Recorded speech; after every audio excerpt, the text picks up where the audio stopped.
Chapter 1. The Pursuit of the Snow and Ice Sacrifice Part 1. Beneath the blazing sun, a tall and dignified man slowly advanced, a child in tow, clad in a fiery red robe, embroidered with golden flames at the chest. He bore the insignia of a mage. His golden hair cascaded down his back, and his bronze visage was chiseled with sharp angles. Yet, within his brown eyes lingered a hint of sorrow. "Are you tired, Nianbing?" the man inquired, casting a glance down at the child he held by the hand. The boy, reaching only to the man's waist, bore a striking resemblance to him, though his features were softer. With the same golden locks, he was remarkably handsome for his tender age, his azure eyes shimmering like the clearest waters. His frame appeared somewhat frail, his complexion pale from fatigue, and beads of sweat glistened at his temples that he resolutely shook his head. "No, father, I'm not tired. Are we going to see mother soon? I miss her so much." The tall man gazed up at the blazing sun, seemingly unfazed by its harsh rays. "Indeed, we are about to reunite with your mother. It has been 10 years, and you have turned 10 years old. For a decade, despite the vastness of the world, there's been no refuge for us. No matter what, I must see your mother this time, even if it costs me my life." Nianbing, still young and somewhat perplexed, looked up at his father. "Father, why won't they let us see mother?" With a cold snort, the man's eyes blazed with intensity. They. Nianbing, you are still young. When you grow up, you will understand. Your father would sacrifice everything for your mother, but I cannot bear to part with you. You are still so small. When we reach the village ahead, will you wait there for me?" "No, father, I want to go with you to find mother." "If mother no longer wants me, do you not want me either?" Nianbing's eyes reddened, and he clutched his father's hand tightly, terrified of being abandoned. The tall man produced a scroll from his robe and handed it to Nianbing. "Do you remember how I taught you to activate the magic scroll? You may accompany me, but in times of peril, you must remember to use this scroll. It will transport you to safety, to the place where I inscribed the magic circle the day before." Yesterday, Nianbing accepted the scroll, nodding obediently. "Father, I understand." With a sigh, the tall man continued, "Alas, time is too short. Your talent surpasses mine, and if only time permitted, I could teach you so much more. Perhaps you would become the most formidable fire mage on the continent. But time does not allow for delay. If we fail to reach the ice god's fortress by tomorrow, we shall never see your mother again." Nianbing nodded, half understanding, and declared, "Father, I will surely become a powerful fire mage like you in the future." The tall man's eyes glimmered with a hint of nostalgia. "I recall the days when your mother and I were together, deliberating on what magical prowess our child might pursue. She was a sorceress of ice, while I commanded the flames. Fire and ice cannot coexist, thus our offspring could only embrace one path. At that time, your mother remarked that if we were blessed with a son, he would learn the art of fire magic from me. If a daughter, she would inherit her mother's mastery of ice. Now, as I reflect upon those moments, it feels as though she stands before me, her words echoing in my ears, though she has long since departed. 3 days later. Before them stood a mountain towering approximately 100 meters high. Its steepness, though not extreme in height, imparted a formidable presence. The gray-blue crags bore an air of solemnity. Sparse vegetation clung to its surface, likely due to the sheer steepness. Except for the occasional seasoned traveler traversing its base, it was a daunting ascent for the average person. At the foot of the mountain, a mighty river surged from south to north, renowned across the Xuanhuan continent as the Mother River, known as the Tianqing River. This river meandered through nearly 2/3 of the continent, stretching close to 2,000 kilometers in length. Its source lay in the far northern province of the ice polar region, where 60% of the land was shrouded in glaciers. Each spring and summer, the glaciers would melt, feeding into the Tianqing River, which ultimately flowed into the distant sea. The river's expanse was impressive even at its narrowest point. It approached 100 meters, while at its widest, it broadened to several kilometers. The clarity of its waters and the swiftness of its currents earned it its name, nurturing the populace of numerous nations and dozens of provinces. Though it occasionally unleashed floods, effective governance allowed those living along its banks to enjoy lives of tranquility and ease. Atop the steep peak, where the area barely measured 10 square meters, a sudden burst of crimson light erupted from the ground that a luminous point darted about, swiftly tracing the outline of a red hexagram. The temperature at the summit surged dramatically, and shimmering waves of heat distorted the air above the hexagram. The waves trembled gently, the red light intensifying as the surrounding magical elements seemed to rejoice. And amidst this tumultuous elemental surge, a gray figure quietly materialized. The figure stumbled, tumbling from the fiery magic circle, nearly losing its footing. It was a child, appearing to be in his early teens. This was Rong Yinbing, the boy who had accompanied his father in search of relatives 3 days prior. Fear flitted across his handsome face, his golden hair tousled, and as his legs weakened, he collapsed onto the ground, gasping for breath. Father, mother, why is this happening? Tears streamed down his cheeks. The anguish of losing his loved ones unbearable for anyone, especially for a mere 10-year-old boy. After weeping for a time, the exhausted child curled up behind a rock at the mountain's summit and succumbed to slumber. At such a tender age, his future appeared shrouded in uncertainty. He was utterly lost regarding what actions to take.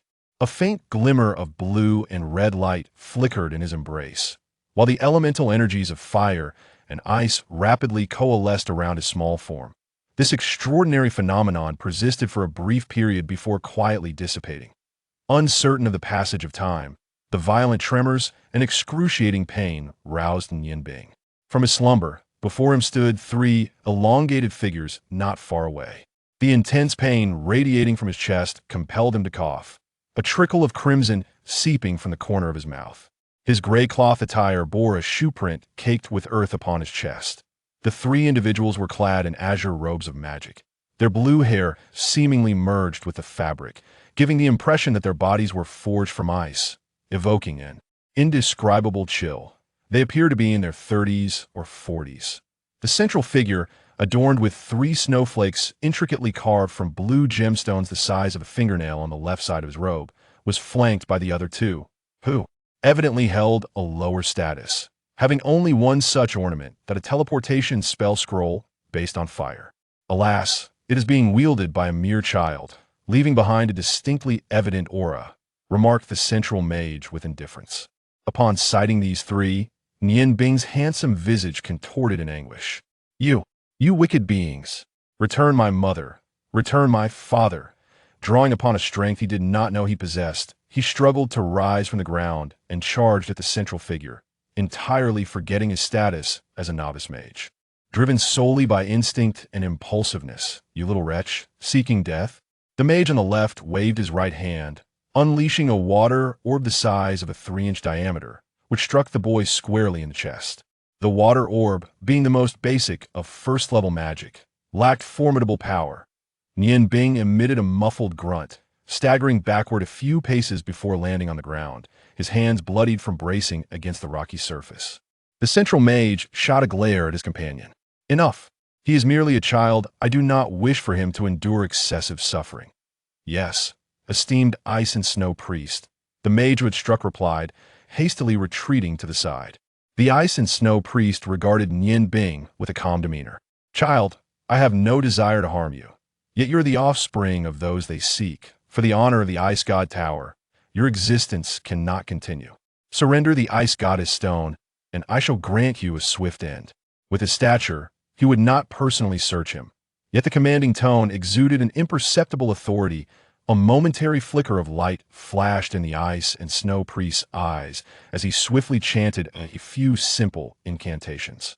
A gentle wall of water materialized from thin air, the collision of water and fire creating a misty vapor. The sudden realization struck him, and he thought to intervene, but it was already too late.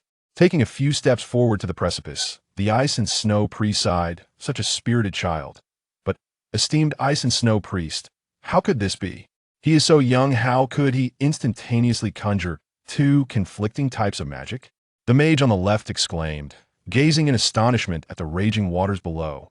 The ice-snow priest spoke calmly. It is not merely due to his formidable magical prowess, rather. He possesses both the ice goddess stone bestowed by Master Bing and the flame god stone of Rintin. Although he has yet to fully harness their true capabilities, it is hardly surprising that he can evoke simple, rudimentary magic. However, the elemental conflict between ice and fire seems to be absent when these 2 elementary magics are employed simultaneously, which perplexes me. It appears this child possesses an extraordinary talent for magic. The mage on the right hissed with disdain. Regrettably, we lack the sufficient magical energy to freeze the torrential river otherwise. We could have obtained those two precious gems. Great priest of ice and snow, what shall we do about our mission? We might as well search him directly. The ice-snow priest cast a glance at him, the chill in his eyes causing the mage to shudder, silencing him instantly. Raising his staff slowly, the ice element in the air began to swirl violently, darkening the sky as the wrath of the ice goddess manifested as an ice storm. The ice storm, a 6th-level wide-range ice magic, boasts ordinary offensive power, yet covers an extensive area. Snowflakes dance through the air, drastically lowering the temperature favorite environment for ice mages. In the dim sky, the blizzard raged as the ice-snow priest pointed his staff forward, declaring, "Let us proceed." The two ice mages responded affirmatively, enveloped in a faint blue glow, soaring through the air like delicate snowflakes, drifting towards the direction of the ice god tower.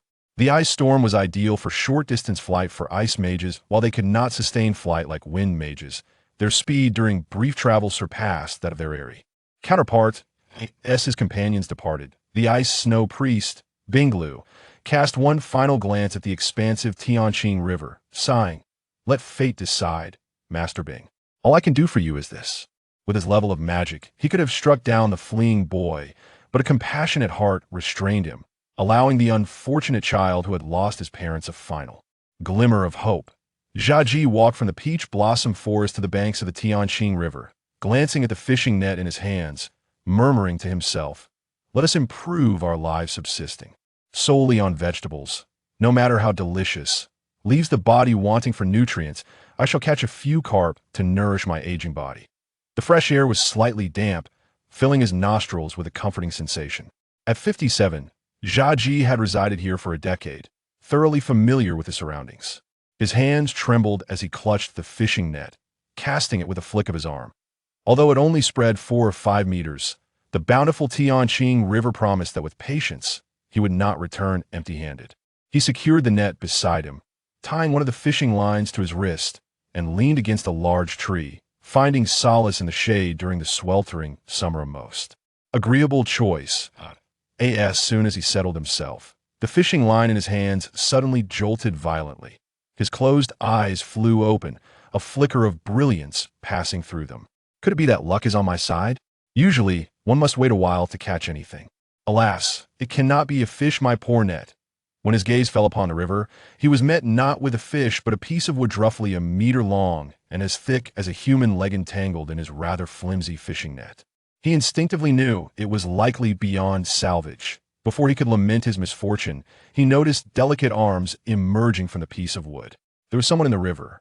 Without hesitation, he swiftly wrapped the fishing line around his leg and strode further along the bank, using his strength to drag both the wood and the person to shore. "No!" Nian Bing suddenly sat up, gasping for breath, a look of uncertainty flickering in his eyes. The clear calls of birds reached his ears, and soft light bathed him, bringing a modicum of warmth. Shaking his head vigorously, he gradually regained his composure. From the warmth enveloping him, he realized he was not yet dead. His heartbeat began to steady as he surveyed his surroundings.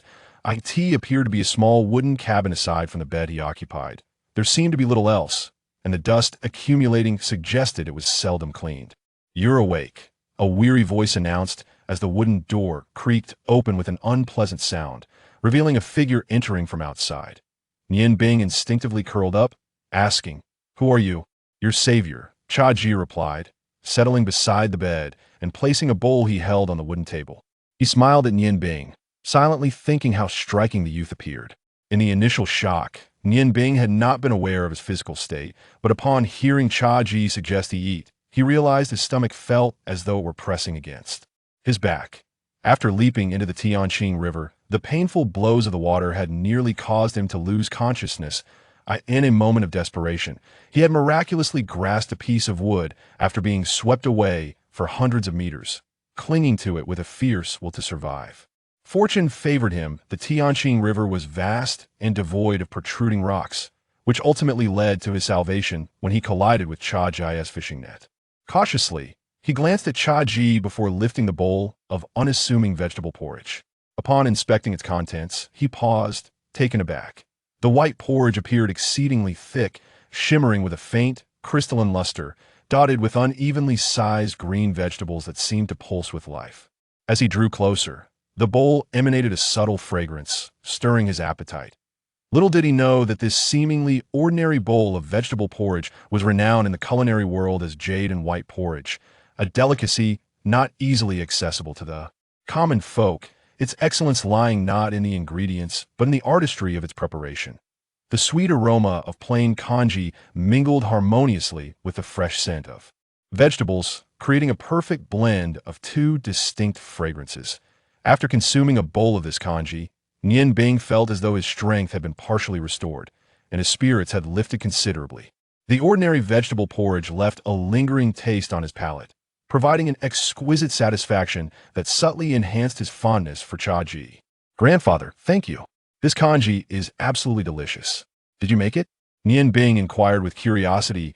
A fleeting shadow of melancholy crossed Cha Ji's eyes. "Now all I can prepare are these simple dishes." "Simple? This vegetable congee is the most delightful thing I have ever tasted. Its flavor truly surpasses everything. Even the meals my mother used to make could not compare." At the mention of his mother, Nian Bing's eyes reddened, and a wave of intense hatred radiated from him, causing Cha Ji to feel a sudden chill. "Little one, I still do not know your name, nor the reason you fell into the water. Where are your guardians?" Nian Bing tensed up. Although he was merely 10 years old, he had been traveling with his father for years, making him far more mature than his peers. His father had once told him the wisdom of saying little to strangers, after inadvertently revealing too much 2 years ago, which led to a month-long pursuit of him and his father. He had learned this lesson well. Lowering his head, he replied, "My name seems to be Nian Bing, but beyond that, I cannot recall anything at his tender age." Nian Bing's words were hardly credible in the eyes of the worldly Cha Ji. Nonetheless, Cha Ji did not press further. With a gentle smile, he said, "I am Cha Ji, you may call me Grandfather Cha. Since you claim to have forgotten everything, do you have anywhere to go?" Nian Bing fought back tears and shook his head. I do not know where to go." Observing the sorrow etched on the boy's face, Cha Ji felt a pang of compassion. "Very well, child. I understand you must harbor some secrets you do not wish to share. I shall not press you. If you are willing, you may stay here for the time being, for in this peach blossom forest, I am the sole inhabitant." Nian Bing's eyes widened in determination. "No, thank you, Grandfather Cha, but I must leave. You saved me, and I cannot burden you." Cha Ji furrowed his brow. "So, someone is indeed pursuing you. Who could be so cruel as to target a child like you? You were calling out for your father and mother in your sleep. Have your parents met with misfortune?" Unable to contain his tears any longer, they streamed down his face as Nian Bing wept aloud. Cha Ji quickly embraced him, offering comfort. There is all in the past now. You must have been terrified. This place is quite secluded, a so-called forbidden zone, where ordinary folks seldom tread. For now, rest easy to at least wait until you regain your strength before considering leaving. Sleep a while longer, and in the evening, I shall prepare something special for you." With Cha Ji's soothing words, Nian Bing fell into slumber once more. Rising from the bed, Nian Bing discovered himself clad in a loose, coarse cloth garment, evidently belonging to Cha Ji. Stretching his limbs, he felt a renewed sense of vigor and cautiously opened the door to step outside. The surroundings were enveloped in darkness, obscured by the night fog that brought with it a chill. Instinctively, he tightened his grip on the fabric of his clothing and made his way towards a room illuminated by a soft glow. As he walked, his foot inadvertently brushed against something, producing a faint sound. "Nian Bing, come in," Cha Ji's voice called from within the room. Pushing the door ajar, Nian Bing entered a wooden cabin that was somewhat larger than his own. Cha Ji, holding a book under the warm glow of an oil lamp, looked up as Nian Bing entered. Setting the book aside, he smiled and said, "Come, my dear, let me take you to the kitchen. Everything is prepared, we merely need to heat it up." At that moment, Nian Bing noticed Cha Ji's towering stature, though his upper body had begun to stoop. Wrapping an arm around Nian Bing's slender shoulders, Cha Ji led him out of the room, conversing as they walked. "In this little courtyard, I reside alone. With you here, I no longer feel lonely. Come, let me show you the delicious fare I have prepared." The kitchen was a separate room, located a mere 5 meters from the 2 bedrooms. Upon entering, Nian Bing was astonished to find that this kitchen was larger than both his own room and Cha Ji's combined. Cha Ji lit the oil lamp, revealing several plates covered by a wooden lid on the nearby table. The lid, woven from vine, had gaps through which he could see that the plates contained an assortment of vegetables. Lifting the lid, Cha Ji revealed 4 distinct types of green vegetables, all seemingly simply prepared. He paused by the stove, fumbling with flint and trembling hands as he struck sparks against the uneven firewood. I've had these dishes ready for a while, but alas, they have cooled. We shall warm them, though the flavor may be slightly diminished. It should still be delightful. To Nian Bing's surprise, Cha Ji's hands trembled persistently. Although sparks flew from the flint, his unsteady grip made it challenging to ignite the firewood. Quickly, he approached with an earnest expression. "Grandfather, allow me to assist you." With a sigh, a shadow of melancholy crossed Cha Ji's face as he handed the flint to Nian Bing. "I have grown old, truly old. I ought to be using an oil lamp. Who would have imagined that the once great chef could now not even light a fire? All of that is but a memory now." Nian Bing, however, did not take the flint nor heed Cha Ji's words. He focused entirely on the task at hand, softly murmuring, "O fervent fire elementals, I beseech you, coalesce into a radiant flame, bringing warmth to the world." His voice resonated with a unique intonation, imbued with harmony. Extending a delicate hand toward the hearth, a small red flame flickered to life. Though it was not particularly bright, the kindling ignited instantly upon contact with the flame. Cha Ji stared in astonishment at Nian Bing, murmuring, "Magic, this is fire magic. Oh, great celestial deity, have you specially sent this child to my side? Thank you. Thank you. I finally have hope. How wonderful." His incoherent exclamations left Nian Bing momentarily bewildered, as Cha Ji seemed to stand straighter, his excitement causing him to gaze at the ceiling in jubilation. "Grandfather, grandfather, what has happened to you?" Nian Bing's entire being trembled, suddenly realizing that in a moment of enthusiasm, he had inadvertently revealed his magical prowess. He shook his head vigorously. "No, it's not me, I am not." "Yes, you are," Cha Ji asserted with certainty. "My child, rest assured, I harbor no ill will towards you. I'm simply overwhelmed with joy. At such a young age, you're already a mage. This is a divine blessing upon me." Nian Bing seemed to relive the scene at the Ice God Tower, shouting in agitation, "No, it's not me. I am not." Cha Ji then recognized that Nian Bing, having just emerged from a state of terror, was struggling to cope with the revelation. He hastily said, "Child, listen to me. Please listen. Look at my hands." With that, he released Nian Bing and raised his hands, revealing his wrists. Nian Bing, drawn in by Cha Ji's words, instinctively glanced at his wrists. At the pulse points on Cha Ji's wrists were deep scars, each about a centimeter long. Though the wounds had long since healed, the scars remained starkly visible. The entire wound was indented, displaying a dark purplish hue, appearing quite dreadful. Chapter 2. The Ghost Chef. Part 1. Cha Ji offered a bitter smile and remarked, "What can an elderly man, with both hands rendered useless, possibly do for you?" Nian Bing gazed at Cha Ji, the fear in her eyes diminishing slightly, and tentatively inquired, "Grandfather, why are your hands like this?" Cha Ji beckoned Nian Bing to sit beside him, heaved a melancholic sigh, and said, "Allow me to share a story with you, one that pertains to my own life. After you hear it, you will understand why I felt such excitement upon witnessing the emergence of magic within you." At this juncture, he stared into the profound darkness beyond the door, his gaze becoming increasingly hazy. Nian Bing nodded and remarked, "The 5 great empires you speak of are the Orlan Empire in the east, the Qilu Empire in the southeast, the Hoarding Empire in the southwest, the Longmu Empire in the northwest, and the Bingwa Empire in the north, correct?" Cha Ji affirmed, "Indeed, those are the 5 great empires. I was born in the southeastern Qilu Empire. In my youth, my family was impoverished, unable to afford even the most basic sustenance. I distinctly recall asking my mother when we would be able to eat our fill of steamed corn buns. She held me in her arms and wept. That memory is vivid even today. My greatest aspiration then was to savor delicious meals every day and to prepare the finest dishes for my mother. As I pursued this goal with relentless determination, fate dealt me a cruel blow. My parents succumbed to a plague before I had the means to support them. Perhaps it was divine intervention. At the age of 13, I met my mentor. Due to our financial struggles, I was sent as an apprentice to a restaurant. which I was eager to embrace. My mentor was the head chef of that establishment.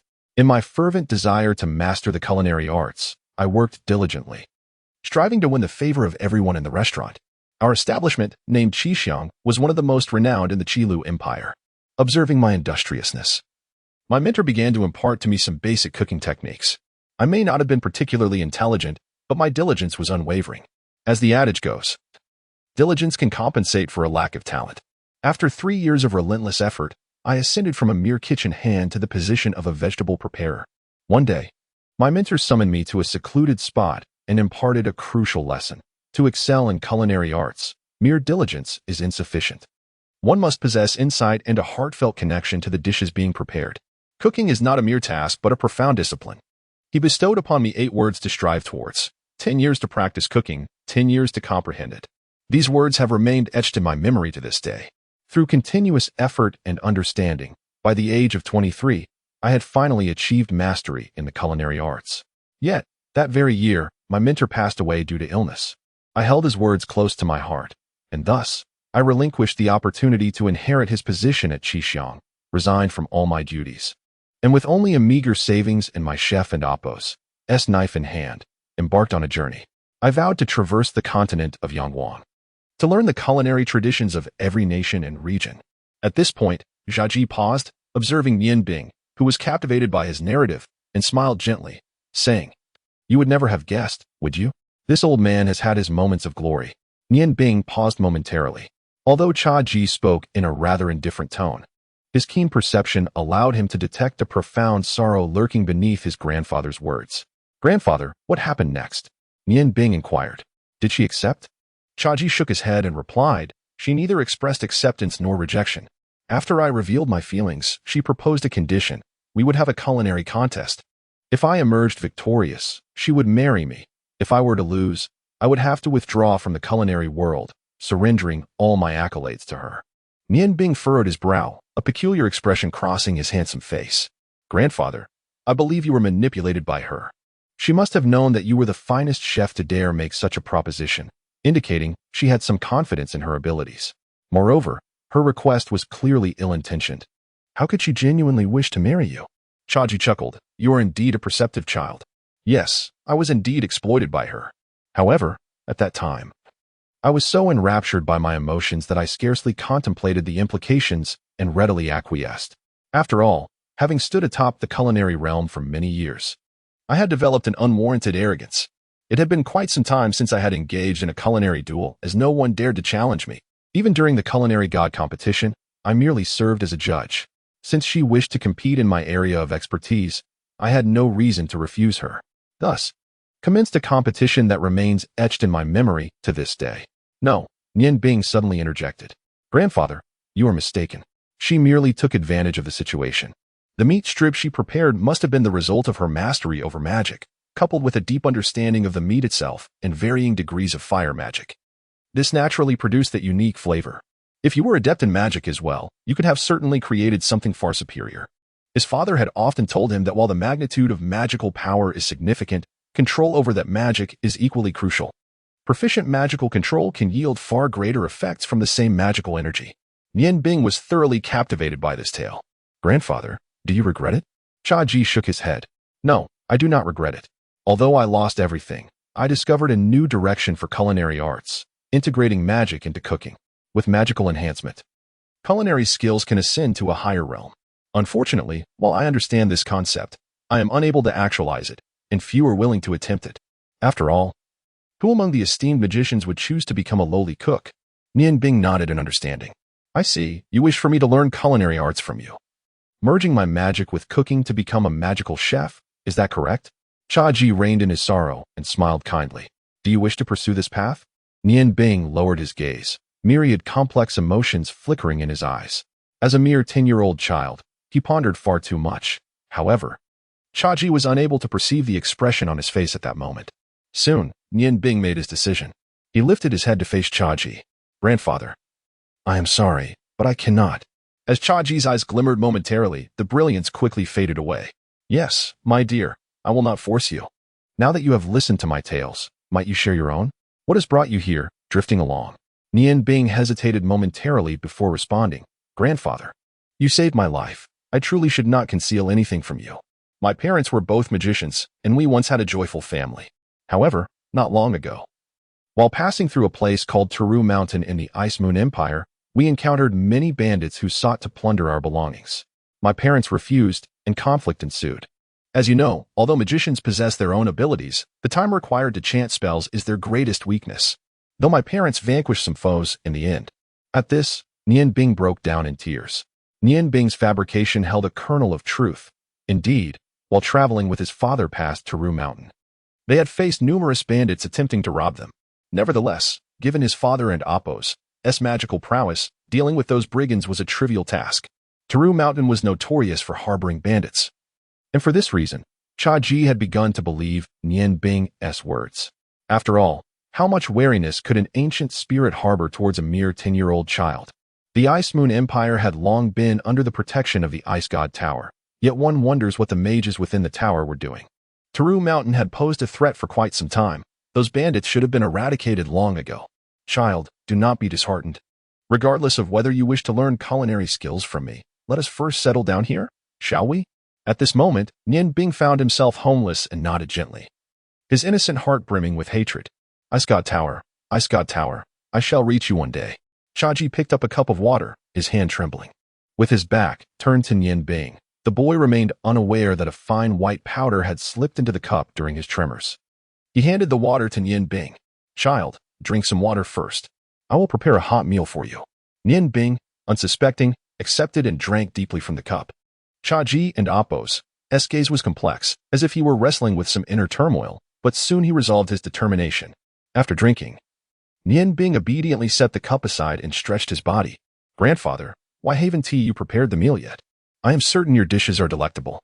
Cha-Ji sighed and replied, I apologize, Nian Bing, but I have no other choice. You are my only opportunity. Nian Bing paused, suddenly feeling a wave of dizziness wash over him, causing his body to sway. Cha-Ji gazed at Nian Bing, his voice growing somber. Look at me, child. Look into my eyes. You are very sleepy, so very sleepy. Relax your body, release everything. I am the one you trust most. Sleep now, sleep. As Nian Bing stared into Cha-Ji's eyes, his gaze gradually became vacant. Although his body remained seated, it was devoid of any expression. With a sharp bite to his own finger, Cha-Ji traced a circle in the air, using his blood as a guiding compass to seal away the endless hatred. A flash of crimson light enveloped Nian Bing's body. He shuddered slightly before regaining his composure. Nian Bing, Cha-Ji continued, I am Cha-Ji, your mentor. From this moment forth, you shall forget everything except for your understanding of knowledge, the perception of this continent, and the intricacies of magic. All that has transpired will fade into oblivion. Henceforth, your heart shall harbor only an unwavering dedication to the mastery of magic and culinary arts. The pursuit of culinary excellence shall be your paramount objective in this life. At this juncture, Cha-Ji paused, while Nian Bing murmured the words he had just spoken, his dazed gaze deepening into a trance. A flicker of compassion crossed Cha-Ji's eyes as he continued, unless your magic reaches a level capable of obliterating your enemies, the memories you have sealed shall remain forever dormant. Sleep now, dear child, sleep soundly. As he spoke, Cha-Ji held Nian Bing close, and the latter's eyes fluttered shut, his breathing soon evening out. Cradling Nian Bing, Cha-Ji sighed, reflecting on the irony that the sealing hypnosis he had bartered for with a mere meal was being employed for the first time on a child. Nian Bing, forgive me. I had no other choice. If you refuse to learn the culinary arts from me, my knowledge shall be lost to the ages. I hope you can comprehend the depths of my intentions. In the days to come, I shall devote myself entirely to your instruction, guiding you to become the greatest chef. Perhaps, one day, your memories will awaken, and even if you harbor hatred towards me then, I shall bear it willingly. You will not be the person you once were, nor a ghostly chef, but rather a magical chef, a culinary artist endowed with the power of magic. You shall transcend all that came before, reaching the true pinnacle of culinary mastery. Perhaps I am being selfish, but if your parents were alive, they would not blame me. To live eternally in hatred pales in comparison to the joyous pursuit of culinary excellence.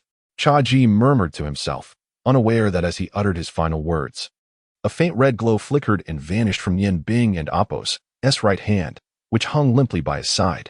With the door closed, Cha-Ji departed, perhaps to find that sleep eluded him this night.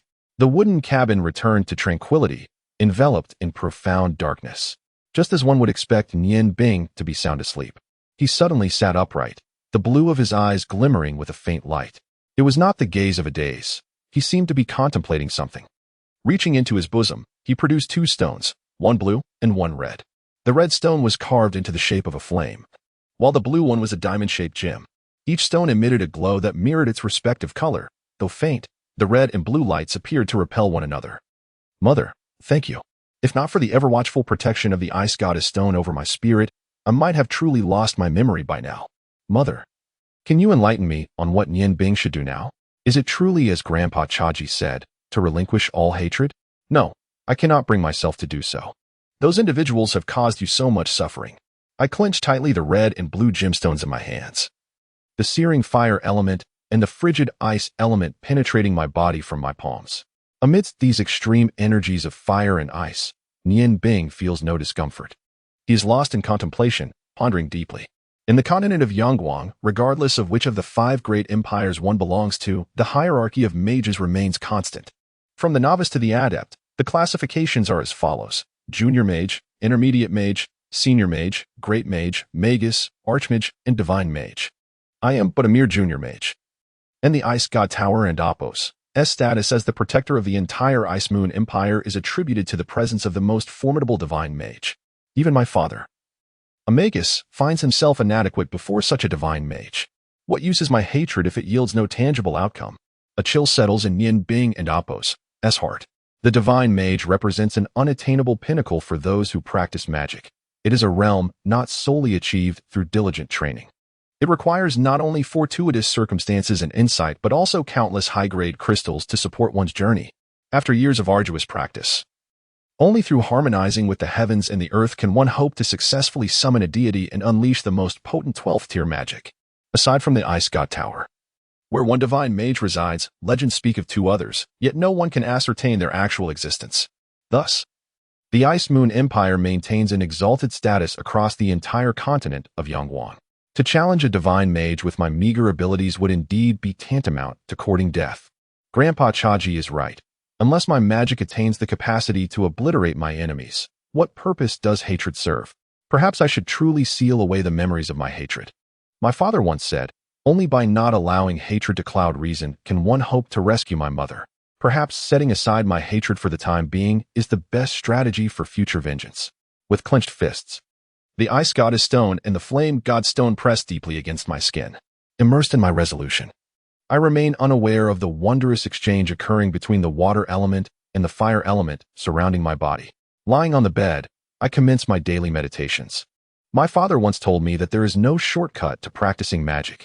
Only through relentless meditation and constant communication with the magical elements can one gradually cultivate a more potent magical force. Under the influence of this magical power, resonance is achieved with the corresponding magical elements, enabling the release of stronger spells through incantations. In the past, Nian Bing had solely practiced fire magic.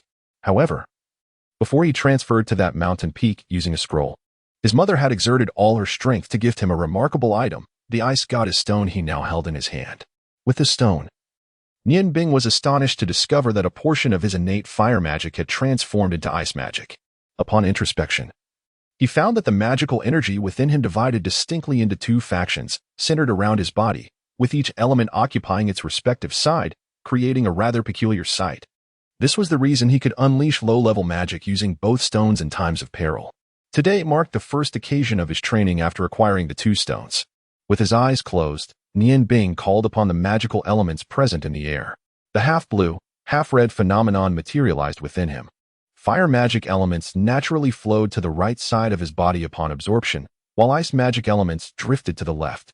The red and blue colors formed a clear demarcation along the center of his being, merging harmoniously within their respective domains, undisturbed by one another, except for his head. At this juncture, Nian Bing was finally able to calm his mind and contemplate his current magical state. The internal arrangement piqued his curiosity. In the past, when Rong Tian had instructed him in magic, he had advised that the optimal path for a mage was to focus on mastering a single type of magic, as this was the only way to potentially reach the pinnacle of magical achievement. Dividing one's efforts among various forms of magic would inevitably lead to a dispersal of mental energy, making further progress exceedingly difficult once a certain threshold was reached.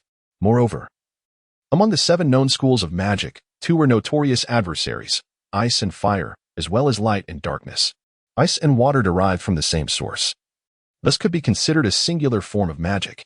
Ice magic was merely a variant of water magic, and fire stood in stark opposition to ice.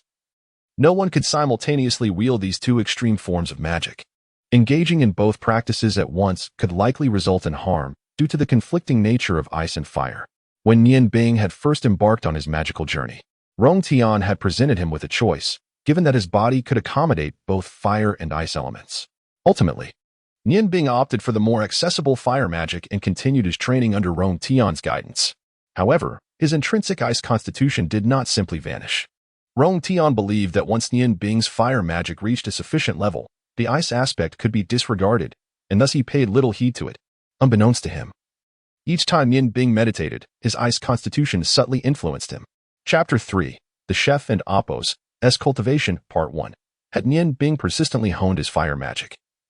Upon ascending to the rank of an intermediate magician, it is conceivable that his ice constitution would have vanished under the overwhelming influence of the fire element.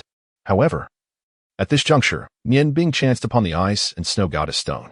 As a premier magical gem, the Ice and Snow Goddess Stone harbors the purest essence of ice elements, subtly awakening Nian Bing's innate ice constitution and compelling the fire magic within him to retreat to the opposite side of his being.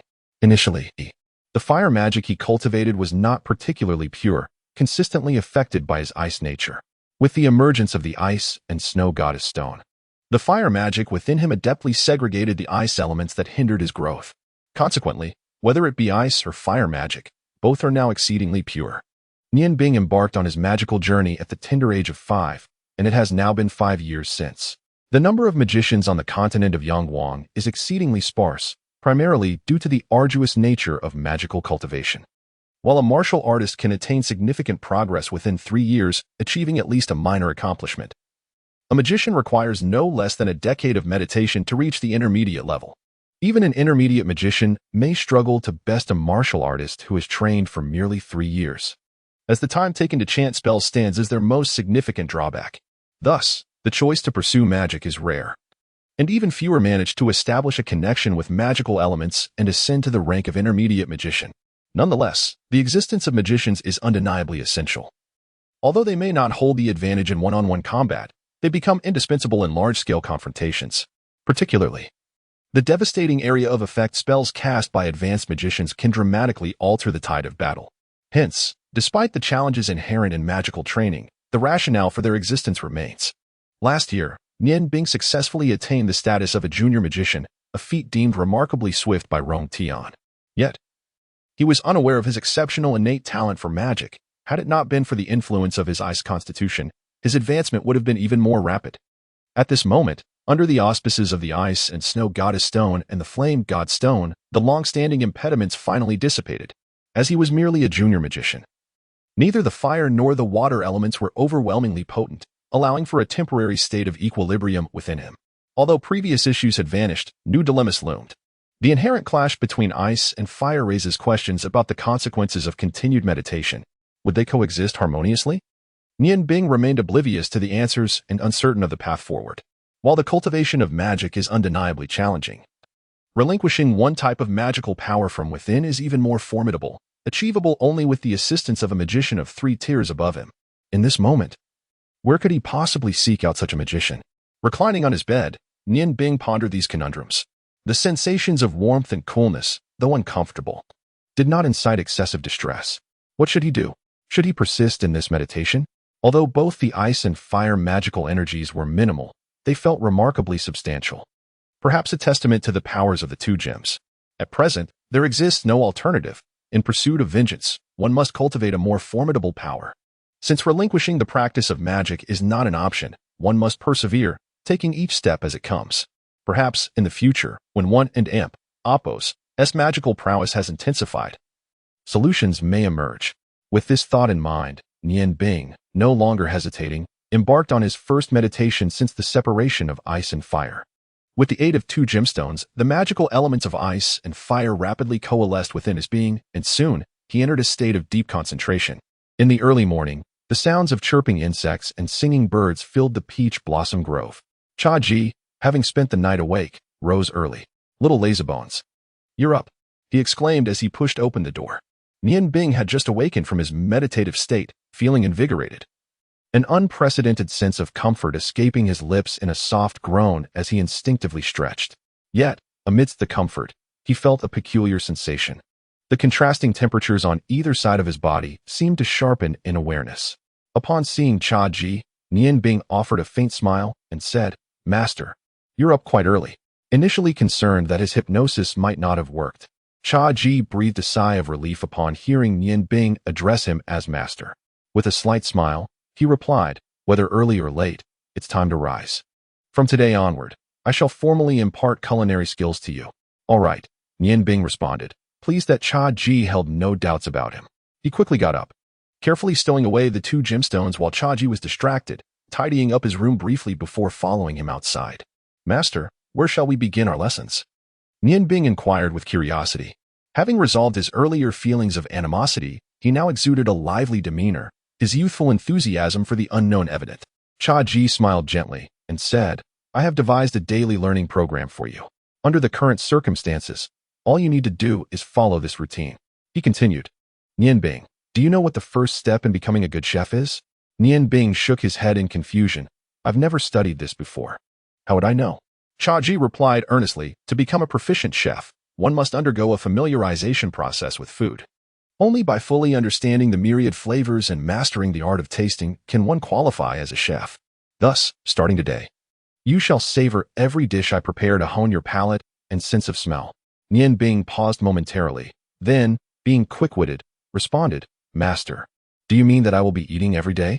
Is that how I will learn culinary skills?" Cha Ji chuckled. "Culinary art is indeed a form of artistry, and eating is an art in its own right. Do you think it is so simple? You must not only eat but also discern the essence within each dish. You must tell me what you have tasted and what flavors you have identified." Nian Bing laughed, clapping his hands in excitement. "That sounds easy enough. When do we start eating, Master? I am already quite hungry. Last night, due to the effects of hypnosis, he consumed little beyond a bowl of porridge and was undoubtedly hungry." Cha Ji, somewhat irked, remarked, "You will soon discover how simple cooking truly is. Eating involves 2 essential processes. Once you have completed these, you may genuinely commence your culinary journey." Nian Bing, intrigued, inquired, "What are these 2 processes?" Cha Ji, with an enigmatic smile, replied, "These processes entail the transformation from thin to plump and then from plump back to thin." Breakfast was rather simple, a large bowl of porridge accompanied by several small dishes. Nian Bing, already feeling famished, swiftly finished his meal, largely due to Cha Ji's exquisite culinary skills. Cha Ji, observing Nian Bing savoring his meal, smiled and asked, "How was it?" With satisfaction, Nian Bing responded, "Delicious. Master, you truly are a culinary genius. Your dishes are unparalleled." Cha Ji sighed and said, "Alas, my hands can no longer perform intricate tasks, allowing me only to prepare the simplest of meals." "But wait, you little rascal, do you think a mere compliment will suffice? Have you forgotten what I just told you? You must express how this breakfast made you feel." Nian Bing gazed at Cha Ji innocently, pondering, isn't the feeling simply that it was delicious? Is that not enough? Cha Ji gave him a light tap on the head, exclaiming, "Fool, that is certainly insufficient. If you only know it tastes good, how are you different from the average person? You must articulate what makes it good." Nian Bing replied, "Had you mentioned that earlier, you should have clarified your expectations. Now that I and Oppos, V finished, I shall go stretch my legs." Cha Ji was momentarily taken aback. He had anticipated Nian Bing to complain upon seeing the enormous axe, yet instead, he readily agreed. Instinctively, Cha Ji asked, "Do you not think that axe is too large?" Nian Bing, somewhat resigned, said, "Even if it's large, it must be wielded. Since I am here now, let me handle these heavy tasks. Your hands are not suitable. You should rest. Perhaps, in time, your strength will return." As he spoke, he made his way towards the large axe. Hearing Nian Bing and Oppos' words, a warmth long absent filled Cha Ji and Oppos' heart, as if something had unblocked within him, causing a slight tremor in his chest. The axe was indeed heavy, and Nian Bing struggled to lift it with both hands, making it clear that such a weight was not practical for chopping wood. Nian Bing nodded in understanding, smiled, and dragged the axe outside. Wait a moment. Cha Ji suddenly realized he had forgotten to mention something crucial, and a cold sweat broke out. After so long, fate had granted him such a promising apprentice. If he lost him due to his negligence, it would be an irredeemable tragedy. Cha Ji patted his chest, saying, "I am truly forgetful. You have just arrived, and I neglected to inform you about your surroundings. This forest is known as the Peach Blossom Grove because over 70% of the trees here are peach wood." Nian Bing pondered, "Is this not mere triviality? Without peach trees, how could this place be called a peach blossom forest?" Nevertheless, Chaji interjected, "The majority of the peach blossoms here are of an exotic variety.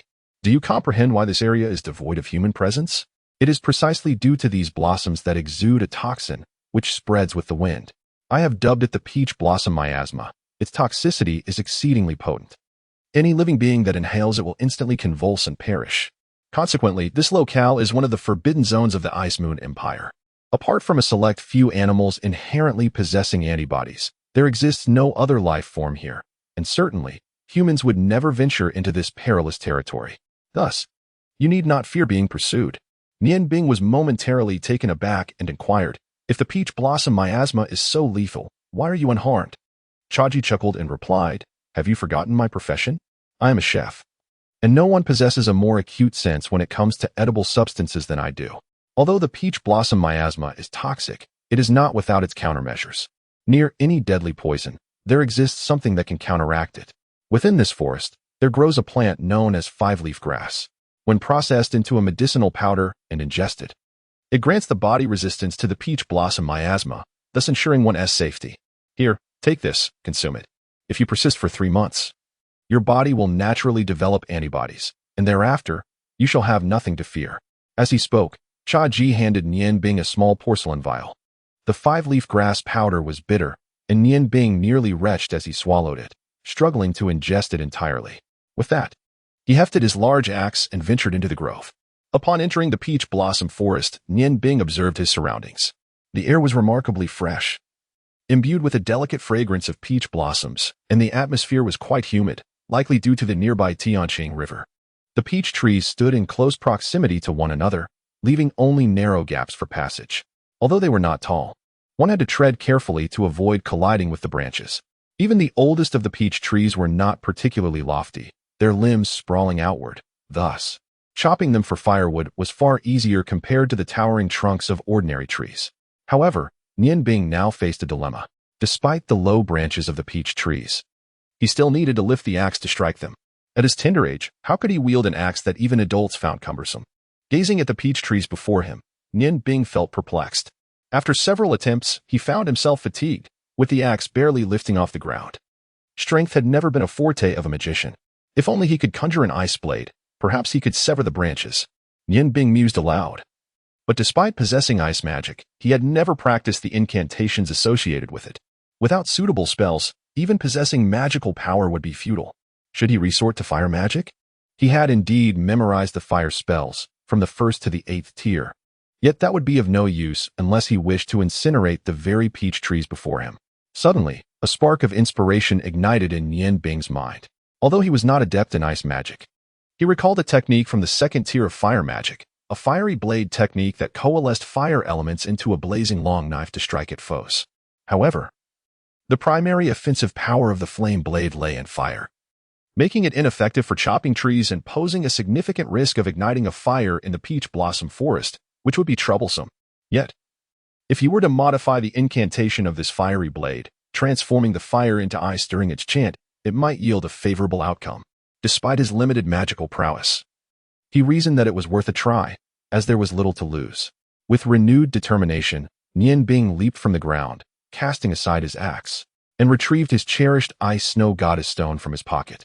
A subtle smile graced his lips as he raised it high above his head, pinching it between his thumb and forefinger, and began to chant with unwavering focus. "Oh, ice element, I beseech you, coalesce into a sharp blade, severing the bonds and shackles of this world."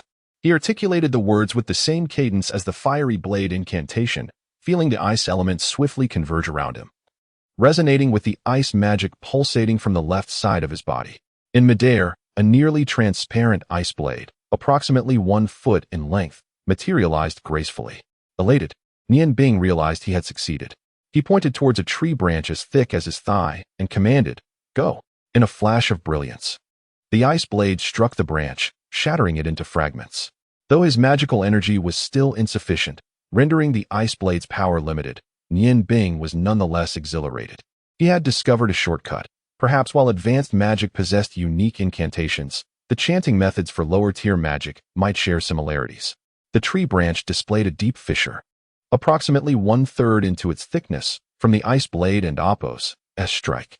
Nian Bing did not attempt another ice strike, but instead ran to the branch, grasping it with both hands and applying his weight to pull with great force.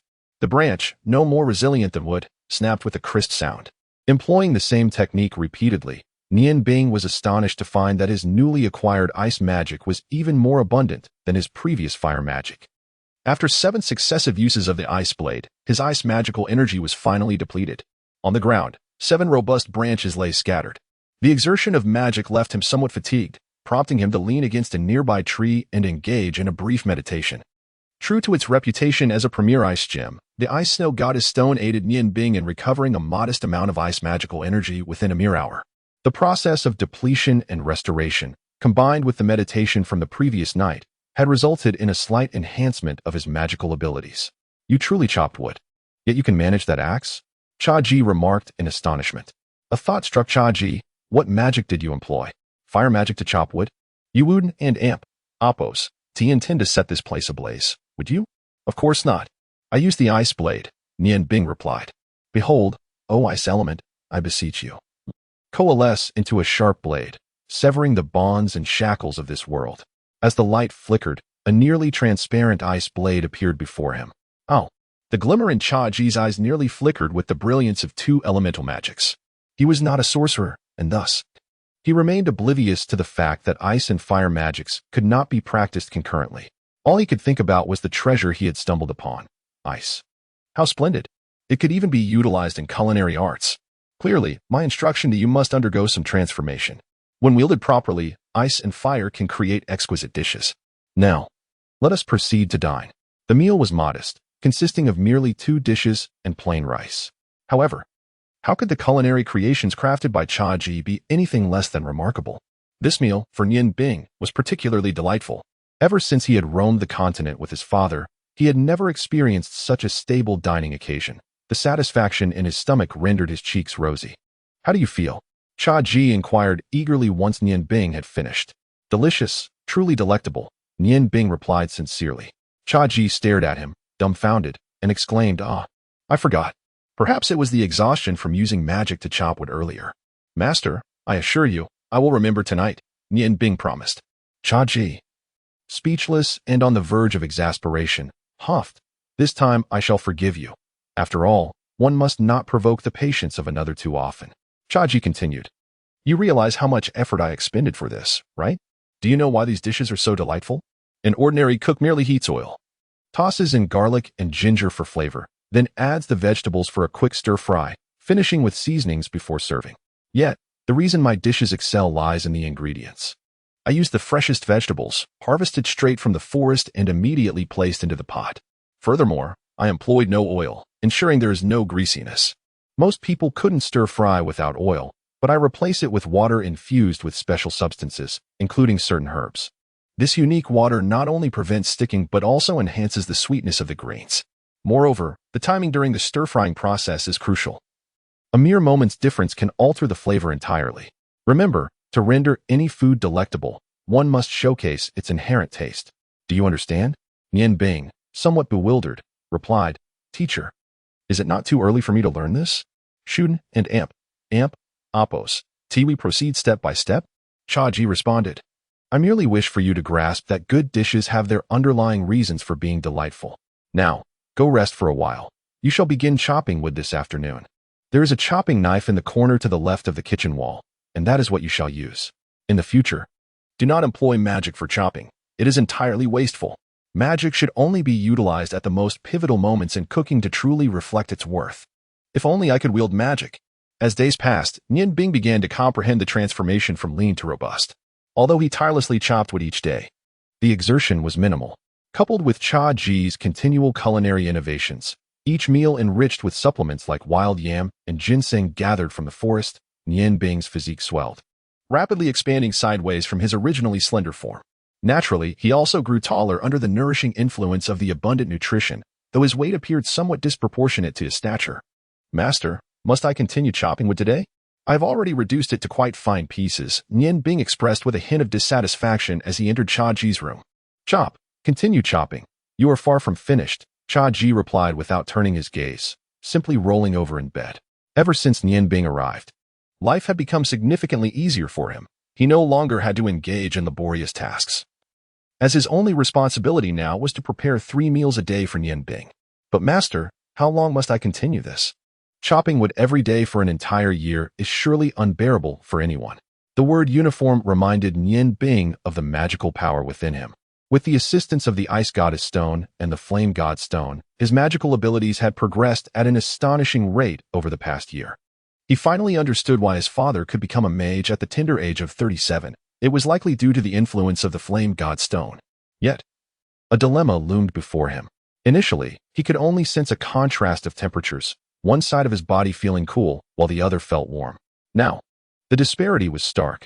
The left side felt as though submerged in icy water, capable of even producing ice, while the right side burned as if it were a flame. This constant fluctuation between cold and heat often left Nian Bing dizzy, especially when casting spells, which exacerbated the imbalance in his magical energy. Consequently, whenever he used an ice spell, he felt compelled to counterbalance it with an equally potent water spell to maintain equilibrium in his magical consumption. Nian Bing did not disclose this predicament to Cha Ji. He was determined to seek revenge, fully aware that this path could lead him into peril. Yet he persevered, convinced that as long as his magical power remained in a state of balance, no harm would befall him. But was that truly the case? Even a divine mage might not possess the answer. After all, no one had dared to practice 2 entirely opposing forms of magic in recent times. Resigned, he walked to the courtyard, pulled up a small wooden stool, grasped the axe with his left hand, and positioned the wood before him with his right. As the axe settled in his right hand, Nian Bing's demeanor shifted, becoming intensely focused. His mind was wholly attuned to the wood before him, the grain of the timber vividly etched in his thoughts. He remained still, quietly observing the wood. Cha Ji had taught him that the optimal moment to strike is when one has complete mastery over the object at hand. With a deft motion, the axe danced in his hand, slicing through the wood with remarkable fluidity, 8 swift strikes executed with the grace of flowing water, devoid of any hesitation. The wood stood firm, untouched and unmoved, as the sharp axe gleamed in the sunlight, reflecting a metallic luster. Chapter 4. The Silver Feather Knights, Part 1. With a soft exhale, Nian Bing blew gently upon the log, causing the bark to peel away symmetrically to either side. The entire log transformed into a perfect octagon. The 8 precise strikes he had delivered were solely intended to strip the bark and render the wood into a regular shape. For only in this manner could the resulting wood shavings be uniform in thickness. Reassured by his own prowess, Nian Bing felt no need to stabilize the log with his left hand.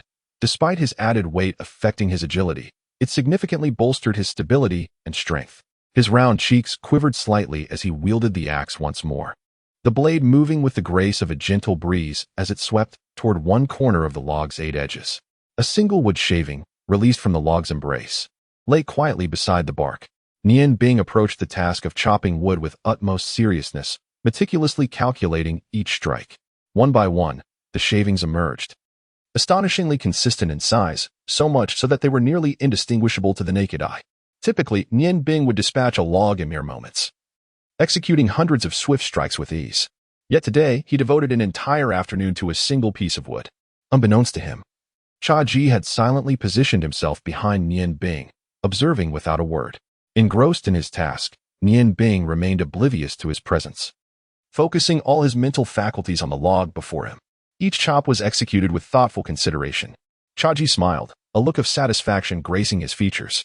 Chopping wood serves not only as an excellent means of physical training, but also hones one's technique with the axe.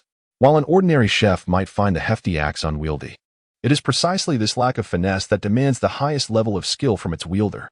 Mastering the axe requires a harmonious integration of mind, eye, and hand, making it a pursuit far more intricate than mere hand exercises.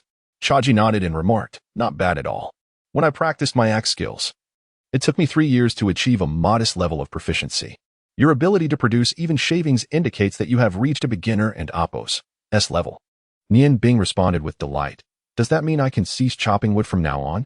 Cha Ji and Apos S expression shifted to one of seriousness as he replied, "You are still far from your goal. While your shavings are relatively uniform, they are not perfectly so, and you could certainly produce finer strands. Moreover, consider the time you have taken. You must be able to chop a log with a diameter of 30 centimeters within 3 minutes to truly pass this stage. Nian Bing, disheartened, asked, "How long must I practice, master? You constantly impart to me the principles of cooking, yet I am not permitted to engage in practical application. When will I be ready to graduate?" Chaji smiled gently and said, "My child, you must understand that laying a solid foundation is of utmost importance. Without a strong base, any rush to achieve success will leave you perpetually unable to reach the pinnacle of culinary mastery. Chopping wood may seem tedious, but the training it provides for your hands, eyes, and mind is unparalleled. Once you have perfected your technique with the axe, your subsequent studies will yield results that are exponentially more effective." As he spoke, his gaze lingered meaningfully upon the slender logs resembling strands of hair, observing the wood with a perspective that could equally be applied to the ingredients for cooking. Every material, like the wood, possesses its own unique characteristics and textures. A flicker of understanding ignited within Nian Bing. He realized that he did not truly resent chopping wood. After 3 months of this labor, he was astonished to find that his mental acuity had remarkably surged, enhancing his control over magic manifold. The most basic spells transformed into splendid displays in his hands. The interplay between mental strength, magical energy, and magical control is symbiotic. The stronger the mind, the better and faster one can absorb magical elements and manipulate magic with finesse. Who would have imagined that such a simple task as chopping wood could yield such immense benefits? Zhaji observed Nian Bing and Appos, as somewhat dazed expression and pondered whether he had been too harsh on this disciple. One must acknowledge that Nian Bing's comprehension far surpassed his own at the same age. It had taken him 5 years to achieve a modest proficiency in the technique of slicing wood, and a full decade to master it completely. Of course, this was also intertwined with his simultaneous culinary studies. Yet, in terms of innate understanding, he was considerably inferior to this young lad. He had long been imparting true culinary skills to him. Daily discussions provided theoretical knowledge, while the meals served honed his senses of smell and taste. The act of slicing wood was the finest form of training, and once all these elements converged, the pace of progress would accelerate dramatically. "All right, go fetch the cart from behind the cabin. We shall set off shortly." Nian Bing paused, asking, "Where are we going?" Since his arrival in the peach blossom forest, he had neither ventured beyond its confines nor witnessed Zhaji leaving. "It has been a long while since we last went out. While we can forage for ingredients in the forest, we still need to purchase essential seasonings, and our rice supply is dwindling. After a year here, it would be beneficial for you to explore beyond these woods." "How wonderful! At last, we can go out." Although Nian Bing's mind had matured beyond that of a child, he was still merely 11 years old. After a year of living a regulated life, he felt a tinge of weariness, and the prospect of an outing excited him immensely. He tossed the axe aside and dashed towards the rear of the cabin with exuberance. The cabin, built by Zhaji in the heart of the peach blossom forest to avoid disturbances, stood amidst this expansive woodland. Thanks to the peculiarities of the forest, though sizable, it was devoid of venomous snakes and ferocious beasts, allowing him to forego a fence. For someone with a severed tendon, constructing such a dwelling was no small feat. The cart was a rudimentary wooden pushcart, and fortunately, its 2 wheels were reasonably round, making it easy to maneuver. Over the past year, Nian Bing had transformed from a handsome young boy into a charming little chub, yet his physical strength had significantly improved.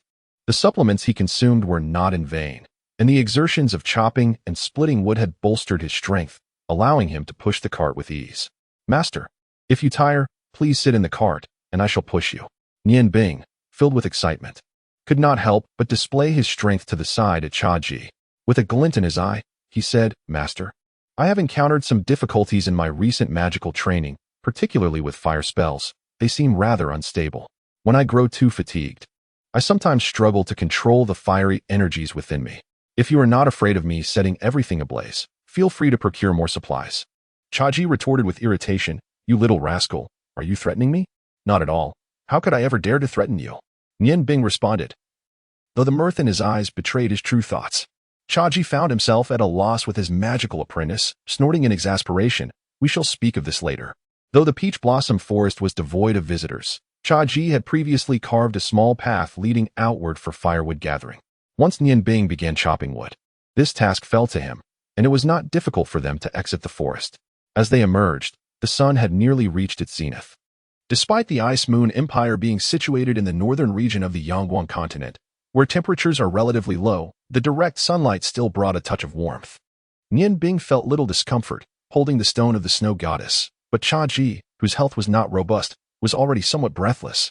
"Are you not tired, young one? Let us rest for a while," Cha Ji called to Nian Bing. "Oh." Nian Bing pushed the cart to a large tree, helping Cha Ji sit in the shade. "Master, would you like me to cast a small spell to cool you down?" "Never mind." Cha Ji waved his hand repeatedly. "Your magic is far too extreme. I cannot endure it." He vividly recalled the last time Nian Bing attempted to cool the air in their room, nearly turning him into a popsicle. In truth, Nian Bing was unaware that he had already attained the realm of an intermediate magician, capable of casting spells of the first to third tiers in both fire and ice. With the aid of 2 exquisite gemstones for training, his abilities far surpassed those of an ordinary individual. "Master, I'm feeling a bit hungry," Nian Bing said, patting his round belly. Cha Ji glanced at him and replied, "Just hold on a little longer. We shall find something to eat upon reaching Ice Snow City." Ice Snow City sparked curiosity in Nian Bing's eyes. Yes, indeed, Ice Snow City. In the Ice Moon Empire, all cities bear names related to ice. For instance, the capital of the Ice Moon Empire is called Ice Moon City. Ice Snow City is the second largest city in the empire.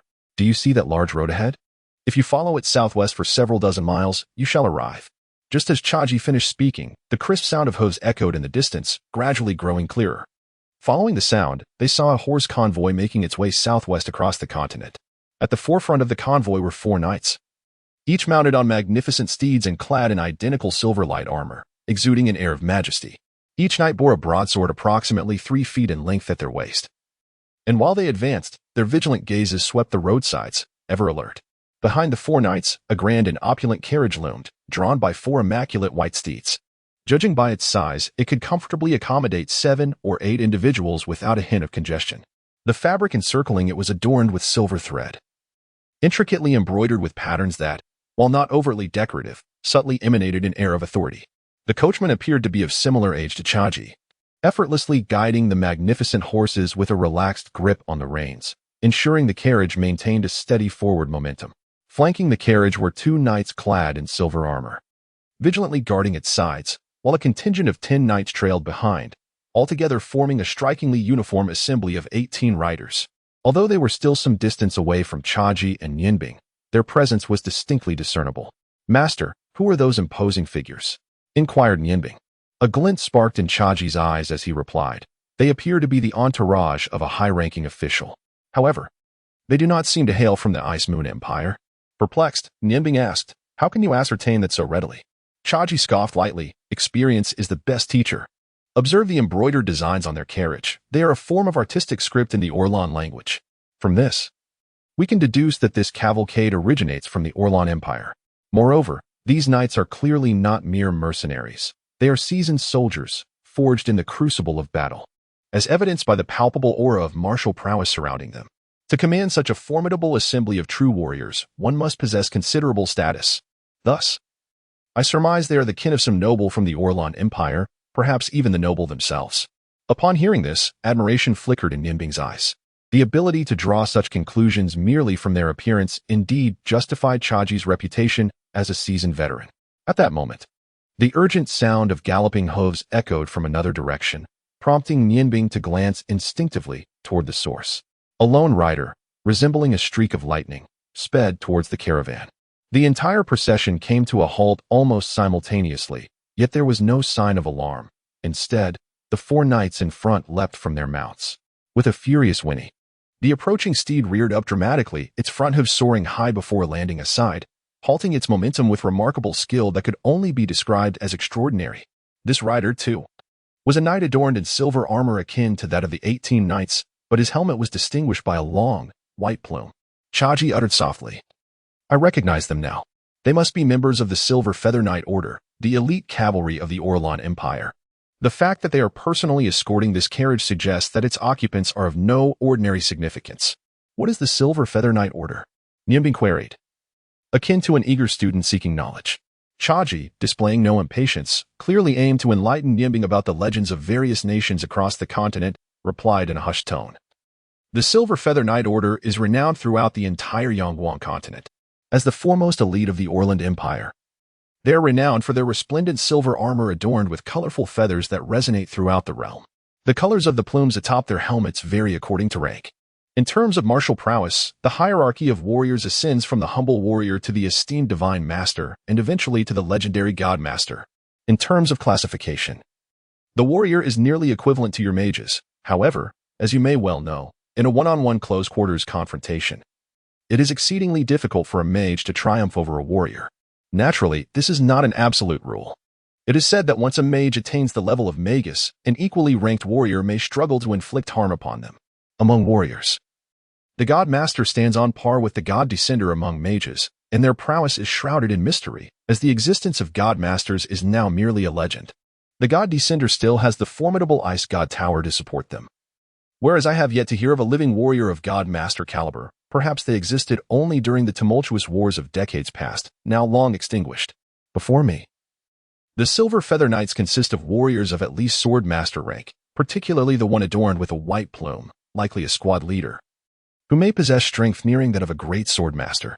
Although they are light cavalry, their offensive capabilities are not inferior to those of heavy cavalry. Indeed, they possess superior speed and agility, complemented by their cohesive formations.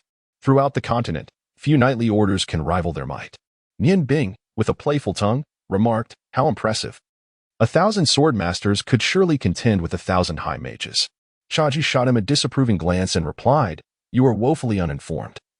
Refrain from claiming you are my disciple." Nian Bing scoffed, "Is there any honor in being your apprentice?" "I hardly think so. I am well aware of what 1,000 mages represent in actual warfare. When united, their simultaneous casting of spells would likely overwhelm even the most formidable knightly order. Mages are not foolish enough to engage in head-on combat with knights. I merely speak of a comparative evaluation of strength." Chaji grunted in annoyance, "You little rascal. Are you feigning ignorance? You seem to possess more understanding than you let on." Nian Bing chuckled, "Of course. The wars between the great empires follow a predictable pattern. Warriors clash at the front lines while mages bombard from the rear, a mere contest of attrition. How mundane." Chaji shook his head solemnly. "No, you are mistaken. War is also a form of art, a brutal symphony of iron and blood. If it were as simple as you suggest, those so-called renowned generals would not exist at all. However, this matter does not concern us. Your sole duty is to master your culinary skills." The Silver Feather Knight, having dismounted with grace, approached the cart respectfully, stating, "Madam, Miss, we are but a few leagues from Ice and Snow City. I have secured accommodations there. Shall we rest briefly or hasten to the city for lunch?" A somewhat languid yet melodious voice emanated from within the cart. "Captain Foam, the surroundings here are quite pleasant. Let us rest for a while. After such a long journey, everyone must be weary." Captain Foam respectfully stated, "Yes, my lady." Upon finishing his words, he exchanged glances with the knights beside him, who promptly dismounted and approached the roadside, their strides directed towards Chaji and Nian Bing. Coincidentally, the area where Chaji and his companion rested was an open space, shaded by several towering trees that provided a pleasant reprieve from the sun's glare, their dappled shadows casting a soothing coolness over the ground. Evidently, these knights had already spotted Chaji and his companion. One knight strode forward, his voice cold and commanding, "Please vacate this place immediately."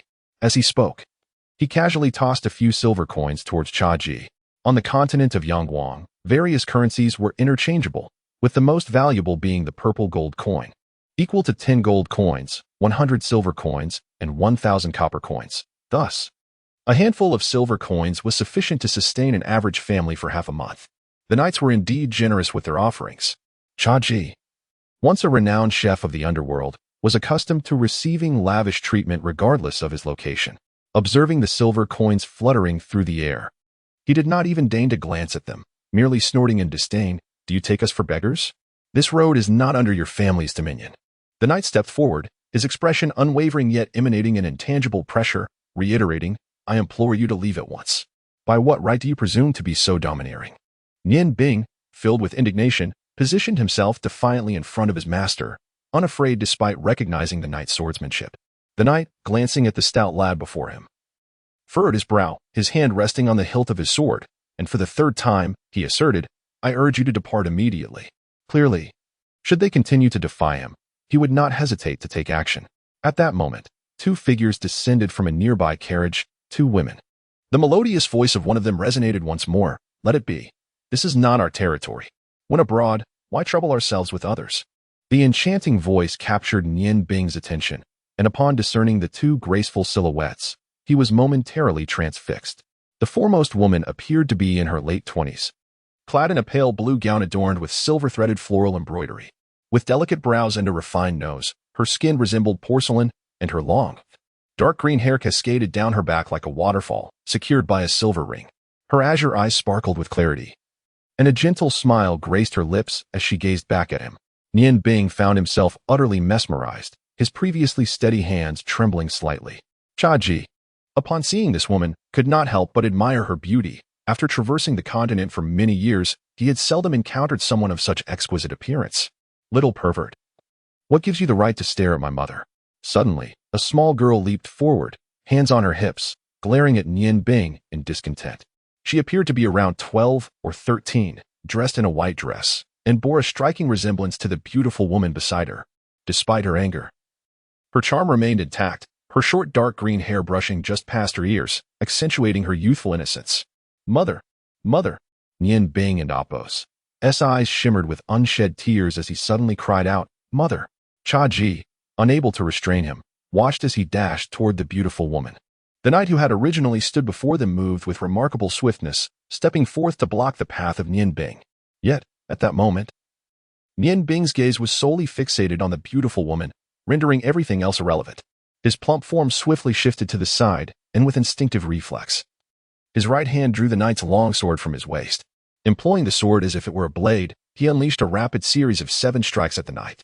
Simultaneously, his left hand flicked, releasing 2 ice shards that hurtled directly towards the knight and Apos' eyes. As a swordsman and a knight of the Silver Feather Order, he had undoubtedly endured trials by blood and fire. However, facing a child who barely reached his waist, how much caution could he truly muster? The longsword, which had accompanied him for many years, seemed to possess a life of its own in Nian Bing's grasp. Though devoid of any intricate techniques, the sheer speed of the 7 strikes sufficed to resolve the matter. In a reflexive act of self-preservation, the knight leaned back to evade the incoming ice shards and the longsword. The ice shards were successfully avoided. Yet the rapidity of the 7 slashes was beyond what he could fully dodge. Having honed his wrist strength through a year of wielding a hatchet, Nian Bing's strikes ignited a shower of sparks against the knight's silver armor. Although no real harm was inflicted, it forced the knight into a state of utter disarray. Time was of the essence for Nian Bing. He swiftly circumvented the knight and dashed towards the beautiful woman, tears streaming down his cherubic face, emanating an aura of profound sorrow. For a knight, the sword is akin to life itself. Losing one's weapon is an unparalleled disgrace, especially when it is taken by a mere child. The once composed knight shouted in fury and took an agile step, closing the distance behind Nian Bing. A soft blue light coalesced in his right hand and descended towards the boy's head. Be careful, Chaji exclaimed in alarm. At that moment, Nian Bing's heart and mind were consumed solely by the beautiful woman. Any sounds around him faded into oblivion, and still clutching the knight's sword, he continued to run forward, blissfully unaware of the deadly strike that loomed behind him, a harbinger of death. He was merely a child. A gentle sigh echoed, and in a flash, a slender, graceful hand, shimmering with a silver luminescence, intercepted the grim reaper's advance. The knight staggered, his face flushing crimson as he stumbled to the side before regaining his balance. The beautiful woman, momentarily taken aback, instinctively embraced Nian Bing and Apos' shoulders, feeling an unfamiliar surge of maternal instinct. Despite her notorious temper before marriage and the restraint she had cultivated thereafter, the sight of the sorrowful child rushing into her arms elicited a protective response. Child, do not cry.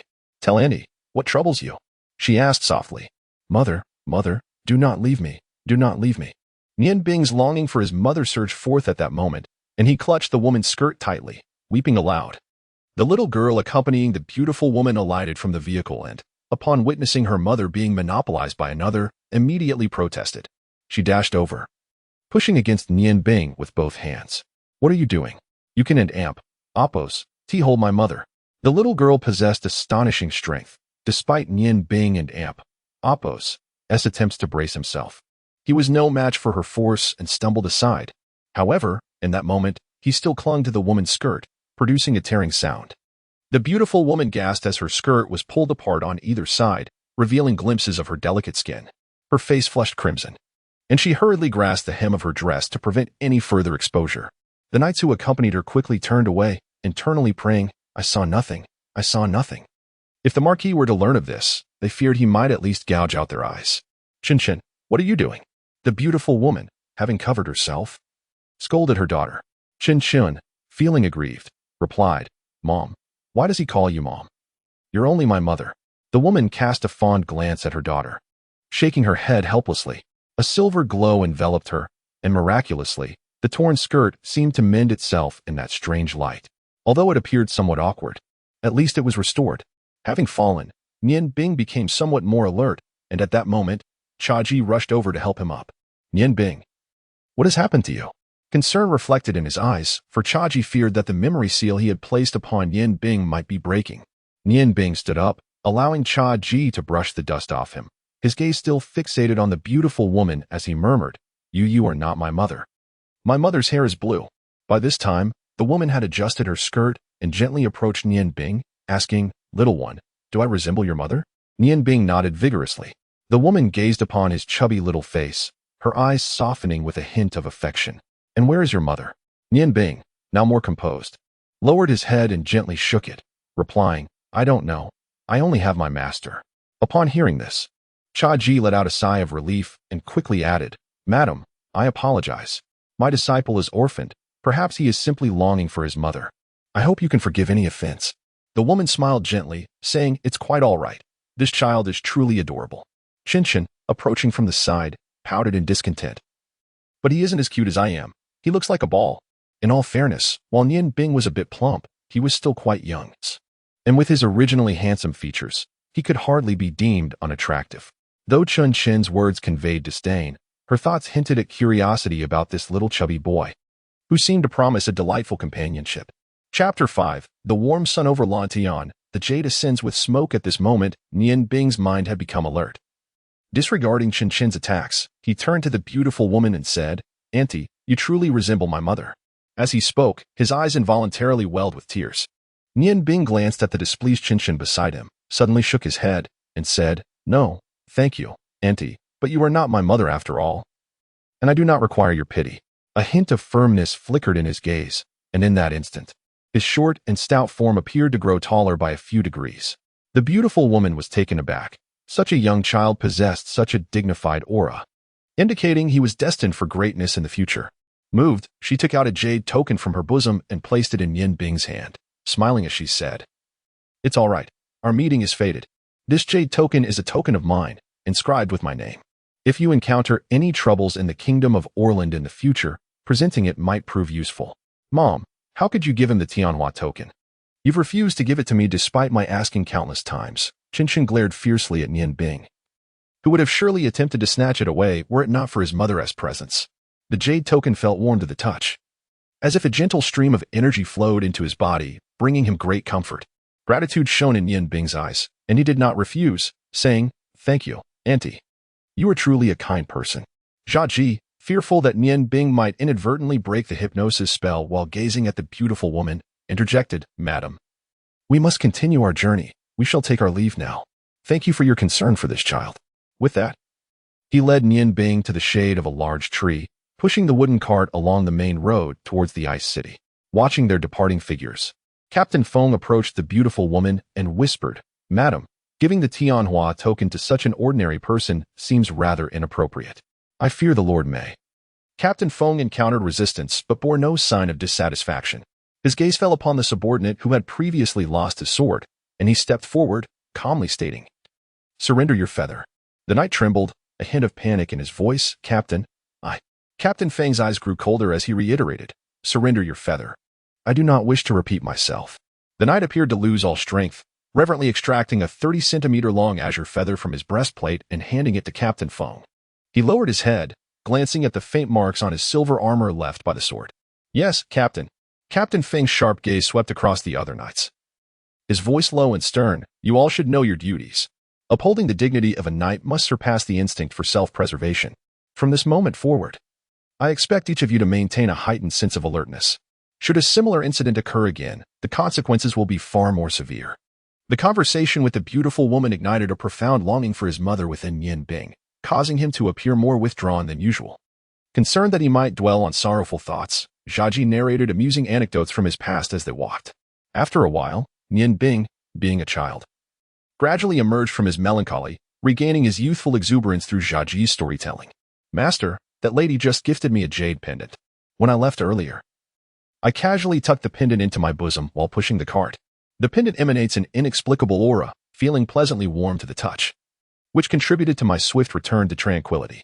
As I spoke, I pushed the cart with one hand and retrieved the pendant with the other. The pendant is modest in size, rectangular, approximately the length of my little finger, and radiates a creamy white hue. It feels smooth and warm in my hand, with the front exquisitely carved with a lifelike phoenix. A small red gemstone is embedded in the phoenix's eye, adding a striking touch to the pendant. At the top, there's a tiny, evenly sized hole, seemingly just large enough for a thread. A faint mist of white envelopes the entire jade piece. It is only under the sunlight that one can discern its presence. Zhaji's gaze fell upon the pendant in my hand. Earlier, in haste to depart from the crowd, he hadn't noticed what the beautiful lady had given me.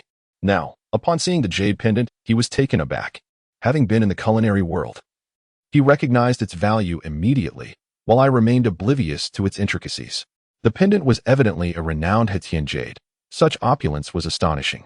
I was taken aback and asked, Master, is Hetian jade really that precious? Zhaji took the pendant from my hand and examined it closely, exclaiming, Indeed, it is precious, and not just any Hetian jade, but the rarest type known as mutton fat jade. A friend of mine, who dealt in jade, once told me that mutton fat jade is the finest of all, possessing an inner brilliance, a texture akin to congealed fat, pure, delicate, and warm to the touch. Wearing it can soothe the spirit, dispel evil, and bring good fortune. Its beauty is unparalleled. Look at this pendant. It embodies all these characteristics. Additionally, the exquisite carving makes it truly a treasure. Wearing it can bring tranquility to one and amp Appo's mind, which is vital for a chef. As he spoke, he flipped the pendant to examine the back, revealing the inscription of 3 ancient characters, Yu Ru Yen. This must be the name of the woman from earlier. Indeed, she lives up to her name, but she appears to be exceedingly generous. I smiled and said, That lady is truly kind. Once I master my culinary skills, I shall prepare the finest dishes for her to savor. Zhaji pondered for a moment before returning the pendant to me, saying, Let us proceed. Upon reaching Ice and Snow City, I shall buy you a red cord to wear around your neck, so that it can take effect gradually. Noticing the discontent on my face, he chuckled and remarked, Why do you seem taken with that young lady? Though our statuses may differ, opportunities may arise in the future. Perhaps when you grow up, you might cross paths with her again. I scoffed. Who would be interested in her? With such a spoiled temperament, she is simply irritating. Zhaji smiled in silence, reflecting on the serendipity of our encounter on the road. Perhaps, in the future, when you journey to the Orland Empire, you truly may encounter her again. As dusk approaches, we must hasten our departure. It seems we shall inevitably spend the night within the city. Ice Snow City, the second largest metropolis of the Ice Moon Empire, stands before us. From a distance, the towering walls rise several dozen meters high, broad and interlaced, exuding a sense of stability rather than sheer grandeur. The Azure River flows past the western edge of Ice Snow City, with the entire city constructed along its banks, harnessing its resourceful waters. Although it does not possess the renown of the capital, Ice Moon City, situated beside the Ice God Tower, it is undeniably one of the economic hubs of the Ice Moon Empire. Numerous prominent merchant guilds have established their foundations here, and with a population of millions, the city has flourished amidst decades of peace. Nian Bing and Chaji entered through the northern gate, their ordinary attire rendering them inconspicuous. The soldiers stationed at the gate paid them no mind, allowing them to pass without question. Upon entering the city, they were instantly enveloped by a vibrant atmosphere. The Peach Blossom Grove resembled a paradise, while Ice Snow City bustled with life. The main thoroughfare was paved with blue stones, and shops lined the sides, their merchants calling out enthusiastically. Although Nian Bing had visited this place over a year ago, the tranquility of his recent life made the sudden vibrancy feel somewhat overwhelming. Master, what shall we purchase now? Nian Bing inquired. Chaji smiled gently and replied, We have quite a few items to acquire. We must buy several bags of rice to minimize our future trips, along with some fine seasonings. And I must purchase for you a superior knife. It is time for you to formally begin your culinary training. A chef's knife, much like a warrior's sword, is of utmost importance. Only with a quality blade can your culinary skills truly shine. Ideally, we should seek one imbued with magical gems, which will allow you to skillfully utilize magic in your preparations. I cannot speak for other chefs, but for me, my knife was the most essential tool.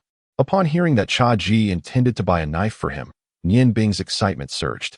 That is wonderful, master. I can finally retire my chopping knife. Please ensure you acquire a good one for me. But do you have the funds? Cha Ji scoffed lightly. Remove the word "indapos." But, indapos, your master was once a renowned ghost chef. My savings could last several lifetimes. Otherwise, why would I choose to live in the peach blossom grove? I merely seek tranquility. Nian Bing chuckled. So, master, you are indeed a wealthy man. But what knife do you use? I haven indapos. T noticed anything extraordinary about your current one? Cha Ji sighed. My own knife has long been sealed away. Since I am no longer the ghost chef of old, I cannot allow my treasured blade to gather dust. Should your culinary skills one day meet my standards, perhaps I shall pass it on to you. Now, come along. Do not dwell on the knife. Even a splendid one would be of little use to you at present. Let us first procure the rice. At present, Cha Ji, with Nian Bing in tow, skillfully entered the ice and snow city. In a short while, Nian Bing's wooden cart was laden with various items, essential foodstuffs, seasonings, and daily necessities. Cha Ji purchased in abundance, even acquiring several sets of plain coarse cloth garments for both himself and Nian Bing for changing purposes. Of course, he did not forget the promised red cord. At this moment, the jade pendant was affixed close to his neck, the smooth stone resting against his chest, emanating a gentle warmth that brought Nian Bing considerable comfort. As they pushed the increasingly heavy cart, Nian Bing lamented, Master, I am quite famished. Should we not eat something before continuing our shopping? Cha Ji, glancing at his plump disciple, chuckled, with all that fat on you, missing a meal one and appos, do any harm. Well then, we have gathered most of what we need. Let us find an end to rest, enjoy a meal. And later I shall take you out to see if there are suitable knives. Sighing in relief, Nian Bing pointed to a modest inn ahead. Master, let us go there. I truly cannot walk any further. Cha Ji nodded in agreement. Very well. I have stayed there before. Although the environment is average, it is reasonably clean. The inn, named All Beings, welcomed them as they approached. An attendant promptly greeted them with a smile. Gentlemen, are you looking to stay with us? We offer complete facilities, including hot water available all day long at a fair price. Cha Ji, slightly impatient, replied, Enough chatter. Just take the cart to the yard. We shall stay here. Entering the inn, Cha Ji led Nian Bing to the front desk, requesting, We would like a standard room, with 2 beds, please. The attendant behind the counter, appearing to be around 18 or 19, responded with a slight smile. The price for 1 day's stay is 1 silver coin. Please make your payment. Wait a moment. We need 2 rooms, Nian Bing interjected eagerly.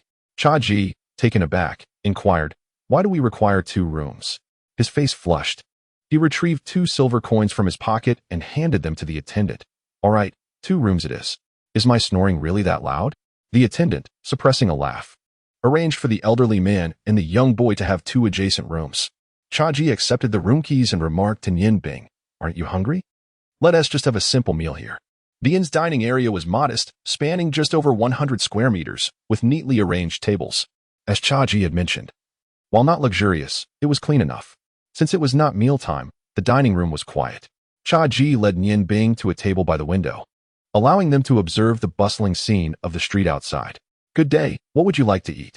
A lethargic waitress approached, her disinterest apparent as she glanced at the plain attire of Nian Bing and Cha Ji. Cha Ji ordered, for steamed buns, a bowl of plain congee, and some pickled vegetables will suffice. A fleeting look of disdain flickered in the waitress and Apos' eyes as she barely bothered to note the order, replying curtly, Wait a moment. It will be out shortly. Staring in astonishment as the waiter departed, Nian Bing exclaimed, Master, surely you jest. Just moments ago, you boasted about your wealth. Yet now you are so miserly, only consuming steamed buns. How can that possibly suffice for nutrition? Cha Ji retorted with exasperation, Fool. Do you think I could ever develop a taste for such fare? Having savored my culinary creations, I would surely regurgitate this ordinary restaurant food. Nian Bing, perplexed, responded, Master, I acknowledge your esteemed title as a ghostly chef, yet there is no need to belittle others so. Even if their skills do not match yours, they cannot be utterly devoid of merit. Otherwise, how could they have become chefs? Cha Ji chuckled oddly, Do you doubt me? Very well, let us order 2 vegetable dishes, and you shall see for yourself. If there is no substantial difference from an ordinary chef and Appos' offerings, then I would not have earned the title of champion in the consecutive 5 realms culinary competition. With that, he summoned the waiter and requested 2 vegetable dishes. Despite the waiter's unfriendly demeanor, the simplicity of the vegetables and the ready availability of steamed buns and porridge allowed for swift service. Yan Bing, already famished, skeptically took a hefty portion of vegetables and placed them into his mouth. Ugh, tea. He spat them out almost immediately. What is this? It tastes horrendous. Reeking of raw oil. The oil must not have been heated during cooking. The vegetables are undercooked, lacking their natural fragrance. And the excessive salt and monosodium glutamate make it utterly inedible. Cha Ji, rather than mock Nian Bing, nodded in satisfaction. Indeed. It appears your year of study with me has not been in vain. You have identified the flaws in this dish quite accurately. In light of your budding talent, I shall demonstrate my skills today. The nearby waiter, having grown impatient with Nian Bing and Appos' complaints, retorted brusquely, "What do you expect? Our dishes taste like this. If you desire better, you may visit to Chengxian or Qingfengzhai in the city. Their cuisine is exquisite. But I fear you may find it beyond your means." Cha Ji cast a cold glance at her, casually tossing a gold coin. "Enough chatter. Take us to the kitchen. We shall prepare our own dish using your ingredients, just one dish." Upon seeing the gleaming gold coin in his hand, the waiter's eyes lit up. "Sir, right this way, please." A single gold coin could cover an entire banquet, and preparing just one dish, even with superior ingredients, would yield a significant profit. The kitchen was merely a wall away from the dining area. Although it could not be deemed shabby, Cha Ji frowned at the sight of the obviously worn kitchenware. Only 2 chefs occupied the kitchen, evidently responsible for the meal Nian Bing and Cha Ji had just consumed. The waiter leaned in to whisper to one of the chefs, who furrowed his brow, casting a curious glance at Cha Ji before responding impatiently, "Suit yourselves. The ingredients are here, and we welcome the break. Come, brother. Let us take a rest." With that, he and the other chef left the kitchen, retreating to the backyard for a respite. Cha Ji and Appos' gaze fell upon Nian Bing as he leaned closer to whisper in his ear, "Today, I shall teach you to prepare your first dish. How long can your flame magic last?" Nian Bing pondered for a moment and replied, "If I solely rely on the flame magic, it should last for at least an hour." "Excellent. Let us commence," Cha Ji instructed. "Please fetch and clean a cast iron pan." Nian Bing nodded in agreement. Though uncertain of Cha Ji's intentions, he promptly retrieved a cast iron pan and cleaned it thoroughly. Meanwhile, Cha Ji had already approached the area where the ingredients were stored. The ingredients, evidently pre-washed, were quickly surveyed, and Cha Ji selected several, placing them upon the countertop. He then assessed the various seasonings laid out before him. "Chop the vegetables into strips, except for the tomatoes," he directed. "Understood, master," Nian Bing replied, grasping a chef's knife. As the blade settled in his grip, a focused expression overtook his face. The year of rigorous training proved invaluable, and the sensation of unison between him and the knife sharpened his gaze, transforming the 11-year-old into a figure of precision. The ingredients, in his eyes, resembled mere firewood, differing only in size. With his pudgy little hands, he methodically brought the ingredients before him. The knife flashed with brilliance, and the attendant barely perceived how swiftly Nian Bing worked. Potatoes, carrots, and onions were all reduced to neat pieces in the blink of an eye, effortlessly completed. Cha Ji smiled faintly as he handed an empty seasoning box to Nian Bing. "Seasoning is an essential component of culinary art. This dish does not demand intricate techniques. I leave it all to you. Chop the tomatoes, shrimp, and oysters into a paste and place them in this box." Once all was prepared, Cha Ji smiled again and announced, "Now, we shall officially begin." He tossed a small brush to Nian Bing, his eyes gleaming with intensity. Speaking with increased urgency, he instructed, "Spread 1/3 of the sauce at the bottom. Place the chopped ingredients atop, and brush another third of the sauce over them." Although it was Nian Bing's first experience in cooking, he was not entirely unfamiliar with the tasks of a chef, having been influenced by his surroundings. Despite a hint of clumsiness, he swiftly completed the task. The attendant paused momentarily, but Cha Ji, displaying impatience, reassured him, "Fear not, we shall not set this kitchen ablaze." Thanks to Cha Ji's earlier coin, the attendant dared not protest further and exited the kitchen, leaving only Nian Bing and Cha Ji. Cha Ji smiled once more, applying the remaining sauce, then turned to the hot pan. "O passionate fire elementals, I beseech you to coalesce into a radiant flame and bestow warmth upon the world." With that, Nian Bing conjured flames, vibrant and red, igniting from his right hand while holding the pan in his left, allowing the flames to dance beneath it. Zhaji remarked with a smile, "Your magical flames possess a higher temperature than ordinary fire and distribute heat more evenly, allowing us to dine sooner. Do remember the steps I just taught you. This is the simplest of dishes, aptly named ndapos, 3-sauce braised fish, ndapos. Given the average quality of the ingredients here, the flavor may be lacking, but it shall suffice." Nian Bing maintained the flames while addressing Zhaji. "Master, are you not afraid that the waiter from earlier might learn from you?" He cast a low-level ice magic spell to protect his left hand from the scalding heat. Under the intense heat of the flames, the enticing aroma gradually wafted from the iron pot, making Nian Bing swallow involuntarily. After a short while, he exclaimed, "What a delightful scent! What is this flavor? Indeed, it is exquisite. I have never encountered such a fragrant dish before. Could it be the work of that old man?"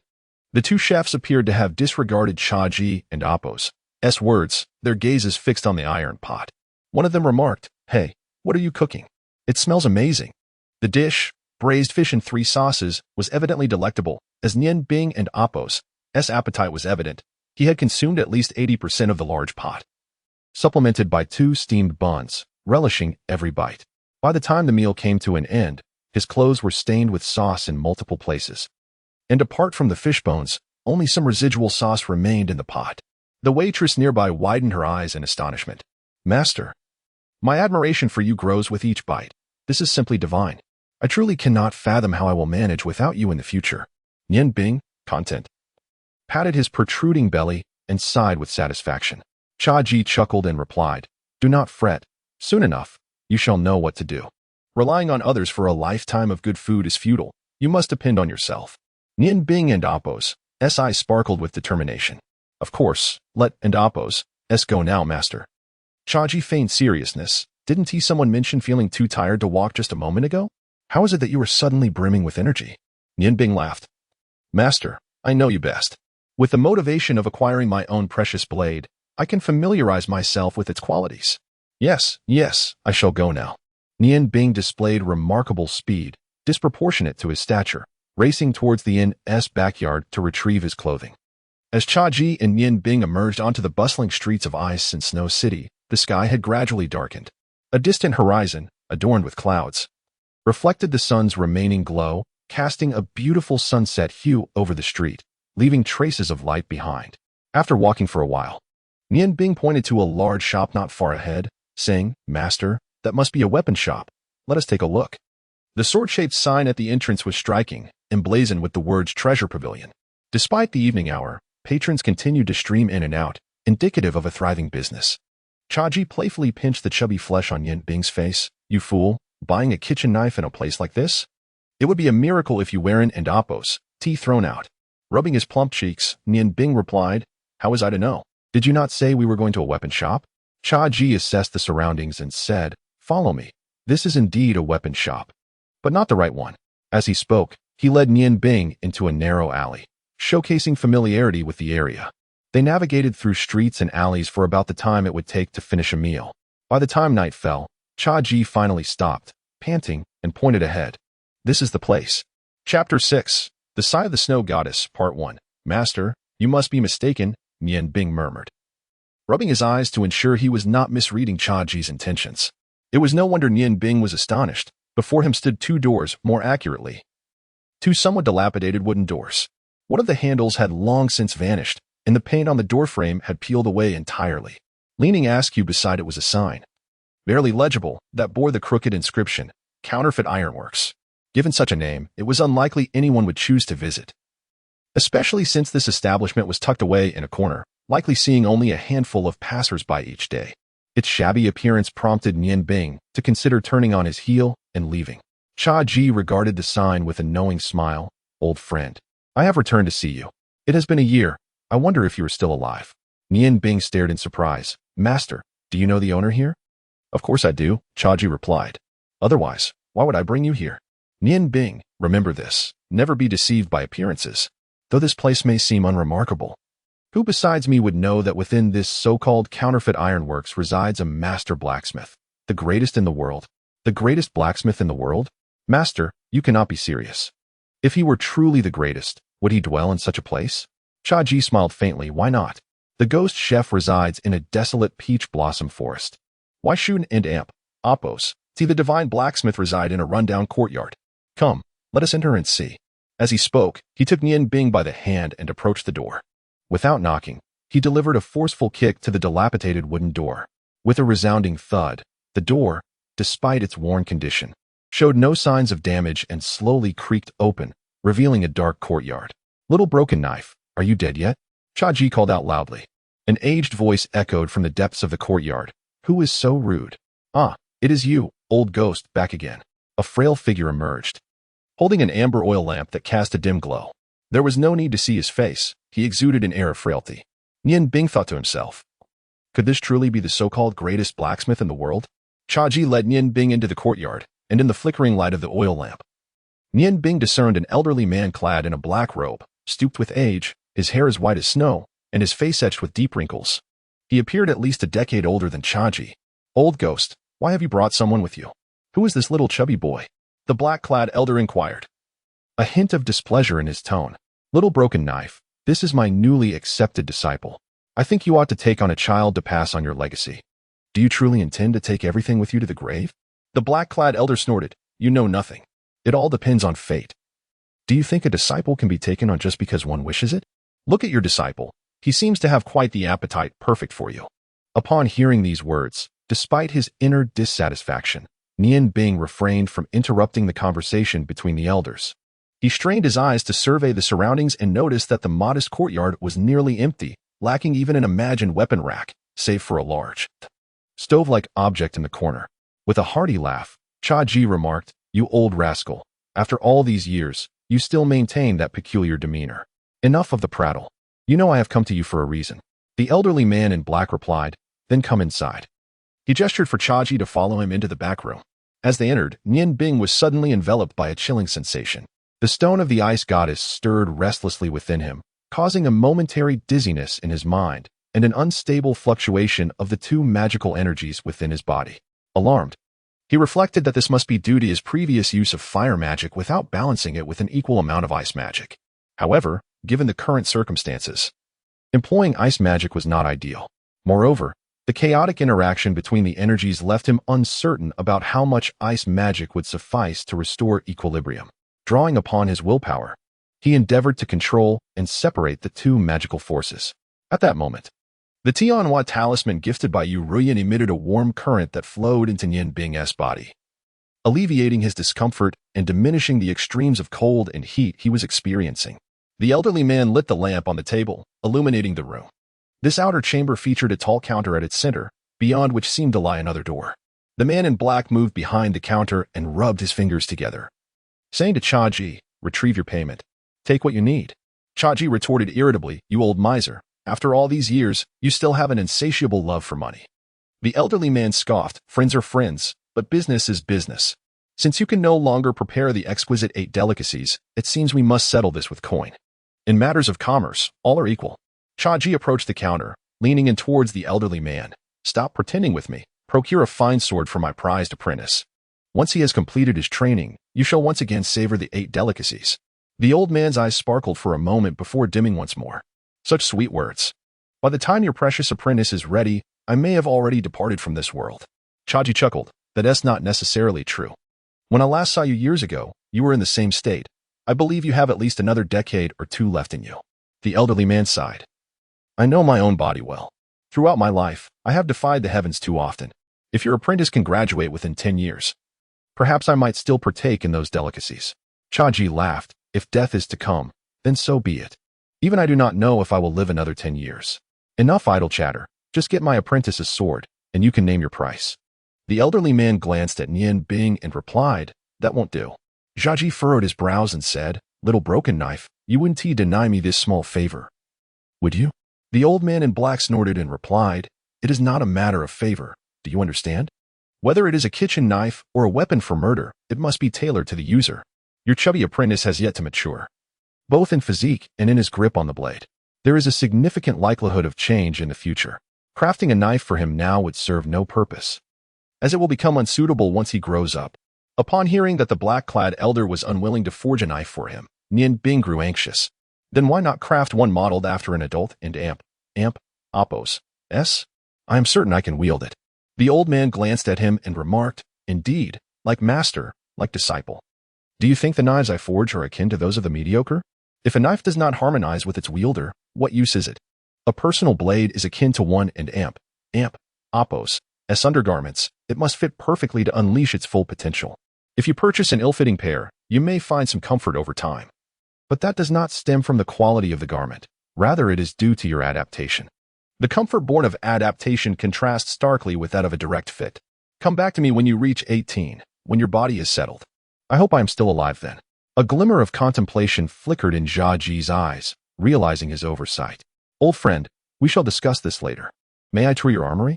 Have you crafted any fine pieces recently? The old man in black sighed. I have grown old.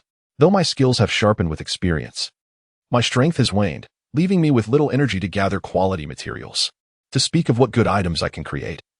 I must admit that my proudest work throughout my life is the Xinjiang, imbued with the power of fire magic, crafted for you. Alas, in this lifetime, I have produced only that one satisfactory blade. Since you wish to see, follow me. I shall let you, my chubby apprentice, select a makeshift weapon, he said, turning to walk towards the room behind the counter. Nian Bing and Xiaoji circled the counter and followed the old man into the inner chamber. Upon entering, Nian Bing was once again engulfed by a dizzying sensation. The fluctuations of the ice goddess stone were now more intense. The chilling aura was almost unbearable even for him. A practitioner of ice magic. Instinctively, he touched the gemstone nestled within his bosom. Xiaoji marveled. Such a dense aura of killing intent. Truly, you are the continent's foremost mastersmith.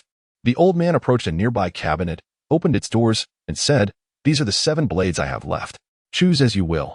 I will set the price at 100. Inside the cabinet hung 7 unsheathed knives, each distinct in design. Under the dim light of the oil lamp, a cold gleam radiated from them, and a subtle chill enveloped the air. The sharp edges of the knives faintly glimmered with an ethereal blue sheen. Their styles were antique, and upon a cursory glance, one could discern no flaws. As the cabinet door opened, Nian Bing's gaze instinctively settled upon the knife on the far left, the most inconspicuous and shortest among the 7, and he found himself entranced. Unable to look away. Beneath the flickering light of the oil lamp, the dagger lay devoid of luster, its blade dull and measuring approximately 1 foot 2 inches in length, with a 5-inch handle. The entire weapon was cloaked in darkness, its streamlined form exuding an exquisite elegance. The blade stood straight, its tip curving slightly upwards, with a width of 2 inches and a spine that appeared rather thick. The allure that captivated Nian Bing stemmed entirely from its aura, a profound sensation as if this dagger were destined to belong to him. The chill emanating from the stone of the ice goddess intensified, as if beckoning something unseen. With a dazed gaze, Nian Bing stepped closer to the cabinet, and just as Xiaoji was about to intervene, he was halted by the elderly man in black. Recognizing that this was indeed the dagger meant for Nian Bing to choose, it seemed that the boy had a discerning taste in blades and had made his decision. As these thoughts crossed his mind, he suddenly noticed Nian Bing reaching for the most inconspicuous short dagger on the far left of the display, prompting an involuntary gasp of surprise from him. Xiaoji understood well that among the 7 daggers, there would be both fine and inferior choices. In a situation where prices were equal, selection was of utmost importance. Seeing his plump disciple choose the least remarkable one, he inwardly cursed and turned his gaze towards the elderly man in black, expecting to find a smug expression on his old friend's face. However, when he beheld the look of astonishment on the elderly man's visage, he was taken aback. The man's eyes were wide as he fixated on Nian Bing's hand, his lips quivering as if he wished to speak, but found himself unable. Nian Bing, though not tall, grasped the dagger by its tip and lifted it down from the shelf. The moment the blade touched his palm, a wave of cold surged through him, invigorating both body and spirit, though he sensed a more potent fluctuation of magical energy within him. Upon examining the intricately textured handle, he noticed a diamond-shaped hole. As he grasped it, he felt an unmistakable connection between the ice magic within him and the dagger, as if the weapon had become an extension of his left arm. The ice magic flowed into the blade unbidden, casting a faint blue glow across its surface. Master, I shall take this one, Nian Bing declared, effortlessly swinging the short dagger, conjuring trails of pale blue light that seemed to lower the temperature of the room by several degrees. Upon witnessing the radiance emanating from the blade and recalling the astonishment on the elderly man's face, Xiaoji could not help but chuckle heartily, remarking, "You clever lad. It seems you have stumbled upon a fortunate choice. This little dagger, indeed, is the one for you." The elderly man in black regarded Nian Bing with wide-eyed wonder. Suddenly, he darted forward with a speed that rivaled lightning, reaching out to seize the short blade from Nian Bing's grasp. Startled, Nian Bing instinctively flipped the dagger, presenting the blade towards the elderly man, a chill radiating from it. Regrettably, his left hand, unaccustomed to such maneuvers, faltered, and the dagger slipped from his grasp into the elderly man and Apos' hand. Nian Bing stood in shock. "Senior, what are you doing?" Chaji approached Nian Bing, placing a reassuring hand on his shoulder. "Do not lament over this little dagger, for it is not meant for you to hold on to." "What manner of blade is this?" The elderly man in black gently caressed the blade's surface, letting out a resigned sigh as he remarked, "To be frank, I never anticipated that my plump apprentice would select this one. It is indeed the most inferior among the 7 blades." Chaji furrowed his brow and retorted, "The blade emits an unusual light. How could it be inferior? If you are reluctant, then I will not press the matter." The elder responded with irritation. "Do you think I'm hesitant? The words of my divine forging, Hua Tian, have never been disregarded, since I have allowed you to choose. Whatever you select shall be deemed fitting. This blade is indeed the least remarkable among the 7, and moreover, it is the only one not forged by my hand. The brilliance it radiates is a result of your apprentice's influence. If I am not mistaken, your apprentice must have trained in ice magic. Otherwise, it would be impossible to evoke such light." The elder continued, "Old ghost, I never expected you to cultivate a successor adept in magic." Chaji chuckled, saying, "It is merely fate. If it is inferior, so be it. After all, you mentioned that the blade is still young. We can always replace it later." The elder interjected, "My words are not yet complete. Although this blade is the least impressive among the 7, it can also be deemed the finest. For even I am unable to discern its true nature. Originally, this cold blade was acquired from a down-and-out scholar for merely 1 gold coin. The blade is crafted from a rare mineral, exhibiting remarkable resilience. Its most peculiar attribute is its inherent coldness. When activated by ice magic or cold energy, it will emit the light you witnessed earlier. But do you know why I describe it as the least remarkable? Because this blade possesses no soul." "No soul?" Both Nian Bing and Chaji echoed in unison, their eyes filled with confusion. The elder, Hua Tian, confirmed, "Indeed, this blade is soulless." "Little chubby one, do you know how old I am this year?" Nian Bing, expecting an explanation from the elder, instinctively replied, "You must be slightly older than my master."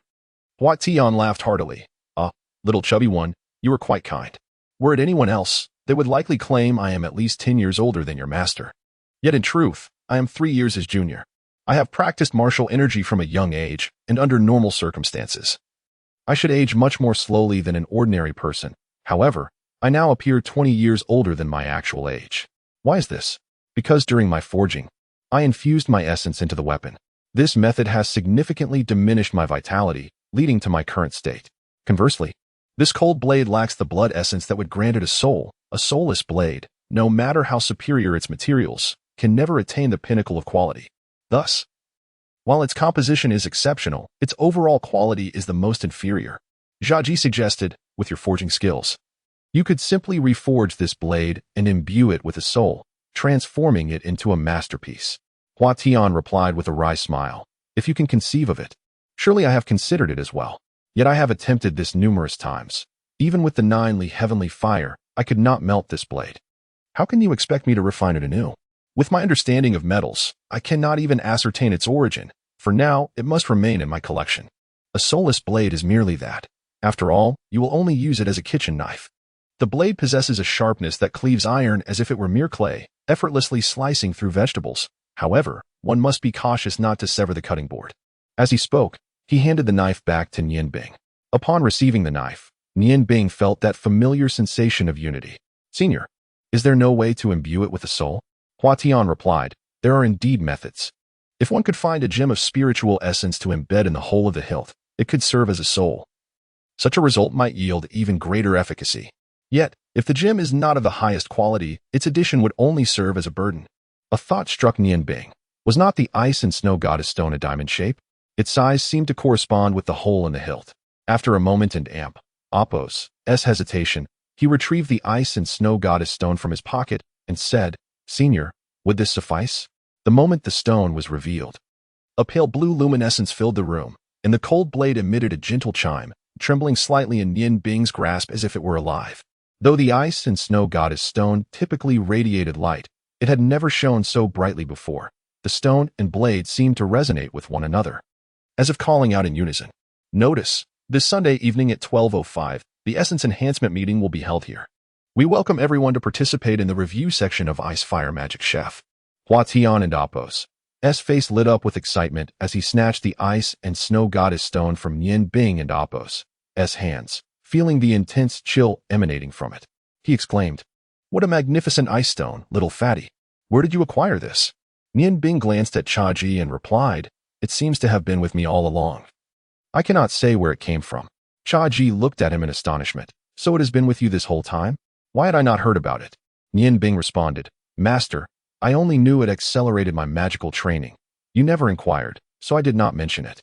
Senior, can this be embedded?" Huatian slowly closed his eyes, sensing the surging spirit within the ice and snow goddess stone. His voice trembled with emotion. "Yes, it can indeed be done. Their mutual calling has proven everything. Oh heavens, are you truly granting me this opportunity?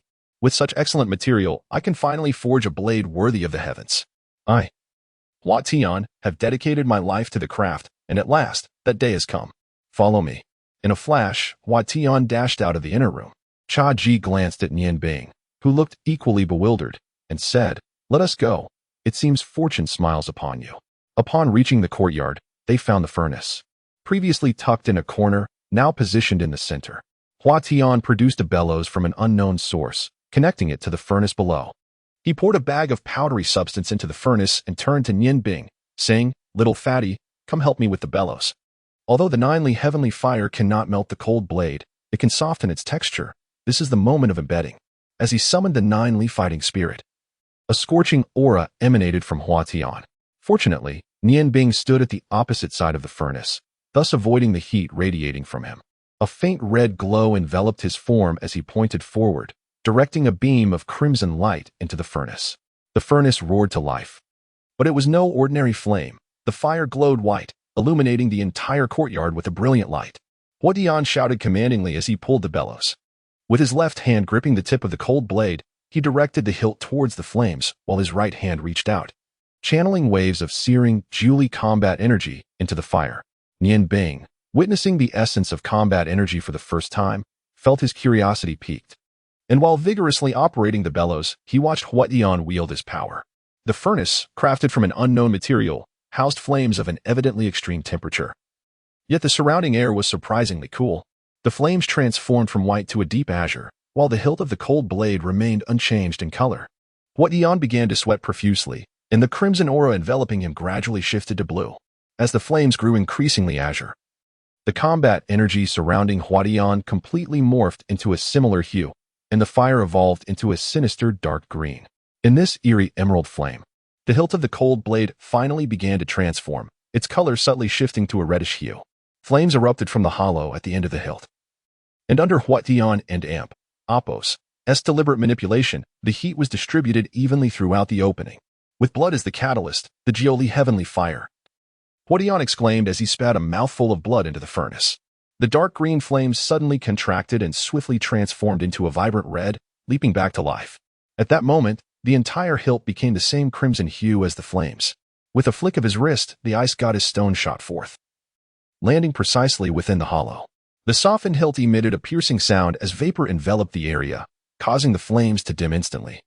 A cerulean light rising in a misty vapor towards the heavens. Huatian pinched the tip of the blade, his body suddenly appearing beside Nian Bing. The Julie combat energy surrounding him had receded, and with a swift motion, he seized Nian Bing from the ground. Nian Bing felt an overwhelming force, a warmth at his wrist, as if something was flowing out. From the side, Chaji observed clearly as Huatian used his nail to slice open Nian Bing and Apos' wrist. A jet of blood spurting directly onto the junction of the ice goddess stone and the hilt of the cold blade. The blood was rapidly absorbed by the hilt, and the ice goddess stone was perfectly embedded within it. As the red dissipated, the cold blade transformed from its original black to a striking azure, exuding an autumnal beauty. Radiating coldness, with the blade and Apos' light soaring into the skies. In that fleeting moment, the heavens illuminated, signifying the emergence of this unparalleled treasure. On the rooftop of the Ice Snow City Martial Arts Guild branch, an elderly gentleman clad in splendid attire, with a long sword at his waist, stood with arms behind his back. His stance was as steadfast as a rock, and his cold, starry eyes gazed into the distance, seemingly lost in thought. At that moment, he was astonished to discover a vibrant azure light soaring into the sky not far away, interwoven with a faint crimson thread. The chilling aura emanating from it was so palpable that it struck him with sheer astonishment. When he turned his gaze again, the azure brilliance had vanished, leaving him gasping in disbelief. A divine weapon had emerged, heralding bloodshed. Could it be that the continent was on the brink of turmoil once more? The long sword, sheathed in green sharkskin at his waist, vibrated slightly before settling into silence. The elderly gentleman in splendid attire patted it gently. "My old companion, you appear to be afraid. What manner of divine weapon could inspire such trepidation in you? United in spirit, with my martial prowess, should we truly fear a divine artifact? Regardless, the wielder is what truly matters." In the Ice God Tower, the blue hexagram, exceeding 10 meters in diameter, radiated with azure light as a woman with hair as white as snow suddenly opened her eyes. Though her hair was snow-white, her exquisitely beautiful face resembled that of a youthful maiden. Her blue eyes shimmered with a frosty aura, and the white robe adorned with golden trim signified her noble status. With a flick of her right hand, a transparent crystal orb materialized within her grasp. This was the lamentation of the goddess. Surely the tower and amp, Apos, stone had not perished within the azure river? In the name of the ice and snow goddess, I summon you, essence of the divine. A brilliant white light erupted, and a layer of mist materialized around the crystal orb, within which a blue glow suddenly ignited. With a soft chime, the orb trembled in her hand, shattering into fragments that fell before her. Such a fierce aura, it was indeed the stone of the ice and snow goddess. "Come forth," she declared, her voice not loud yet resonating with a soul-stirring intensity. The massive door swung open, and two women clad in white robes entered. Appearing to be in their 60s or 70s, their faces lined with deep wrinkles and age. "Great priestess of the ice and snow goddess, what is your command?" they inquired, bowing deeply before retreating from the chamber. The priestess and amp, Apos, eyes gleamed with an icy brilliance, enveloped in a shroud of blue mist. "Linger, why do you torment yourself so? Is love truly of such paramount importance to you? With your talents, if you were to relinquish everything and accept my guidance, within 20 years, the position of divine emissary would surely be yours." With a heavy sigh, the atmosphere around her shifted, and a thick layer of ice, a foot in depth, began to form upon the walls of the chamber. In the weapon shop, Xuanhuan sat on the ground, gasping for breath, his complexion pale and evidently fatigued. Yet, his murky old eyes sparkled with excitement and joy as he gazed at the short blade in his hand, where a droplet of white mist had condensed. Trembling with elation, he exclaimed, I succeeded. Autumn water, white dew, what an extraordinary divine blade. I never anticipated this ice stone would possess such potent spiritual essence. At last, I have forged an unparalleled divine weapon, finally catching up to the legendary master artisans of history. Ha ha ha ha ha. Nian Bing cradled her wrist, murmuring softly, "Gentle waters, may your soothing smile heal my wounds." Healing spell. A faint blue light caressed the wound on his wrist, and in an instant, the injury healed. Although the scar remained, the bleeding had ceased. Water and ice share the same origin. A mere first-tier healing spell was insufficient to invoke the essence of ice. Xuanhuan trembled as he rose from the ground, gazing at the blade in his hand, his eyes falling upon Nian Bing. "Little chubby one, I consecrate this blade with your blood. From this moment forth, only you shall unlock its full potential. You must treat this blade with utmost care. To be frank, I truly hesitate to entrust it to you. Allowing such a divine weapon to become merely a kitchen knife would be to tarnish a pearl with dust." Zhaji laughed heartily. What a joke. That gem is not even yours. Without the ice stone, no matter how great your skills are, you could never forge such a fine blade. Enough of the chatter. 100 purple coins, right? Here you go. As he spoke, he rummaged through his pocket and tossed a pouch of coins to Xuanhuan. With a dismissive snort, Xuanhuan threw the pouch back at Zhaji. Such an exquisite blade cannot be sullied by the stench of copper. Consider this a favor to you. However, I advise your disciple to wrap the hilt in cloth to shield the gem from exposure. As the saying goes, and amp, Apos, innocent men suffer for their treasures, and amp, Apos, if it were to be stolen, all my efforts would be in vain. Chapter 7. The Convergence of Ice and Fire, Part 1. Zhaji approached Xuanhuan, presenting the cold blade to Nian Bing. "No need for thanks, but could you provide us with a sheath? Nian Bing sheathed the cold sword, and indeed, the azure radiance diminished, along with the frigid aura. Only the ice snow goddess stone embedded in the hilt continued to emit a faint blue glow. Holding the sword, Nian Bing respectfully bowed deeply to Hua Tian, expressing his gratitude. Thank you for bestowing this sword upon me, esteemed senior. This blade, now adorned with gemstones, is different from before. Might I request you to name it? A misty light flickered in Hua Tian and Apos' eyes. In the autumn waters and the white dew of the cold heavens, let it be called the Morning Dew Blade. Zhaji exclaimed in admiration, Morning Dew is a splendid name. Nian Bing tightly grasped the Morning Dew, silently calling out, Mother. The ice snow goddess stone you gave me is embedded in this sword. Will you blame me? He recalled her reluctant sigh as he departed. With the essence of the ice snow goddess stone as its soul, he decided to name it the Sigh of the Ice Snow Goddess. Thus, the extraordinary divine blade. The Sigh of the Ice Snow Goddess Morning Dew Blade came into existence. Zhaji took Nian Bing and Apos' small hand and said, The little broken sword is right. We must leave quickly and avoid attracting attention. You truly have it easy, my young friend. As he spoke, he tore a piece of fabric from his clothing, wrapping it around the hilt to conceal the brilliance of the ice snow goddess stone, and placed the sword into Nian Bing and Apos' embrace, hurriedly leading him away. Most of the people in Ice Snow City had already fallen asleep, and the streets appeared somewhat desolate. As they walked, Nian Bing quietly inquired of Zhaji, Master, is that esteemed Hua Tian skilled in martial arts? Zhaji smiled slightly and replied, It can be said both ways. While he cultivates fighting energy, he lacks any martial techniques. Given the level of his 9ly fighting energy, he has likely surpassed the great sword masters among warriors, and may even have entered the realm of martial masters. However, he possesses no martial skills whatsoever. His 9ly fighting energy is entirely focused on forging. As you have seen, what could be more suitable for weapon crafting than such exquisite fire attribute fighting energy? Master, can one not use fighting energy for cooking? Fighting energy can possess various attributes, Nian Bing asked, voicing his curiosity. Though wearied, the acquisition of the treasure left him devoid of sleepiness. The youthful exuberance within him compelled him to repeatedly examine the Morning Dew Blade. Had it not been for Zhaji and Apos' admonitions, he would surely have drawn the blade from its sheath once more to admire its azure glow. The sound of snoring from the adjacent room was faintly audible, indicating that Zhaji had already fallen into a deep slumber. Nian Bing stuck out his tongue and murmured to himself, Thank goodness we took 2 rooms, otherwise I would have no chance of sleeping tonight. Master's snoring is indeed formidable. Cradling the sigh of the ice snow goddess, Nian Bing gradually closed his eyes, beginning his daily meditation. In a short while, he entered a state of deep concentration. Under the influence of his mental energy, the fire and ice elements slowly converged towards Nian Bing and Apos' body. Fatigue from the day, combined with the excitement of acquiring the Morning Dew Blade, caused him to neglect the imbalance between the 2 magical powers, allowing the elements to naturally gather within him. The stones of the ice goddess and the flame god, as usual, hastened the speed of condensing the magical elements of ice. In no time, the magical energy he had consumed during the day was fully restored.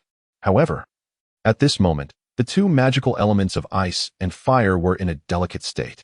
Over the past year, with the assistance of these 2 exquisite gemstones, he had relentlessly practiced, allowing his magical energy to accumulate to a significant level. Such accumulation in quantity inevitably leads to a qualitative transformation. For an ordinary magician, continued practice could enable their magic to break through barriers and reach higher realms. Yet, Nian Bing was different. He possessed 2 opposing magical powers. Although he had reached a threshold, a peculiar change was occurring. As the elements of ice and fire filled their respective halves of his body, they began a process of mutual encroachment in search of greater space. The ice magic surged through the meridians from left to right, while the fire magic attacked from right to left. Amidst the escalating conflict of these 2 increasingly frenzied magical forces, Nian Bing's body underwent a remarkable transformation. The left half of his body turned entirely blue, while the right half became entirely red, creating a dazzling display of red and blue light that flickered and pulsed, intensifying the struggle between them. From extreme cold to extreme heat, the intense stimulation jolted Nian Bing out of his meditation. Regaining his senses, he immediately recognized the anomaly within himself. At that moment, both the ice and fire magic had reached an unprecedented state of fury, clashing against one another with no intention of yielding. The stones of the ice goddess and the flame god emitted a faint glow, infusing their contained magical energy into Nian, seemingly striving to assist their respective elemental powers in overwhelming the other. As the ice and fire alternated, the painful sensations caused Nian's body to spasm uncontrollably, yet the situation had spiraled beyond his control. Even if he wished to cry out in pain, he found himself unable to open his mouth, forced to witness the tumultuous transformation of his body, oscillating between blue and red as the magical forces clashed. With the two magical energies growing increasingly violent, Nian's left half became encased in frost, while the right half blazed with heat, the fabric of his clothing emitting a faint scent of char. Under the assault of these two extremes of magic, Nian and Apos' consciousness began to blur. He recalled his father, his mother, and all that had transpired in the Ice God Tower. Mom, Dad, am I going to die? No, I don't want to die. Father, didn't you once say that ice and fire are not entirely opposed? Why am I feeling this anguish? You are fire, and Mother is ice. You both can unite. So why can't my magical powers? Father, Mother, please teach me what I should do now. A person's physical constitution varies according to their birth circumstances and the hereditary attributes of their parents. The attributes one possesses determine the type of magic or battle energy they are suited to cultivate. For a fire attribute individual to attempt to practice ice magic or ice battle energy is nearly impossible. Even if they were to forcefully practice, the results would be dismal, and they would struggle their entire lives to achieve even minor success. The reason why Nian possesses the dual powers of magic is undoubtedly due to the influence of the Ice Goddess Stone and the Flame God Stone bestowed upon him by his parents during their time at the Ice God Tower. However, it is also intrinsically linked to his own attributes. Generally speaking, if both parents possess differing attributes, the child will inherit only one. Yet, Nian and Apos' parents each possess formidable powers that represent two extremes. Consequently, upon his birth, Nian was endowed with both attributes. Individuals with dual attributes are exceedingly rare, and if their attributes do not conflict, they can cultivate magic and ascend to the esteemed rank of a dual-element mage, earning renown across the continent. Unfortunately, the two attributes that Nian possesses are inherently antagonistic. Ice and fire are sworn enemies. Throughout the past year, he has inadvertently practiced both opposing magics without guidance, maintaining a delicate balance. His relatively weak magical power has prevented any catastrophe thus far.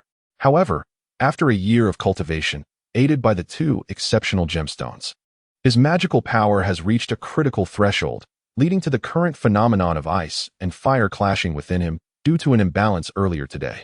As the ice and fire raged within him, a typical person would have perished from shattered meridians. Even with his extreme attributes, Nian found himself teetering on the brink of collapse. A single misstep could either ignite him in flames or freeze him entirely. The alternating red and blue lights continued to flash, and the convulsions of his body grew increasingly intense. The excruciating pain coursed through his meridians, and blood began to seep from his pores. It appeared that the Ice Goddess Stone and the Flame God Stone had also succumbed to a frenzy in response to Nian and Apos' condition, with the ice and fire elements colliding against him at an unprecedented speed. The ferocity of the two magical powers escalated, and it seemed that Nian's life was on the verge of extinguishment amid their mutual onslaught. Suddenly, a gentle green light emanated from his chest, merging with both the ice and fire magic. At that moment, Nian's body was no longer merely half blue and half red. The two magical forces had already permeated throughout him, entering a state of amalgamation. Under the influence of that soft green aura, Nian let out a cry as the ice and fire elements began to rotate slowly under the effect of the green energy, although they still clashed against one another. The ferocity had diminished considerably. Seizing this opportunity, Nian hastily focused his mental energy, attempting to control the conflicting magical forces. To his astonishment, he discovered that all magical elements within him began to converge towards the swirling vortex infused with the green light. Though the merging process was slow, it was unstoppable. The green light appeared for only an instant before vanishing. Once Nian's magical power entered this extraordinary state, the pain from the contrasting temperatures dissipated. The swirling energies of ice and fire reached a remarkable state of fusion as they rotated slowly, appearing to completely separate yet simultaneously merge into one. The struggle between them weakened significantly. The red and blue vortices spun slowly, presenting a captivating spectacle, with alternating circles of blue and red. Magical energy condensed within their rotation, while the stones of the Ice Goddess and the Flame God delivered magical elements at an astonishing pace. several times faster than usual. The magic that once flowed freely through his limbs gradually converged into the vortices, which, though modest in size, began to shimmer as the blue and red energies coalesced. Young Nian Bing curiously inquired, "Father, what does it mean for water and fire to merge? How did you discover it?" Rong Tian, slightly embarrassed, cleared his throat to mask the flush on his face and replied dismissively, "You are still young. I shall tell you when you grow up. Water and fire are the two most intimately connected magical elements." Could it be that his current state was what his father referred to as the merging of water and fire? Ice and water share a common origin. Could it be that ice and fire also share a similar genesis? The immense transformation within him left Nian Bing feeling unsettled. Yet he vaguely understood that he must maintain this condition, allowing the two magical elements to continue their harmonious dance. Only in this way could he avoid annihilation from their mutual antagonism. As dawn broke and the first rays of sunlight streamed through the window, Nian Bing awoke from his meditative state. The once distinct magical energies within him had vanished, replaced by a vortex of red and blue, the size of his fist. The two different magical forces twirled in splendid harmony, neither encroaching upon the other. The crystalline blue and radiant red appeared breathtakingly vibrant. Nian Bing sensed that his perception of magical elements was significantly heightened. Touching the jade pendant that hung around his neck, he murmured, "Andy, thank you. If it weren't for this Xuanhuan pendant stabilizing my magical energy in time, I would surely owe you a great debt." In times of crisis, the azure light emanating from the Xuanhuan pendant had proven invaluable. Crafted from mutton fat jade, its efficacy exceeded his expectations. With a flicker of determination in his eyes, he raised his hand, gripping the morning dew blade, and softly chanted, "Element of ice, I beseech you, coalesce into a sharp, great blade. Sever the bonds and shackles of this world." A blue light ignited from the stone of the ice goddess, visibly manifesting the ice element into a solid form. As a blue ice blade materialized before him, the vortex within him continued its relentless rotation, unaffected by the execution of the ice blade technique. He felt no diminishment of ice magic, and the vortex remained in a state of equilibrium. His heart raced, and instinctively he retrieved the stone of the flame god from his bosom to chant once more, "Element of fire, I beseech you, coalesce into a sharp, great blade. Sever the bonds and shackles of this world." The fiery light replaced the blue ice blade, and amidst the flickering brilliance, a solid flame blade appeared before him. No longer was there a distinction between ice and fire in his right hand. Nian Bing and Amp. Appo's heart quivered with exhilaration as the exquisite fusion of ice and fire endowed him with the true ability to wield two opposing magical forces. With a flash of brilliance, propelled by his mental energy, the ice blade and flame blade collided midair, releasing a hiss as steam erupted, and both second-tier spells dissipated simultaneously. It was a triumph. Joy flooded through him as he realized he could finally harness the power of both magical elements. Nian Bing leapt excitedly from his bed, his unique abilities stemming from the dual forces of ice and fire. A knock echoed at the door, and Chaji's voice resonated from outside, clamoring for entry at such an early hour. Hastily, Nian Bing secured the flame god stone and approached the door, opening it to find Chaji, who immediately recoiled and covered his nose. "Good heavens, it reeks. You haven't soiled yourself in there, have you?" Taken aback, Nian Bing glanced down only to discover that his body was inexplicably sticky, his clothes sullied by a viscous substance, leaving him feeling thoroughly uncomfortable. Chaji scrutinized Nian Bing, a flicker of astonishment crossing his mind. In just one night, Nian Bing appeared to have grown taller, and the most striking change lay in his gaze, which had deepened from childlike innocence to a more profound maturity, particularly highlighted by the glimmering brilliance in his eyes, evoking an extraordinary aura. "Nian Bing, what transpired last night?" Chaji inquired, astonished. Nian Bing scratched his head, replying, "Master, it seems my magic has reached a breakthrough, attaining a new realm. I am at a loss as to why I am sweating so profusely." Unbeknownst to him, this was the result of the violent interplay between ice and fire, which had expelled the impurities from his body, facilitating a transformative process that accounted for his physical changes. "Please, I implore you to cast your votes and support for Kong Su. Once this book is officially published, I shall return the favor. Thank you." Announcement. This Sunday evening at 12:05, the esteemed meeting will be held here. Everyone is welcome to join the discussion in the review area of Ice and Fire Chef. Pushing a wooden cart, Nian Bing followed Chaji as they ambled towards the city outskirts. The weather was splendid.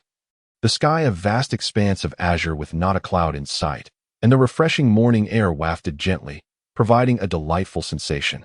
Upon reaching the North City Gate, the sound of hoofbeats suddenly erupted from outside as the soldiers of the Ice Moon Empire stood in orderly formation on either side, some directing the townsfolk who were preparing to enter or exit the city aside.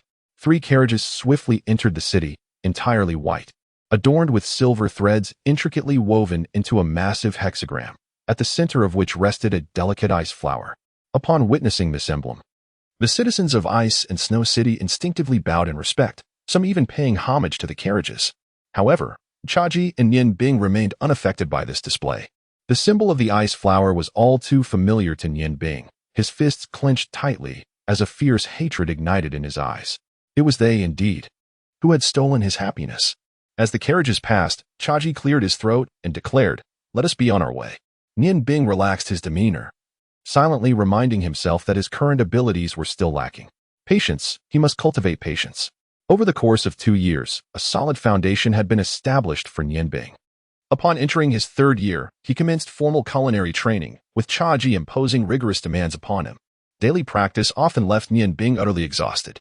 However, his evening meditations provided the best respite, not only restoring his weary body, but also enhancing his mental acuity, allowing his spiritual strength to progress at a pace comparable to his magical prowess. The longer one immerses oneself in the art of cooking, the more one can appreciate its enchanting essence. With each passing moment, the depth of culinary technique stored within one's heart resembles an unfathomable ocean. It seems that Nian Bing has long forgotten his animosities, wholly dedicating himself to the pursuit of culinary mastery. Under the guidance of Chaji, his innate understanding gradually blossoms, often leading him to propose novel insights for mutual exploration with his mentor. By the 5th year, Nian Bing no longer solely learns from Chaji. Rather, they engage in discussions, gradually intertwining magic with culinary arts. This not only enhances his cooking skills, but also serves as an exceptional method for refining his magical control. Dishes infused with magic repeatedly manifest from Nian Bing and Appo's hands, embodying the artistry of the ghostly chef passed down through generations. "Master, what would you like to eat for lunch today? Your health has not been well lately, so I shall catch a couple of fish to prepare a soup. The flaming fish soup I devised recently will surely whet your appetite," Nian Bing inquired after completing his daily chore of chopping wood. Standing at the threshold of Chaji's chamber, Chaji reclined in a chair, the wrinkles on his face having deepened significantly over the years. "Nian Bing, come in and take a seat. I have something to discuss with you," he beckoned. Nian Bing paused momentarily, then strode into the room, pulling a chair to sit beside Chaji. "Master, what troubles you today? My skill in slicing with the cleaver has reached great heights. Do you not wish to see? It is time to eat. Your stomach is not well, and if you do not eat on time, your chronic ailment may resurface." Chaji gazed into Nian Bing's concerned eyes and smiled. "It has been 8 years. You have been with me for 8 years. In this span, you have transformed from a child into a graceful young man. I have little left to teach you. With your current skills, you have reached a level that surpasses my own teachings. Silly boy, I have been deceiving you all along. Mastery in slicing with the cleaver merely requires achieving strands as fine as hair, not the unattainable perfection of suspended, unbroken strands. Your knife skills now far exceed my peak performance of your. I never anticipated that my theoretical musings would manifest so splendidly in your hands. Such extraordinary skill is unparalleled. I have nothing more to impart. Thus, it is time for you to depart." At 18, his apprentice appeared exceptionally handsome. Clad in simple garments that could not conceal his striking presence, tall stature, broad shoulders, and flowing golden hair rendered him almost perfect. Nian Bing stared blankly at Chaji. "Master, are you saying I can leave?" When he first began his culinary journey under Chaji's tutelage, he yearned to master the craft quickly and depart. Yet, as emotions entwined over the 8 years spent together, despite Chaji's strictness, a profound bond had formed between them. Hearing Chaji suggest his departure stirred an inexplicable sense of loss within him. Observing the aged visage of his mentor, he said, "Master, you are of considerable age. If I leave, who will care for you?" Chaji smiled gently. "Silly child, I was alone before you arrived. Do not worry. Would the esteemed ghostly chef truly starve? Your culinary skills have reached a plateau akin to mine in years past. Remaining here will yield no further enhancement. Only through exploration and experience can one attain a deeper understanding, thus justifying my efforts in teaching you." A glimmer of light flashed in Nian Bing and Appo's eyes. "Master, I cannot bear to part with you." Chaji gently grasped Nian Bing and Appo's slender hand, sighing, "Child, do you intend to remain here with me forever? Even in your companionship? There will come a day when I must depart from this world. When I took you on as my disciple, it was purely for selfish reasons. To pass on my skills. You bore no resentment and devoted yourself to learning the culinary arts from me. You have endured much over the years." Nian Bing trembled all over. "Master, you already know." Chaji smiled, saying, "When you revealed that piece of ice stone and the intense hatred that surfaced upon seeing the ice god tower and Appo's carriage, I understood then that the hypnosis had failed. Do you know, at that moment, I felt a twinge of fear. You were merely a 10-year-old child, yet possessed such profound cunning, something I never anticipated. I am uncertain whether to rejoice in having a clever and composed disciple or to fear your shrewdness. However, none of that matters now. I trust you are a good child, and within you lies a story, one concerning your parents. Master, I will tell you everything." Nian Bing's voice quivered as he gazed at Chaji's kind face, suddenly gripped by an ominous premonition. Chaji shook his head and said, "No. Keep it within your heart. I believe your parents are connected to the Ice God Tower, which explains the profound enmity you displayed upon seeing that carriage. Child, harboring hatred is not inherently wrong, yet, as I once attempted to hypnotize you, it is crucial to conceal such hatred within until you possess sufficient strength. A gentleman and Appo's revenge is best served after a decade."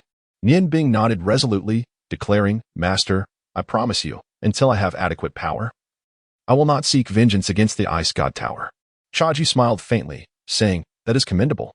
Nian Bing, my master once imparted to me the wisdom. 10 years to hone culinary skills, 10 years to comprehend them. These 8 characters have resonated with me throughout my life. Upon arriving in this peach blossom grove, I added another 8 characters, a lifetime of solitude, leading to inevitable demise." Chapter 8, The Xuanhuan Knife, Part 1. Notice, this Sunday at 12:05 p.m., the refined meeting will be held here. Everyone is welcome to join us in the review section of Ice and Fire Magic Chef. Chaji gently shook his head and said, "There is no need. I am the ghost chef, not you. You have mastered my skills, yet you must not become complacent. Only through relentless progress can you reach the pinnacle of culinary artistry. Being a chef is a rather commonplace profession on this continent, and you must diligently cultivate your magical abilities. This vocation is, in fact, your best disguise. I do not harbor resentment towards that woman from the past, and you need not seek her out. The past is but a shadow had it not been for her. I might never have grasped the profound connection between magic and culinary arts, nor would I have gained such an exceptional apprentice as you." As he spoke, his weathered hand retrieved a long cloth bundle from the side and presented it to Nian Bing. "This is my old companion. I entrust it to you now. Take a look." Nian Bing unwrapped the cloth, and as the layers gradually fell away, a knife emerged before him. Unlike a typical kitchen knife, this one bore a sheath, reminiscent of his morning dew. The blade was comparable in length to the morning dew, yet it was considerably wider, measuring a full 4 inches, with an exceptionally thick spine of half an inch. In his grasp, the knife and Appo's weight felt equivalent to 3 morning dew knives. The scabbard was a deep crimson, adorned with an antique floral pattern. Nian Bing firmly held the knife and Appo's handle, slowly drawing it from its sheath. A faintly searing aura emanated from the dark red blade, causing Nian Bing and Appo's hand to tremble. The flame god stone nestled in his bosom let out a low growl, and the rotation of the elemental powers of ice and fire within him quickened noticeably due to the stone's agitation, as the entire blade was freed from its sheath. The initially uncoordinated wide-bladed knife revealed an unexpected elegance. A dark red sheen coursed over the entire knife, its blade sharp and defined, reminiscent of a shark's fin, with graceful, streamlined contours flowing through the edge. Holding it aloft, the sensation of raging flames surged within Nian Bing, igniting his fervor. "This is the treasured blade I acquired after achieving fame. It is my old companion, akin to a brother, always by my side. Do you remember Hua Tian? This was also his proudest creation aside from your morning dew. The Xuanhuan knife is not forged from metal, rather, it is intricately carved. Its fundamental material is the horn of a fire dragon." "Master, is there truly a fire dragon?"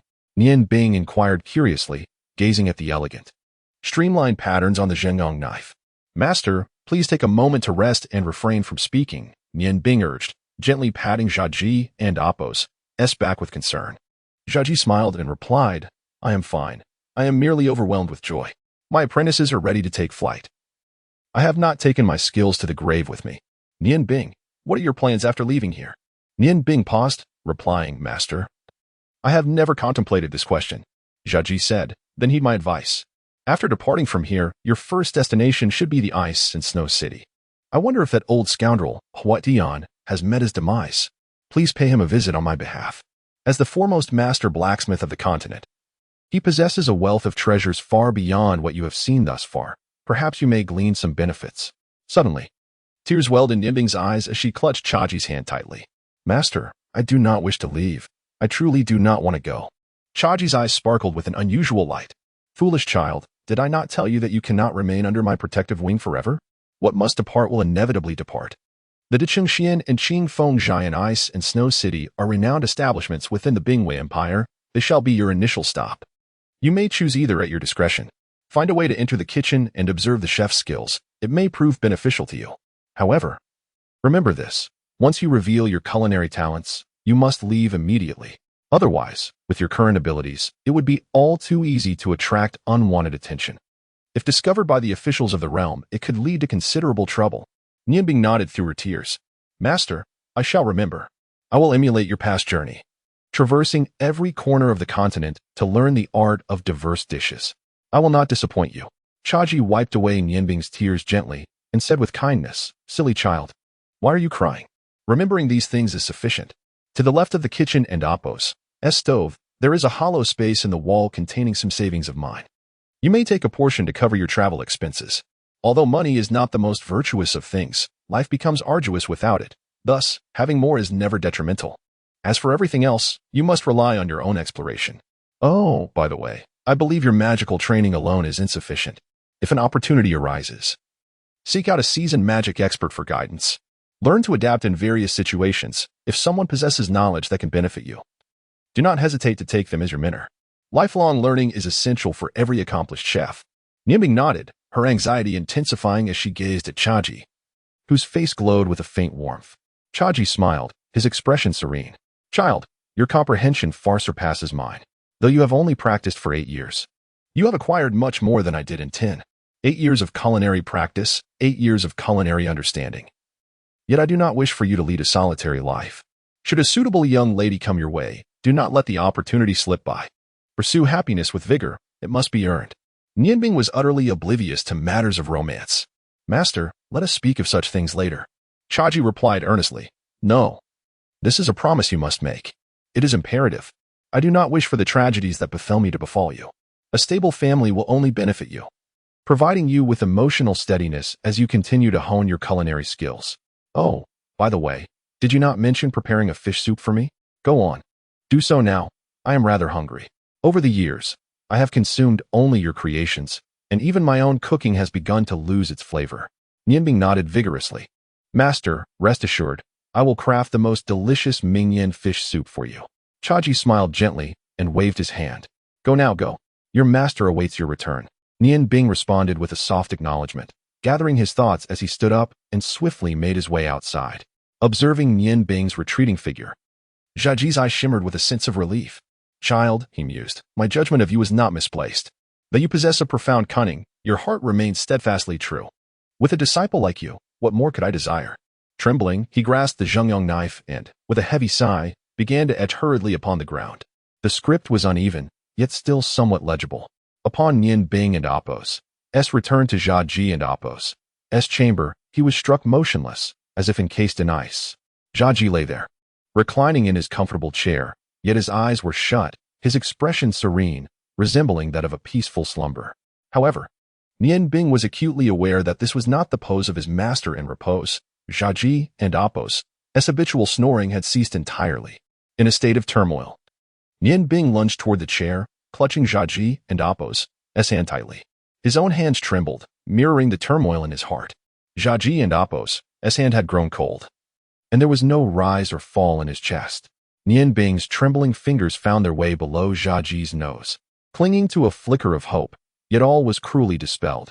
Every glimmer of hope dissipated like smoke. Zhaji had departed, leaving this world with a satisfied smile. Tears cascaded uncontrollably from Nianbing's eyes as he succumbed to profound grief, unable to produce a sound. His body shuddered, memories flashing through his mind like vivid scenes from a film. Xiaji had saved him, brought him to the peach blossom grove, and imparted his vast knowledge. For years, he had cared for Nian Bing as a father would, and now, after a mere 8 years, it felt so tragically brief. Master, Nian Bing lamented, I awaited your presence as I aspired to reach the pinnacle of culinary mastery. How could you leave me now? Did you not wish to see me become the finest chef? Despair engulfed him as he questioned, Master, have you truly departed? His tears soaked the fabric of Xiaji's chest. Gently, he arranged Xiaji's hair, then stepped back and knelt, bowing deeply in reverence, striking his head against the ground 9 times. Master, I understand that you would not wish to see a cowardly Nian Bing. Rest assured, I shall summon my strength. From the moment I left the Ice God Tower, I vowed to be resilient. Tears should only flow from the eyes of my enemies. Yet today, I weep. But fear not, as long as I draw breath, I shall fulfill your wishes and elevate the culinary arts. This is my pledge to you. Rising to his feet, he sheathed the Xuanhuan knife, resolutely wiping away his tears. With one last, profound glance at Xiaji's lifeless form, he stepped out of the room with unwavering determination. The gentle breeze caressed the peach blossom grove, sunlight casting a dappled pattern of shadows on the ground. The fragrant scent of peach blossoms wafted through the air, as Nian Bing inhaled deeply, suppressing the sorrow swelling within him. Following Xiaji's instructions, he extracted several purple coins from the empty wall of the kitchen, simply wrapping them in a bundle and slinging it over his shoulder. Before him, the roaring flames flickered, and Nian Bing seemed to glimpse the beloved visage of his master. His vision blurred, yet he resolutely held back his tears, silently vowing to become stronger from this day forth. Only the resilient could endure longer and fulfill both his own aspirations and those of his master. The Inferno raged, a 4th-tier fire magic of vast scope, demanding an adept mage for its invocation. The searing flames swiftly transformed the wooden cottage, where Nian Bing had resided for 8 years, into ash. Mirroring the fall of his master, the ghost chef Xiaji, into the earth. Everything vanished, and with teary eyes, Nian Bing embarked on the journey meticulously arranged by Xiaji. He was uncertain of what lay ahead, but was resolute that no hardship could hinder his progress. The peach blossom grove returned to tranquility, wisps of smoke curling from the ruins of the cottage. An hour after Nian Bing's departure, the remnants of ash stirred, accompanied by the sound of splintering wood, as a board flipped from beneath. A staggering figure appeared to emerge from the ground, its body cloaked in dust. Goodness, you truly are relentless. If I hadn't acted swiftly, I would have become ashes myself, came the unexpected voice of Xiaji, who had appeared from the ruins. Seemingly resurrected. Brushing off the dust, he appeared vibrant, devoid of any signs of suffering. Watching Nian Bing's departing figure, Xiaji chuckled, Silly boy. I had to deceive you once more. How could you wholeheartedly pursue culinary mastery if you believed me to be dead? Damn it, this turtle breathing technique is quite troublesome. But thankfully, I practiced long enough to endure it. Oh, the place is scorched so cleanly. It seems I have no choice but to leave now. Will you seek her out? Go ahead. Since I am free of attachments, I shall finally pursue what I have long desired. If I can see her just once more. Even death would be a welcome fate. Nian Bing, travel well. Perhaps one day, our paths as master and disciple will cross again. Nian Bing walked along the road, still engulfed in the grief of Xiaji's earlier demise, oblivious to the fact that he had been tricked yet again. The Xuanhuan knife and the morning dew knife nestled in his embrace, the contrasting currents of heat and cold stimulating his body. As the ice magic within him circulated, he felt no warmth despite the blazing sun. I must head to Ice Snow City, as my master instructed. So be it. O great ice element, grant me your fury and guide us to the shores of the lost. A tempest of snow began to swirl around him. The vast expanse of the road lay empty, as Nian Bing conjured an extensive array of ice spells. The surrounding air swiftly turned frigid, and under the influence of the azure magical energy, a tremendous magical effect erupted from the stone of the ice goddess. Winds and snow intertwined, transforming the area enveloped by the magic into a boundless ocean of ice and snow.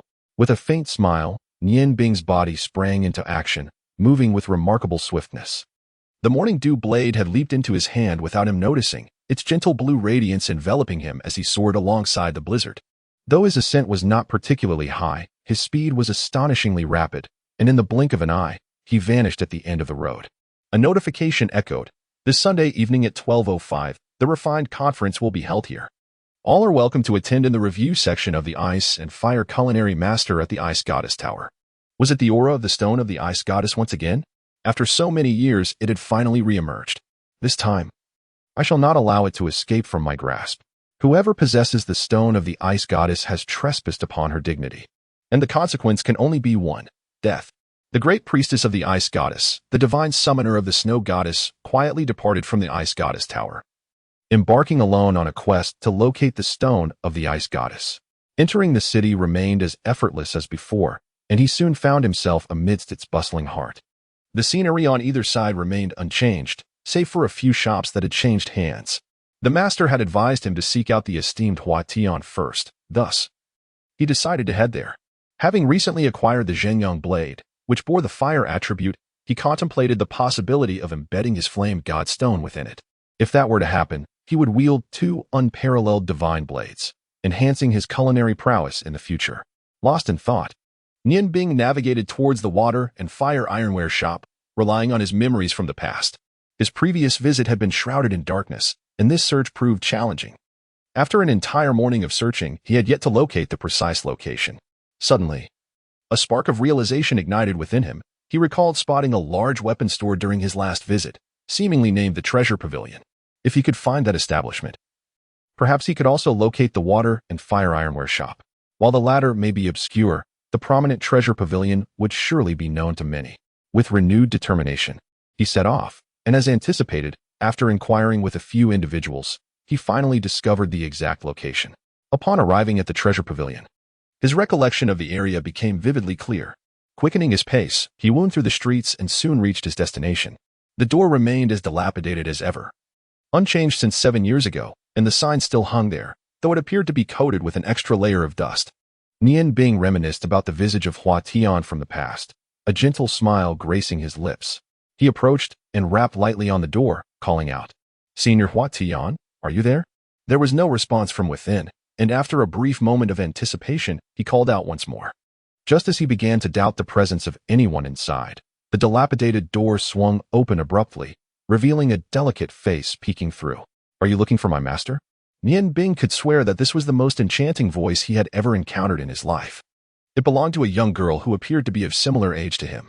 As she leaned out, her flowing pink hair cascaded gracefully down, and her large blue eyes shimmered with a blend of surprise and shyness as they met his gaze, betraying a hint of trepidation. Chapter 9. The Phoenix Maiden and the Sword of Departure, Part 1. I kindly request your support in voting and collecting.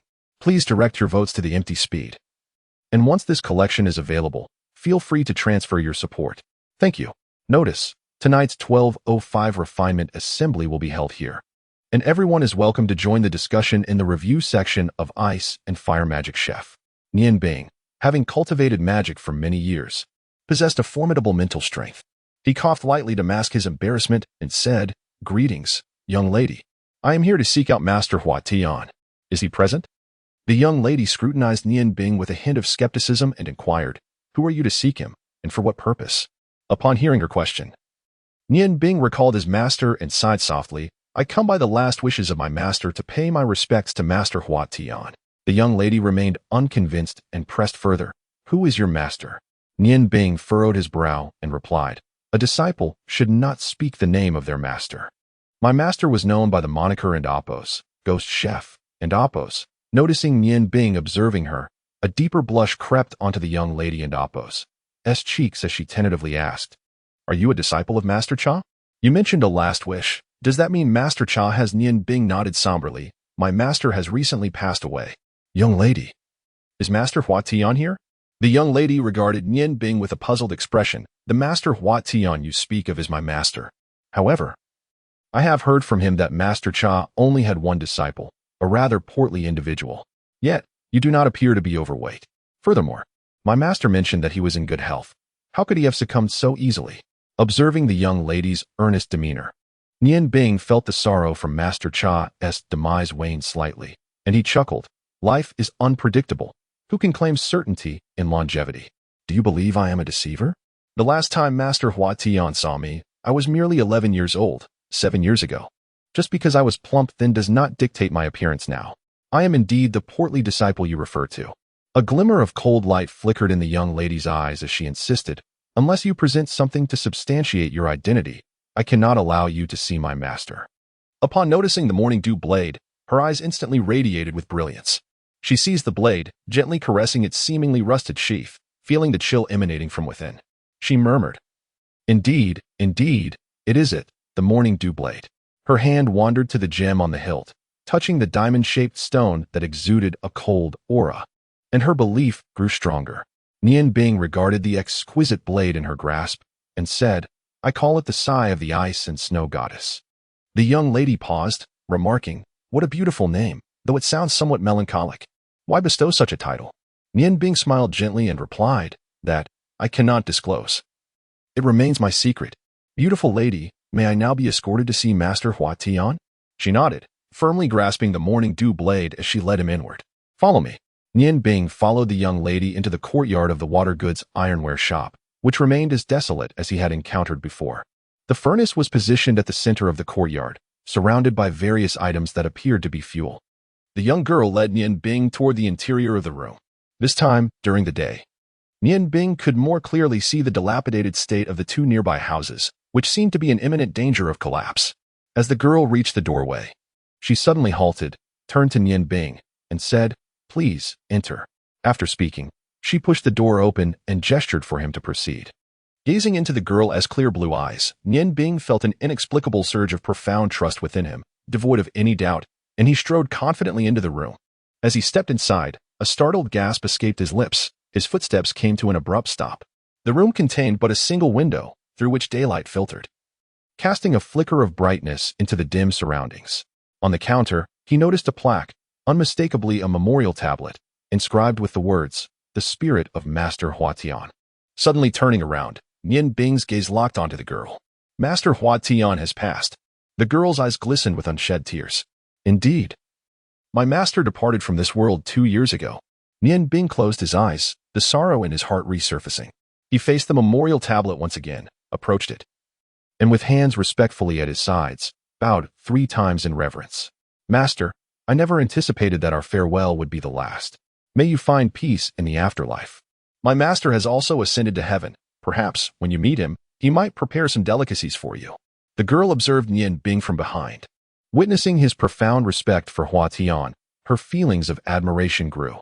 She approached him and said, "Though my master has departed, his spirit endures. He will forever live in my heart. I shall never forget the 5 years of his guidance. Alas, my master did not grant me the chance to serve him longer." Nian Bing sighed deeply.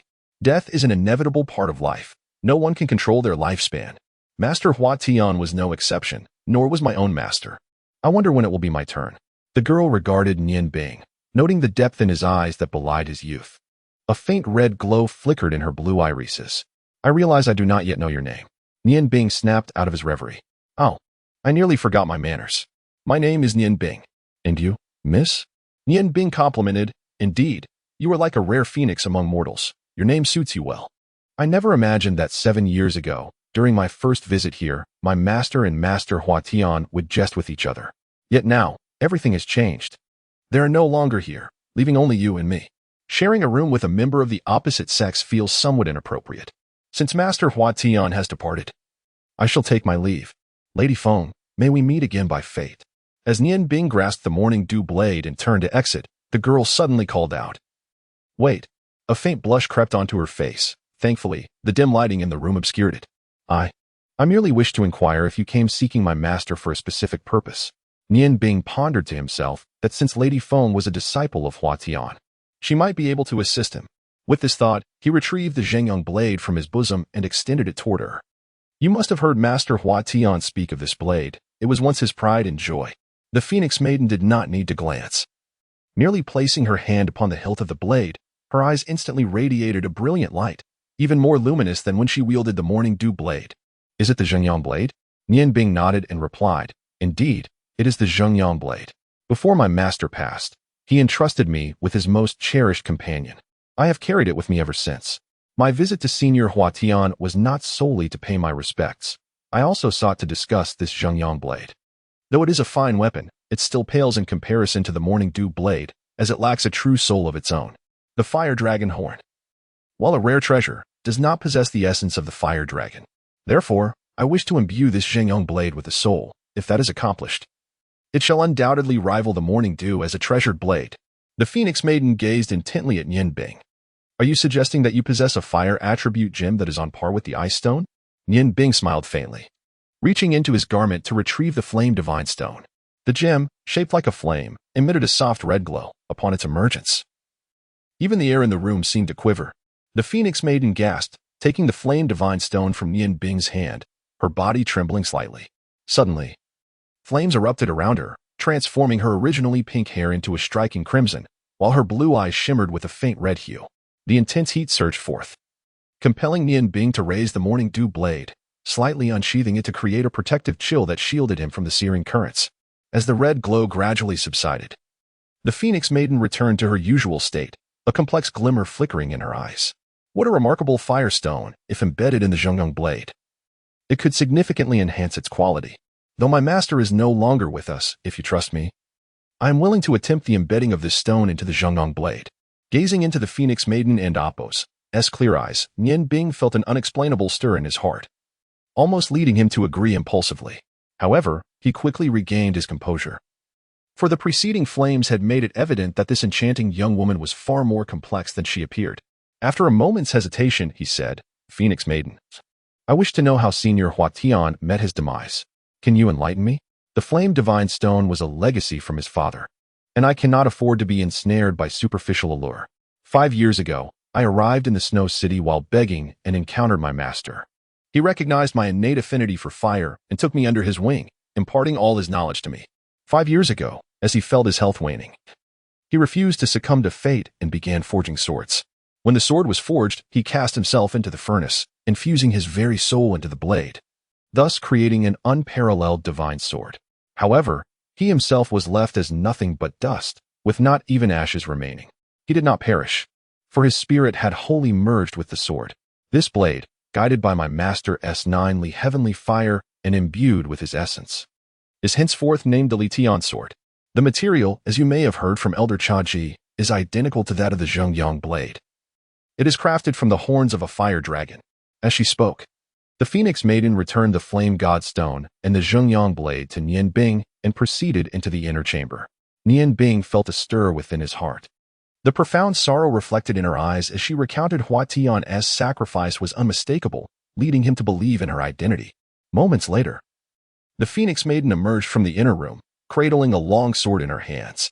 The scabbard, akin to the Xuanhuan blade, was a vibrant crimson, adorned with a vividly carved 5-clawed fire dragon, its mouth clasping a luminous white orb that radiated a gentle glow, rendering the entire scabbard extraordinarily splendid. The hilt exhibited a twisted pattern, and at its end was embedded a piece of white jade, sheep-fat jade, a type Nian Bing was all too familiar with, as it resembled his own Tianhua token. The Phoenix Maiden gazed at Nian Bing and said, This is the Li Tian sword left behind by my master.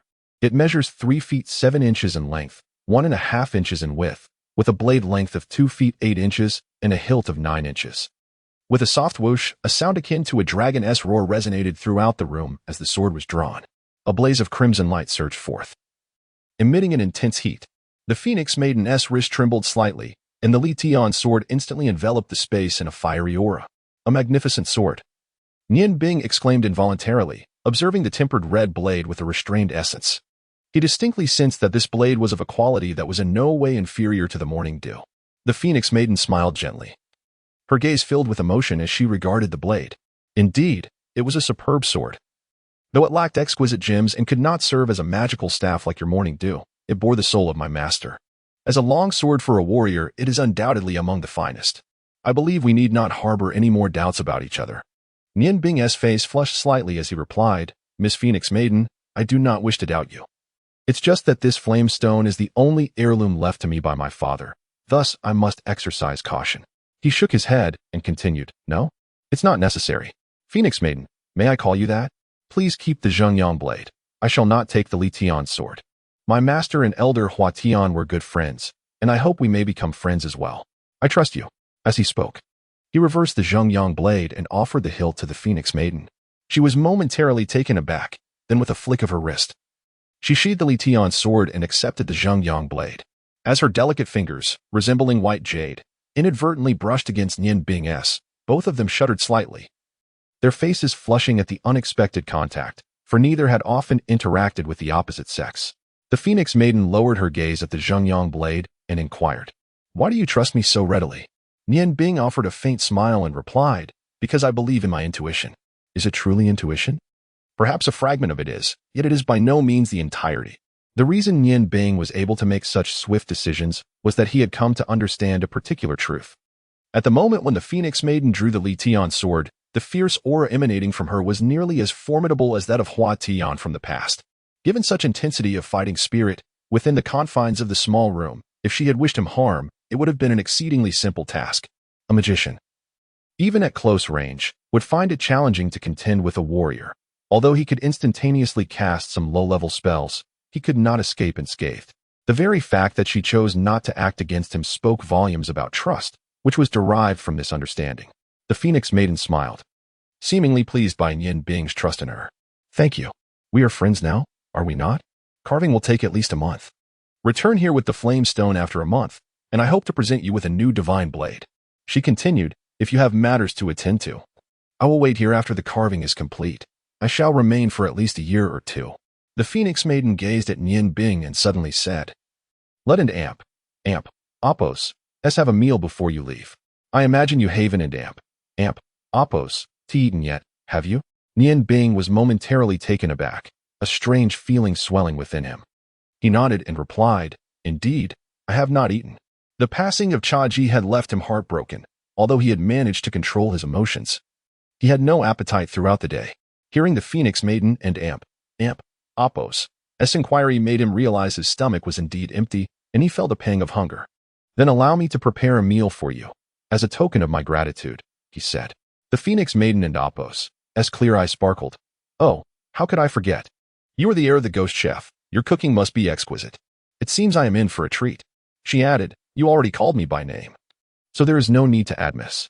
Her exuberance had completely overshadowed her earlier calm demeanor, resembling that of a playful young girl. When Nian Bing followed the Phoenix Maiden into the kitchen of the iron shop, a bittersweet smile graced his face. The saying, "A clever housewife cannot cook without rice," rang true. No matter how skilled a chef may be, without ingredients, their talents would go to waste. In the cramped 4 or 5 square meter kitchen, there were no fresh vegetables or meat, and the only seasoning available was salt. Aside from rice, there seemed to be nothing edible. "Phoenix Maiden, what do you eat daily? Why is there only rice?" Nian Bing inquired, puzzled. The Phoenix Maiden lowered her head, a bit shy, and replied, "I drink porridge every day. It was the same when the master was here. He said porridge is the easiest to digest. Sometimes we buy some vegetables, tear them apart, and cook them in the porridge. The master said that would provide enough nutrition. I finished the vegetables yesterday. I can go buy some now. What do you need?" Nian Bing was taken aback, staring at her in disbelief. "You only drink porridge? Your life is indeed quite simple." He continued, "There is no need to buy anything. Let us go outside first." Once back in the courtyard, the Phoenix Maiden looked at Nian Bing and, feeling a bit embarrassed, said, "I wanted to invite you to dinner, but I forgot that we have no vegetables. I'm sorry." Nian Bing smiled and shook his head, a wave of inexplicable compassion washing over him. "It's all right. I have a solution. If I cannot overcome even this, I am unworthy to be a disciple of the ghost chef." As he spoke, his gaze wandered, glancing skyward, and soon, he located his target atop the wall. A flicker of azure light danced in his eyes as he deftly pointed his wrist towards the wall. In an instant, 2 streaks of blue light shot forth, piercing through the 2 pigeons frolicking on the wall, causing them to plummet to the ground of the courtyard. Feng Nu looked at Nian Bing in astonishment. "You possess martial skills? Why did you slay those 2 pigeons? They are so pitiful." Nian Bing replied, "I am not skilled in martial arts. It was merely a rudimentary ice magic, the ice arrow technique. While I cannot harm a human, dispatching a pigeon poses no significant challenge. You must understand, to a chef, anything edible is merely an ingredient. Since there are no materials here, I shall procure some myself." Feng Nu regarded Nian Bing with discontent, taken aback by his apparent cruelty. Nian Bing smiled gently. "Am I truly cruel? If you find it so, then simply refrain from eating." As he spoke, he approached the corner of the wall and lifted the 2 pigeons. After 8 years of cultivation, his spiritual energy had reached a remarkable level. The ice arrows he had unleashed had shattered the pigeons' heads, sparing them from undue suffering. Passing by Feng Nu with the 2 pigeons in hand, he noticed her somewhat dazed expression and remarked, "Pigeons are highly nutritious and beneficial for strengthening the body and kidneys. Since you deem me cruel, you need not observe my methods." With that, he headed directly towards the kitchen. "No, I wish to see," Feng Nu retorted stubbornly, glaring at Nian Bing before following him into the kitchen. Upon witnessing the bloody scene before her, Feng Nu frowned repeatedly but managed to endure and stay by Nian Bing's side, continuing to observe. Nian Bing smiled slightly, deftly flipping his wrist to draw forth the morning dew knife from his cloak. Under the command of his spiritual energy, he effortlessly froze the blood and viscera in the basin, turning it upside down and gently tapping it, causing the ice to emerge. With one hand grasping the two cleaned pigeons, he softly intoned, "Fiery heat, unleash the passion within you, erupt into the world, explosive flame technique." A solid fireball materialized before him, and with a gleam in his eye, he hurled the 5-inch diameter sphere with a resounding boom, completely obliterating the block of blood ice, leaving no trace save for a faint wisp of steam. Feng Nu stared at Nian Bing in disbelief. "You can wield both ice and fire magic? How is that possible?" Nian Bing smiled. "In this world, nothing is truly impossible. With courage to dream and act, fantasy can become reality. When I trained in culinary arts with my master, we often employed such methods to eliminate waste. See? No trace remains on the ground. Ice and fierce fire transform into vapor when I froze the blood. The pigeon's entrails became fully integrated with the ice, and under the explosive force, they naturally vanished. Explosive flame, a third-tier magic, requires the strength of an intermediate mage to execute. Its explosive power is tremendous." Nian Bing smiled faintly as he approached the stove, pointing with his left hand.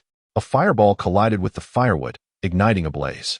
The pot on the stove was relatively clean, and he cast the pigeon skeletons directly into the pot, filling it with water until it just covered the bones before halting his actions.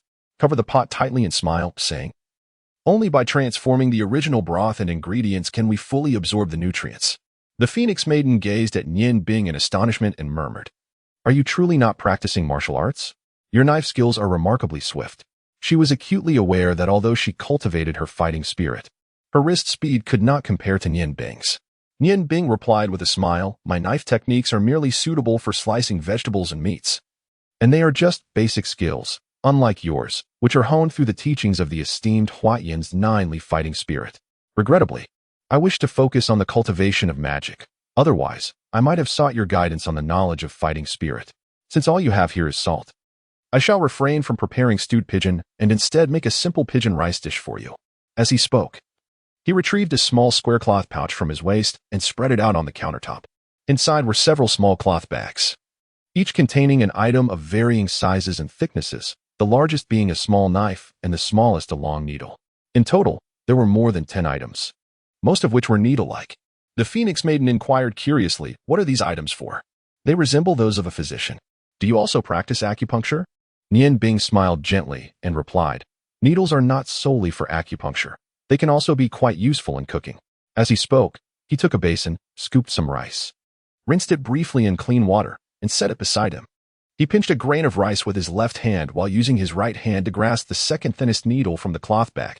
As the needle entered his hand, the tip instantly turned red, emanating a faint warmth. With a flick of his wrist, the magically heated needle pierced the raw grain of rice held in his left hand, and as he deftly flicked his pinky, a strand of meat threaded through the hole at the needle's end, emerging from the opposite side of the rice grain as if it were thread. Soon after, Nian Bing's movements quickened, as one grain after another was skillfully threaded onto the meat strand, forming a delicate string of rice. The miraculous nature of his actions left the Phoenix Maiden increasingly astonished. This was not merely cooking but akin to crafting a flawless work of art. With an unusual gaze, the Phoenix Maiden looked at Nian Bing and asked, "Are you truly cooking? If a regular chef were to attempt this, it could take an entire day." Nian Bing chuckled. "If it took a day to prepare, the pigeon meat would already be inedible. Merely making it visually appealing serves little purpose. You shall judge after tasting it." As they exited the kitchen, the Phoenix Maiden's earlier displeasure had dissipated in the face of Nian Bing's astonishing culinary skills. They brought over 2 wooden stools and seated themselves in the courtyard. Nian Bing appeared somewhat fatigued, his eyes half closed as he gazed at the towering ancient tree beyond the courtyard wall. The act of threading meat through rice required complete mental concentration. Producing so many at once felt akin to controlling a grand spell.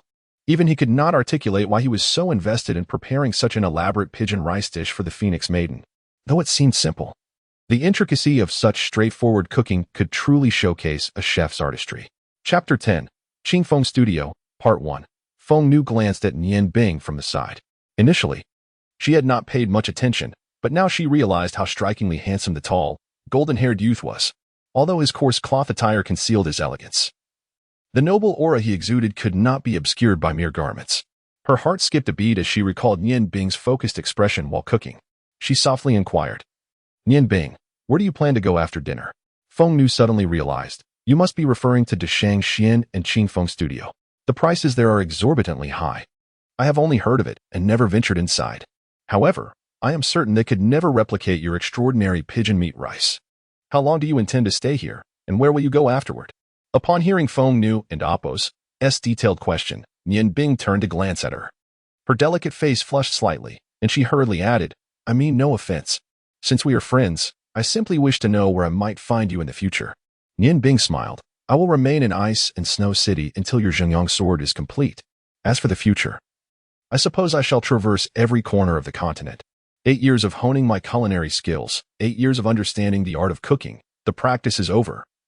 And now I seek the process of enlightenment. Even I do not know if 8 years will suffice to explore the entirety of the continent." Feng Nu seemed to contemplate something. In truth, fame is not always a blessing. Take my master, for instance. In his heyday, he was renowned for crafting the divine, forged huatian. Now, generals from various nations take pride in wielding weapons forged by him. Yet, what has been the outcome?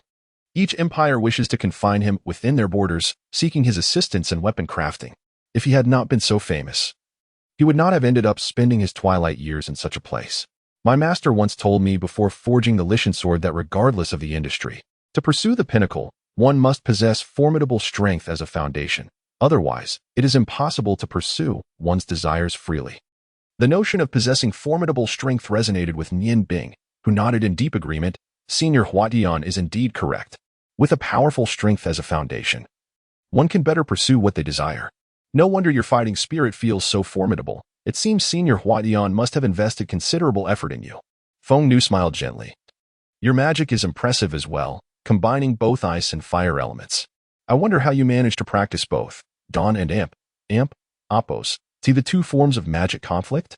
Nian Bing, not wishing to delve into this topic, stood up and replied, "Perhaps there is some conflict, but I only use low-level magic, so the impact is minimal." The secret of his ice-fire duality was one of his greatest mysteries, not easily divulged to others. Even though he had begun to develop a fondness for the girl before him, the two continued their light-hearted conversation, sharing amusing anecdotes from their time learning under their masters. As Nian Bing recalled that the pigeon meat rice was ready, both felt a sense of lingering enjoyment. "Wow, this is delicious. It smells so good." When the Phoenix Maiden first savored the pigeon rice, akin to pearls, her exquisite eyes brimmed with desire.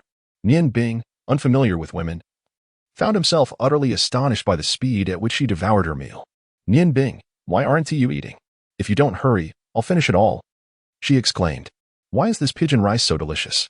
"I see you've only added salt," she continued, relishing each bite. With a wry smile, Nian Bing replied, "I am eating." The delectable flavor of the pigeon rice arises from the harmonious integration of the pigeon and Appos' nutrition with the rice. The richness of the pigeon meat and the essence of the pigeon bone soup permeate the rice, infusing it with a delightful aroma. A sprinkle of salt enhances the taste, making it naturally delicious.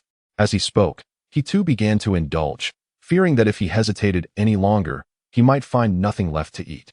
Together, they polished off an entire pot of rice, with Nian Bing consuming merely 30% while the remaining 70% vanished into the Phoenix Maiden's appetite. Leaning back against her chair, she breathed softly, her lips appearing even more vibrant, a sheen of sweat glistening on her delicate face. "Nian Bing, this is simply exquisite. It's my first time tasting such delightful rice. No wonder Senior Chow once gained renown across the land." Nian Bing chuckled, "My astonishment is no less than yours. Phoenix Maiden, are all girls this ravenous? You do realize I prepared this meal with your dinner in mind? I had anticipated leaving some for you. Yet I never imagined we would consume it all." Her cheeks flushed crimson. She shot him a reproachful glance and lamented, "I drink porridge every day. Is it so wrong to enjoy a hearty meal? Who asked you not to mention that you had left my dinner here?" Nian Bing smiled gently. "As long as you relish it, that's all that matters. For a chef, having their creations devoured is the highest form of encouragement. You are the first person, aside from my master, to enjoy my cooking. I must take my leave now. The day is waning, and if I do not reach my destination soon, I may have to spend the night at an inn." After such a feast, you should rest for a while. Nian Bing, the Phoenix Maiden, suddenly called out. Just as he stood, her gaze filled with inquiry. Will you come to see me often in the future? With my master gone, I feel so lonely. Most importantly, after tasting your cooking, I fear I won't be able to endure merely porridge anymore. Seeing the glistening in her eyes softened Nian Bing and Appos' heart. He smiled and reassured her, fear not, I will come to see you whenever I can and cook for you. Her face lit up with joy. You must keep your promise. I will be waiting for you. Nian Bing inwardly lamented the strength of beauty's allure, realizing why his master had once faltered. However, having made a promise, he resolved to uphold it. After all, it was only a month until the Xuanhuan sword was completed, and he would soon depart. It would be prudent to keep a distance from women henceforth. Finally escaping the iron shop, Nian Bing exhaled deeply and felt the familiar object in his possession. Aside from the Xuanhuan sword left for the Phoenix Maiden, he had gathered everything else. Dachin Pavilion, Chi Feng Studio, which should he choose? He decided to deliberate further. Since the master has proclaimed that once one's culinary skills are unveiled, one must depart immediately, it seems prudent to commence with the most fundamental practices. De Chengxian, adorned in exquisite opulence, stands as the most prominent edifice on the left side of the broad central avenue of ice and snow city. Towering at 4 stories and sprawling over tens of thousands of square meters, the building is predominantly cloaked in deep crimson and gold, epitomizing luxury. A crimson carpet flows from the grand hall to the entrance, flanked by 2 imposing stone lions, each standing approximately 3 meters tall, above the grand 5-meter-wide entrance. A golden plaque hangs, inscribed with 3 bold characters, De Chengxian. On either side of the door, couplets adorn the walls. The left reads, Golden blossoms and jade do create exquisite dishes, while the right proclaims, Silver treasures and sweet springs offer rare delicacies. At the entrance, 4 youthful maidens clad in flowing red gowns stand ready to greet, guiding a stream of elegantly attired guests within. This establishment is favored by the nobility, as it serves as a stage to showcase their status. Opposite to Chengxian lies the antiquated and charming Qing Fengshui, as its name suggests. While it may lack the grandeur of De Chengxian, it exudes a refined elegance. This 3-story building, adorned in shades of azure, reveals unique and graceful details at every turn. The plaque at the entrance, bearing the name Qing Fengshui, is inscribed with vigorous strokes, indicative of a master's craftsmanship. Flanking the entrance, another couplet is displayed. The left side reads, Scholars engage in jovial discourse while savoring fine tea. And the right side states, Literati visit to relish the elegant retreat. This place is a favored haunt for literary figures, and its enduring rivalry with De Chengxian stems from its status as a gathering spot for the mage association. As one of the most esteemed professions, mages hold a transcendent position in any nation, and the mage association is revered by royal families across empires. Though the associations of each empire operate independently, they each wield significant influence within their respective realms. Standing on the central avenue, Nian Bing gazes at De Chengxian to his left and Qing Fengshui to his right, momentarily perplexed about which path to choose.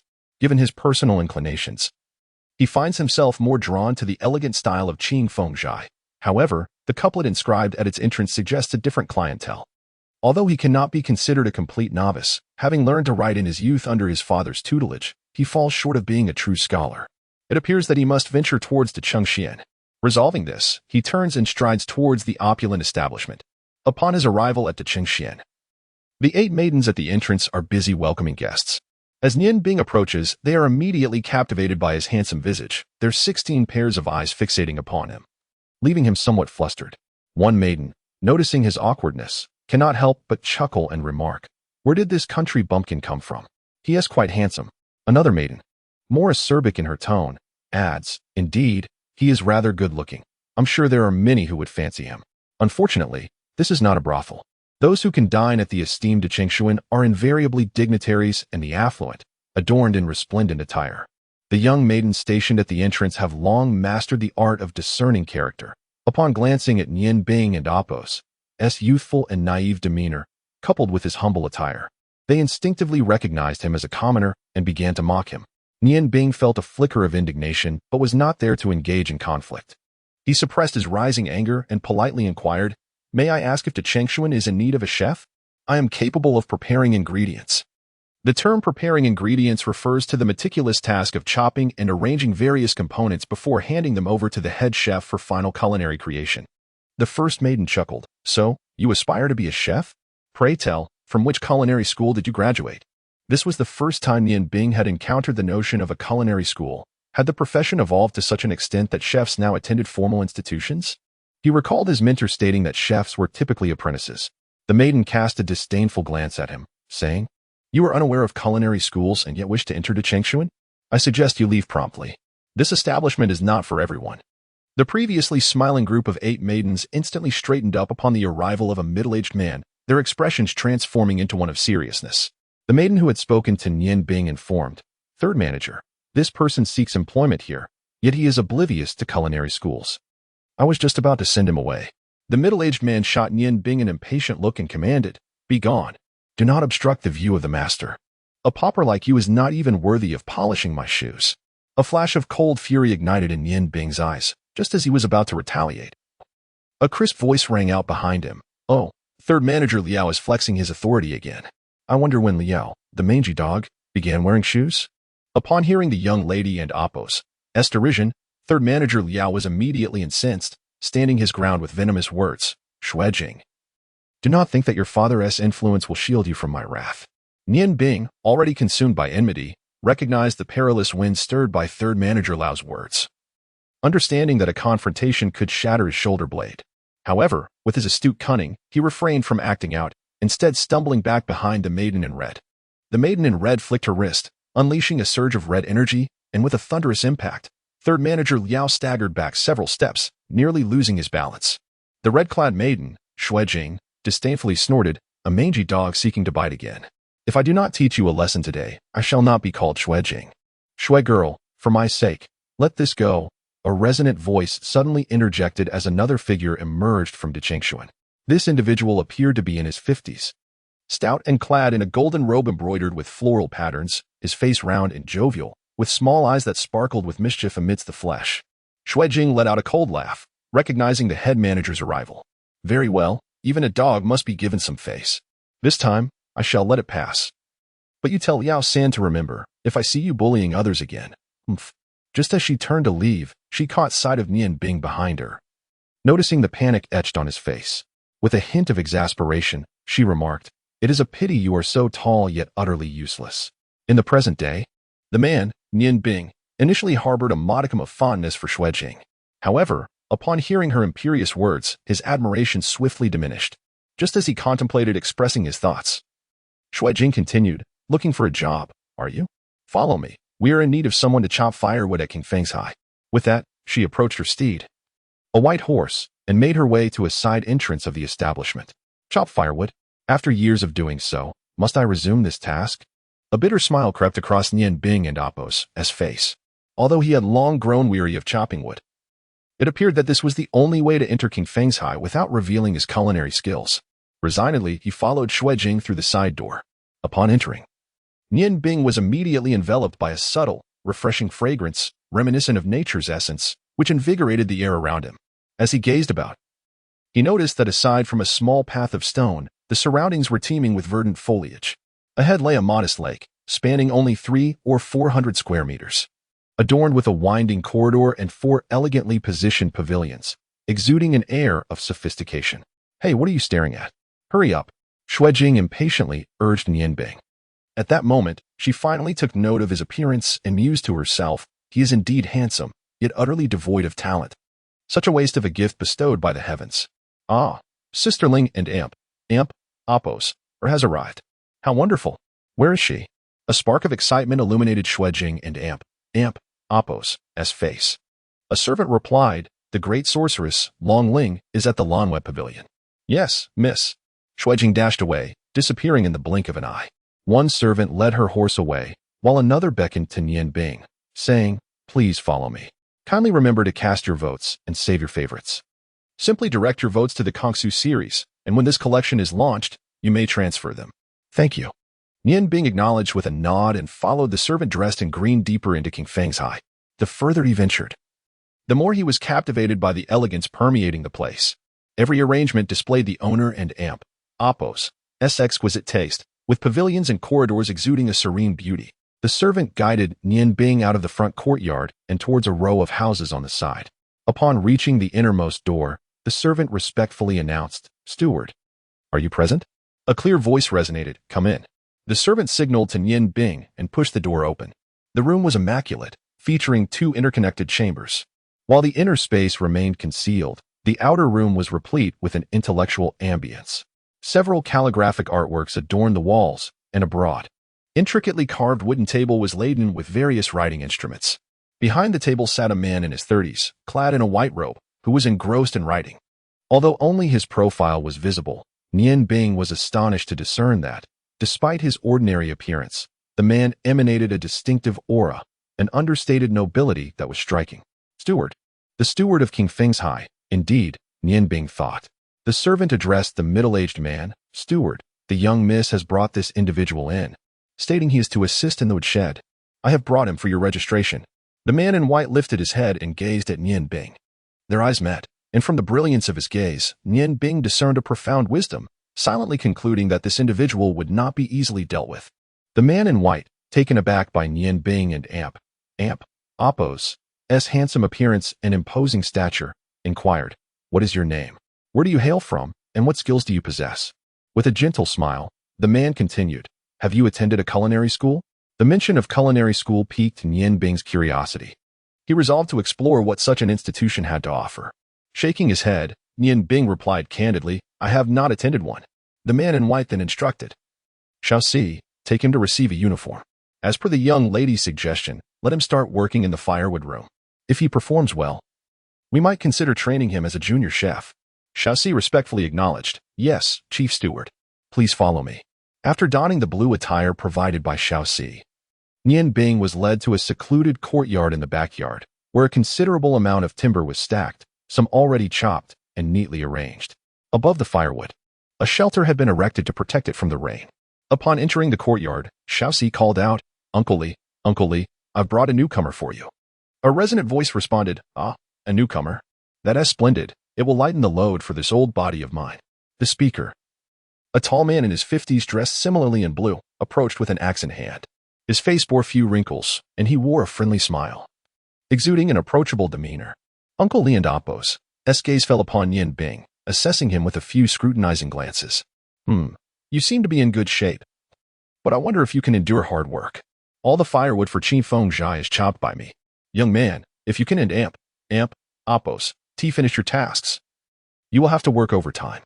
Nian Bing smiled and replied, "Hello, Uncle Li. I come from a humble background and am no stranger to hard work. You needn't worry."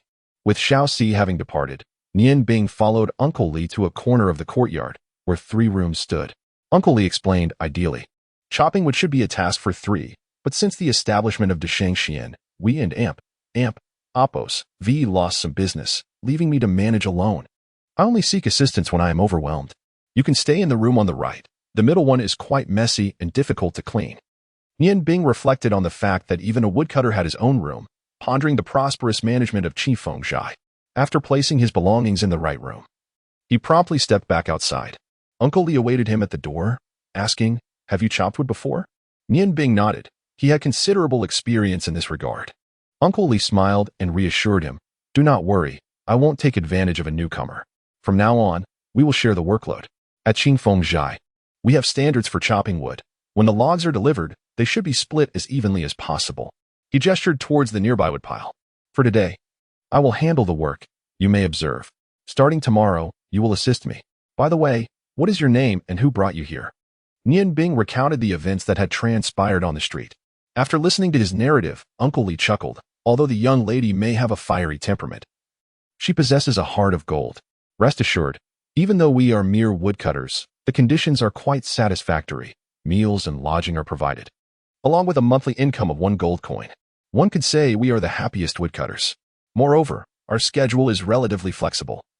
As long as we complete the daily woodcutting tasks, we are free to roam outside through the back door. As Nian Bing listened to Uncle Li's introduction of Qi Feng Studio, he observed the surrounding scenery. Gradually, he formed a general impression of the place.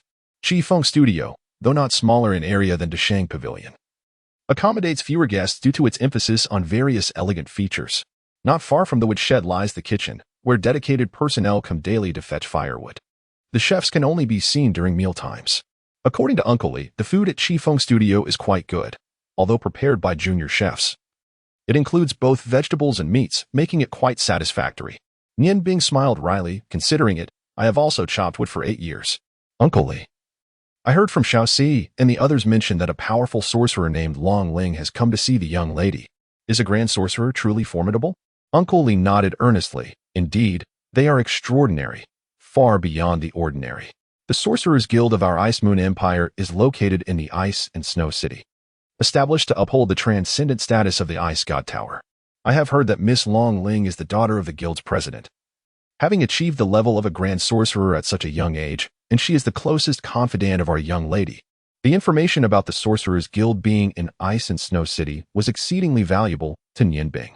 Although he was uncertain of his own magical abilities, he felt he was nearing the level of a grand sorcerer. What he lacked most was a grimoire of ice magic. The incantations were paramount. Without them, even the highest magical power would be rendered ineffective. While he had managed to deduce some low-level ice incantations from fire magic spells, those above the 3rd level each had their unique characteristics. Possessing ice magical power without the corresponding spells was an unsettling feeling. Being able to peruse the grimoires at the Sorcerer and Oppos S Guild would undoubtedly be of immense benefit.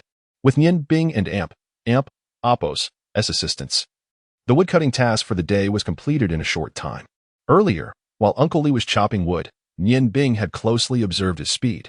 Thus, he maintained a similar pace while chopping. Although the wood he produced was uniform, it did not reflect the perfection he had strived for in the peach blossom forest. Halfway through, 2 individuals clad in white chef's attire came to take some of the wood.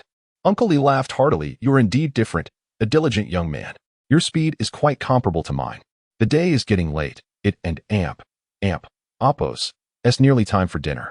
Nian Bing replied, Uncle Li, I want to be dining here today. I have just arrived in Ice and Snow City and wish to take a stroll while purchasing some necessities. Li Shu was a straightforward individual who did not ask many questions. He simply informed Nian Bing where the back door was and allowed him to leave. Upon departing from Qifeng's studio, Nian Bing's eyes sparkled with determination. Now that he was aware that the Mage Guild of the Ice Moon Empire was located here, he decided to investigate it further, at least to inquire about the conditions required to access their archives. With this thought in mind, he proceeded along the main road and casually approached someone for information, soon discovering the location of the Mage Guild. Chapter 11, The Mutating Snowstorm, Part 1. The Mage Guild is located in the southern city, while the Qifeng Pavilion is situated at the heart of the Frost City. Nian Bing discerned the general direction and proceeded at a measured pace. By now, twilight had begun to descend, signaling the approach of evening. Due to the inability to wield magic, his speed was akin to that of an ordinary person, and after a full hour of walking, he finally spotted a towering edifice in the distance. This structure, resembling a spire, was even taller than the Deshang Pavilion. The pointed roof was particularly striking, adorned on the street-facing side with a massive golden hexagram symbol. Without a doubt, this was the place he sought. With this thought, Nian Bing quickened his pace towards the Mage Guild. Many passers-by seemed to recognize her, smiling as they made way for her. Although the young girl on horseback was not moving swiftly, she nonetheless arrived at the Mage Guild ahead of Nian Bing. The young man smiled and said, I have already dined. Let us enter. Upon hearing the name Linger, Nian Bing's heart stirred. Could this young lady be the renowned Grand Mage Long Linger, who had made an appointment with Miss Xuejing? Observing her demeanor, he noted that her temperament was strikingly different from that of Xuejing. Their names might well have been switched. Given that she was the daughter of the Mage Guild's president, inquiring of her should yield a straightforward answer. With this in mind, he hastened forward, reaching them just before Long Linger and her companion crossed the threshold into the guild. Excuse me, is this the headquarters of the Mage Guild? Long Linger turned her curious gaze toward Nian Bing, and seeing his hurried demeanor, she couldn't help but smile slightly. The young man glanced at Nian Bing and arrogantly stated, Indeed, this is the headquarters of the Mage Guild. What is it that you seek? Nian Bing replied, I wish to inquire about the requirements for accessing the magical tomes within the guild. The young man's brow furrowed slightly as he responded, Only members of this guild may peruse the texts, and access is contingent upon one's rank. One cannot read materials beyond their level. Are you a mage? Nian Bing nodded eagerly, saying, Yes, I am an ice mage. I wonder if I could gain entry to read the first 8 tiers of fire magic? He was all too aware that 8th tier magic required a seasoned mage to wield, and at present, his utmost need was for ice magic incantations. Thus, he naturally presented himself as an ice mage. Upon hearing Yin Bing declare himself as an ice mage, the young man's demeanor softened somewhat. Have you ever been a member of another nation's guild? If so, you are not welcome here. Conversely, you may take the guild's assessment. Based on your performance, we shall award you a corresponding mark. However, judging by your appearance, even if you are a mage, your level is likely not very high. Though the young man's words were somewhat cutting, they rang with truth. Being a mage is an exceptionally costly vocation, particularly in the early stages. Without quality gemstones to aid in sensing magical elements, it is nearly impossible to harness magic. And the prices of gemstones remain perpetually exorbitant across all nations on the Xuanhuan continent, far beyond the means of the average person. Moreover, the cultivation of magic necessitates the guidance of a master. Without a distinguished mentor, achieving remarkable accomplishments becomes exceedingly difficult. Thus, it is hardly surprising that the man harbors doubts. Yin Bing, however, is unconcerned about joining any guild. As long as he can learn the spells he requires, that suffices. He hastily remarked, I have not yet affiliated with any guild. Might I trouble you to allow me to undergo the assessment? If feasible, I would be most willing to join the Mage Guild of the Ice Moon Empire. The man cast a glance at Long Linger, who was also observing him. Senior brother, please assist him. Judging by his demeanor, he appears to have come from afar. As the number of guild members diminishes, we ought to welcome some fresh blood. The elders within the guild are present. Should he possess considerable potential, we may gain an additional strength. The man nodded in agreement, stating, however, it is already somewhat late today. I suggest we postpone until tomorrow. Young man, please return in the morning. Yin Bing contemplated the matter. He intended to remain at Qingfengjia the following day and should also sample its renowned dishes. Time was of the essence, and he hesitantly addressed the man. Esteemed great mage, might I kindly request your leniency? I have some matters to attend to tomorrow, yet I currently have the time. Long Linger smiled gently, saying, Senior brother, I knew you had the kindest heart. Flattered by his beloved junior sister and Amp, Appo's praise, the man's spirits lifted, and with a subtle smile to Long Ling and Amp, Appo's, he led the horse into the guild, with Yin Bing following closely behind. The grand structure that stood outside the Mage Guild was merely a facade. Upon crossing the threshold, they entered a vast expanse reminiscent of a playground, surrounded by a series of closely knit spire-topped buildings. The sheer size of the area was likely greater than that of Deshangxin combined with Qingfengjia, truly befitting the headquarters of the Ice Moon Empire's Mage Guild. After handing Long Ling and Appo's horse to a servant, the man, alongside Long Ling and Appo's escorted Yin Bing into a spire-topped building to the left. As they walked, he inquired, What is your name, and what level of mastery do you possess in ice magic? The man replied nonchalantly, I am called Sergio.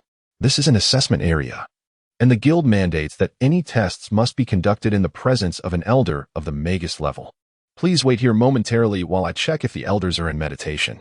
If they have begun, they cannot be disturbed, and you will have to return tomorrow. With that, he exchanged a few words with Long Ling and Appo's, before disappearing through a side door. Long Ling and Appo's, smiled softly, saying, Though my senior brother may be somewhat eccentric, he possesses a kind heart. Should his words have caused any offense, I beg for your understanding. As she spoke, she continued to guide him further inside. Listening to Long Ling and Appo's, gentle words, Yin Bing felt particularly at ease, sensing that she was far more amiable than Xuejing. He smiled and replied, Esteemed great mage, there is no need for formality. I truly appreciate your assistance. Although I have diligently practiced magic, I have yet to grasp its essence, which is why I sought to learn within the guild. I hope to seek your guidance in the future. Please, everyone, kindly cast your votes and show your support. Just vote for the empty speed. Once this collection is available, I'll redirect you. Thank you. Long Lingo smiled gently and said, I appreciate the guidance, but please do not refer to me as the Grand Magus. I have yet to undergo the upgrade assessment. This is a requirement from my father, who insists that none of his disciples may partake in the test bearing the insignia until they have attained the status of Grand Magus, to avoid any embarrassment. My father is quite formidable. If you pass the assessment, I can introduce you to him. Henceforth, you may simply address me by my name, Longling and Appo's. Everyone calls me Ling. Interestingly, like you, I am also an ice mage. Why do you not possess a mage's robe? Without it, how can you represent your identity as a mage? Nian Bing feigned a look of despair, replying, Since my childhood, I have aspired to become a mage. But my family and Oppos, as poverty has forced me to seek learning opportunities on my own.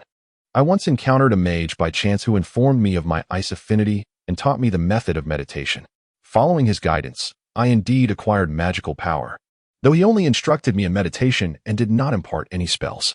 As a result, I can only wield the most rudimentary ice magic to this day. At that moment, they had traversed 2 portals and arrived in a grand hall, characterized by its soaring ceilings due to the pointed architecture. The hall spanned approximately 200 square meters, adorned with various murals that depicted mages clad in robes and magical artifacts. At the center of the hall lay a circle with a diameter of 5 meters, featuring a hexagram within it. The 6 points of the hexagram were colored white, blue, red, green, yellow, and gold, symbolizing the 6 predominant schools of magic. Upon hearing Yin Bing's words, Long Ling's eyes shimmered with sympathy as she comforted him.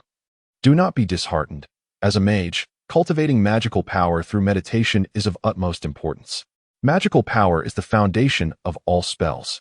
As long as your magical power is sufficiently robust, coupled with incantations, you will naturally be able to wield more advanced spells. As for the mage and Oppos, robe, there is no need for concern. Once you pass the assessment, we will provide you with one. However, you must hold at least the rank of an intermediate mage to join our guild. Otherwise, you will need to continue your studies independently. Yin Bing nodded, contemplating that he must be at least a high-level mage. Even without advanced ice spells, he possessed a few 4th-level ice spells, which should suffice for the assessment. Miss Ling and Oppos, I truly thank you. Had it not been for your encounter and that of your senior brother, I would have been at a loss regarding how to enter the Mage Guild. Long Ling and Oppos, smiled and replied, there is no need for gratitude. Even if you had not met us, upon entering the guild, you would have been welcomed as long as you expressed your identity as a mage. Do remember to give it your all during the assessment. No one will be able to assist you, and everything relies on your own strength. Yin Bing resolutely nodded and declared, I will undoubtedly pass the assessment. At that moment, footsteps echoed, prompting Yin Bing and Long Ling and Oppos to glance back. They beheld Sergio entering alongside an elderly man clad in a blue mage and Oppos' robe. The man, with hair as white as snow, appeared to be at least in his 60s or 70s. Embroidered upon his left chest was a symbol with which Yin Bing was thoroughly familiar, the same emblem that represented his father, clearly indicating that the elder was either a water mage or an ice mage. Sergio approached Yin Bing first and remarked, You are indeed fortunate. Today, Teacher Lida has yet to enter his meditation. He is a water mage, so you should promptly pay your respects. In the realm of magic, status holds immense significance. Any disparity in rank necessitates a bow, a lesson Yin Bing had learned from his father. He harbored profound respect for the powerful and promptly bowed to the old mage, saying, Greetings, esteemed mage. The elder seemed rather taciturn, merely responding with a grunt to acknowledge the greeting. Sergio respectfully addressed the old mage, Teacher Lida. May we begin now? The elder scrutinized Yin Bing for a moment before extending his hand towards him, instructing, Channel your magical energy and direct your strongest power towards me. I must ascertain the extent of your magical ability. Yin Bing complied, extending his right hand to grasp the elder and Oppos' withered one, carefully controlling his internal ice magic to separate from the swirling vortex of fire and ice. He wished to conceal the fact that he possessed 2 types of magic. Thus he endeavored to suppress his fire magic while unleashing his ice magic to prevent detection. The frigid magical energy surged through his arm under the influence of his mental focus, racing towards Mage Lida. As Yin Bing and Oppos' magical force coursed through his arm, its perpetual rotation exerted a strong pull on the magical elements in the air, naturally attracting ice element molecules towards Mage Lida. A blue luminescence radiated from Yin Bing and Oppos' body. The mere manifestation of magical light was sufficient to affirm his status as at least a mid-level mage. Lida, who had previously kept his eyes half closed, suddenly opened them wide in astonishment as he observed the magical energy flowing from Yin Bing and Oppos' hand. The surprise in his gaze intensified as he discerned that this young man, seemingly of similar age to Long Ling and Oppos', was transmitting an exceptionally pure magical force devoid of impurities. More remarkably, the magical energy was incredibly dense. Upon entering his own body, Li Di found it challenging to dissipate the frigid essence. Moreover, the ice magic was swirling slightly as it emanated, akin to the endless flow of the Yangtze River. Even with his prowess as a mage, He found it somewhat arduous to contend with this peculiar ice magic. Enough, Lida finally declared. Suddenly, Lida spoke, his right hand gently trembling. Nian Bing felt a soft stream of energy surge like waves, pushing his hand away from Lida's grip. Lida furrowed his brow and asked, "Tell me, who is your teacher?" Nian Bing lowered his head and replied, "Esteemed mage, I have no teacher. I once learned meditation from an unknown sorcerer, and since then, I have relied solely on my own exploration and training. Do you think I can pass the test?" A peculiar light flickered in Lida and Amp, Appos' eyes as he responded. "Whether you can pass the test depends on your subsequent performance. Now, you may unleash your most accomplished magic, your highest level spell against me.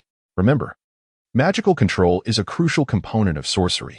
If you can only release magic without effective control, then you cannot become a qualified mage." Apart from his father, it was Nian Bing and Amp, Appos' first time receiving guidance from another sorcerer. He nodded eagerly, hesitating to use the ice goddess's stone. Instead, he raised his hand and recited aloud, "O magnificent ice goddess, grant me your wrath and lead us to the shores of the lost."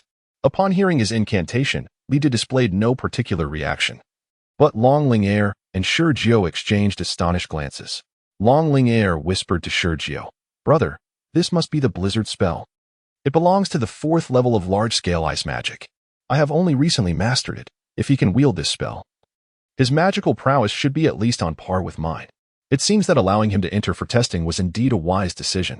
Shurjiu's expression darkened slightly as he snorted. That also depends on whether he can truly cast this spell. Perhaps he is merely forcing the incantation. And what good is an empty display? Under the influence of the spell, the temperature in the air plummeted sharply.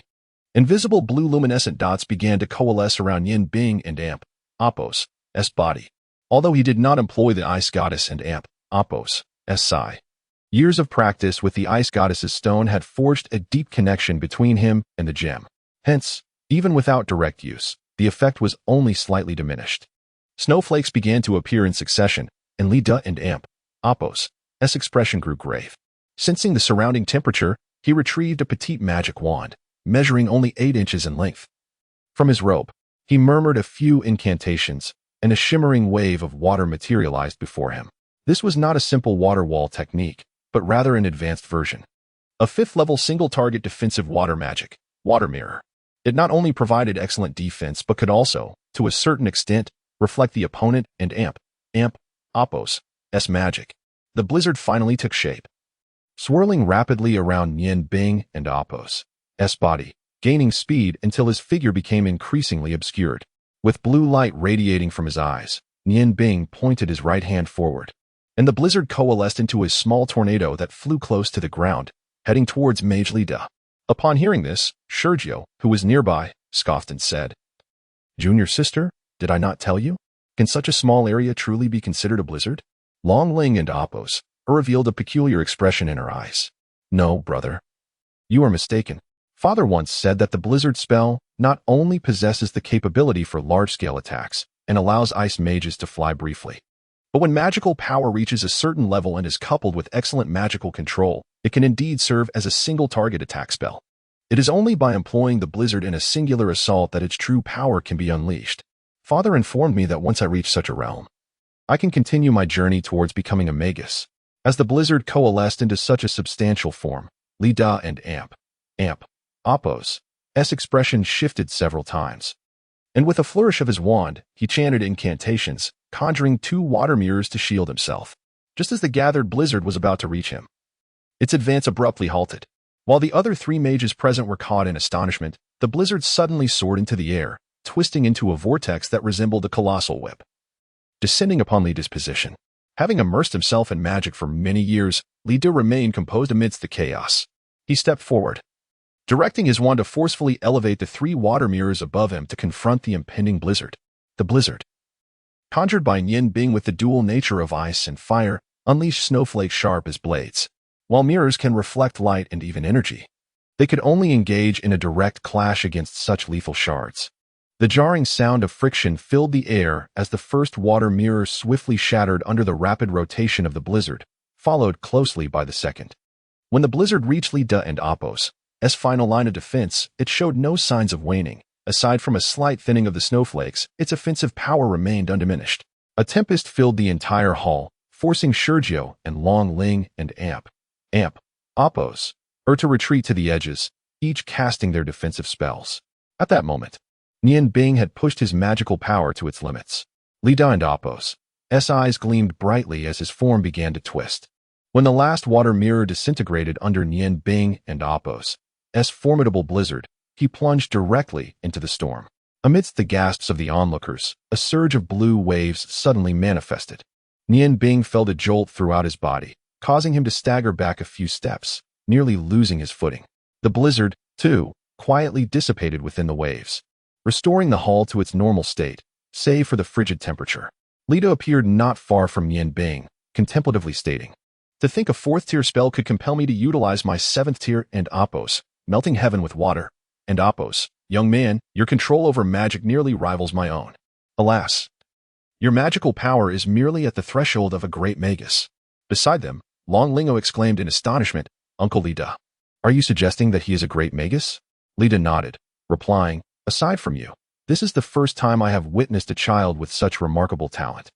It is quite an achievement for one so young to cultivate their magical power to this degree. His magical prowess is comparable to yours, yet he excels in magical control to a far greater extent. This indicates that his mental fortitude is remarkably powerful, nearing the level of a mage. He could be bestowed with the title of Grand Mage. The reason your father has yet to permit you to undergo testing is due to your insufficient magical control. Henceforth, you must strive diligently in this area, aspiring to become a true Grand Mage at the earliest opportunity. Child, how old are you this year?" The final inquiry was directed towards Nian Bing, and his tone had softened considerably. Although Nian Bing had expended a substantial amount of ice magic, his formidable mental strength, coupled with the support of both ice and fire, rendered him largely unfazed. "With utmost respect," he replied, "Esteemed mage, I am 18 years old." A glimmer of light flickered in Lida and Oppos' eyes. 18, you say? That means you are a year younger than Ling Er. It seems I can only describe you as a prodigy. Ling Er herself barely attained the realm of Grand Mage at 19. While you have achieved this remarkable status at the tender age of 18. Haha. It appears that our Bingwei Mage Guild is poised to unveil another rising star. Return tomorrow. I am certain the president will be delighted to meet a talent such as yourself. Though Nian Bing yearned to delve into the tomes of ice magic spells that evening, he recognized the importance of patience. He bowed respectfully to Mage Lida, saying, "I appreciate your assistance." Beside him, Sergio and Oppos' expression shifted dramatically, his eyes flickering with a myriad of emotions. He could scarcely fathom that this youth, clad in simple attire, possessed the strength of a Grand Mage, surpassing even the talent of the renowned Long Ling heir. Overwhelmed by jealousy, he found himself at a loss for words. At that moment, Nian Bing turned to Sergio and Long Ling, expressing gratitude. "Thank you both for your help. I shall return tomorrow." After offering them a smile, he departed. Long Ling observed Nian Bing and Oppos' retreating figure, an inexplicable sensation stirring within her. From childhood, she had basked in the adulation of the Mage Guild, celebrated as a magical genius. Never had she anticipated that a modestly dressed youth could surpass her in magical prowess. Rather than feeling envy, she was consumed by curiosity, wondering how he had cultivated his abilities to such an extent. It is worth noting that Long Ling had been raised amidst magical gemstones. Her father had commenced her formal magical education at the age of 5 to expedite her understanding of magical truths. Though merely 19 now, she boasted 14 years of magical training, complemented by her exceptional aptitude, which had led to her current accomplishments. Ling Er, are you not astonished? You must understand the principle that there are always those beyond oneself, realms beyond our own, Lida remarked, his gaze filled with profound meaning. Long Ling nodded in agreement, stating, "The power of that blizzard spell he wielded was immense. I had only heard my father speak of it before, but I never imagined that a spell typically used for short-distance flight could possess such formidable offensive capabilities." Uncle Lida, it seems your magical energy has been depleted once more. I did not even witness you chant the incantation before unleashing a 7th-tier spell. I wonder when I shall reach such a level. Lida let out a bitter smile and remarked, "Are you mocking me? Not only I, but even your father could not cast a 7th-tier spell without reciting an incantation. I was overly careless earlier, relying solely on low-tier magic for defense. By the time I realized my mistake, it was too late to chant the spell. I had no choice but to use a 7th-tier scroll. Alas, that scroll took me quite some time to complete, with your father's assistance." If I were to sell it, it would fetch at least 100 purple gold coins. Yet it remains unsellable. I must find your father immediately. This matter is of utmost importance. Sergio expressed his dissatisfaction, saying, Teacher Lida, is it really that significant? Perhaps that boy used a scroll as well. Lida replied nonchalantly, If I cannot discern whether he employed a scroll, then I have no right to call myself a sorcerer. Magic can indeed be invoked through scrolls, but the control of that magic cannot be feigned. I could give you a blizzard scroll. Could you wield it as he did? Not only was he able to gather the blizzard into such a dense form, but he also adeptly changed its direction. Although his skill lacks refinement, even an ice mage would struggle to match that level of control. His magical prowess surpasses that of any grand sorcerer on this continent. I wonder how he has honed such abilities at such a tender age. After saying this, he cast a meaningful glance at Sergio before turning to leave. Once Lida departed, Long Ling emerged from her earlier astonishment and murmured, Uncle Lida hasn't smiled in ages. He actually laughed during the test just now. Sergio retorted, I believe Teacher Lida is experiencing some changes. Regardless, let us not dwell on him. Sister, shall we go have a late-night snack together? Long Ling shook her head and replied, No, brother.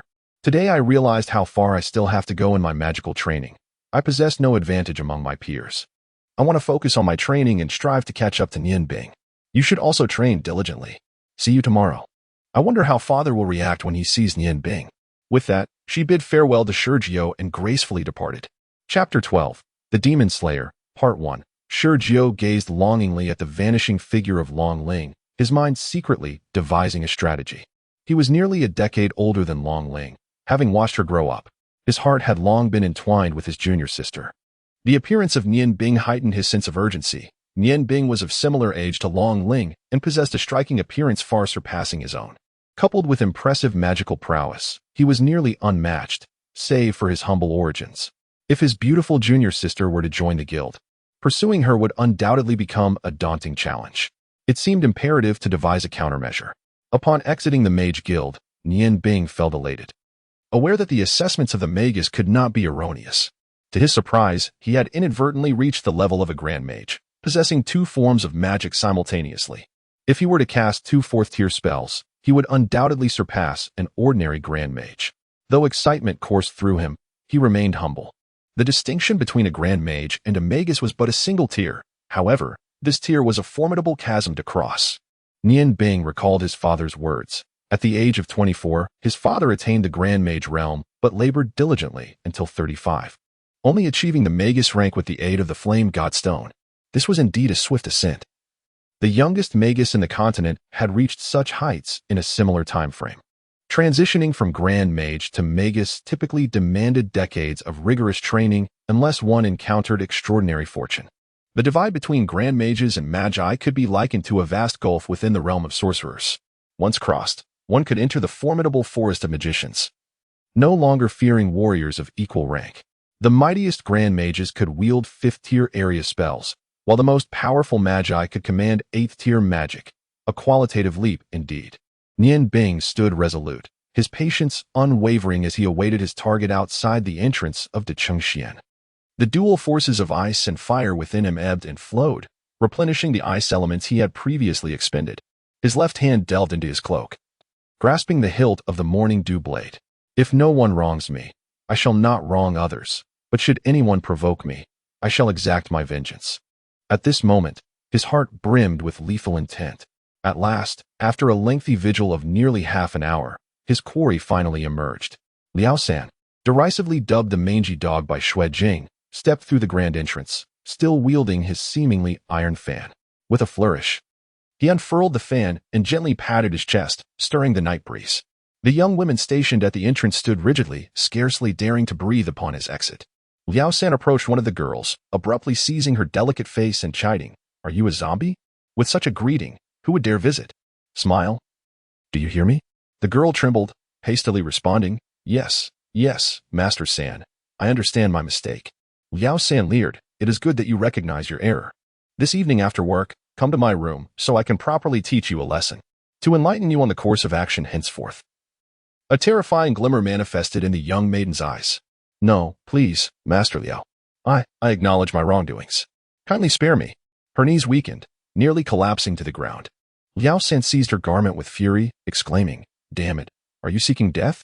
Serving me is a privilege bestowed upon you through countless lifetimes. If you're unwilling, then perish. With a swift motion of his fan, he aimed to strike the girl before him. However, as he raised the fan, he suddenly felt a firm grip upon it. Who dares to obstruct me? He cursed, turning around to find a middle-aged man behind him. This man bore a fair complexion and a dignified appearance, yet his eyes harbored a sinister glint. Upon recognizing him, Liao Zhen immediately softened, hastily plastering a smile on his face. Ah, brother too, I did not realize it was you. This little girl has been disrespectful, and I was just about to teach her a lesson. The middle-aged man scoffed, stating, I believe it is you who requires discipline. When will you ever amend your foul temper? Even a rabbit does not consume grass near its burrow. If you desire women, seek them in the brothels. Should you continue to cause a ruckus here, I will inform Brother One, and he shall confine you. Do you not comprehend that the owner despises those who disrupt his business? Although we three brothers manage this establishment, should we provoke the owner, none can save you from his wrath. Furthermore, Brother One has instructed me to warn you. You must never provoke that girl Xuejing from King Feng's High again. The Sorcerers Guild supports King Feng's High, and even the owner dares not offend them, let alone you. If you inadvertently anger them and a high-ranking sorcerer is sent to eliminate you, your demise would be utterly in vain. Listening to the middle-aged man's reprimand, Liao Zhen felt discontented, yet he dared not voice his grievances. Brother Two, there are in Indapos too many matters in the establishment today. I shall take a stroll and will be cautious in the future. Liao Zhen forced a grin, his jowls bulging, rendering his expression more grotesque than sorrowful. Then I shall be off. To the brothel it is. With that, he resumed slapping his ample chest with his fan, sauntering southward along the street. As Liao Zhen departed, Nian Bing, who had been patiently waiting, began to move as well. Drawing the Chenluo dagger from his bosom, he subtly followed Liao Zhen's path like an ordinary passerby. Just as Nian Bing trailed Liao Zhen, the chief steward he had seen earlier hurriedly emerged from the Chengshuan. The second steward stood at the entrance, attending to guests, and upon seeing him, promptly inquired, Brother, why the haste? Has something occurred in the establishment? The chief steward and Apos' flesh quivered as he shook his head. There has been no incident, but the owner has just informed me that a highly esteemed guest will arrive tomorrow. He instructed me to cease operations for the day. After all the guests depart tonight, you and Third must ensure that the premises are impeccably cleaned, leaving no room for negligence. The second steward paused, bewildered. Brother, what manner of guest is so esteemed? When Prince Dongming visited last time, the owner did not halt operations. Our establishment is vast. Closing for a day will result in significant loss of income. The chief steward, growing impatient, replied, Enough of your inquiries. You shall discover the identity of our guest tomorrow. Just follow my orders without fail. Where is the third brother? The second shopkeeper hesitated and replied, Third brother. He saw that there was nothing happening in the hall and said he wanted to go for a stroll, so I let him go. After acknowledging this, the second shopkeeper hurriedly pursued the direction in which the third shopkeeper had departed. As Liao Zhen walked, he hummed a tune, contemplating which brothel he should visit today. Having been reprimanded by Xuejing that morning, he was filled with pent-up frustration that needed an outlet. Turning a corner, he entered a narrow alleyway he was all too familiar with, knowing it led to the finest brothel in the area. Stop. You have reached your end. A chilling voice resonated from behind him, causing the hairs on the back of Liao Zhen's neck to stand on end. He spun around abruptly, raising his fan defensively. Before him stood a figure clad in black, discernible in the moonlight as a tall, broad-shouldered individual adorned with a white skull mask. The sudden appearance startled him. Damn it. Who the hell are you trying to scare? Trying to scare you? I believe it is you who will meet your demise first, the figure retorted coldly. Raising his right hand, a fiery red glow surged forth, forming a fireball in his palm that rapidly expanded to the size of a human head. The skull mask on the black-clad figure appeared even more sinister in the fiery light. Liao Zhen, taken aback, stepped back and blustered, You're a sorcerer, aren't you? Did Qing Fengzhai send you to deal with me? The figure replied icily, No, it is fate that seeks to end you. You need not know who I am. Your life has reached its conclusion. Go ask in hell. The fireball erupted with a deafening roar, hurtling towards Liao Zhen. Though Liao Zhen had seen his fair share of battles, he summoned a brilliant yellow light that enveloped him, brandishing his fan with determination against the approaching fireball. Despite the sorcerer's esteemed status, Liao Zhen felt undaunted. He believed that his martial prowess would easily extinguish the fireball, after which he would turn the tables on the sorcerer. Just as the fireball was about to be struck by Liao Zhen's fan, its trajectory suddenly altered, soaring upwards in an elegant arc. Liao San and Amp, Oppos. S forceful swing met only empty air, and his strike collided violently against the wall beside him, creating a substantial hole amidst the billowing smoke. In that moment of fury, Liao San unleashed a torrent of his internal energy, even as it left him momentarily vulnerable. The years of pent-up frustration within him found release at the prospect of Liao San's demise, and an unspoken exhilaration coursed through his being, allowing his darker side to emerge, exuding a faint aura of malevolence. Suddenly, a chilling presence enveloped him from behind, sharp and piercing, though it did not yet touch him. It sent a dull ache through his back, foreboding what was to come. Without a moment's hesitation, his right hand swiftly drew the morning dew blade from within his robes, a cerulean radiance casting ethereal shadows behind him. At this very instant, everything in his heart felt like kindling. He slowly lowered his raised hand as the second steward emanated a yellow glow akin to Liao San's, advancing step by step towards Nianbing. The same fighting spirit manifested in him, yet it appeared far denser than that of Liao San. As he approached, his gaze fixed intently on the skull mask adorning Nianbing's face, he coldly inquired, "Who are you, and why have you laid hands on my third brother? Speak. Was it Qi Fengzhai that sent you? Do you truly believe that Qi Fengzhai could command me?" Although placed in a passive situation, Nianbing remained composed, standing firm as he peered through the mask's eye holes at the second steward before him. "If not from Qi Fengzhai, then who are you? And why seek to kill my third brother? You may choose silence, yet I assure you, I will render you unable to live or die." The second steward's voice turned even colder. Nianbing replied calmly, "I am an assassin. You may refer to me as the Demon Slayer. I have already taken a life today and wish to refrain from further violence. Until we meet again." Suddenly, a crimson flame erupted without warning, surging forth like a vast plane towards the second steward, well acquainted with Liao San's abilities. The second steward recognized that although they did not quite match his own prowess, their fighting spirit was formidable.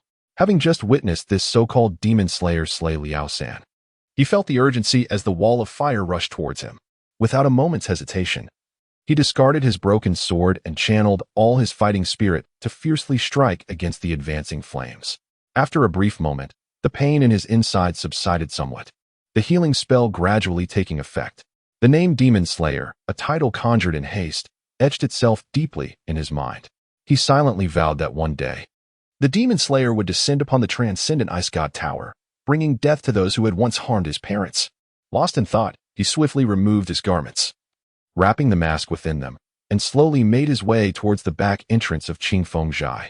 Meanwhile, a new update appeared on Xiaosan's blog, inviting readers to check it out at their convenience.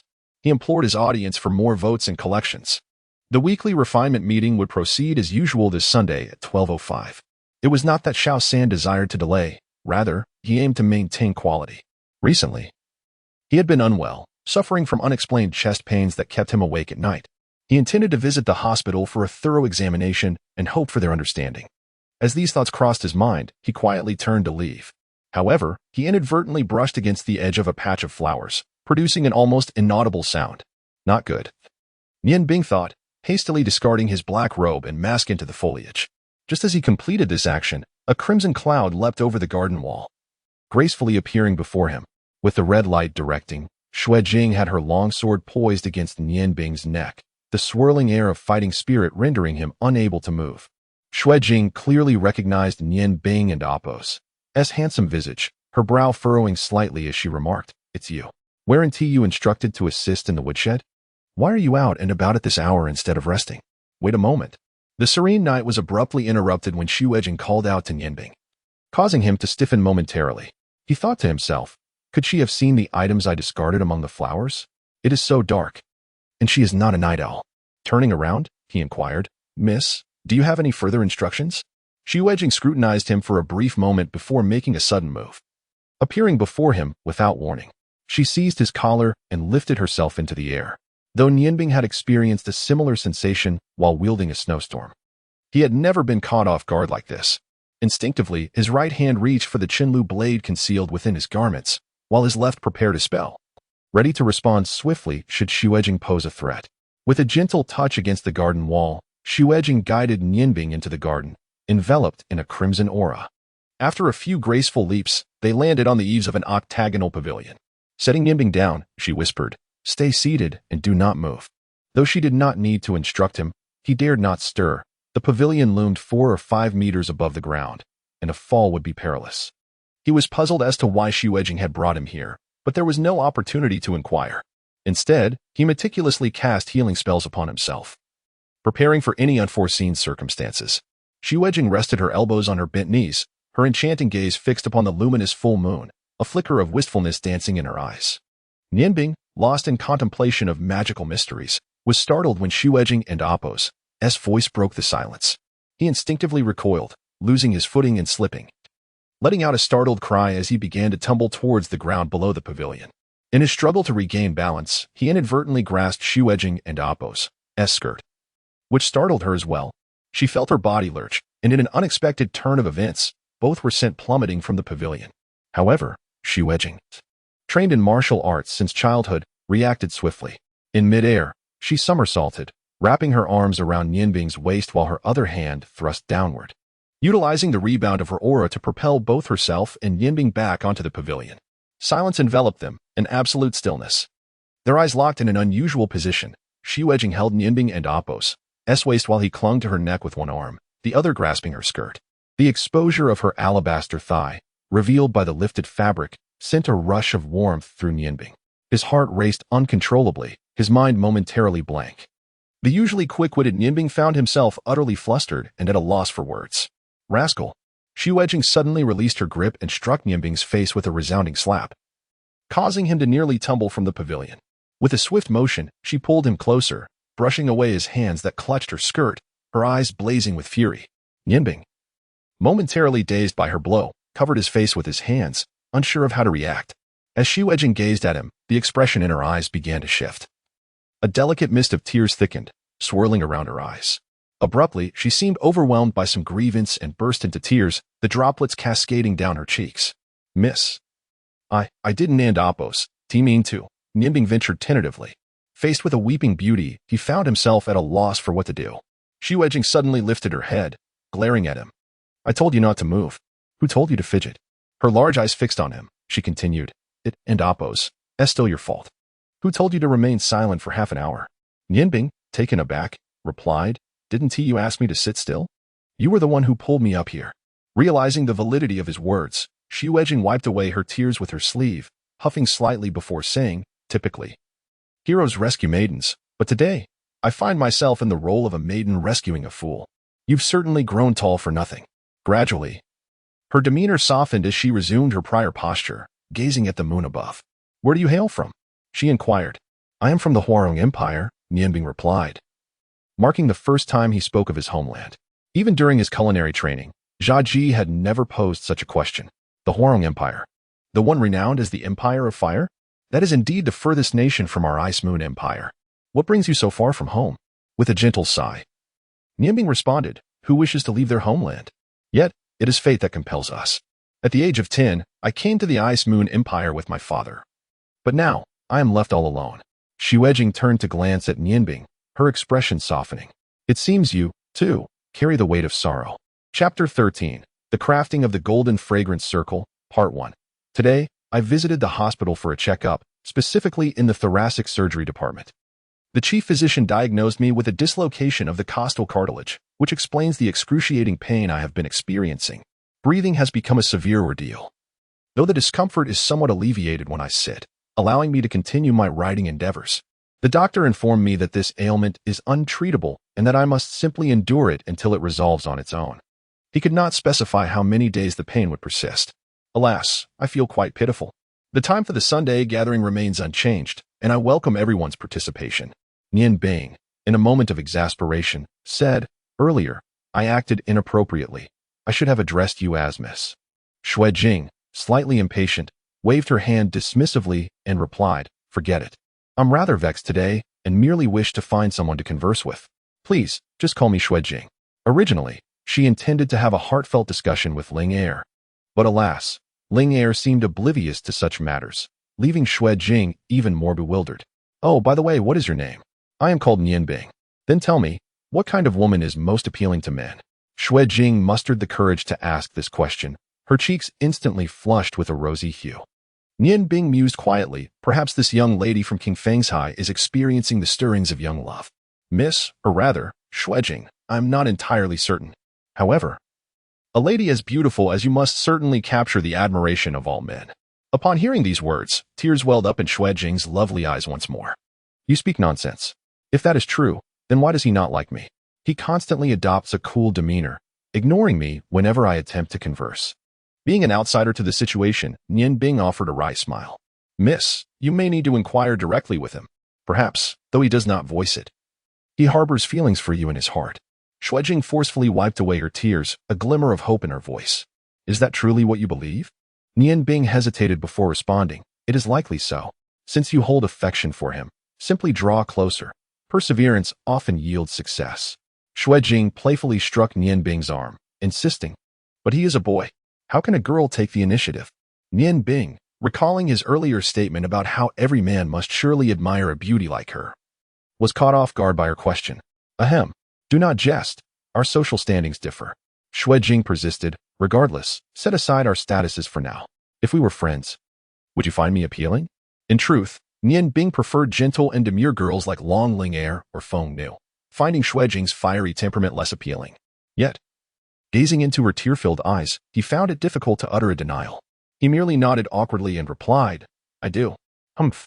It seems rather reluctant, doesn't and amp. Oppose. It?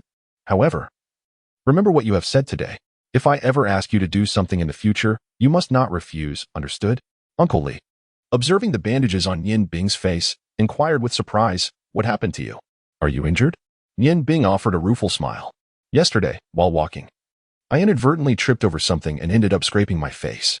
I had to apply some medicine, and the doctor said it would take 3 or 4 days to heal. Li Shu chuckled. You are truly rather foolish. A handsome young man like you would not want a scar on his face. Be more careful in the future. Come. Let us go have breakfast. Nian Bing indeed felt hungry. His last meal had been the previous midday at Feng Nu's place. Under Li Shu's guidance, the two made their way towards the kitchen. From a distance, they could already see 2 rows of long wooden tables set up at the kitchen entrance, where approximately 30 or 40 individuals clad in white chef uniforms were seated, enjoying their meal. Nian Bing remarked, the kitchen staff certainly rises early. Li Shu replied, of course. They must. Mornings are the busiest time. They need to prepare the ingredients for the entire day. The materials we use at Qinfengzhai are all meticulously selected high-quality items. Just the selection process requires 3 or 4 people. Let us see what we have for breakfast, he added. Breakfast consisted of buns and porridge. Most of the chefs recognized Li Shu, and under his introduction, Nian Bing greeted them one by one.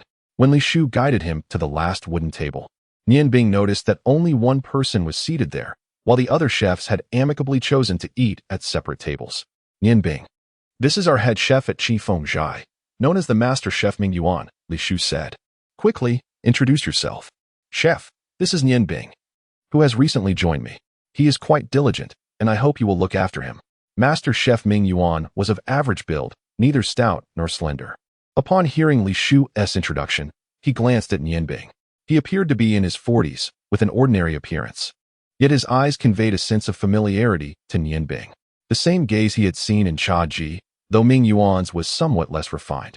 Cha Ji had once told Nian Bing that a capable chef and Appo's gaze differs from that of an ordinary cook, a result of years spent honing their culinary craft. He had informed Nian Bing that although he had mastered all of Cha Ji's techniques, there remained a gap in terms of timing and intuition, which required innate understanding to bridge. Ming Yuan's demeanor was rather indifferent as he nodded slightly to Nian Bing and continued eating his breakfast. Li Shu led Nian Bing to a nearby table, and they began their meal. The buns were filled with meat, yet the flavor fell short of expectations. However, when one is hungry, anything that fills the stomach suffices. Master Ming, what delightful breakfast do we have today? Is there a portion for me? At that moment, Xuejing and Appo's arrival caused all the kitchen staff to halt their actions and rise to greet her, except for Ming Yuan, who remained seated, with a slightly spoiled look. He said to Xuejing, you little girl, didn't your breakfast get sent over long ago? Why have you come here to ask for more? Do you need something from me? A faint smile graced his otherwise cold features. Xuejing, who had not slept the previous night, displayed no signs of fatigue. Is it not permissible to seek you out? Your niece misses you, she replied playfully. Ming Yuan laughed heartily. Miss me? I believe you are yearning for the snacks I prepare. Speak up. Do you wish for steamed buns, candied rolls, or crispy rings? Uncle has some free time this morning and can make them for you. The time for the Sunday refinement meeting remains unchanged, and everyone is welcome to attend. After listening to the descriptions of 3 pastries, Wawa, candy roll, and golden fragrance ring, Nian Bing felt a stirring in his heart. Among these delicacies, he had indeed heard of 2, the candy roll and the golden fragrance ring, both renowned snacks, though only a select few can master their preparation. However, he pondered, what exactly is Wawa? Since Ming Yuan is reputed as the king of culinary arts, he must possess exceptional cooking techniques. I must seize the opportunity to inquire about the preparation of Wawa. Xuejing contemplated for a moment and said, Uncle Ming, I would like to have the golden fragrance ring. You know how much I adore it. Would you teach me how to make it? Ming Yuan feigned a look of terror and replied, perhaps you should reconsider. Unless your father agrees to set fire to the kitchen of Qingfeng Zhai, I might instruct you. Otherwise, I wish to live a few more years to provide you with delightful treats. However, my dear, while the golden fragrance ring is crispy and fragrant, the oil content is rather high, which is not particularly beneficial for your skin. Xuejing chuckled and replied, I don't eat it every day. Indulging once in a while is perfectly fine. Ming Yuan then stood up, saying, very well, follow me. I shall prepare it for you right now. The ingredients are readily available. Xuejing smiled gently and whispered a few words in Ming Yuan's ear. Upon hearing her, Ming Yuan furrowed his brow, his gaze drifting toward Nian Bing not far away. After a moment and Oppo's, as thought, he remarked, you troublemaker. But I shall only make it this once. How much you learn is entirely up to you. Xuejing gleefully replied, I knew you were the best, uncle. Ming Yuan retorted, I just hope you aren't, and Oppo's, bewitched by that pretty boy. He shook his head and strode toward the kitchen. Nian Bing noticed that as Ming Yuan departed, he cast a glance in his direction, one that seemed to carry a warning. Could it be that Xuejing's whispered words pertained to him? While he was lost in thought, Xuejing called out, Nian Bing, come here and assist Uncle Ming. Her words instantly drew the attention of the other chefs, who regarded him with various peculiar expressions, many of whom had likely misinterpreted the situation. It is well known that the illustrious Ming Yuan is protective of his craft, seldom allowing others to observe his cooking. Xuejing's invitation was clearly an attempt to have Nian Bing learn the art of making the golden fragrance ring. Nian Bing stood up, pointing at himself. Miss, you called me, but I am merely a woodcutter. Xuejing shot him a glare and chided. Just come over without all the fuss. Hurry up. With no other choice, Nian Bing approached her and whispered, what is the plan? Xuejing smiled slightly and replied, consider this a repayment for that slap to your face. Let me tell you, countless people wish to learn Uncle Ming's exceptional skills. This opportunity is rare. You must put in the effort. If you can grasp even a fraction of it, you will have the means to earn a living. Should you excel, I will ask Uncle Ming to transfer you from the woodshed to the kitchen. Nian Bing regarded Xuejing with a peculiar expression. This fiery girl seemed to possess her own charm. Xuejing's delicate face flushed slightly as she playfully nudged Nian Bing, urging him to hurry. Do not let your thoughts stray, she said. You accompanied me for half the day yesterday, and I even struck you. I am merely compensating you. Besides, I may need your assistance in the future. As they conversed, they entered the kitchen. Qifeng Restaurant, renowned for its culinary excellence, boasted a kitchen spanning over 1,000 square meters. Despite its vastness, the space was meticulously organized, with various ingredients neatly arranged and an absence of disarray. Xuejing tugged at Nian Bing, leading him deeper into the kitchen. Uncle Ming typically does not cook himself. Only important guests are fortunate enough to savor his personally prepared dishes. Naturally, I am an exception.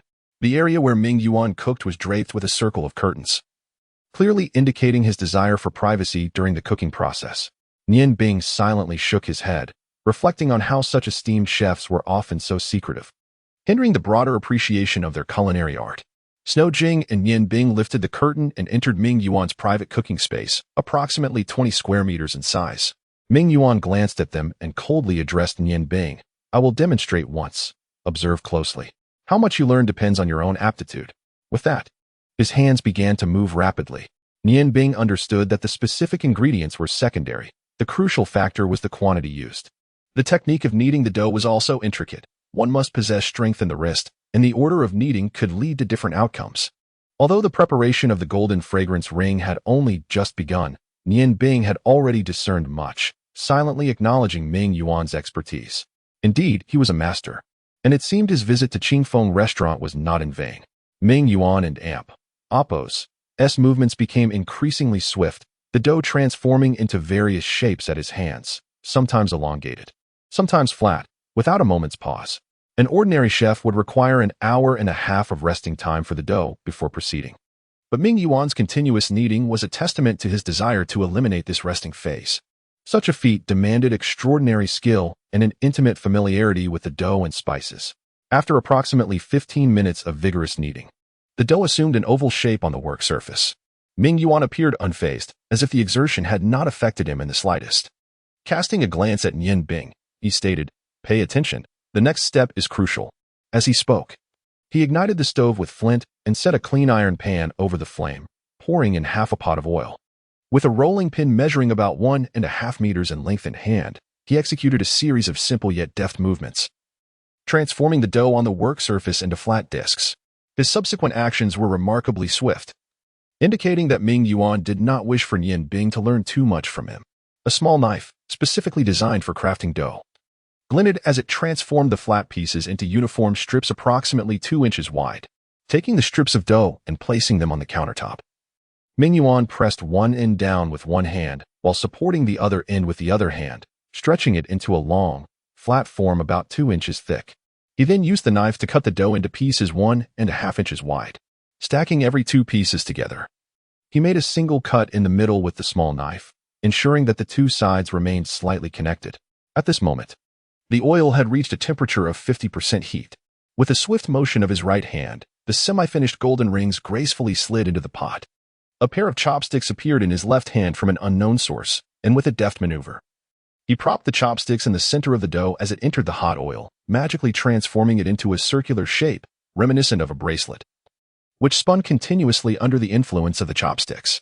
Meanwhile, his other hand was busy as well, adding one golden ring after another into the pot. Xuanhuan hurriedly took a plate, and one by one, the golden rings emerged from the oil, releasing an enticing aroma that tantalized the senses. Once the 10th golden ring, perfectly uniform in size, was removed from the pot, Ming Yuan paused in his actions, covering the stove to extinguish the flames. He turned to Xuanhuan and said, "Jingjing, give it a taste, and see if your Uncle Ming's skills have diminished." Xuanhuan chuckled and replied, "Uncle Ming's culinary skills are the finest. How could they possibly decline?" Just then, when the first golden ring was taken out, Nianbing had forgotten everything, completely absorbed in Ming Yuan and Appo's exquisite culinary artistry.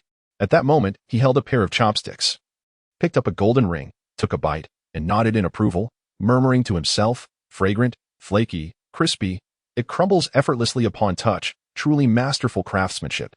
Ming Yuan, noticing that Nianbing had audaciously taken a bite of the golden ring before him, was about to express his discontent when he heard Nianbing continue, "Delicate hand-shaped jade, deep yellow from frying in green oil. Spring nights are heavy with sleep, as beautiful maidens entwine their arms in gold."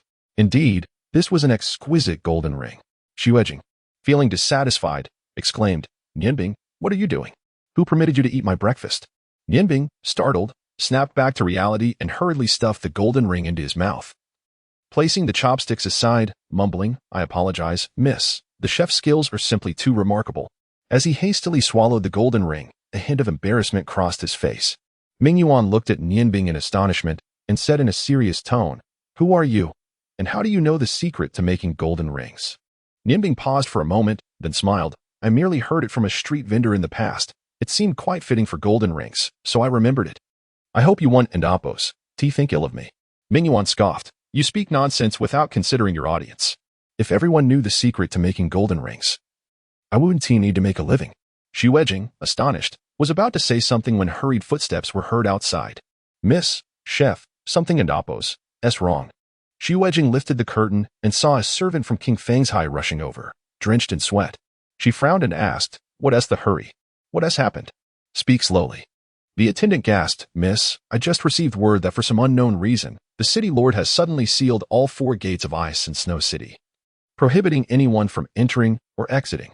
Furthermore, the Chengxian has unexpectedly ceased operations today, and I have also heard that their 3rd manager passed away suddenly last night." At this moment, Nianbing and Ming Yuan had also emerged. Ming Yuan calmly said, "Jingjing, do not panic.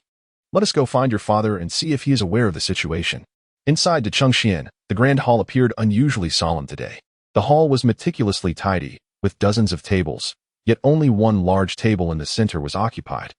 A total of over 10 individuals stood respectfully behind a single-seated figure. This was a woman with flowing white hair, sitting there like a statue carved from ice and jade. Her robe, adorned with golden edges, accentuated her cold yet noble demeanor, and her breathtaking beauty left no room for impure thoughts. A frosty mist seemed to rise around her, and her eyes were closed, emanating an aura that made her seem utterly unapproachable. Among the group standing behind her, aside from a mage clad in a blue robe, the others appeared somewhat apprehensive. The mage's blue robe bore a golden hexagram emblem, with a swirling vortex embroidered at its center, radiating opulence. Finally, the woman in white broke the silence, her voice chilling the atmosphere further. The priestess of the Ice and Snow Goddess spoke softly. You are the leaders of various sectors in Ice and Snow City. I grant you 3 days to scour every corner of the city to locate the stone of the Ice and Snow Goddess. Should its possessor wield formidable power, if you compel them to unleash the magic within the stone, I shall personally resolve the matter. A middle-aged man who had spoken earlier appeared troubled as he replied. Goddess Priestess, you are aware that Ice and Snow City is vast. Is 3 days not a rather brief time frame? The priestess slowly opened her eyes, emitting a penetrating blue light that struck the middle-aged man, causing him to shiver and retreat several steps before regaining his composure. Marquis Noah, if you find the position of City Lord unsatisfactory, I can readily assist in adjusting it for you. Upon hearing this, Marquis Noah and Appo's expression changed drastically, and he hurriedly exclaimed, No, Goddess Priestess, that is not my intention. How could we dare defy your command? However, without leads, I cannot guarantee that we will be able to discover anything. The priestess of the Ice and Snow Goddess snorted coldly. Last night, on my way here, I distinctly felt the energy radiating from the stone of the Ice and Snow Goddess. It must be within Ice and Snow City. Should this matter be mishandled, you shall be the first to answer for it. Marquis Noah wore a pained expression, for searching for a stone within such a large city was akin to finding a needle in a haystack. Moreover, with only 3 days and the city sealed off, it would inevitably have a tremendous impact, disrupting the entire functioning of the city. Yet, reasoning with the priestess was futile. He could only nod helplessly and say, I shall do my utmost. Great priestess of the goddess, I find myself uncertain whether to speak. A timid voice emerged from behind, belonging to the second steward of Xuanhuan. He had been standing alongside the head steward at the back, but now his sudden interjection drew the attention of those in front. An elderly man clad in golden robes spoke sternly. How dare you? In the presence of the great priestess, your voice holds no weight. The second steward's eyes flickered with trepidation as he promptly replied, Yes, master. Do not be concerned. If it pertains to the stone of the Ice and Snow Goddess, let him speak. The gaze of the Ice and Snow Goddess priestess fell upon the second steward, who felt an icy chill envelop him, as if he stood naked before all, devoid of any secrets. Yes, great priestess, it is as follows. Last night, my third brother, the third steward of Xuanhuan, was suddenly murdered by a sorcerer. What magic was employed? The Ice and Snow Goddess priestess inquired succinctly. The second steward hesitated.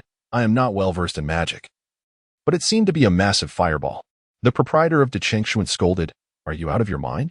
Did not the great priestess just state that only matters related to the stone of the Ice and Snow Goddess are to be discussed? Depart at once and cease wasting your time. The second steward implored, No, master, please allow me to finish. Although my brother perished under the fireball, it is quite peculiar. The fireball struck him, engulfing his body in flames, leaving him charred, yet his head remained untouched, instead covered with a layer of frost, which persists to this day. Perhaps. A glint of cold light flashed in the Ice and Snow Goddess priestess's eyes as she coldly commanded, Bring forth the corpse for me to examine. Yes, great priestess. The proprietor of Xuanhuan quickly acquiesced, and shortly thereafter, the body of Liao San was presented. Under the searing flames, the body had already transformed into a charred state, emanating a foul stench that caused those present to instinctively cover their noses. A faint white glow enveloped the Ice and Snow Goddess priestess and Appo's form, and without any visible gesture, her elongated figure approached the corpse. Her jade-like hand emerged from her robe, pressing downwards as her mental energy enveloped the charred body through the ice element. While others may not have sensed anything amiss, Long Shi, the Wind Mage and president of the Ice Moon Empire and Appo's Mage Guild, was profoundly astonished. Although it was not his first encounter with a divine summoner of the Ice Moon Empire, witnessing the Ice and Snow Goddess priestess effortlessly wield magic without incantation was remarkable. truly deserving of her title as the foremost mage in the continent. The ice and snow goddess priestess slowly raised her head, her eyes radiating a fierce cold light as she turned her gaze upon the second steward, commanding, "Now, recount the events of last night in detail." The second steward nodded in agreement, hastily and fearfully recounting the events of the previous night, ensuring not to omit a single detail. Under the immense, intangible pressure exerted by the ice and snow goddess priestess, he did not shy away from disclosing even Liao San's visit to a brothel. When he mentioned that the cloaked figure claimed to be a killer of mages, the faces of those present darkened significantly. In the realm of Yangon, the most despised profession is not that of the courtesan, nor that of the thief or the brigand, but rather that of the assassin. This disdain is particularly directed towards those sorcerers who lack proficiency in close combat. For even the most elevated mages find it exceedingly difficult to evade the treacherous ambush of an assassin when caught unawares. However, this is the first occasion they have encountered the notion that an assassin could be a sorcerer, and it is evident that this particular mage is far from ordinary. Chapter 14. The Threat of the Goddess Priestess, Part 1. The regular meeting of the Elite Assembly will convene tonight at 12:05, and all are warmly encouraged to participate.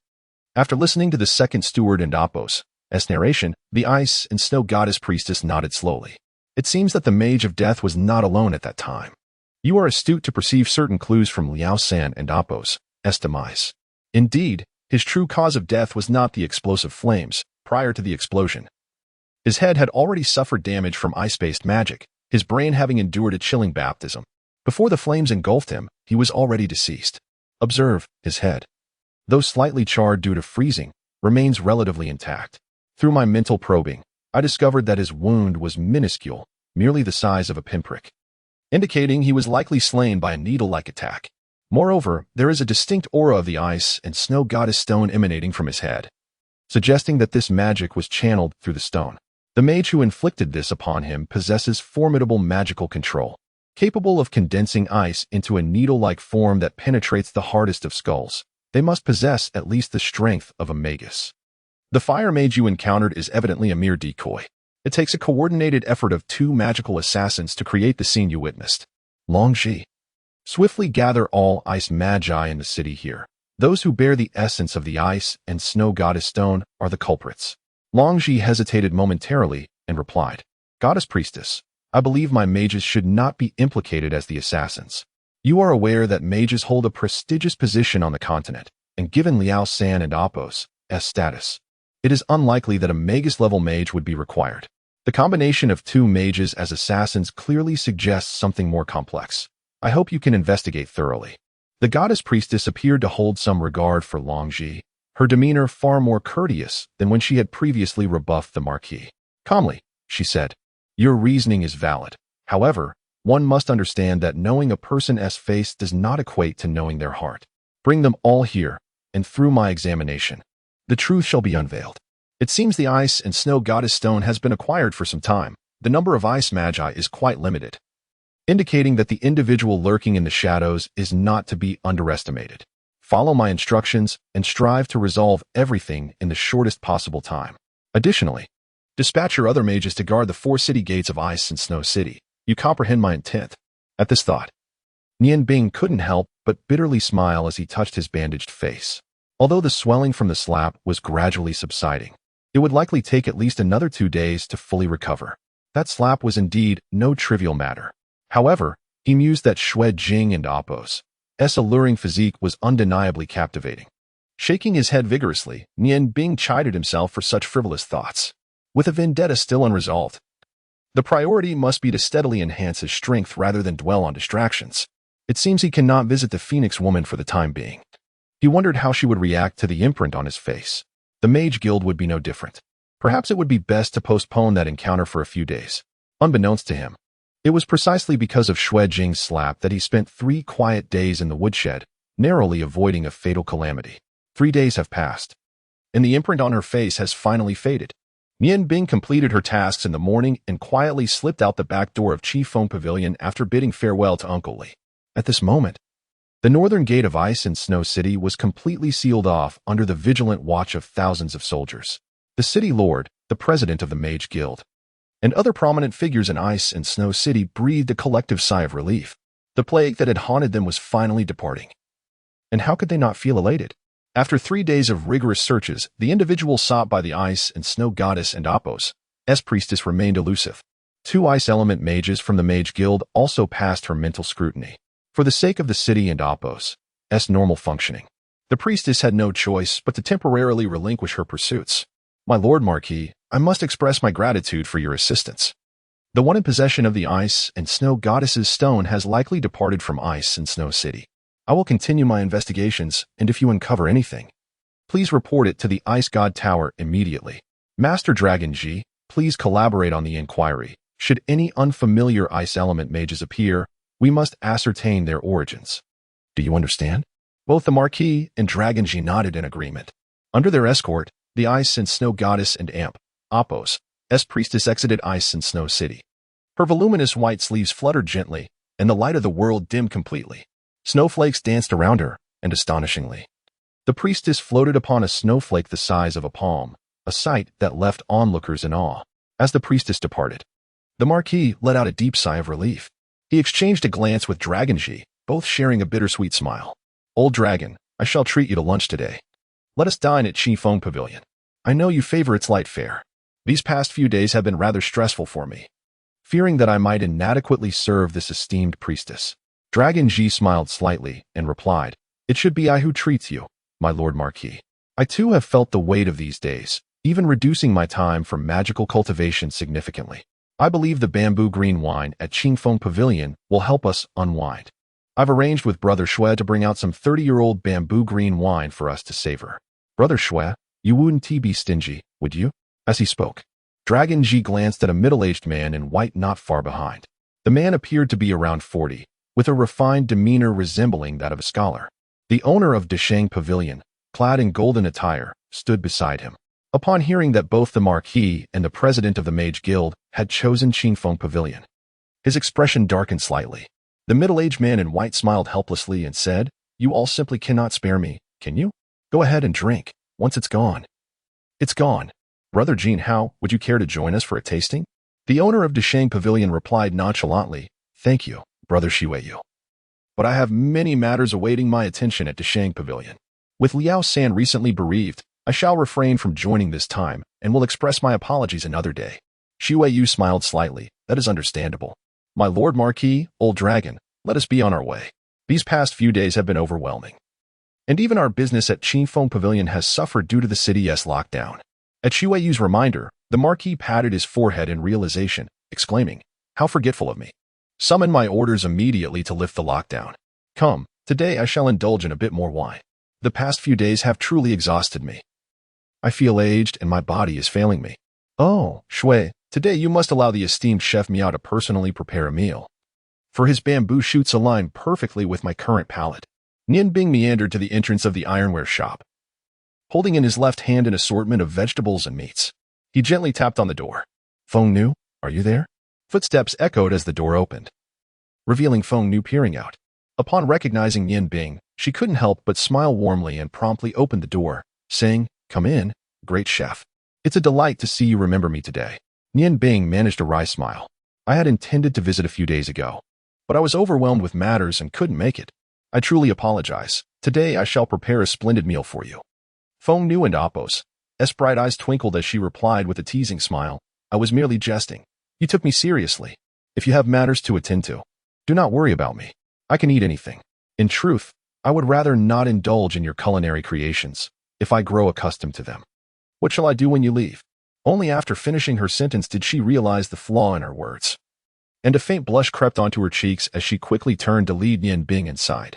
Observing Feng Nu's exquisite silhouette, Nian Bing silently nodded in approval. In terms of beauty and figure, both Xue Jing and Long Ling paled in comparison to Feng Nu, particularly her noble and graceful demeanor, which stirred a fondness within him. Moreover, her gentle nature made her all the more enchanting. If Nian Bing claimed that he was not moved, he would be deceiving himself. However, he currently regarded Feng Nu solely as a friend, dedicating all his thoughts to honing his culinary skills and magic, unwilling to be distracted by other matters until the affairs at the Ice God Tower were resolved. As he stepped into the courtyard, Nian Bing gazed up at the sky and smiled. I shall proceed to the kitchen to prepare the meal. It will not take long. Captivated by Feng Nu's radiant smile, He found himself enchanted and murmured, "Feng Nu, you are truly beautiful. Ah, forgive me. I must get to cooking." With that, he hurried toward the kitchen, carrying his ingredients. Watching Nian Bing enter the kitchen, a peculiar glint flickered in Feng Nu and Apos' eyes, her gentle demeanor fading, replaced by an air of resolve. She appeared deep in thought, murmuring to herself, "Enough is enough. Obtaining the heavenly sword is sufficient for me. Why be greedy for his flame god stone? In light of his culinary efforts, I shall let him keep it. I trust the elders will not hold it against me. This individual, Nian Bing, is indeed quite strange, possessing so many treasures. If my sister were here, he would likely have nothing left. But alas, what does it matter? Completing the Xuanhuan blade could be considered a favor to that old man." Hua Tian. With this thought, the cold light in Feng Nu's eyes gradually faded, and her gaze returned to the kitchen, revealing a hint of confusion. This time, Nian Bing and Apos' cooking proceeded remarkably faster. Previously, he had chosen the exceedingly complex pigeon rice dish due to a lack of ingredients. But this time, he had brought fresh vegetables and meats, making the process considerably simpler. Within a quarter of an hour, the entire ironware shop was filled with delightful aromas. The standard 4 dishes and a soup presented an array of vibrant colors, and merely judging by their appearance and fragrance, they were undoubtedly exquisite. Nian Bing placed the dishes on the table in the courtyard, wiped the sweat from his brow, and called out with a smile, "Feng Nu, it's time to eat. Come quickly. It smells wonderful. Finally, no more porridge." A delicate fragrance wafted through the air, and Feng Nu dashed to the table with remarkable speed. Nian Bing barely had time to blink before chopsticks had already fallen into her hands. Feng Nu pulled a stool over to sit beside Nian Bing. Yet her gaze remained fixated on the table. "Wow, are you cooking? Everything looks like a work of art. I can hardly bear to eat it." Though she voiced such sentiments, her chopsticks were already reaching for a plate showcasing glistening red and yellow dishes. Nian Bing smiled gently and replied, "If a chef's creations go uneaten, that would be a true failure. I certainly do not wish for that to happen. I know you have a hearty appetite, so I made extra today. There are 4 large dishes. There will surely be some leftovers. Just heat them up for dinner, and the flavor should remain largely intact." Feng Nu picked up a golden, unidentified morsel and brought it to her mouth, savoring the exceptionally tender meat, bursting with flavor. With just a few chews, her palate was enveloped by the delightful aroma, awakening her appetite. Nian Bing handed her a bowl of rice, smiling as he said, "This dish is a tad salty and pairs well with rice." Feng Nu looked at Nian Bing in admiration, exclaiming, "It's fantastic. I told you, your cooking would spoil my taste. It seems that is indeed coming true. Why aren't you eating? What was that delectable morsel I just had? So tender. Could it be fish?" But there's no fishy taste at all. Without needing Nian Bing's encouragement, Feng Nu continued to indulge, chatting animatedly between bites. Her remarkable skill leaving Nian Bing in awe. "Nian Bing, you mentioned your place. Do you know anyone in Ice Snow City?" Feng Nu asked while eating. Nian Bing shook his head, replying, "No, I just found a job there. You should know it. It's the Qing Feng Zhai, not far from here. Qing Feng Zhai's dishes are quite expensive. I've never eaten there, but I've heard it's excellent. With your skill, you must be the best chef there." Feng Nu exclaimed. "Though I haven't tried it, I can assure you that the chefs at Qing Feng Zhai cannot surpass your cooking." Nian Bing smiled subtly and said, "You are mistaken. I am not a cook there. Besides my master, you are the first person to taste my cooking. At Qing Feng Zhai, I am merely a woodcutter." With a loud puff, Feng Nu spewed rice all over, coughing loudly, startling Nian Bing. He hurriedly served her a bowl of soup, gently patting her back while offering her the soup, momentarily disregarding how intimate the moment appeared. Once the hot soup was downed, Feng Nu finally regained her composure. Panting heavily as she scolded, "Did you intend to choke me? There are better ways to joke." Nian Bing, while gently patting her back, managed a wry smile and said, "Who is joking with you? I am merely a woodcutter at Qing Feng Zhai. Your capacity for emotional endurance is rather poor. Just take a moment to calm yourself." Feng Nu looked at Nian Bing in astonishment. "You really chop wood there? Are you feeling well?" As she spoke, she extended her delicate fingers to touch Nian Bing's forehead. The warmth of her small hand, imbued with a hint of fragrance, sent a ripple through Nian Bing's heart. Taking her hand, he reassured her, "I am fine. My choice to chop wood there is simply to avoid revealing my culinary skills. The head chef at Qing Feng Zhai, the illustrious Wang Mingyuan, is exceptionally skilled. I merely wish to observe his unique techniques. There is no need to expose my own abilities. If they were to discover my true culinary talents, I might find it difficult to leave." Feng Nu's voice suddenly dropped to a whisper as she lowered her head. You should let go of me.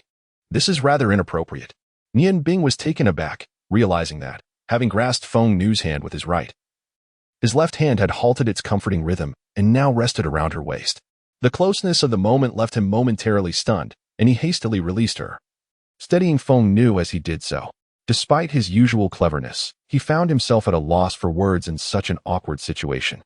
Stammering for a moment before placing chopsticks in Feng Nu's hand and clearing his throat, directing his gaze to the large tree beyond the courtyard wall.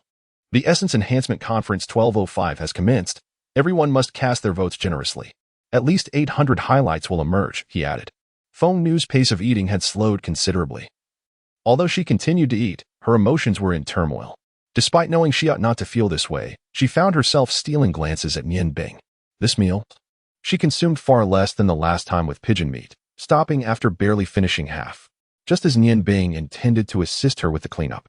He was halted by Feng Nu's gentle intervention. She cast him a sidelong glance and said calmly, I can manage this. You should have a seat. I will finish shortly. Nian Bing rose, his emotions equally complex. Nodding, he replied, Feng Nu, I shall take my leave for now. I will return in a few days. Feng Nu expressed her disappointment. Are you leaving so soon? She nodded, placing the leftover food into the kitchen and personally escorting Nian Bing to the door. With a slight smile, she said, Do come by when you have the time. Thank you for lunch. Finally, the icy city of Bing Shui had lifted its restrictions, and the streets buzzed with life. The townsfolk, who had refrained from venturing out during the lockdown, were now bustling about, purchasing necessities from various shops, particularly those selling daily essentials, which were thriving with customers. Immersed in the lively atmosphere, Nian Bing felt his spirits lift. He discerned the direction of the Mage Guild and strode purposefully ahead.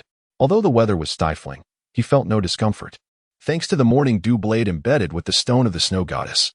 As he strolled along, he reveled in a sense of carefree delight. The ice and snow city is indeed vast. Although Nian Bing walked briskly, it took him over an hour to arrive once more at the entrance of the Mage Guild. The spire-like architecture made the guild remarkably conspicuous.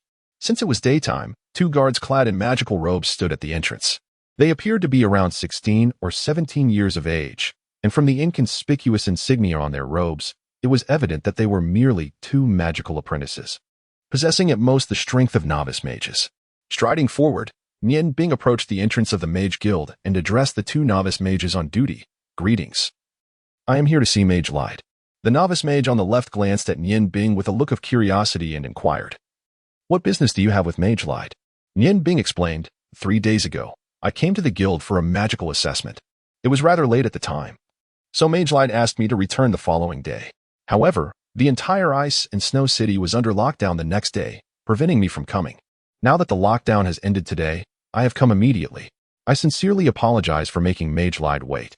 The 2 young novice mages exchanged surprised glances, and the one on the right exclaimed, You are the young archmage who is even younger than Sister Longling.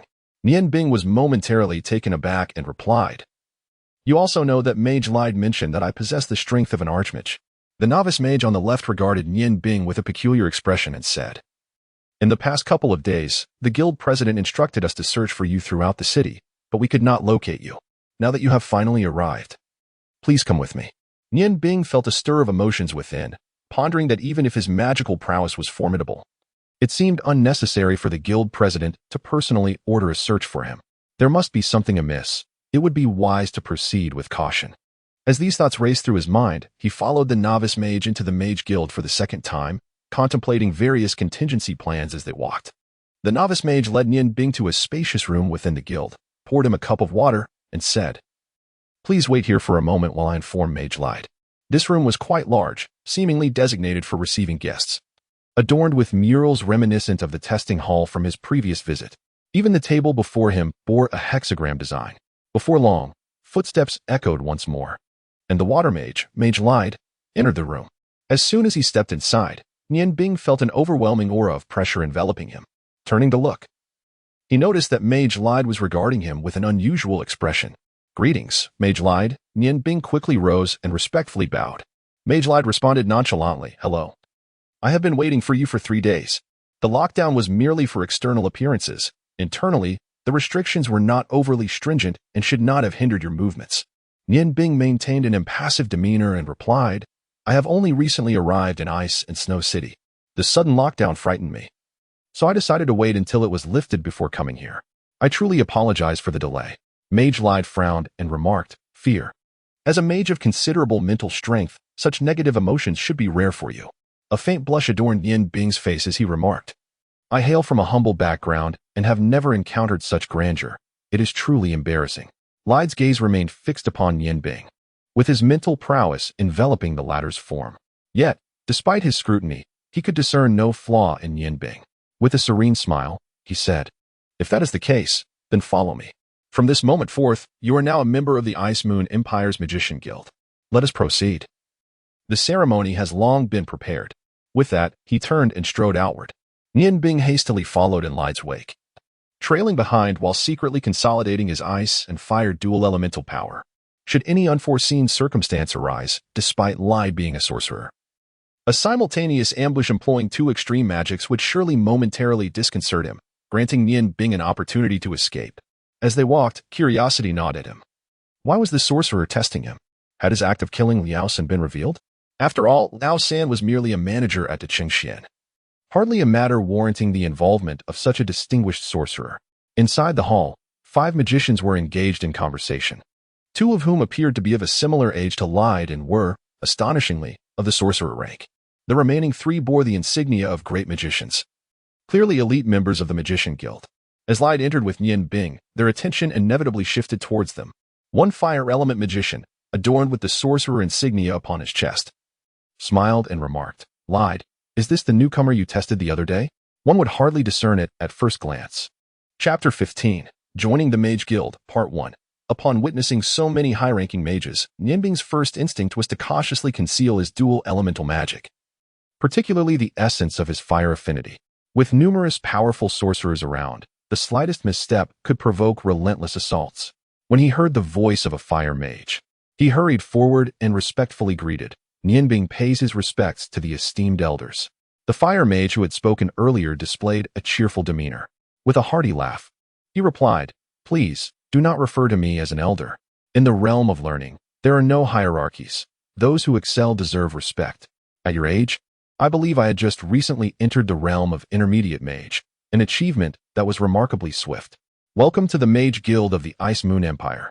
At this moment, the 3 Grand Mages, due to their lower status, had retreated to the side. In the presence of sorcerers, Grand Mages could only submit. Another mage, adorned with the emblem of a golden ice flower upon his chest, unmistakably an ice mage, was not as amiable as the fire mage. He emitted a chilling aura, letting out a disdainful huff. Lide approached the 2 mages and turned to Yin Bing, explaining, the guild stipulates that for new members to join, at least one elder of mage rank must officiate the ceremony. If the applicant possesses a strength below that of an intermediate mage, a grand mage may perform the ceremony. As your abilities have already reached the grand mage level, I have invited 2 other elders from the guild to join us today for your ceremony. It is regrettable that the guild leader is away on business. Otherwise, it would have been most fitting for him to officiate. Please step forward and stand in the center of the hexagram. Lide indicated the ground.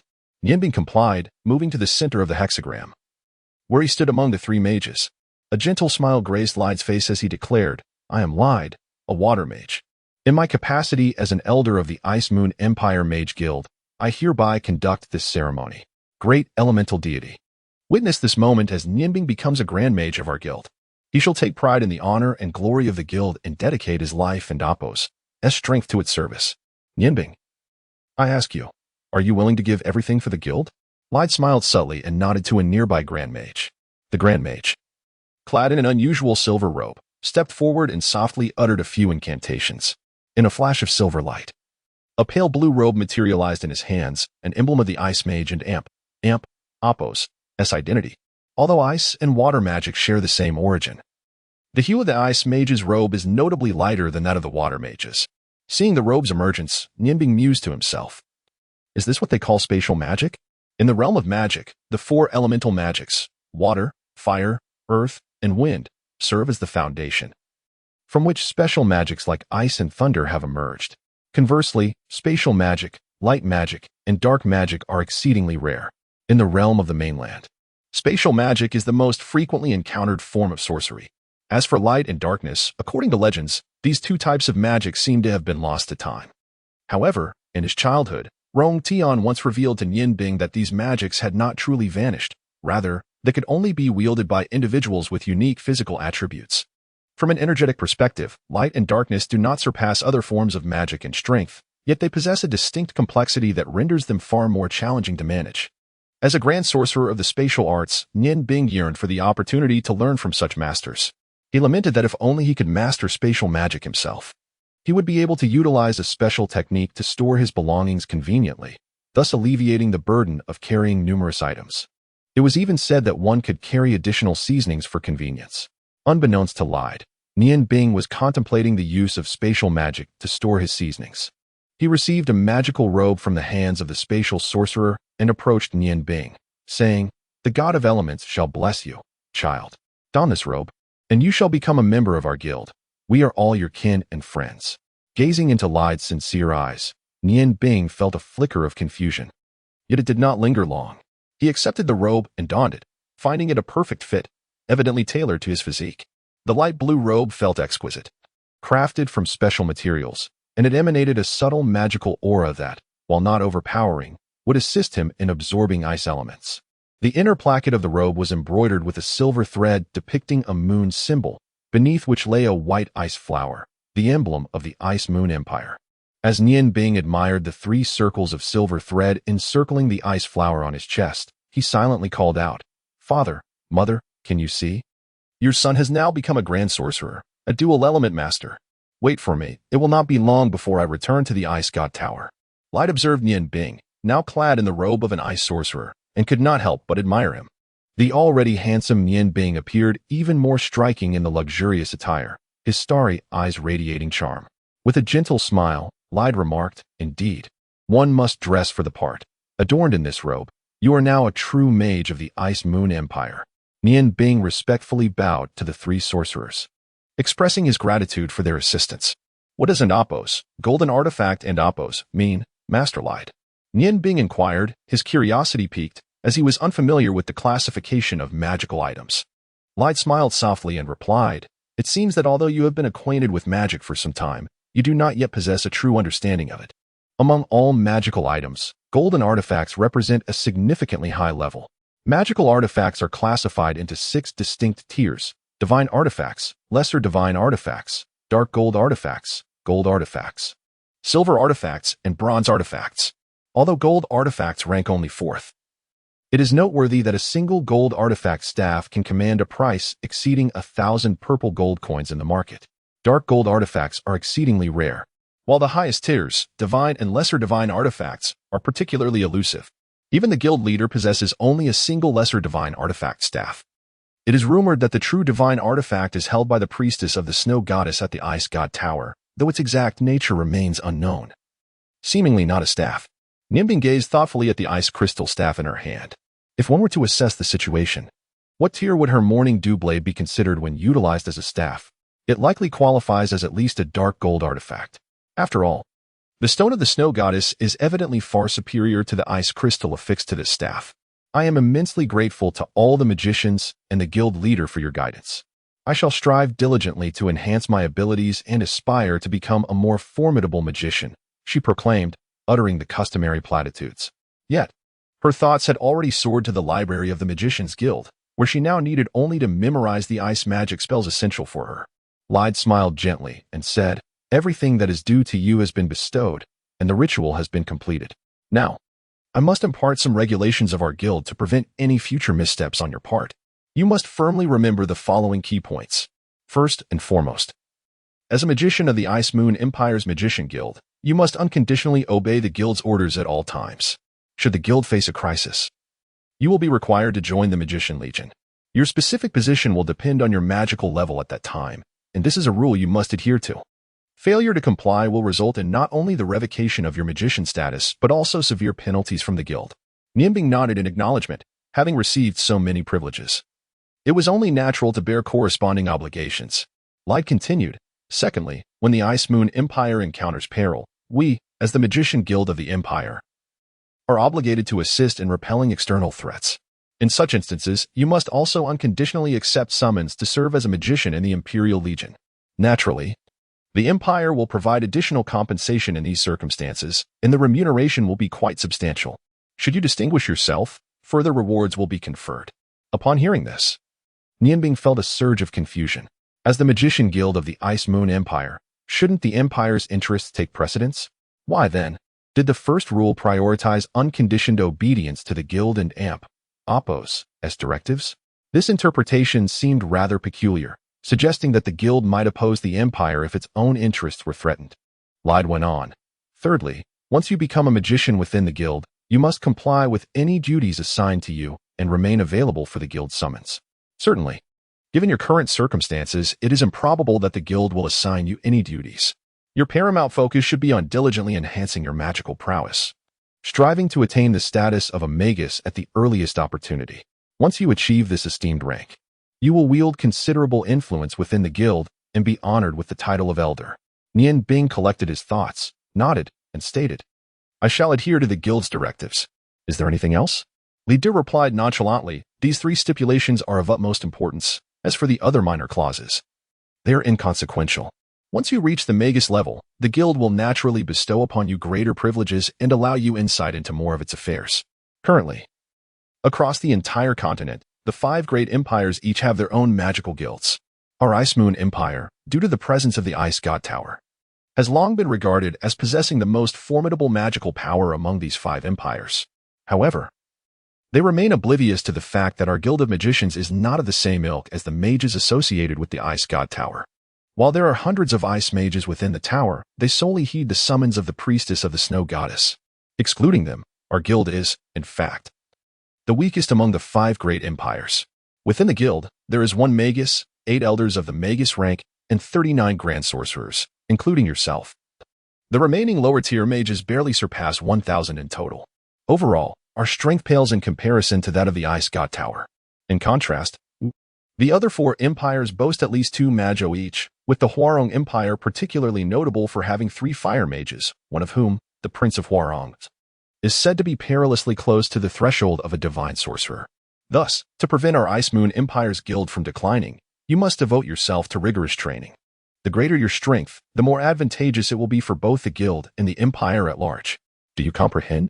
Upon hearing the name of the Prince of Huarong, Nianbing and Oppos' facial muscles involuntarily twitched. He was all too aware of the might of the Huarong Empire and Oppos' guild, for it was his homeland. Had it not been for the prince and Oppos' relentless pursuit of him and his father, they would not have been forced to flee like lost dogs across the continent, ultimately leading his father to make the desperate decision to rescue his mother from the Ice God Tower, a venture that ensnared him as well. The Huarong Empire and the Prince of Huarong represented the deepest wounds in Nianbing's heart. Nianbing, what are you contemplating? Are you all right? Li De called out with a hint of dissatisfaction. Li De sighed and remarked, this is merely a wish, realizing it is far from simple. Cultivating an exceptional mage requires a substantial investment of time, and true geniuses are exceedingly rare. The number of individuals willing to practice magic is dwindling, as martial skills are significantly more accessible. Aside from their inferiority in large-scale destruction and long-range attacks, martial skills do not exhibit any glaring weaknesses compared to magic.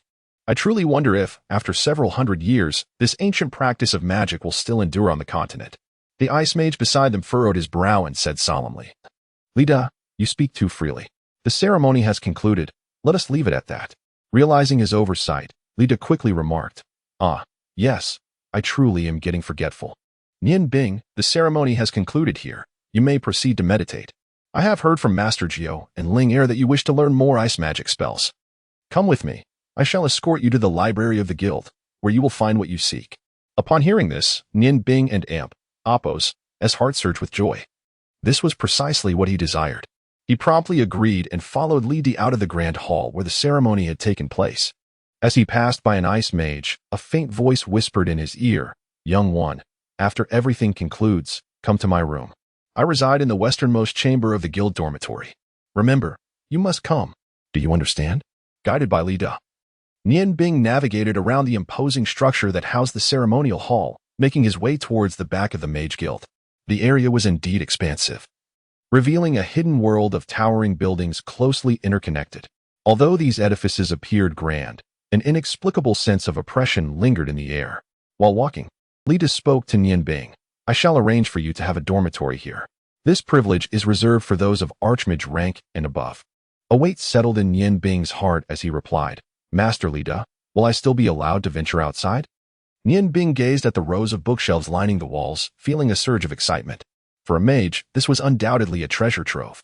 The tomes contained far more than mere spells. The records of magic and the notes left by past mages were invaluable. Thank you immensely, Master Li Da. May I address you as such? Li Da smiled gently and replied, Of course. Witnessing the growth of young magicians like you makes me feel increasingly aged. My only wish is to see our Ice Moon Empire and Appos' Mage Guild flourish before my time comes. This responsibility lies with your generation. If you have the opportunity, converse frequently with Ling Heir. She, like you, is a formidable ice mage, although her magical power and control may currently be a notch below yours. She possesses a remarkable intellect and unique insights into magic. Regular discussions between you would be beneficial for both. Nian Bing nodded in understanding, expressing his gratitude. I understand. Thank you, Master Li Da. A thought struck Nian Bing, and he inquired, Master Li Da, what exactly transpired? I find it quite perplexing that the city has been sealed. Surely, this cannot bode well for Ice Snow City? The inability of distant merchants to enter is a significant issue. Li Da sighed softly, it is an unavoidable circumstance. After all, those in power hold sway. Nian Bing pressed further, but what truly happened? Could you enlighten me? Li Da regarded Nian Bing for a moment before conceding. Very well, this is not an insurmountable secret. A few days prior, the city was sealed off due to the arrival of a significant figure. A woman who had come to trace the whereabouts of a highly coveted item, a magical artifact that was said to possess near-divine powers. I overheard the president mention it was referred to as the Stone of the Ice Goddess, even though Nian Bing was typically composed. The sudden mention of the Stone of the Ice Goddess left him astounded, his expression shifting dramatically. Fortunately, he was positioned behind Li Da, who remained oblivious to his reaction. Nian Bing and Appos' heart quickened as he tentatively inquired, if that is indeed the Stone of the Ice Goddess, then the visitor must be from the Ice God Tower. And that gem must surely belong to them. Li Da turned to face Nian Bing, who had since regained his composure, apart from the feigned surprise. Nothing else was discernible on his face. Indeed, it is an item from the Ice God Tower. And its value is underscored by the fact that the one who has come is none other than the esteemed High Priestess of the Ice Goddess, a symbol of our Ice Moon Empire. Understanding this, Nian Bing felt a wave of perspiration dampen his back. He realized that if, during these 3 days of the city's lockdown, he had unwittingly employed the Morning Dew Blade, it would likely have fallen into the hands of the Ice Goddess Priestess by now. It became clear to him that discretion was paramount. Until his magical prowess was fully developed, he must not allow that woman to discover his existence. Li Da departed, leaving Nian Bing alone in the vast library. He did not rush to seek out what he needed, but stood still, lost in contemplation, attempting to untangle the chaos in his mind. The appearance of the Ice Goddess Priestess had thrown him into disarray. He longed to do but one thing: leave the Ice City immediately. Since the priestess had already taken notice of this place, it was uncertain when she might return, and he wondered if he would be as fortunate then. Nian Bing was not afraid. He would face the Ice Goddess Priestess head-on if it came to that. However, he was a rational individual, aware that such a confrontation would be futile and only lead to unnecessary sacrifice. Thus, he reminded himself to remain calm. Only through reason could he attain his ambitions. To leave was indeed his best option, yet the Xuanhuan blade was not yet complete, so he could not depart just yet. A month remained. He hoped nothing unforeseen would occur in that time. At that moment, Nian Bing resolved his course of action for the coming month.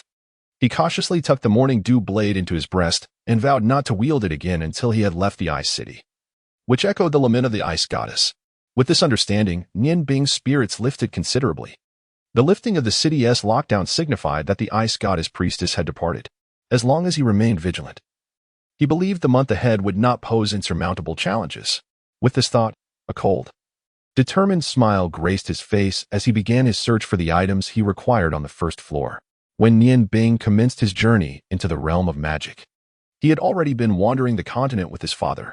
Although his father and Appos' knowledge was profound, the young Nian Bing could retain only a limited amount of information.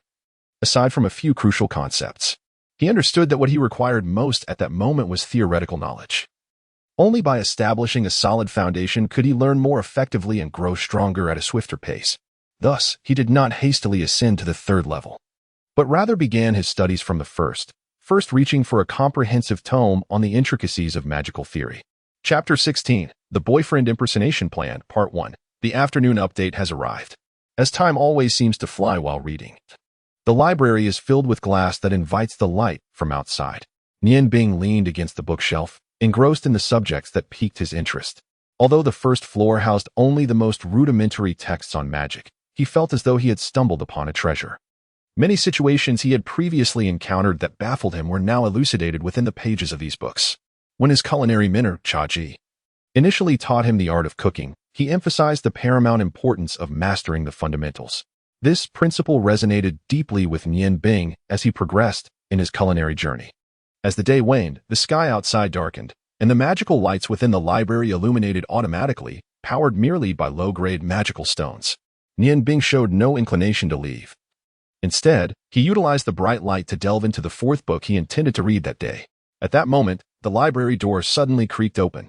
Although absorbed in his reading, Nian Bing and Apos' keen instincts prompted him to glance toward the entrance. To his surprise, it was not the anticipated president of the Mage Guild, but someone he recognized, Long Ling, the powerful ice mage and the only daughter of the guild and Apos' president. Rising to his feet, Nian Bing waved the foundational theory of ice magic he held and smiled. I have no choice. My foundational knowledge of magic is rather thin. It is beneficial to study the basics, even if the spells elude me. Long Ling approached him, a faint, refreshing fragrance wafting from her, invigorating Nian Bing. Though she was not short, she appeared slightly less imposing compared to Xuejing. Looking up at Nian Bing, she remarked, You truly are diligent. Uncle Li mentioned that you have not left since you arrived at noon, and now it is time for dinner. Come, let us dine together. You can continue your studies tomorrow. There are so many books here that it would take more than a day or two to finish them. You still have ample time. Aren't you hungry? With a sidelong glance, Long Ling added, Why must you always be so formal? Now that you have joined the guild, we are family. Call me Ling Heir. And Apos, Miss and Apos, sounds rather awkward. I would also like to seek your advice on controlling magic. I believe I have been diligent in my training. Yet I still fall short of your level of control. Nian Bing held a favorable impression of Long Ling. Her voice was always soft and soothing, a pleasure to hear. Very well, Ling Heir, lead the way. This place is indeed vast. The two entered a room on the left side of the second floor. Upon entering, Nian Bing spotted Shijio, who regarded him with a furrowed brow. Seated at his upper right was a man clad in a blue magic robe, appearing to be in his 40s or 50s. The emblem on the chest of his robe easily identified him as the sole mage master of the Ice Moon Empire's Mage Guild, as well as the guild's president. Nian Bing gazed at Long Ji, who was simultaneously assessing him. Observing Nian Bing's handsome visage and sensing his restrained aura, Long Ji could not help but nod in quiet approval. He was adept at discerning character, and just from appearances, he realized that Nian Bing surpassed his own disciple by a considerable margin. Though younger than his daughter, Nian Bing exuded a distinctly composed presence, further enhanced by the fact that he was the youngest Grand Sorcerer. Long Ji felt a growing fondness for him. Approaching the table, Nian Bing respectfully bowed to Long Ji, saying, Nian Bing pays his respects to the president. Instead of sitting beside Master Jiao, Long Ling took a seat next to Nian Bing, smiling as she said, Father, I am hungry. Let us begin our meal. The round table was already laden with a sumptuous array of dishes, their enticing aromas wafting through the air. Long Ji smiled and remarked, Now that everyone is present, let us eat. Nian Bing, you must indulge yourself. In the future, feel free to join us for meals whenever you like. As he spoke, he was the first to pick up his chopsticks. Master Jiao cast a fleeting glance at Nian Bing, a glimmer of malice flashing in his eyes, though it was but a momentary flicker.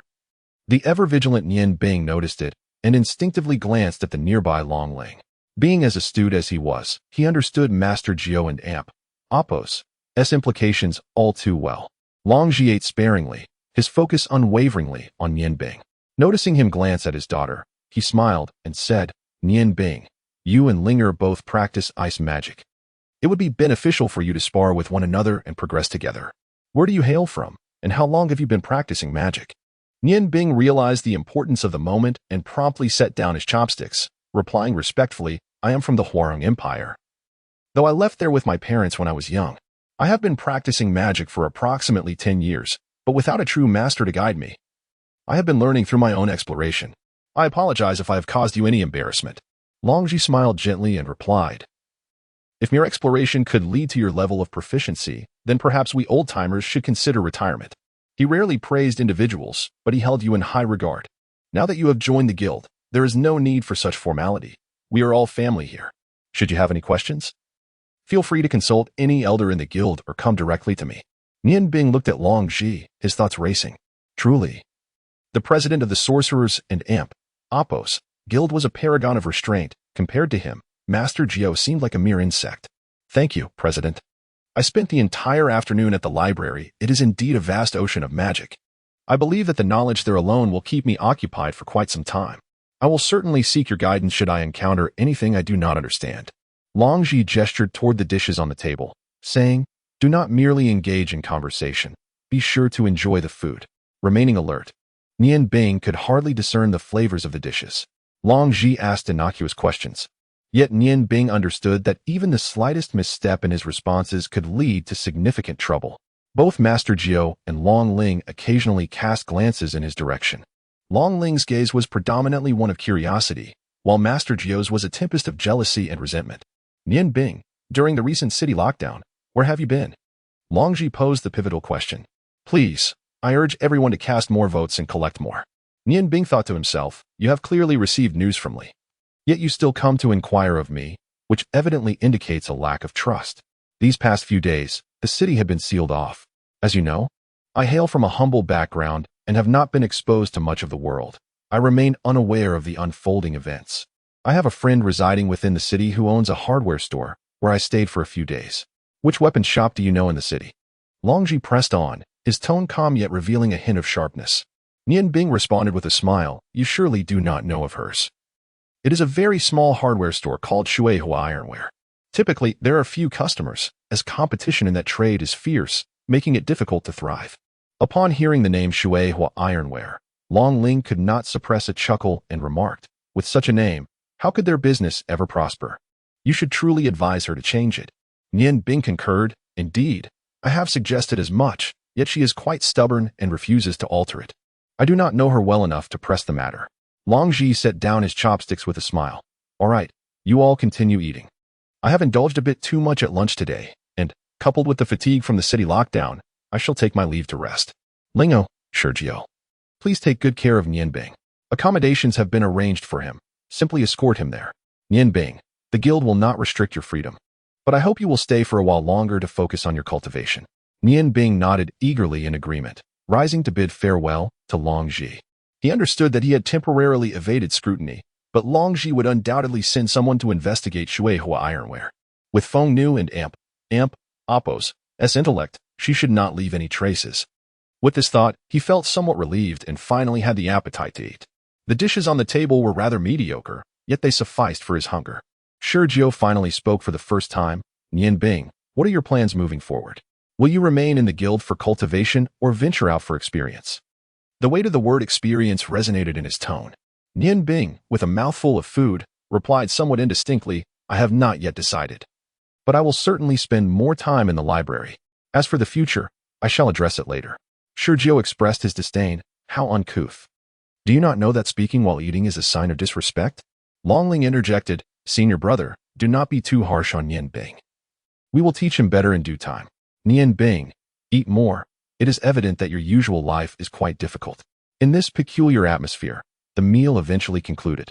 Sergio intermittently mocked Nian Bing, while Long Ling consistently defended him, which only fueled Sergio and Oppos' ire further. Nian Bing, however, appeared unfazed, indulging heartily and unapologetically filling his stomach. Big brother Sergio, Ling and Oppos, I have finished eating, Nian Bing said, gazing innocently at Sergio. Long Ling stood up and said, Come, I will take you there. The meals at the guild have been deteriorating lately. Nian Bing, one day I will take you to Qing Fengjai for a meal. The food there is truly delectable. Long Ling did not persist, offering a slight smile as she said, Senior brother, I shall trouble you with this matter. Nian Bing, being new, has much to learn from you.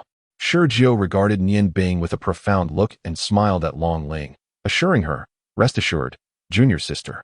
I shall do so. Nian Bing, let us depart. Nian Bing bid farewell to Long Ling and followed Sergio out of the dining hall. Throughout their journey, Sergio remained silent, leading Nian Bing towards the mage dormitory. The dormitory, a modestly sized building with a pointed roof, housed approximately 50 rooms. As they entered the corridor, Nian Bing observed carefully. Just as the mage had indicated, Only those of Grand Mage rank or higher could secure accommodations here. Upon entering the room, Nian Bing surveyed his surroundings. The space was divided into two areas. The outer room, roughly 20 square meters, featured a three-person sofa alongside two single sofas, creating a refreshing atmosphere. The wooden floorboards emitted a slight creak with each step. Adjacent to the entrance of the outer room was a bathroom of about 6 or 7 square meters, fully equipped with toiletries. The inner room was somewhat smaller, spanning around 10 square meters, adorned with a spacious, comfortable bed. A magical lamp cast a gentle yellow glow, rendering it a truly inviting living space. Sergio closed the door behind him and settled onto the sofa. There is hot water available 24 hours a day. You can wash up whenever you wish. Meals can be taken in the larger dining hall, which is not the one we just visited. Upon entering the building, turn right to find a communal dining area. Of course, you may also request that the servants bring food to your room. He gestured towards a red button on the wall. Nian Bing mused internally. Acknowledging the Mage Guild's superiority, every amenity was indeed established upon magical foundations. As a Grand Mage, his accommodations were rather splendid. Sergio pointed to a nearby sofa, saying to Nian Bing, "Please, take a seat. I have a few words for you." Nian Bing understood the implication behind Sergio and Apos' words, yet feigned confusion, settling beside him. Sergio did not meet his gaze, but spoke plainly. "Nian Bing, now that you have joined the guild, your status has changed, yet you are still a newcomer. It is advisable to devote all your energy to the cultivation of magic and refrain from indulging in distractions. Above all, avoid associating with those you should not. I have lived here for 20 years and am far more familiar with everything than you are. Heed this advice well to prevent future complications." Nian Bing chuckled inwardly, yet replied, "Senior brother Sergio, what do you mean? I am a bit unclear. By the way, I have yet to express my gratitude for your assistance in my admission to the guild. Without you and Miss Ling's help, I doubt I would have gained entry so effortlessly." Sergio reclined against the back of the sofa, unabashedly proclaiming, "As long as you understand, in the guild, although I am not a mage, I hold a position akin to that of one. As for Linger, my master has high expectations for her. She devotes most of her energy to her cultivation. In the future, refrain from seeking her out too often. Do you understand? Linger and I grew up together. She will undoubtedly be my wife, and I do not wish for other men to encroach upon her." Noticing that Nianbing appeared somewhat bewildered, Sergio could no longer contain his candidness. Nianbing, coming to a realization, remarked, "I see now. Only someone like you, Sergio, is worthy of Miss Linger." He continued, "Allow me to extend my congratulations to you both." A glimmer of joy flickered in Sergio's eyes, and the earlier displeasure dissipated at Nianbing's words. "Do you think so?" Nianbing replied earnestly, "Of course. The first time I encountered you and Miss Ling and Apos, it was clear to me that you two are a match made in heaven. Rest assured, I regard Miss Ling and Apos, merely as a friend. Given my humble origins, I could never entertain any notions beyond that." Hearing Nianbing and Apos' clarification, Sergio and Apos' hearts swelled with delight, and he smiled slightly. "Brother, now that you have joined the guild, let us refrain from discussing status. With your character and appearance, you will surely find a commendable partner." Satisfied with Nianbing's understanding, he immediately addressed him as brother, his spirits lifted. Nianbing smiled and said, "In the future, I shall rely on your guidance within the guild, dear brother. Should you need anything, do not hesitate to ask. I am at your service." Sergio rose, stating, "Very well, if you have any questions within the guild, feel free to ask me. The hour is late, and I shall not disturb your rest any longer. From this moment on, we are brothers." He handed the keys he held to Nianbing, harboring his own ulterior motives. He recognized that Nianbing's magical prowess surpassed his own, thus, forging a bond with him would undoubtedly enhance his standing within the Ice Moon Empire and Apos' Mage Guild. Nianbing stood and escorted Sergio to the door, smiling, "Brother, do rest well. I shall not see you off any further." Suddenly, Sergio smiled mysteriously and said in a hushed tone, "I heard from Teacher Lid that you have a keen interest in the library's materials. Let me tell you, the first 3 levels contain only ordinary magical texts. It is the 4th level that harbors the true secrets of our guild. However, formidable magical prohibitions guard it, preventing even the guild and Apos' mages from entering."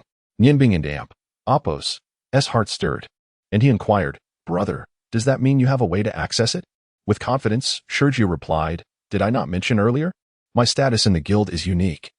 Having grown up under my master's guidance, I once entered the 4th level alongside Linger and my master. As his disciple, we would receive certain privileges. But this is a secret, so do not share it. If the opportunity arises, perhaps I could take you in to have a look. The various records within are exceedingly obscure and difficult to comprehend, rendering them of little practical use. The meditation techniques that Linger and I currently employ are derived from the materials found therein, allowing us to cultivate our skills at a pace significantly faster than the average individual. From this moment onward, we shall be as one family, and rest assured, my elder brother will never forget your contributions.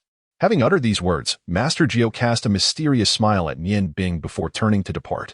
As he entered through the back door, he immediately spotted a slender figure clad in red, causing him to freeze momentarily. "Miss, what brings you here?" The astonishment he felt was genuine. Nian Bing managed a wry smile, responding, "Miss, do I appear to be the sort capable of much grandeur? Have you come to practice your swordplay in the backyard again?" He gestured towards the bundle in his hand, containing a magic wand and robe. "In truth, I merely ventured out to purchase some clothing. This is my first visit to such a vast city. And I was fortunate enough to stumble upon a sale, only 2 copper coins per piece, quite a bargain. Would you care to take a look?" Xuejing frowned in disdain. "What is there to see? Merely a few tattered garments." Nian Bing felt a sense of relief, inwardly acknowledging that his strategy of feigned retreat had indeed proven effective. As he had explained the contents of his bundle only because Xuejing and Apos' gaze had fallen upon it.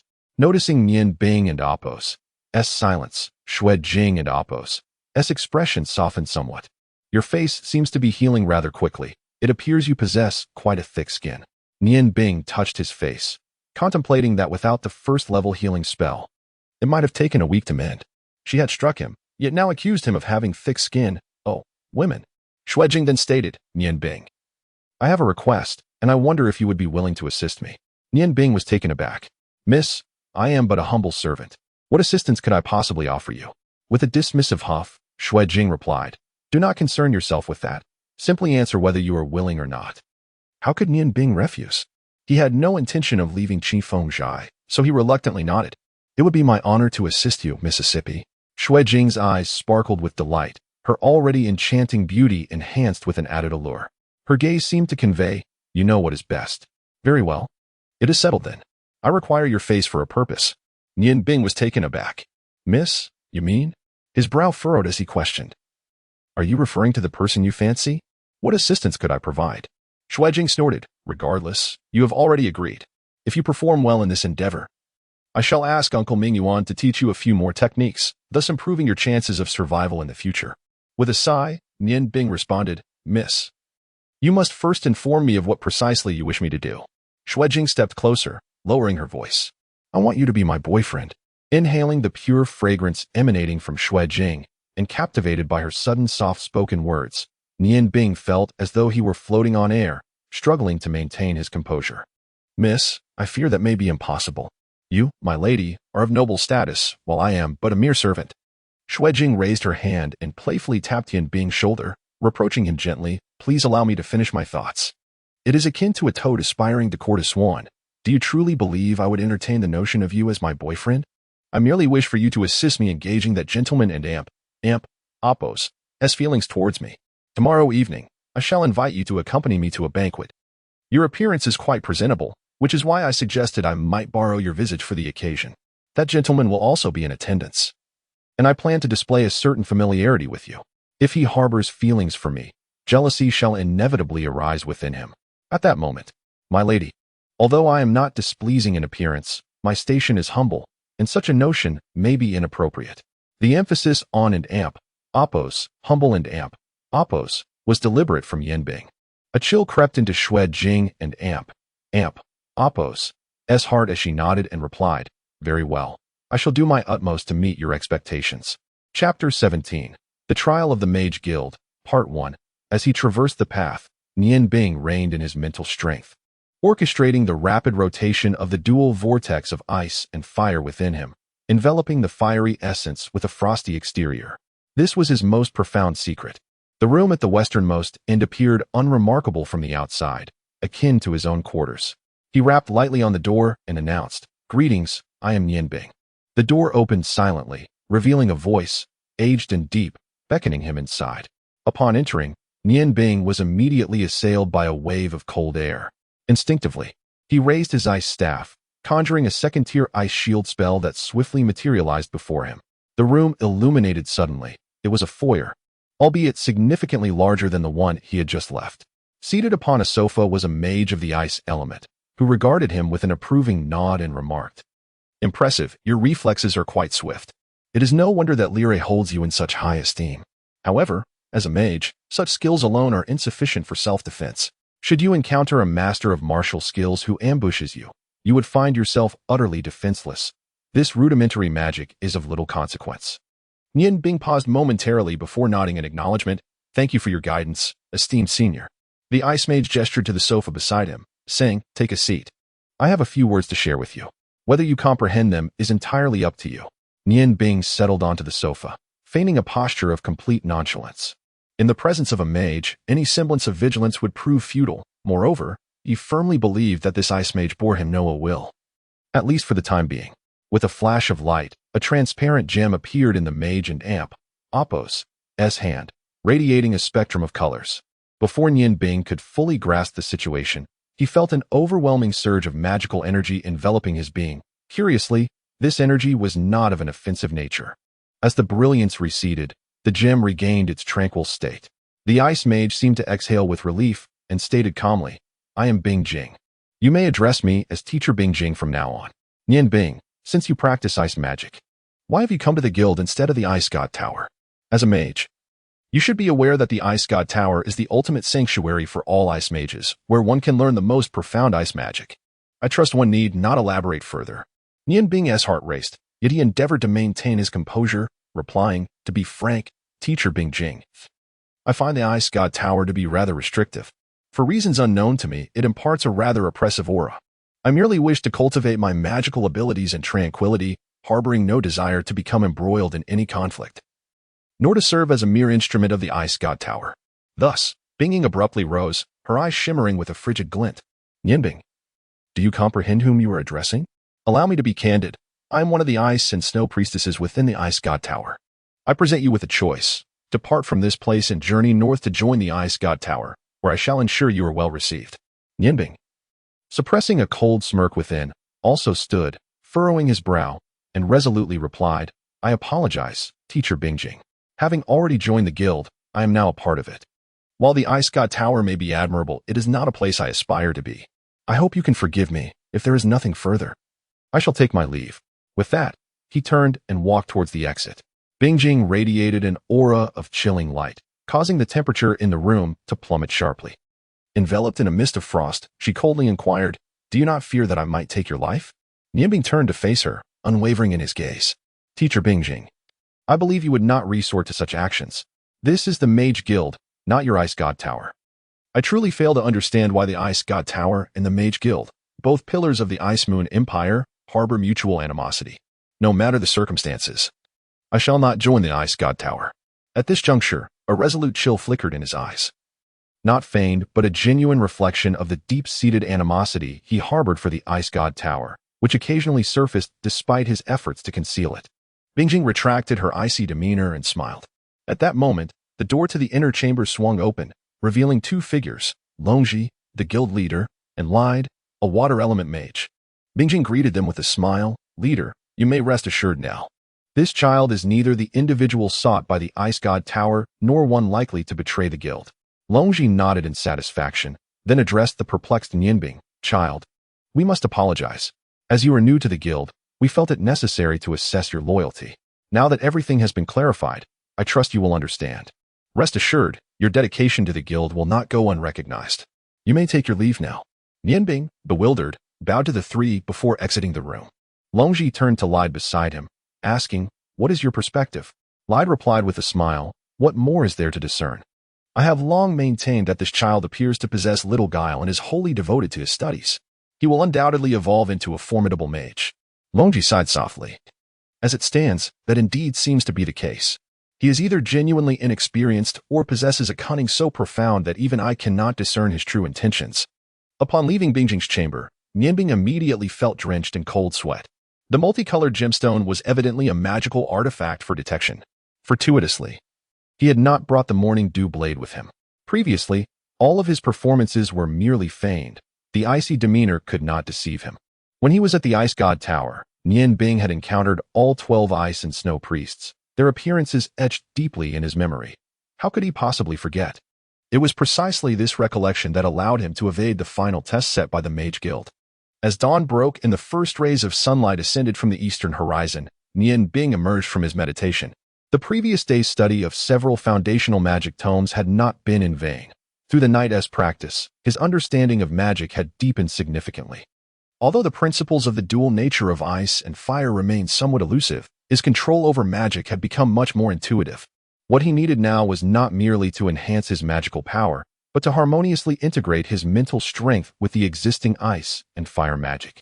Only then could he unleash a greater potential. Nian Bing firmly believed that once he fully merged the powers of ice and fire, the resulting magical force would transcend the simple equation of 1 + 1 = 2.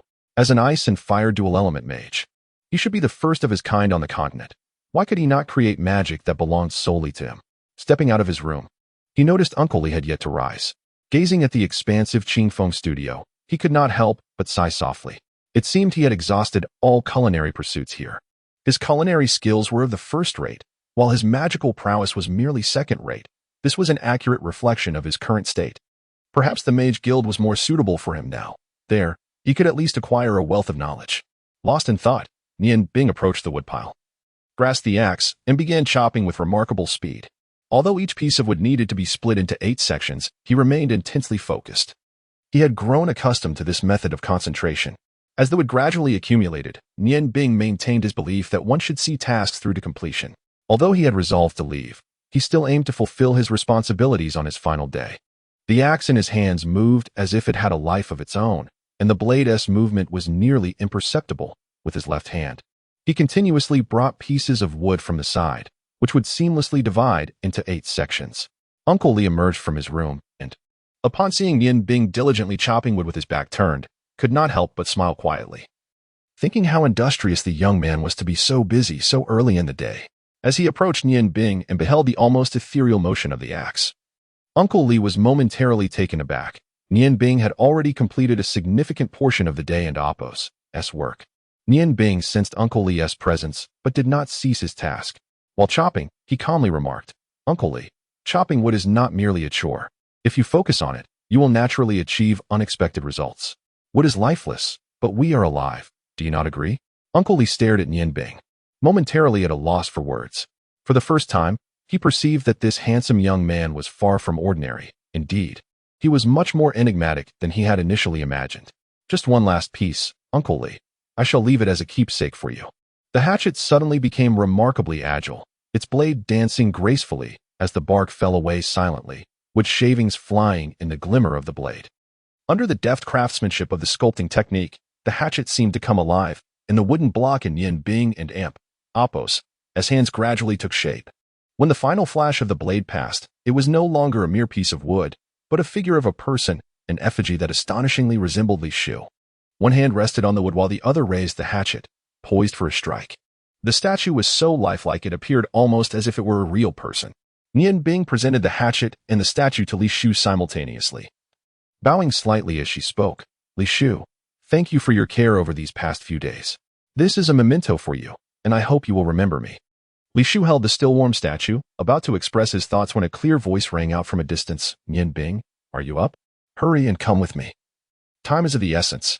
Nian Bing smiled faintly, brushing off the wood shavings from her attire, and replied, "Miss, I have been out for quite a while. Let us go." After casting a deep glance at Li Shu, she walked towards the direction where Xuanhuan had appeared. Today, Xuanhuan surprisingly did not wear her favorite red dress. Instead, she donned a flowing white gown that accentuated her allure. "Come, let us go to my place," she said, unabashedly tugging at Nian Bing and Appo's sleeve as they ventured deeper into the Qifeng studio. Li Shu watched their departing figures, then glanced at the statue in his hands, sighing softly as he muttered to himself, "It seems the task of chopping wood will still fall upon me to complete." Xuanhuan led Nian Bing into a courtyard. Upon entering, Nian Bing was immediately greeted by a refreshing scent. The courtyard was modest in size, approximately 300 to 400 square meters, featuring a pebble path that led to its innermost depths. Everywhere he looked, the courtyard was enveloped in greenery, particularly a towering tree that stood majestically, its branches and leaves forming a vast green canopy over much of the area. Following the pebble path forward, they arrived at a wooden house that appeared to have 2 or 3 rooms. Despite its wooden structure, it exuded a sense of sturdiness. In the center of the courtyard, there was a small pond of about 10 square meters, its crystal clear water revealing palm-sized red goldfish swimming leisurely within, exuding an air of tranquility. With a hint of pride, Xuanhuan turned to Nianbing and said, "So what do you think? Not too shabby, right? I live here alone, and aside from my family and Ling heir, you are the first outsider to visit." She continued, "Come, I have prepared everything for you. These items were hard to borrow from Ling heir, so please be careful not to damage them, or I want to know how to explain." Nianbing followed Xuanhuan into the wooden house, finding its decor far simpler than he had imagined. The soft pink hues brought an elegant freshness to the space. Xuanhuan retrieved a set of robes from the bed inside and handed them to Nianbing. The robes were red, adorned with the emblem of the Ice Moon Empire on the inner placket, and the fiery embroidery on the chest was encircled by 2 silver rings, one less than the garment he had received the previous day. This was likely the robe of a high-level mage. Nianbing couldn't help but chuckle. Here he was, a grand mage, now having to masquerade as a high-level mage. How wonderfully peculiar. Xuanhuan handed the magical robe to Nianbing and said, "Try it on to see if it fits. I believe it should be just about right." Attending the banquet as a high-ranking sorcerer, combined with your youth, no one will underestimate you. What do you think? I've considered it quite thoroughly. Nianbing looked at Xuanhuan and smiled. Are you just going to watch me change? Xuanhuan's cheeks flushed slightly as she replied, "Who would wish to observe you?" Nevertheless, she stepped out of the room. Nianbing removed his outer garments and donned the crimson magical robe. The faint aura of fire elements enveloped him, providing a comforting sensation, and it indeed fit well. "Are you ready yet?" Xuanhuan's impatient voice echoed from the door. "All set." Nianbing replied, adjusting his attire before glancing toward the entrance. Xuanhuan entered, and upon seeing Nianbing adorned in the exquisite fire-themed robe, she was momentarily entranced. The red robe accentuated his golden hair, which resembled flames, while his blue eyes appeared profoundly deep. The air of pride he exuded made her heart race.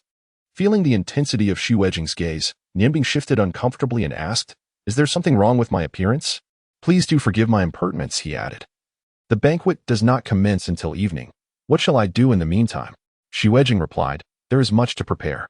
First, I shall instruct you on the etiquette for the banquet." "Oh, by the way, can you dance?" Nianbing thought to himself, "Dance? I can hardly manage." He shook his head and said, "I cannot." "Exactly. This will take some time to learn.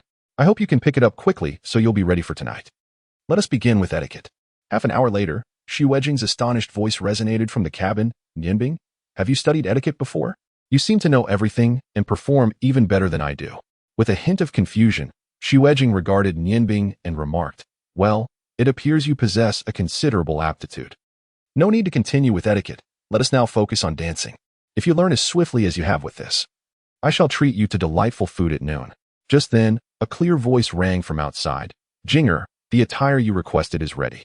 Startled, Xuanhuan exclaimed, "Oh no. My father is here." "Nianbing, you must hide quickly. Please do not let him see you." Nianbing, bewildered, replied, "But this room is so small. Where can I possibly conceal myself?" The voice outside grew closer. "You foolish girl, you haven and oppose to even close the gate. At your age, still so careless. Who would dare to marry you in the future?" Panic-stricken, Xuanhuan scanned the room and suddenly her eyes lit up. She hurriedly pulled Nianbing toward the bed, pushing him onto it without removing his shoes, and swiftly drew the curtains shut. Just as she completed this task, the door swung open. Xuanhuan approached with a hint of anxiety. "Father, why have you come personally?" Lying on the soft bed, inhaling the faint fragrance, Nianbing felt her heart flutter. A clear voice responded, "My dear girl, you've been out gallivanting every day, and I haven't seen you at all. Your father has missed you. Your mother left early, and you are my only kin. Is it too much to ask for a father to see his daughter?" Xuanhuan's mood settled, and she playfully replied, "You're the best, father. I will definitely spend more time with you. Oh, by the way, are you attending the banquet tonight?" "Of course, I want to be going. That essay gathering for the young. You should learn a thing or two from Ling heir. Just look at how gentle and well-behaved she is, with your wild antics. Who would dare approach you? If you end up unmarried in the future, your father won't take any responsibility." Xuanhuan pouted, "Father, how can you say such things about your own daughter? I'm beautiful, and there are many suitors, but they simply don't appeal to me." The clear voice chuckled teasingly, Oh really? I've heard that those young gentlemen in the city run away at the sight of you. They are quite frightened. Xuanhuan huffed. That's because they are too weak. If I were to marry in the future, it must be a strong and capable man, one who can stand up to me. If they can't even handle me, they are unworthy. The voice sighed. But the last few young men I introduced to you all possessed considerable strength. And yet you rejected them just the same. Of course I couldn't accept them. Those fellows have their eyes in the wrong places. And they're so unattractive, bulky, and coarse. How could they be worthy of me? Then I am at a loss. You will have to find someone yourself. As long as you are willing, your father will support you unconditionally. Surely that is agreeable? Listening to the exchange between Xuanhuan and her father, Nian Bing felt an indescribable envy. Once upon a time, she too had a father who cared for her.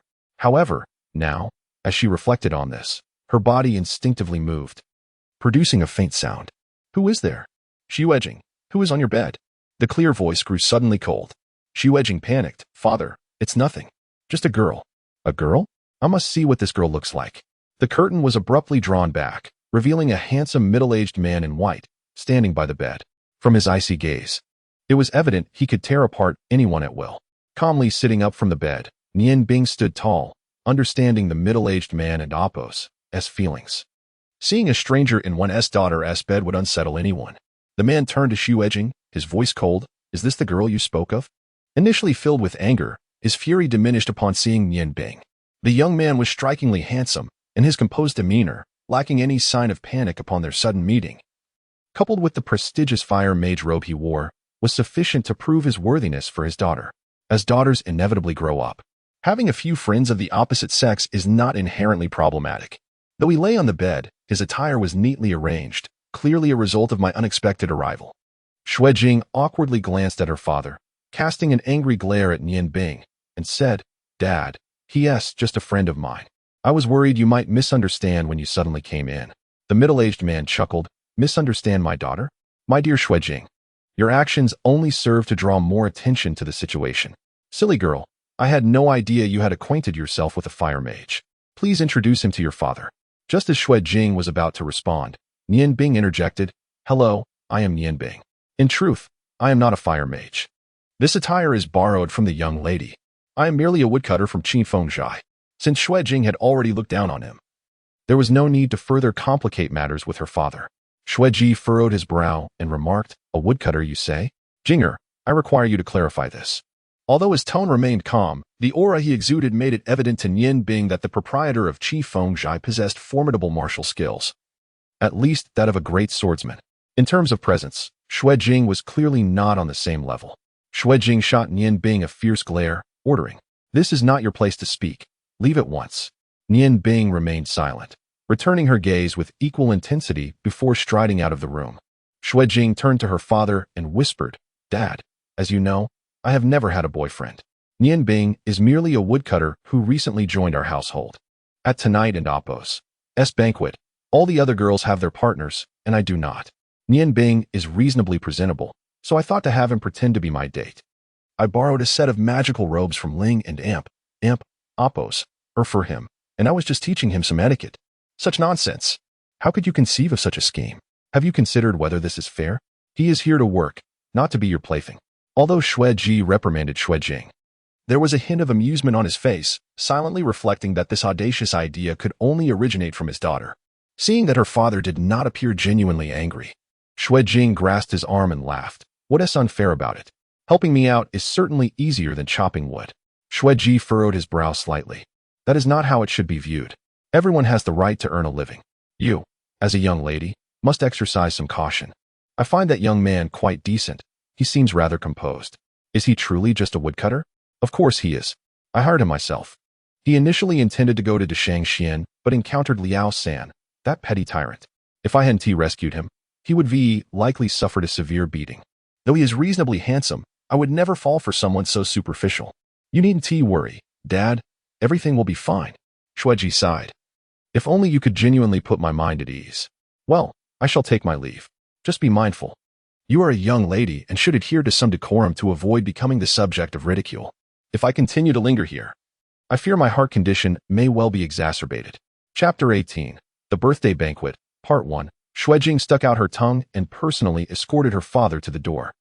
Upon stepping outside, she noticed Nian Bing standing on the stone path, his gaze fixed upon a large tree, seemingly lost in thought. Xueji approached Nian Bing with a smile and said, "Young man, do your best at Qingfeng Studio.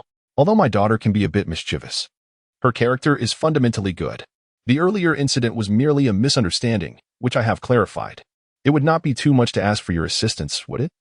Nian Bing was momentarily taken aback. Xueji, the owner of Qifeng Studio, spoke to him not with a commanding tone but rather with a sense of earnest entreaty.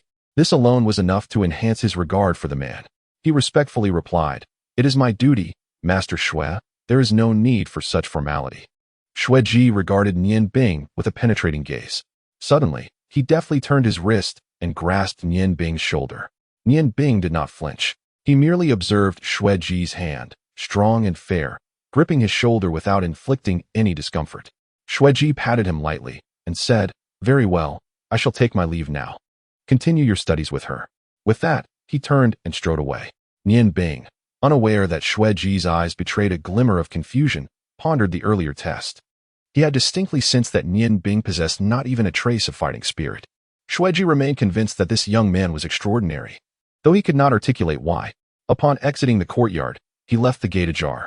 Once Xueji departed, Nian Bing's gaze shifted to Xuejing, who was now thumping her chest, exclaiming, "You nearly scared me to death.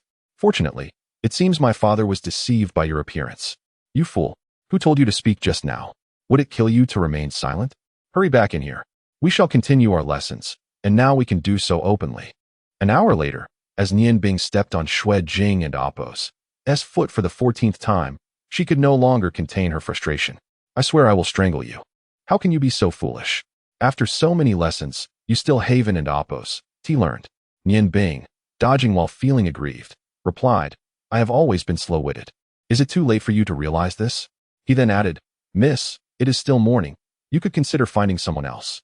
Upon closer inspection, Nian Bing was astonished to see that Xuejing had changed into a pair of iron shoes. Eyes wide, he exclaimed, "Miss, this is rather excessive, don't you think? Do you not find them heavy?" Xuejing huffed in response, "Of course they are heavy. However, it is far better than you constantly stepping on my feet. I wore these shoes for 5 years, specially crafted to practice lightness techniques. Each shoe weighs 15 pounds, so I am now training with 30 pounds while dancing with you. You better take this seriously, do you hear me?" Nian Bing, having heard Xuejing's earlier assertion that breaks were not permitted until she improved, resolved to focus intently. Although being close to a beautiful girl was quite pleasant, standing idle was not an easy task for a magician like him. With a resigned nod, he resumed his dance practice. The two practiced relentlessly until the afternoon. Nian Bing had just about mastered the steps of the dance, though not yet graceful. He was at least ready to perform. They even had their lunch in the room, both drenched in sweat, Nian Bing and Xuejing, who was encumbered by shoes weighing 30 pounds. Xuejing wiped the sweat from her brow and collapsed onto her bed, finally deeming herself somewhat competent. "Let us leave it at this. If we continue, even if you can bear it, I doubt I can. Nian Bing, take a moment to rest and drink some water. Afterward, freshen up and change into clean undergarments, for we must prepare to depart. This time, I truly wish to know if he harbors feelings for me." As Nian Bing observed Xuejing's determination, an unexpected emotion stirred within him. At that moment, Xuejing appeared most enchanting, so audaciously pursuing her desires, a quality that Nian Bing greatly admired. "Miss, what if he is not envious?" "What then?" Xuejing retorted, "Silence that crow of yours. I am charming and captivating. How could he not be moved? If, by chance, he is truly a blockhead, I shall hold you accountable." Nian Bing, feigning innocence, replied, "I am not him. What is this to me?" With a hint of exasperation, Xuejing waved her hand and said, "I merely jest.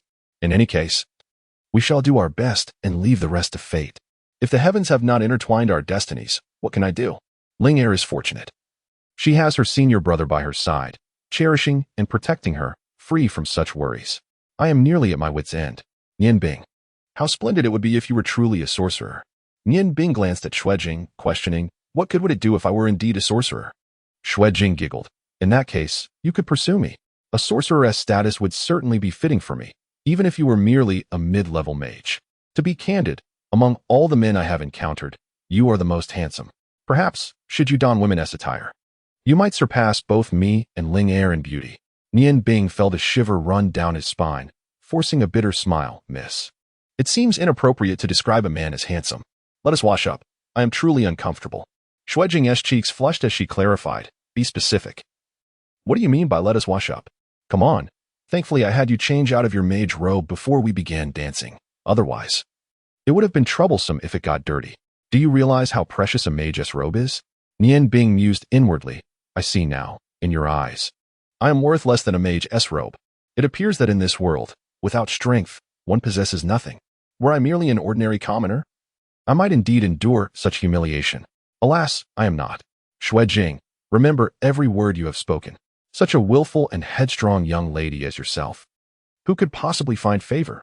As the night gradually descends, a luxurious carriage glides along the grand streets of Ice and Snow City, drawn by 4 majestic black steeds. The carriage is spacious enough to comfortably accommodate a dozen or so passengers, while the driver, an elderly gentleman, exhibits an unusual posture. His trembling wrist inadvertently causes the reins to snap against the horses' backs, guiding them with a perfectly measured pace towards the western part of the city. Inside the carriage, Xuejing feels profoundly out of place in her shimmering silver gown, an ensemble unlike any she typically dons, specifically tailored for a banquet. Within the fabric, there are no fewer than 3 or 4 intricate fastening mechanisms. It took 3 of her maids nearly half an hour to assist her into this attire. Accustomed to simplicity, Xuejing finds herself suffering in this elaborate attire. Nianbing, do you think this dress is beautiful? Xuejing instinctively inquires of Nianbing, who sits across from her. Nianbing smiles softly and replies earnestly, it is indeed lovely. The way your brown hair cascades with this silver gown imparts an air of nobility far surpassing your usual attire. Xuejing's eyes brighten at the compliment. Really? If it truly looks splendid, then my efforts have not been in vain. Yet this dress is so constricting, it is unbearably uncomfortable. Fortunately, I am not overly plump. One can only imagine the ordeal for those portly ladies when donning such garments. You, on the other hand, are fortunate. A wizard and Apos' robe is always the most suitable attire for any occasion. Nianbing replies with a gentle smile, regardless, I am merely masquerading. If you find it uncomfortable, why not wear a simpler dress? Do you not possess confidence in your own beauty? Xuejing huffs, how could I lack confidence? However, today is not merely about appearance. It is to probe that insufferable fellow. Were it not for him, I would never endure this attire. In the upper echelons of Ice and Snow City's social scene, I am notoriously known for my casualness. Oh, and from now on, please refrain from calling me miss, should you do so at the banquet. It would be quite the embarrassment. Nianbing, with a composed demeanor, asks, then what shall I call you? After a moment of contemplation, Xuejing responds, since you will be appearing as my boyfriend, you may call me Jinger, as my father does, consider it a concession.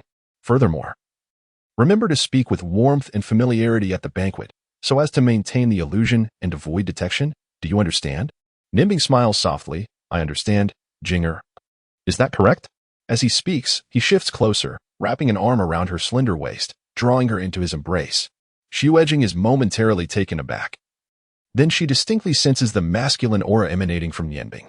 Lifting her gaze, she is struck by the striking handsomeness of his chiseled features, and for a fleeting moment, she fails to recognize how intimate their current position is.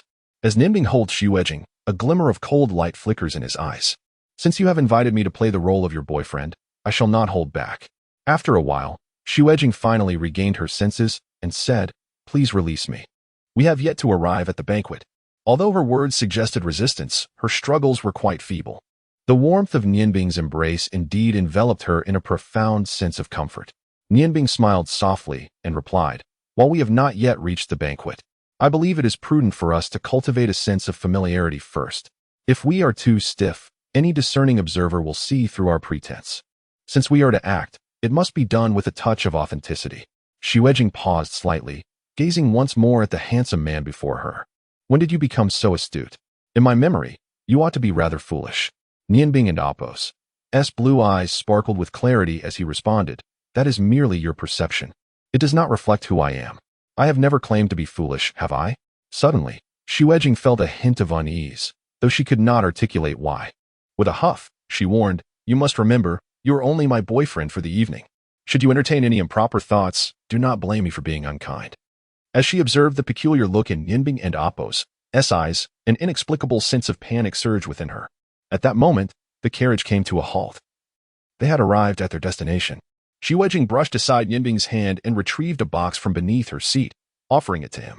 Yanbing, puzzled, asked, "What is this?" "Open it and see for yourself," Xuanhuan replied. The box was crimson and felt substantial in weight. Upon opening it, Yanbing was immediately greeted by the potent aura of fire elements. Within lay a fire-type magic wand. The wand was a deep crimson, adorned with spiral patterns. And its tip featured a round, red gemstone of excellent quality, saturated with the essence of fire, on par with the ice wand he had recently acquired. Xuanhuan remarked, "This is also borrowed, known as the Mars wand. Be cautious, a fire mage should possess their own wand." Yanbing took the wand in hand, nodding as he stated, "I won't damage it. It is worth far more than my life." Xuanhuan paused, as if about to say something, but ultimately refrained. Yanbing looked up to behold a resplendent building resembling a palace. Even from the entrance, the grandeur of the courtyard was palpable. It was an expansive area, devoid of walls, marked by iron railings approximately 3 meters high, their sharp tops clearly designed to deter climbing. Flanking the imposing 5-meter gate were 10 soldiers on either side, each wielding standard knightly spears. Their formidable presence indicated they were not mere common guards. Yanbing recalled Xuanhuan mentioning that the owner of this estate was the chief financial officer of Ice and Snow City, a figure of immense power, second only to the Marquis, the city and Appos' lord. He also held the title of Count. The banquet today was in celebration of his daughter and Appos' 18th birthday. And the Count and Appos' daughter was a close friend of both Longling and Xuanhuan. Xuanhuan gently clasped Yanbing and Appos' arm and said, "Speak with caution and remember everything I have taught you. Do you understand?" Her hands were quite cold. Even through 2 layers of clothing, Yanbing could distinctly feel it. Clearly, Xuanhuan was somewhat anxious at this moment. In contrast, Yanbing appeared remarkably relaxed, wearing a natural expression as they slowly approached the main entrance together. At the door stood a butler, collecting the invitations of guests entering the estate. Upon noticing Xuanhuan, he couldn't help but smile and exclaimed, "Miss Xue has arrived. Our young lady has been waiting for you, and Miss Longling should be arriving shortly as well." At last, the 3 most beautiful women of Ice and Snow City can gather together. Xuanhuan smiled and replied, "Uncle Li, you jest again. What 3 beauties of Ice and Snow City? That is merely the ramblings of idle folks. If we were to discuss true beauty, Ling Heir and Ro Heir are the real beauties. I am nothing in comparison." The butler smiled faintly, his gaze falling upon Yanbing. Yanbing clearly observed a flicker of coldness in the butler's eyes. Had it not been for his resolute spirit, he might have been intimidated by that mere glance. Yanbing slightly nodded towards the butler and said, "Greetings, I am the fire mage Yanbing." The butler responded with a polite smile, "There is no need for formality. Sir, it is quite impressive that you have attained the level of a senior mage at such a young age. As a friend of Miss Xue, you are undoubtedly one of our esteemed guests. Please, both of you, do come inside." He did not inquire further, as he had already sensed Yanbing's true strength from his calm demeanor. Unperturbed, Xuanhuan kept her arm around Yanbing as they finally entered the courtyard. The courtyard was vast, featuring a grand structure that resembled a palace. In front of it was a gigantic magical fountain, capable of shooting water 10 meters high, surrounded by an array of colorful flowers. The entire courtyard was adorned with lush greenery, with dozens of towering trees, clearly indicating that the owner had high standards for their environment. Xuanhuan seemed to exhale in relief, whispering to Yanbing, "We have passed the first hurdle. You have no idea about Uncle Li at the gate. Although he is merely a butler, he grew up alongside the Marquis and possesses exceptional martial skills, earning the Marquis's deep trust. He is responsible for scrutinizing guests at every such gathering, and until now, no one has managed to slip past him unnoticed. My father once told me that Uncle Li might even possess the strength of a martial artist." Yanbing mused inwardly that such a prestigious family was indeed different. Even a mere butler possessed such formidable abilities. It was evident that he needed to be particularly cautious and avoid revealing any flaws. As he contemplated this, he instinctively touched the morning dew blade concealed within his garments, which was his greatest source of reliance. As they approached the grand entrance of the towering structure, 2 servants promptly came forward to usher them inside. Suddenly, a somewhat peculiar voice called out, "Is that not Xuanhuan? You have truly transformed today. I never imagined you would look so stunning in formal attire." The speaker is a woman of modest stature, significantly shorter than Xuanhuan by nearly half a head. Her appearance is passable, yet time has etched crow and Appos' feet at the corners of her eyes, and her heavy makeup nearly made Yanbing retch. This woman, whom she considers to be quite charming, strides toward Xuanhuan with what she perceives as graceful steps. Xuanhuan furrows her brow in annoyance. Realizing it is Madame Maya. "I didn't expect you to be here today," she remarks. "Of course I had to come," Madame Maya replies with a smile. "Today is the birthday of the Earl and Amp Apos, beloved daughter. How could I possibly miss it? Xuanhuan, come, let us converse inside." "Oh, and who is this handsome sorcerer?" Madame Maya inquires, her curiosity piqued. "I don and Apos, believe I and Apos, ve seen him before." Xuanhuan snorts coldly, stating, "This is my boyfriend, Nian Bing, a senior fire-type sorcerer. He has just returned from his travels, which is why you Woon and Amp Apos have encountered him. My apologies, Madame Maya, but we must head inside. Roer is waiting for me." With that, she swiftly takes Nian Bing's hand and moves toward the interior, disregarding Madame Maya entirely. Madame Maya and Apos' gaze remains fixated on Nian Bing, her eyes betraying an infatuation, her lips moving as she murmurs something to him. Nian Bing, not daring to listen, keeps his head down as he follows Xuanhuan into the hall, preferring to distance himself from such a repugnant older woman. Who was that just now? It felt rather strange. Nian Bing couldn't and Apos help but inquire of Xuanhuan. What is so strange about her? In her youth, she was quite the socialite. Eventually, she managed to marry a viscount, only to later discover that his family had long since fallen from grace, their fortunes in disarray. A few years later, the viscount passed away, yet she showed no inclination to retreat from her former lifestyle. For decades, her life has remained unchanged. Did you not notice the layers of makeup on her face? It's merely a guise to conceal her wrinkles. Her true age is likely over 50, and the sight of her is simply nauseating. Nian Bing smiled faintly and leaned closer to Xuanhuan, whispering, "I share your sentiment." He settled onto a nearby sofa, casually sipping a drink, for such social gatherings were not to his liking. Instead, he observed the crowd in silence, his fire staff resting on the table before him, showing little regard for the opulent artifact. At that moment, he heard the doorman announce, "From the Sorcerer's Guild, Miss Long Ling and young Master Shurjio have arrived." They are here. Although Nian Bing had anticipated their arrival, a wave of anxiety washed over him. He quickly grasped his staff from the table, standing up and retreating to a relatively shadowy corner. Today, Long Ling was not clad in her usual sorceress robes, but adorned in a striking purple gown that perfectly complemented her, accentuating her elegant and gentle demeanor. As she entered the hall, she seemed to transform into a lilac sprite. Clearly, Long Ling had far better rapport with the guests than Xuanhuan. When Xuanhuan had entered, most attendees merely glanced her way before resuming their conversations, with only a few extending greetings. In stark contrast, Long Ling became the center of attention upon her arrival, with nearly everyone eagerly approaching her to exchange pleasantries, making her appear as if she were the hostess of the gathering. A faint glimmer illuminated the depths of Nian Bing and Amp Apos' eyes as he understood that, under the current circumstances, Long Ling would be utterly incapable of detecting his presence. He relished the tranquility, eager to observe the peculiarities of this so-called upper-class soiree. Shurjio remained clad in his magical robe, devoid of any insignia of rank, yet none present doubted his formidable prowess. Although Shurjio may not have possessed Nian Bing's striking handsomeness, he was certainly presentable, and for a moment, the pair became the focal point of attention. At that juncture, Nian Bing noticed a kindred spirit, another outsider who, like him, refrained from approaching Long Ling and Shurjio. It was a young man, of a stature similar to Nian Bing's, yet markedly more robust. Clad in a tailored white ensemble, he exuded an air of sharpness. His resolute features, while not conventionally handsome, radiated a potent masculinity. His dark eyes, coupled with his ebony hair, lent him an aura of cool detachment, and he wielded a short blade. Seemingly no longer than Nian Bing and Amp Apos' own morning dew. The blade's scabbard matched his attire in hue, and his presence suggested a status of considerable significance. Suddenly, a thought flickered in Nian Bing and Amp Apos' mind. Could this individual be the dashing figure that Xuanhuan admired? His suspicion soon solidified among the gathered crowd. This man alone fit the description Xuanhuan had given. To Nian Bing's astonishment, the young man approached him with deliberate steps, not hurried. Yet the compact expanse of the hall allowed him to bridge the distance in mere moments. "Greetings, I am Yin Feng," he introduced himself.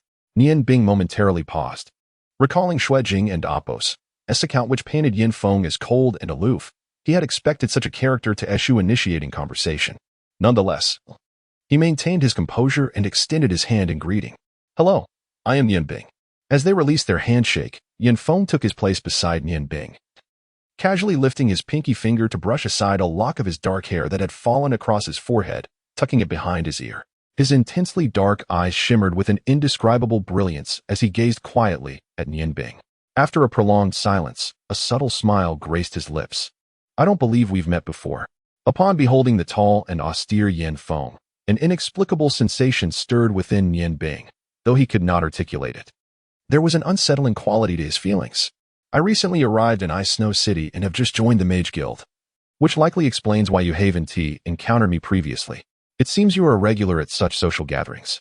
Yan Feng's gaze remained fixed on Yan Bing's face as he replied coolly, "Not frequently, just occasionally. I have little patience for women who swarm like flies." Yan Bing privately mused that this fellow must be rather peculiar, putting on airs of coolness.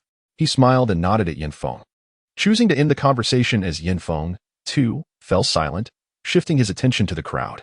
At long last, Long Ling managed to extricate herself from her throng of admirers, exchanged a few words with Shurjio, and ascended the staircase, evidently on her way to meet Xuejing and the charming Miss Rower. The departure of Long Ling caused the atmosphere in the hall to diminish once more. The nobles continued their conversations, and Shurjio had now become one of them. From the ethereal expression upon his face, it was evident that the nobles held him in high regard. Given his temperament, beneath such admiration, he might even forget his own surname. Most of the nobles present were quite youthful, with the exception of the earlier mentioned Lady Mia. Suddenly, the cold and aloof Yan Feng spoke again, announcing the arrival of the count. Yan Bing followed his gaze and beheld an elderly gentleman, approximately in his 50s, descending the staircase, clad in opulent attire. The man was not tall, and he appeared almost as if he were a large, round figure, resembling a hefty meatball. As he descended the staircase, his corpulent body trembled with each step, yet the sturdy stairs remained silent under his considerable weight. Yan Bing mused that it was no surprise he was the financial overseer of Ice and Snow City. He must have indulged in a great deal of sumptuous fare. The Count and Apos' entrance silenced the chatting guests, all eyes turning towards him as he halted midway down the staircase. A broad smile adorned his plump face as he welcomed everyone to his humble abode, announcing that today marked his daughter and aunt, Apos' 18th birthday, a significant milestone in her coming of age. He urged everyone to eat, drink, and enjoy themselves as if they were at home. And if there were any shortcomings in his hospitality, he asked for their understanding. He continued, "I believe my daughter will be joining us shortly." His words were met with a chorus of praise, causing the flesh on the Count and Apos' face to jiggle with delight. He appeared quite pleased with the scene, slowly making his way down the stairs, a glass of wine in hand, mingling with the young nobles. Observing this spectacle, both Yan Bing and Yan Feng wore similar expressions of disdain, their brows furrowed in disapproval of the opulent lifestyle of the aristocracy, which was certainly not to their liking. Chapter 19. The Intelligent Lady, Luo Ro, Part 1. Tonight at 12:05, the distinguished assembly shall convene as usual, and all are cordially invited to attend. Yan Feng remarked coolly, "The Count is named Luo Hao. While he may not be entirely virtuous, he possesses a notable degree of capability. The finances of Ice and Snow City fall under his stewardship, and the taxes remitted to the Ice Moon Empire each year are certainly no less than those of Ice Moon City. His greatest pride lies in having sired a remarkable daughter. Although Luo Ro is merely 18 years of age, she gained renown a decade ago when, at the tender age of 8, she participated in the triannual national literary examination of the Ice Moon Empire and astonishingly secured first place, her score vastly surpassing that of the second-place contender, earning her the title of child prodigy. As she matured, her brilliance has become increasingly apparent. It is said that the reason the financial director manages all fiscal affairs with such precision is inextricably linked to this wise young lady. Among the 3 celebrated beauties of Ice and Snow City, she stands as the youngest and foremost. The intelligent Lady Luo Ro, the enchantress Long Ling, and the madwoman Xuejing together command such presence that even the Marquis, the lord of the city, yields to their collective charm. The title of madwoman indeed befits Xuejing, for her temperament is most fitting for such a designation. Hearing the nicknames of the 3 ladies, Yan Bing could not suppress a chuckle. Yan Feng's gaze settled upon Yan Bing. "Do you know Xuejing?" Yan Bing nodded. "Today, I am her partner, so naturally, I am acquainted with her. I wonder what your opinion of her might be." "Yan brother?" A flicker of surprise crossed Yan Feng and Apos' eyes. I did not realize you were Xuejing's partner. What opinion could I possibly hold? I only know that her father, Xueji, is the biological brother of Xuepa, one of the three great marshals of the Ice Moon Empire. Xuepa, famed for his iron-fisted approach, is the foremost among the marshals. In any conflict he engages, the enemy is guaranteed no survivors, hence his moniker, the Iron-Blooded Marshal. In comparison, Xueji maintains a much lower profile, merely operating an establishment known as the Qingfeng Zhai in Ice and Snow City. However, given his brother's renown, no one dares to offend him. Having grasped the background of the Xue family, Nian Bing could not help but draw a sharp breath. It is indeed remarkable to manage such a grand establishment in the heart of Ice and Snow City.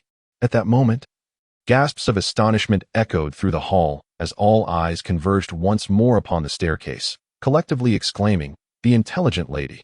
The intelligent lady! The intelligent lady!" Ascending the staircase were Xuejing and Long Ling, the former clad in silver and the latter in purple. Their elegantly tailored gowns accentuated their voluptuous figures.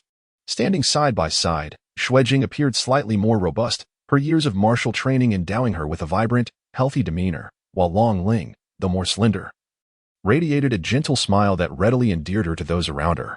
At this juncture, most of the gentlemen present were rendered speechless, their gazes fixed upon the enchanting figures above, though Nian Bing and Yin Feng remained unaffected. At that moment, a blue figure emerged between Long Ling and Xuejing. She possessed long, flowing blue hair, slightly curled, cascading behind her as if unkempt. Her large blue eyes radiated a gentle luminescence, without needing to see her face. Those eyes alone deeply captivated Nian Bing. They were filled with wisdom, their depths reminiscent of an ethereal valley, clear yet unfathomable. In terms of beauty, among all the women Nian Bing had encountered, only the Phoenix Maiden could rival her, though this Miss Luo Ro appeared far more delicate, with a hint of a fragile beauty in her brow. Nian Bing smiled. No wonder Brother Yin remarked that the Count esteemed women highly. Having seen the wise woman in person, he began to suspect whether she might be the Count's own daughter. Yin Feng glanced at Nian Bing, a rare smile gracing his face. "That I cannot say. However, you must ensure that the Count does not overhear your words, or he may become quite furious." Their shared smile subtly bridged the gap between them. At that moment, the Count had already descended to the bottom of the staircase, and the wise woman Luo Ro gracefully descended amidst the company of Long Ling and Xuejing. Upon reaching the foot of the stairs, she paused, offering a gentle smile as she bowed to the assembled guests. "Today marks my birthday, and I am immensely honored by your presence." A melodious birthday tune resonated, enveloping the grand hall in a harmonious atmosphere. A cart, pushed by two servants, slowly approached, bearing a colossal 7-tiered cake adorned with 18 blue candles already lit. The lights in the hall dimmed, leaving only the flickering candlelight illuminating the space. All the guests, except for Nian Bing and Yin Feng, began to sing the birthday song in unison. Luo Ro smiled sweetly, clasping her hands before her chest and closing her eyes to make a wish. After a moment, when she opened her eyes, a smile graced her lips. "Jing, Ling heir, let us blow together." The three ladies simultaneously exhaled, extinguishing the 18 candles amidst the fragrant air. As the hall was once again illuminated, signaling the conclusion of the birthday ceremony, Luo Ro took the knife and made the first cut, slicing into the top layer of the cake. The blade emerged, adorned with a layer of creamy frosting, and Luo Ro smiled. "With so many esteemed guests present, my health is somewhat frail. Might I request a gentleman to assist me in dividing this cake? Today, I have no male companion and would be delighted to dance the first waltz with this gentleman." Her words ignited a flurry of excitement, as young nobles deemed worthy raised their hands eagerly, vying for Luo Ro's favor. Nian Bing exchanged a glance with Yin Feng. "Brother Yin, are you not interested?" Yin Feng replied nonchalantly, "Not particularly. However, if you wish, I could lend you a hand." Nian Bing smiled. "Splendid. I shall rely on you, Brother Yin." A hint of surprise flickered in Yin Feng and Appo's eyes. "You truly wish to proceed?" Nian Bing replied with a smile. "Why not? To dance with the wise woman would make this visit worthwhile. Brother Yin, we ought to hurry. Otherwise, Miss Luo Ro may choose someone else." Yin Feng cast a deep glance at Nian Bing, nodded, and said, "Very well, I shall assist you. Follow closely behind me." With that, he strode toward the densest part of the crowd.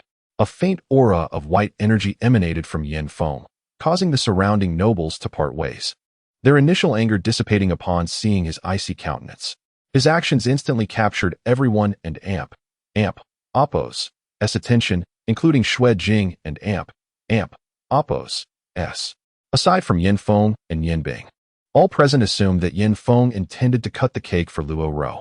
The murmurs in the crowd quieted, as if no one wished to contest his claim, naturally creating a clear path without the need for forceful intimidation. Xuejing and Amp, Apos, S expression shifted slightly. Her presence here today was largely due to Yin Feng. Now, witnessing him poised to cut the cake for her dearest friend, her feelings grew complex. As Yin Feng approached, Luo Ro smiled gently and said, "Young Master Yin, are you here to assist me with the cake? It would be my honor." Reaching the cake, Yin Feng and Amp, Apos, S gaze swept over Luo Ro and her companions before nodding to a nearby count. "No, it is not I, but rather a friend of mine. I hope Miss Luo Ro will grant him this opportunity." Stepping aside, it was then that the crowd noticed the mage in a striking crimson robe behind him. Upon his arrival, both Long Ling and Xuejing could not help but utter a soft gasp, their eyes filled with curiosity. Luo Ro, upon beholding Yin Bing's handsome visage and extraordinary aura, could not suppress a glimmer of intrigue in her beautiful eyes. In an instant, Yin Bing became the focal point of the entire gathering. Yin Bing approached Yin Feng and Amp, Apos, S side, gazing calmly at the three ladies before him. With a smile, he inquired, "Miss Luo Ro, may I be of service?" "Absolutely not," Xuejing interjected before Luo Ro could respond. Realizing her haste, she felt the weight of the crowd and Apos' questioning stares and quickly added, "I meant to say, his status is not sufficient." Yin Feng and Apos' voice turned cold. "Madwoman Xuejing, indeed you live up to your name. Must you behave so erratically at Miss Luo Ro and Amp, Apos' birthday celebration? He is my friend, and that alone suffices as a qualification." Faced with Yin Feng and Apos' words, Xuejing fell silent, glaring fiercely at Yin Bing before retreating into silence. Yin Bing, seemingly oblivious to Xuejing and Apos' glare, continued to regard Luo Ro, whose blue eyes mirrored his own, inquiring if he could be of assistance. Although Luo Ro felt a similar confusion, she, deserving of the title of the wise woman, smiled gently and said, "Earlier, Jing offered her respects, and I apologize on her behalf. At Luo Ro and Amp, Apos' birthday banquet, there are no distinctions of status. Every guest present is a friend to me. Please, sir." As she spoke, she extended the knife from her hand to Yin Bing. Her simple words dissipated the awkward tension. Yin Bing moved closer to Luo Ro, nodding slightly, and requested, "Ladies, please step back to avoid getting cream on your garments." Luo Ro cast a glance at Yin Bing, retreating alongside Long Ling and Xuejing, gripping the hilt of his knife, though it was a different blade. Yin Bing could still distinctly sense the aura of the dining knife.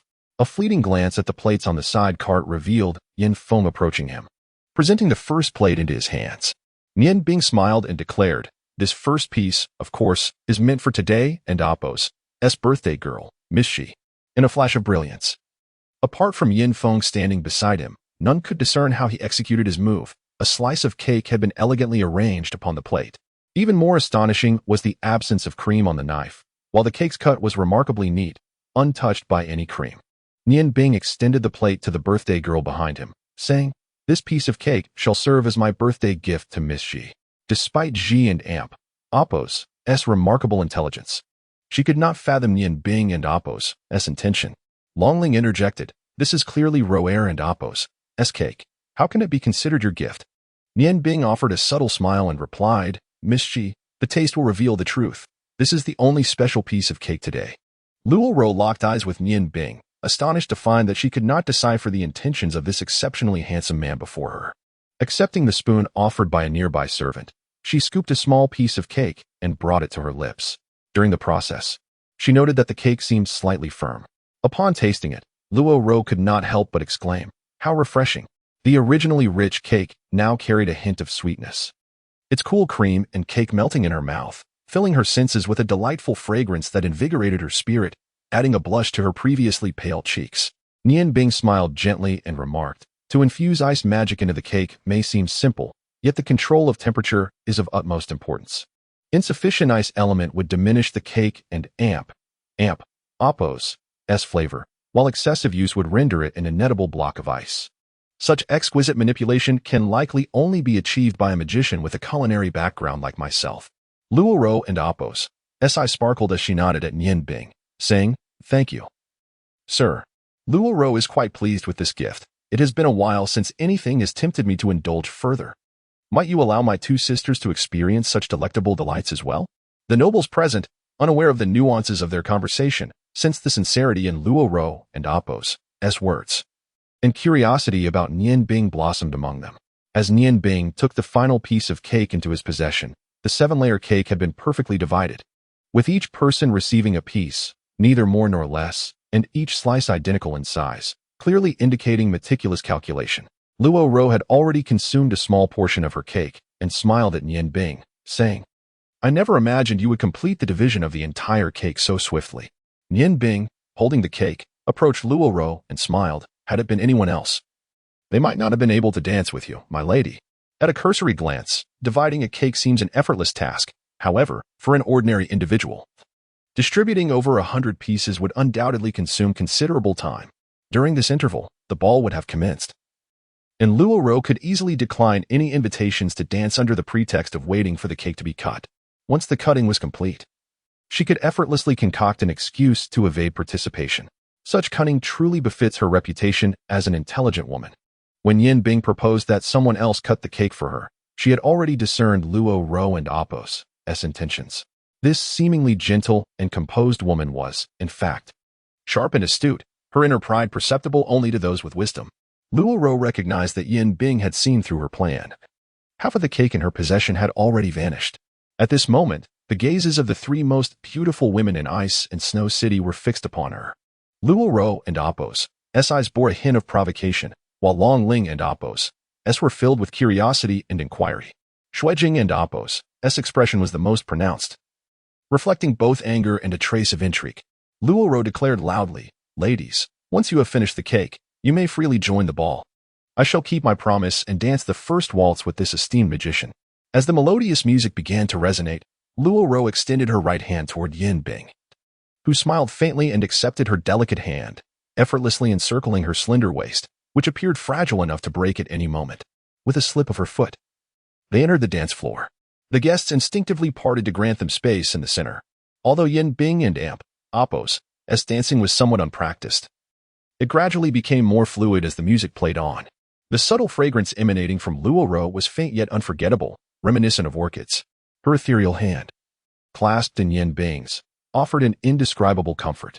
Their blue eyes locked in an intense gaze. To outsiders, it appeared to be a profound expression of affection. Yet both Nian Bing and Luo Ro understood it to be a challenge.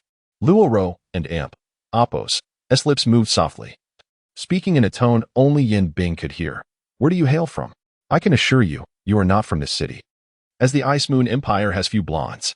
A flicker of dissatisfaction crossed Luo Ro and Apo's clear eyes, for she believed that one should not utter falsehoods in the presence of the renowned. "Why resort to such platitudes? Can you tell me who you arrived with?" Nian Bing replied, maintaining her composure. "Perhaps it is merely due to the affinity I share with Yen. It is not difficult for Miss Luo to uncover my origins. A simple inquiry to your dear sister will suffice." For the first time, surprise illuminated Luo Ro's eyes, as if a realization struck her. "Could it be that you are the one who came with Jing, masquerading as her boyfriend?" Nian Bing replied nonchalantly, "Indeed, it seems your sisterly bond is strong. As you have already gleaned this information, there is no need for me to elaborate further." Luo Ro's gaze turned contemplative, while Nian Bing's eyes remained fixed on her, unwavering. Luo Ro understood that in this initial encounter with Nian Bing, she had already lost, bested by the enigma that surrounded her. From childhood to adulthood, this was her first experience tasting the bitterness of failure, and it inevitably deepened her understanding of the young man before her. The guests surrounding the dance floor observed the couple with expressions of admiration and envy. The man was tall and handsome, while the woman was stunningly beautiful, resembling a pair of celestial beings. Even Lord Count, Luo Ro, and Apo's father could not help but nod in satisfaction. He had hosted numerous social gatherings, yet this was the first time he had witnessed someone whose looks and stature matched that of his cherished daughter. As a piece of music approached its conclusion, Luo Ro twirled gracefully for 2 circles under Nian Bing's guidance. Nian Bing, with his right hand, gently encircled her waist, leaning her back slightly while stepping forward, bringing his face closer to hers, a faint smile illuminating his eyes as he spoke in a normal tone. "Miss Luo Ro, your dancing is truly exquisite. In comparison, I am rather awkward." With a slight exertion, Luo Ro straightened her back and cast a flirtatious glance at Nian Bing, her eyes shimmering with allure. You are being too modest, sir. Although your dancing may be inexperienced, it harmonizes beautifully with the music. Given some time, I am certain I would not measure up. Very well, esteemed guests, please dance to your heart and Appo's content. After announcing the official commencement of the ball, Luo Ro took Nian Bing's hand and walked toward the edge of the dance floor, unable to suppress her curiosity any longer, eager to inquire of her dear sister. At that moment, Xuejing seemed to have forgotten about Nian Bing, standing beside Yin Feng, and quietly asked, "Aren't you going to dance?" Yin Feng shot her a cold glance and replied indifferently, "I'm afraid not. I certainly will not dance with a woman who has just insulted my friend." Xuejing, slightly angered, retorted, "You have only known him for a short while. Does he hold more significance in your heart than I do?" Yin Feng, somewhat impatient, glanced at Xuejing and replied, "No, you are mistaken. It's not a matter of importance. It's a matter of far greater importance." Xuejing and Appo's eyes initially sparkled with hope upon hearing the first few words, but as she absorbed the last statement, the color drained from her sun-kissed cheeks, nearly causing her to faint.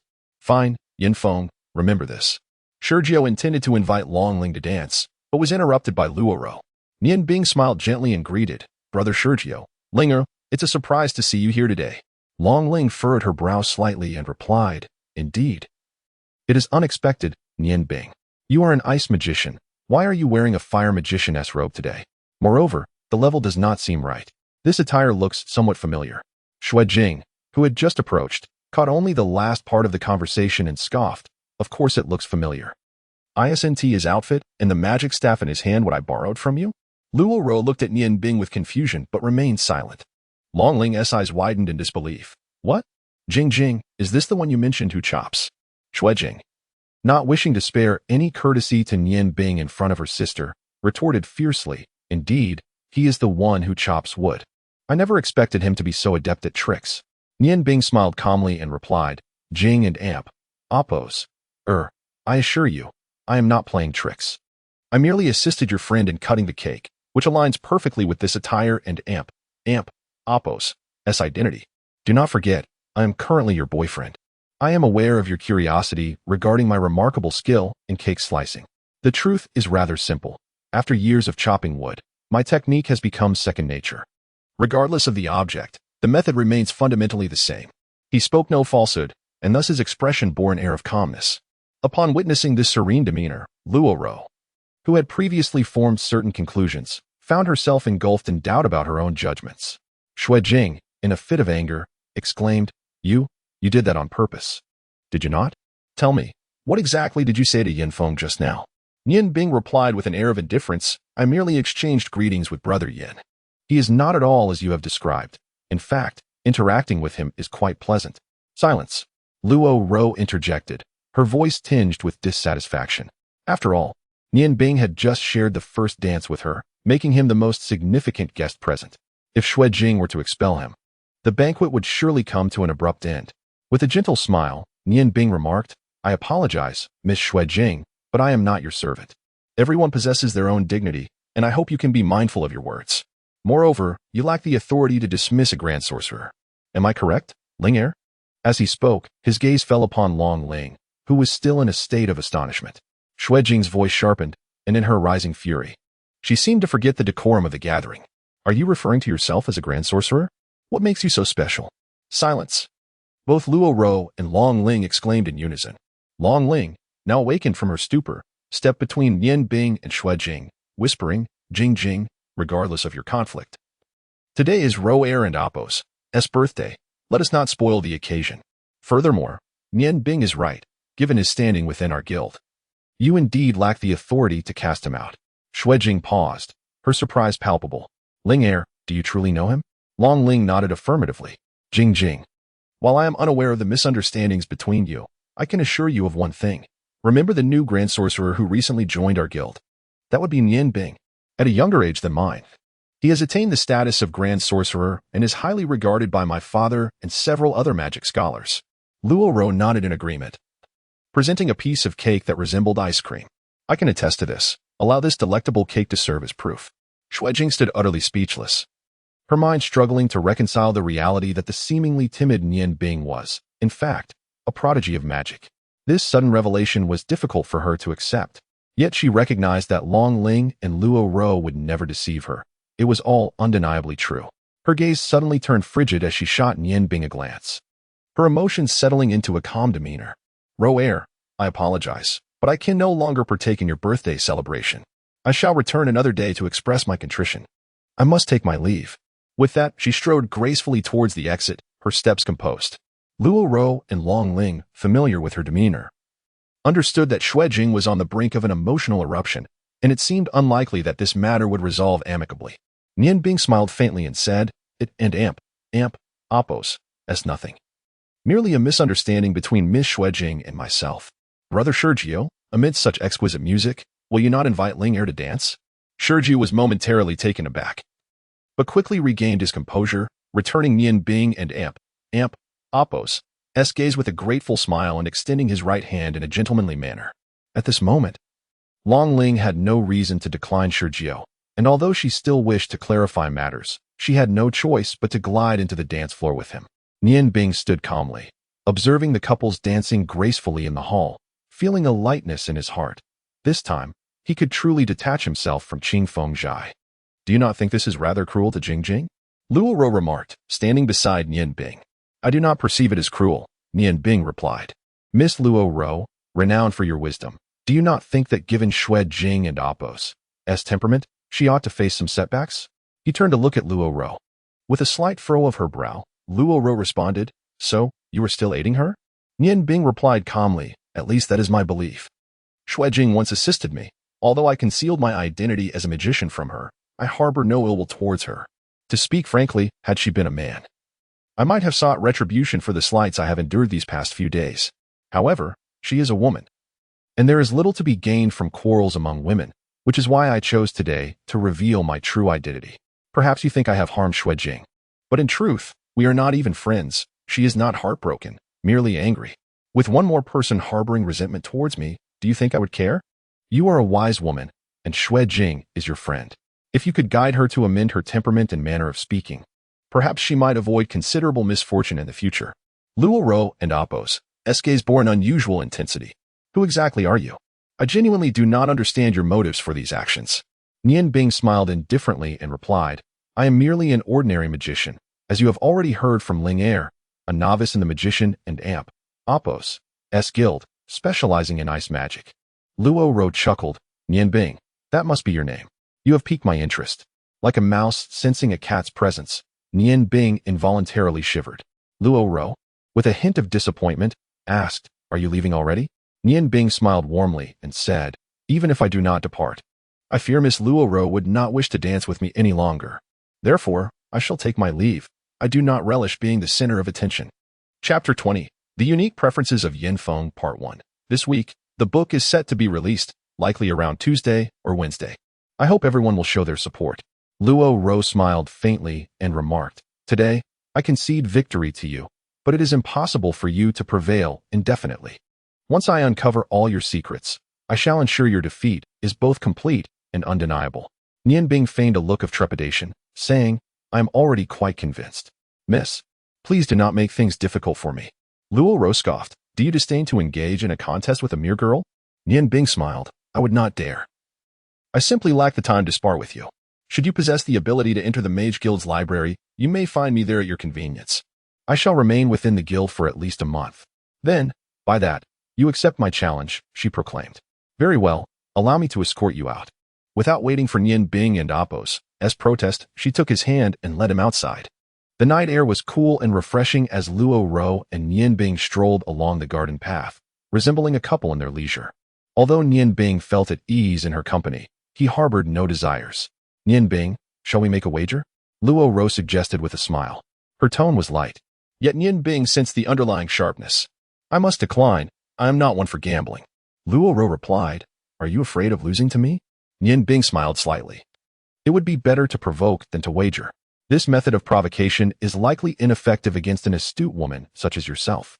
Pray, enlighten me on the terms of this wager." Luo Ro stated, "Let us wager for a month. If I cannot ascertain your true identity within that time, I shall concede. Conversely, if I do uncover it, you shall lose. What do you say?" Nian Bing regarded Luo Ro and replied, "You already know my true identity. I have concealed nothing." Perhaps it would be better to wager on my profession. If you can discover my true vocation and provide compelling evidence, then you shall win. But what shall we wager? Luoro smiled. Very well, let it be as you propose. This implies that you are not merely a mage, then. If I win, you must grant me one request.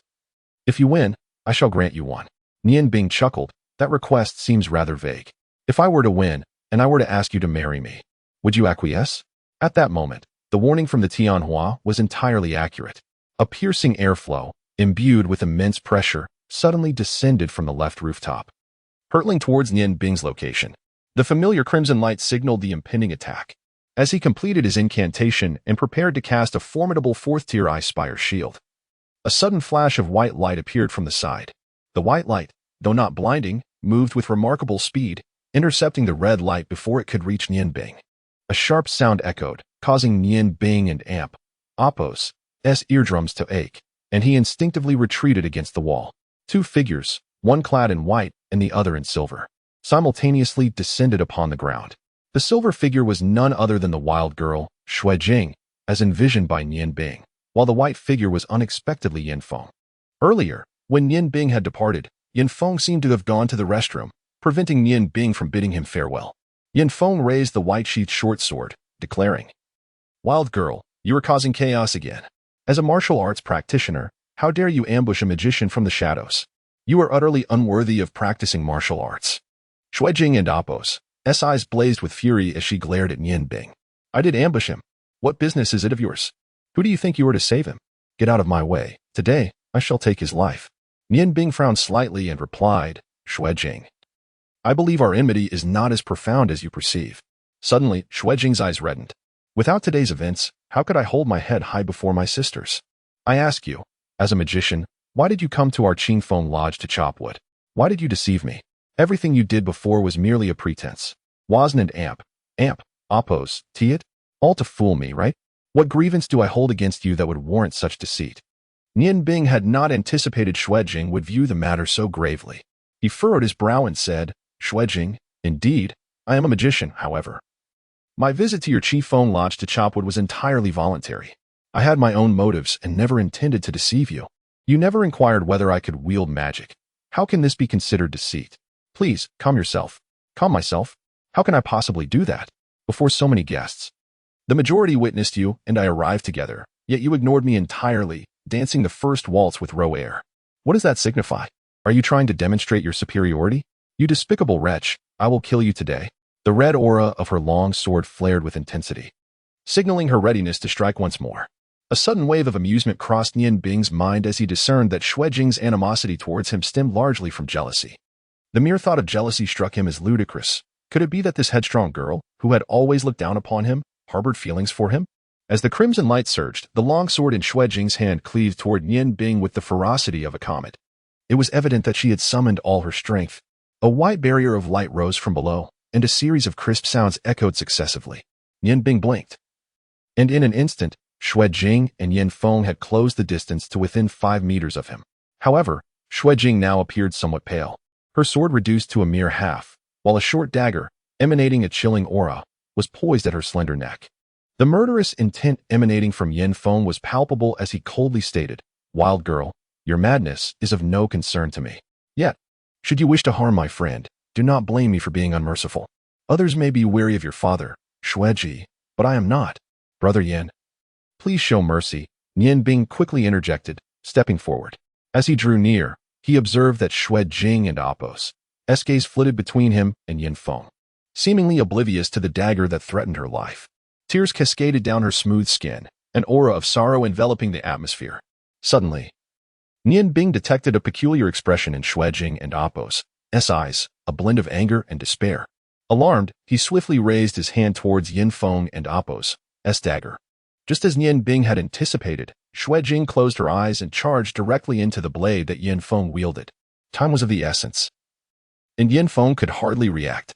In that critical moment, Nian Bing and Apos' hand reached the dagger, gripping it just as Xuejing collided with the back of his hand. Blood trickled from Nian Bing's palm, staining Yin Feng's dagger, which appeared to quiver slightly, as if imbued with a sense of exhilaration. Realizing the gravity of the situation, Xuejing opened her eyes to witness the crimson droplets falling to the ground, leaving her momentarily stunned. Nian Bing sighed softly, casting a look of exasperation at Xuanhuan. Why subject yourself to such pain? Can you not endure even this minor setback? Did you consider your family and friends when you hurled yourself toward the blade? Xuanhuan. Though you bear the moniker of madwoman, madness does not exist without limits. Life is a divine gift, and each person is granted but a few decades. Cherish your existence. Yin Feng. With a cold demeanor, pressed points on Nian Bing's wrist to stem the flow of blood. If she wishes to die, let her perish. Why should you intervene? Though the blood flow had slowed, it continued to drip steadily to the ground. The anger in Xuanhuan and Apos' eyes dissipated upon seeing the blood, replaced by a complex glimmer. Biting her lip, she retreated step by step, abruptly discarding the broken sword onto the ground before turning to flee, two crystalline tears trailing through the dark night sky. Nian Bing, are you all right? My frost flame blade is exceedingly sharp. It must have inflicted serious harm upon you. What should we do? The blade cannot be withdrawn. I shall take you to a physician at once. Yan Feng's earlier arrogance had vanished, replaced by genuine concern. Observing the depth of his worry, Nian Bing felt an unsettling sensation rise within him and quickly replied, Thank you, Brother Yan, for your concern. Do not worry, it is not as dire as you imagine. Your blade is indeed sharp. It even sliced through the ice in my hand. As he spoke, he gradually opened his palm. Two pieces of crimson-stained ice dropping to the ground. Although blood flowed freely, the wound was not deep. Xuanhuan and Apos' charge had merely pierced Nian Bing and Apos' skin with the blade. O source of life, please radiate your brilliance and grant me the healing waters imbued with the essence of life, alleviating my pain. With a murmured incantation, blue light coalesced in Nian Bing's hand, the luminous points swirling delicately toward his palm. The bleeding ceased instantly, and the wound, not particularly profound to begin with, was visibly healing under the influence of the blue light. Nian Bing smiled with satisfaction, exclaiming, Indeed, there are treasures within books. Yesterday was not in vain. This second-tier water healing technique is far superior to the first tier. This second-tier spell was one he had only discovered the previous day in a water magic tome at the Mages Guild. Ice magic, a derivative of water magic, possesses not only the power of ice, but also aligns one with the abilities of a water mage. However, it is crucial to note that merely being a water mage does not grant the ability to wield ice magic, which elucidates why ice magic holds a superior status in the realm of magic across the continent compared to the ordinary four elemental schools. Yin Feng remarked in awe. Magic is truly a wondrous phenomenon. This healing method alone surpasses the capabilities of martial arts. Nian Bing smiled and replied, Thank you, Brother Yin, for your assistance. While magic has its advantages, martial arts also possess their unique characteristics. At this moment, Yin Feng and Apos' formerly cold demeanor melted away as he chuckled. No need for such formalities. In truth, I could tell you were prepared. Yet, as they say, concern can lead one astray. I simply could not refrain from intervening. That madwoman was utterly outrageous, threatening to take a life over such a trivial matter. With a hint of reluctance, Yin Feng continued, Nian Bing, we are friends now. May I visit you at the Mage Guild in the future? Oh, by the way, you may call me by my nickname Xuanhuan, Yin Xuanhuan. A chill ran down Yin Bing's spine, yet he felt unable to refuse the one who had just saved him. He suppressed the urge to retch and nodded, of course. Brother Yin, until we meet again. With that, he gave a slight bow and turned towards the direction of the Mage Guild. As he walked, he pondered, Xuanhuan. Why must you fall for someone so fragile? The thought sent another shiver through him. He hoped never to encounter this Brother Yin again. Strolling slowly down the street, Nian Bing felt a weight lift from his heart. The matter concerning Xuanhuan was finally resolved, though she might find it difficult to accept. At least he had taken a blow for her. She could be as mad as she wished, but surely she would not harbor animosity towards him. Suddenly, the rapid sound of hooves broke the tranquility, prompting Nian Bing to quickly step aside. The street he traversed was rather narrow, and a collision would spell disaster for him. With two sharp whinnies, two majestic steeds halted before him, and to his astonishment, their riders were Long Ling and Sergio. The pair dismounted, with Sergio expressing his dissatisfaction. I must say, brother, how could you leave without so much as a word? Nian Bing managed a wry smile in that situation. What choice did I have but to flee? Long Ling's once gentle gaze now bore an icy edge. Nian Bing, I need you to clarify the situation with Jing Jing. Nian Bing sighed. The explanation is quite straightforward. You must know that it was she who asked me to pretend to be her boyfriend for this gathering. Before I had joined the Mage Guild, I had just arrived in Ice Snow City, unfamiliar with the surroundings. While passing by Qingfeng Zhai and Dechengxian, I intended to find a job to settle down, but I was met with difficulties from that treasurer at Dechengxian. Just then, Xuejing happened by, dealt with that treasurer, and brought me into Qingfeng Zhai to chop wood temporarily. Perhaps it was due to my decent looks that she chose me to pose as her boyfriend. Longling appeared taken aback. Is it truly that simple? Nian Bing shrugged. Indeed, it is as simple as that. If you doubt me, you may inquire with Xuejing. Longling frowned slightly. To have a grand mage chopping wood, how absurd. However, since Jingjing once assisted you, why did you cause her embarrassment at the banquet today? Was it merely to play the role of her boyfriend? Nian Bing shook his head and said, I once told Luoro that I only wished to teach Xuejing a lesson. I can endure the insults she has hurled at me in the past, but I do not want her to continue in this delusional manner indefinitely. Such a self-righteous lunatic will inevitably face greater setbacks one day. Rather than allowing this to persist, it is better to provoke her a little. Furthermore, do you truly believe my provocation was particularly intense? The one who actually declared me a great magician was none other than you, Linger. Longling gazed vacantly at Nian Bing's retreating figure, murmuring, Senior brother, do you think I might be biased in favor of Jingjing simply because she is my good friend? Nian Bing, hailing from humble beginnings, I suspect Jingjing must have said something to him that pricked his pride. Nevertheless, I have always regarded Nian Bing as a good person. He seems not to wish harm upon others, merely exercising caution in protecting himself. Nian Bing did not decline Shizhuo's invitation. He was fundamentally indifferent to both Xuejing and Longling. His mind was solely preoccupied with magic and the enhancement of his own power. As for everything else, especially matters concerning women, he hardly gave it a second thought. It was only the wager with the wise Luoro that piqued his interest before his departure. Exhaustion washed over him as he wondered how many days had passed. Nian Bing stretched lazily, rubbing his sore back as he slowly stood up. He had finally perused all the materials he needed on the first level, thanks to his innate ability to recall everything at a glance. He firmly etched the necessary information into his mind. Having memorized so much without rest, his brain felt foggy. Although he longed for sleep, he understood that the more he felt this way, the more he should engage in meditation. One must never relax. Practicing magic is akin to rowing upstream. Failure to advance is tantamount to retreat. A prolonged absence from communication with magical elements would inevitably diminish one's magical prowess. With this thought in mind, he forced himself to concentrate, sitting cross-legged to attune to the magical elements surrounding him. Utilizing the stone of the ice goddess and the flame goddess time, he sought to restore his spirit. When Nian Bing awakened once again, it was daylight. Sunlight streamed through the library windows, enveloping him in warmth. He realized that his meditation had extended over a considerable duration. Through a deeper understanding of magical knowledge, he had gained insight into his ice and fire duality magic. He sensed that the equilibrium of his two magical forces was precarious, requiring further integration to achieve true ice-fire synergy. Yet, how to accomplish this remained a mystery. After all, ice and fire are two extremes. Their current rotation allowed them to coexist without interference. Should he forcibly disrupt this balance, it would be his own body that would first bear the brunt. Let alone the challenges of deeper integration, survival itself might even be at stake.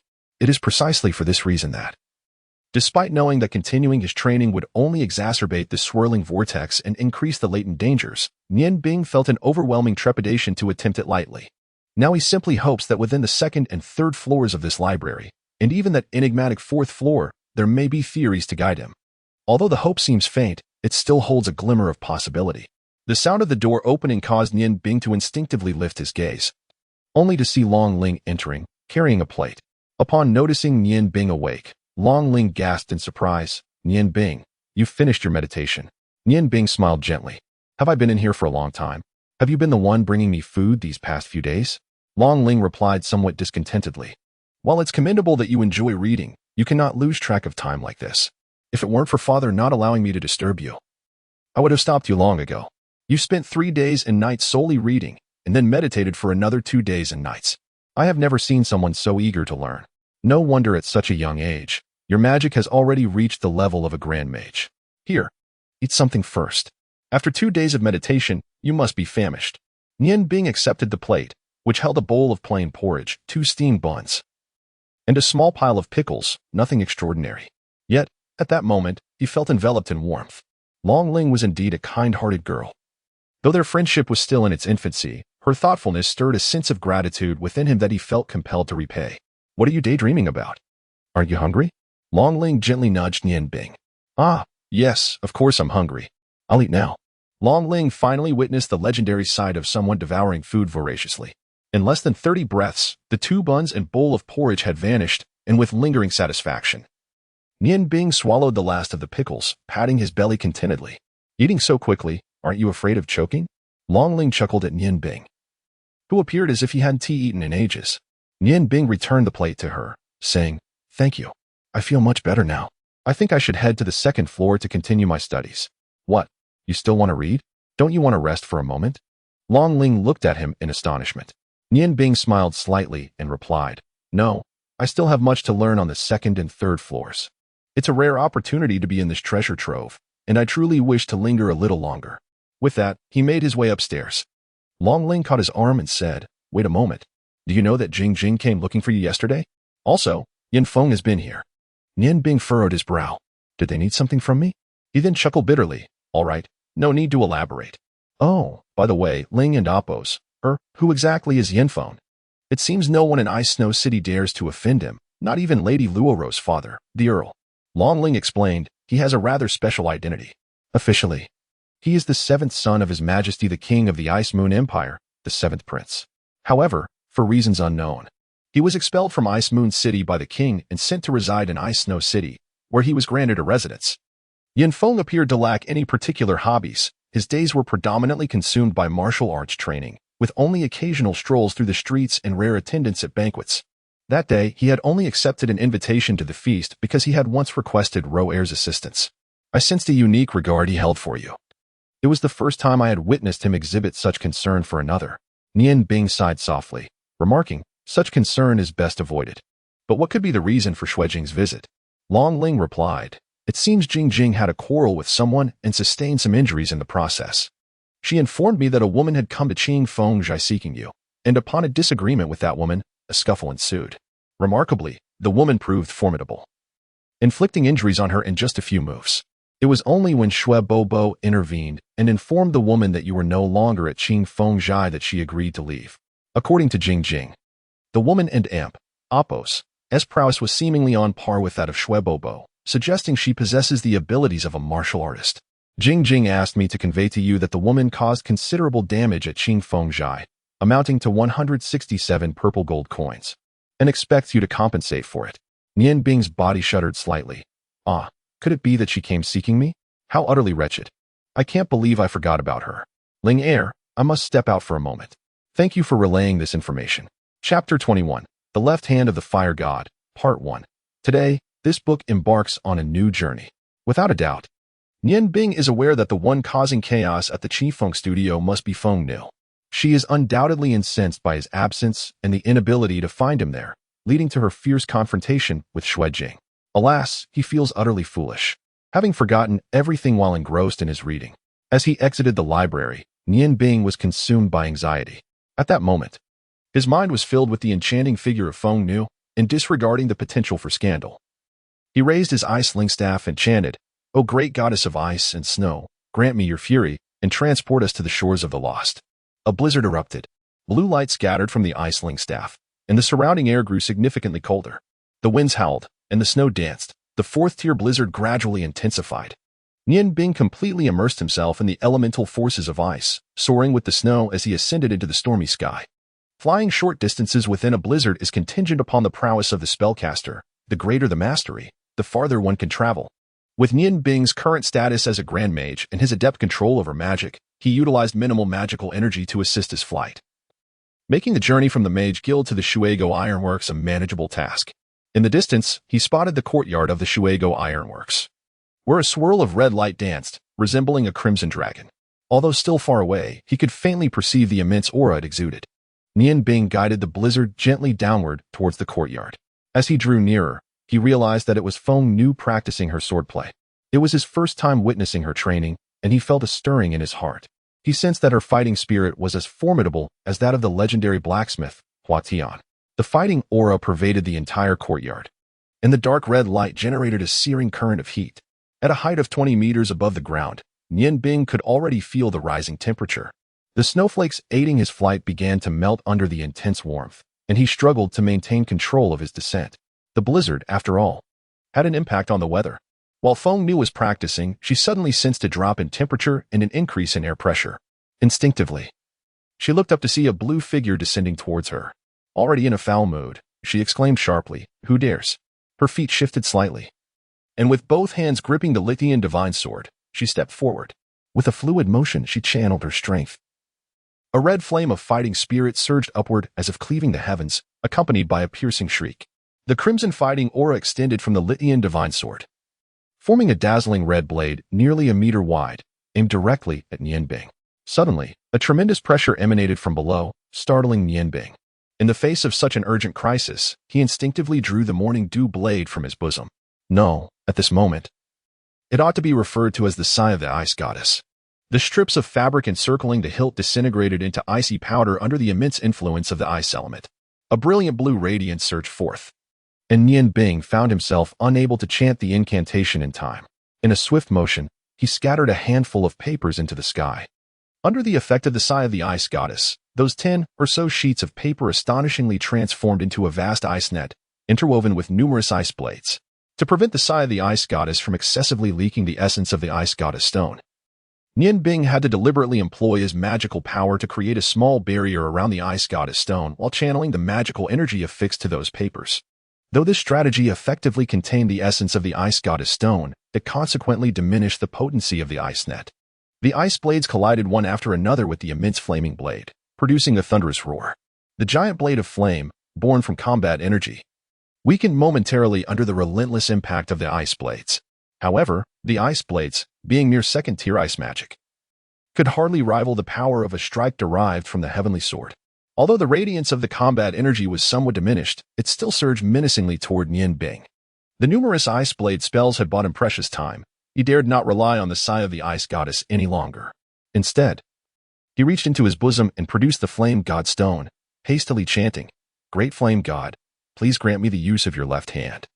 Let the flames descend upon the earth, extinguishing all malevolent forces, and let the fire illuminate the land, obliterating all obstacles that stand in my way."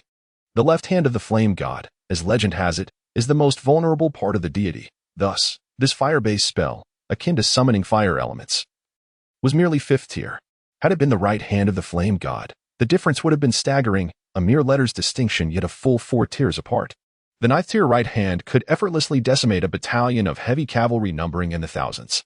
As the incantation concluded, a colossal fiery hand materialized before Nianbing.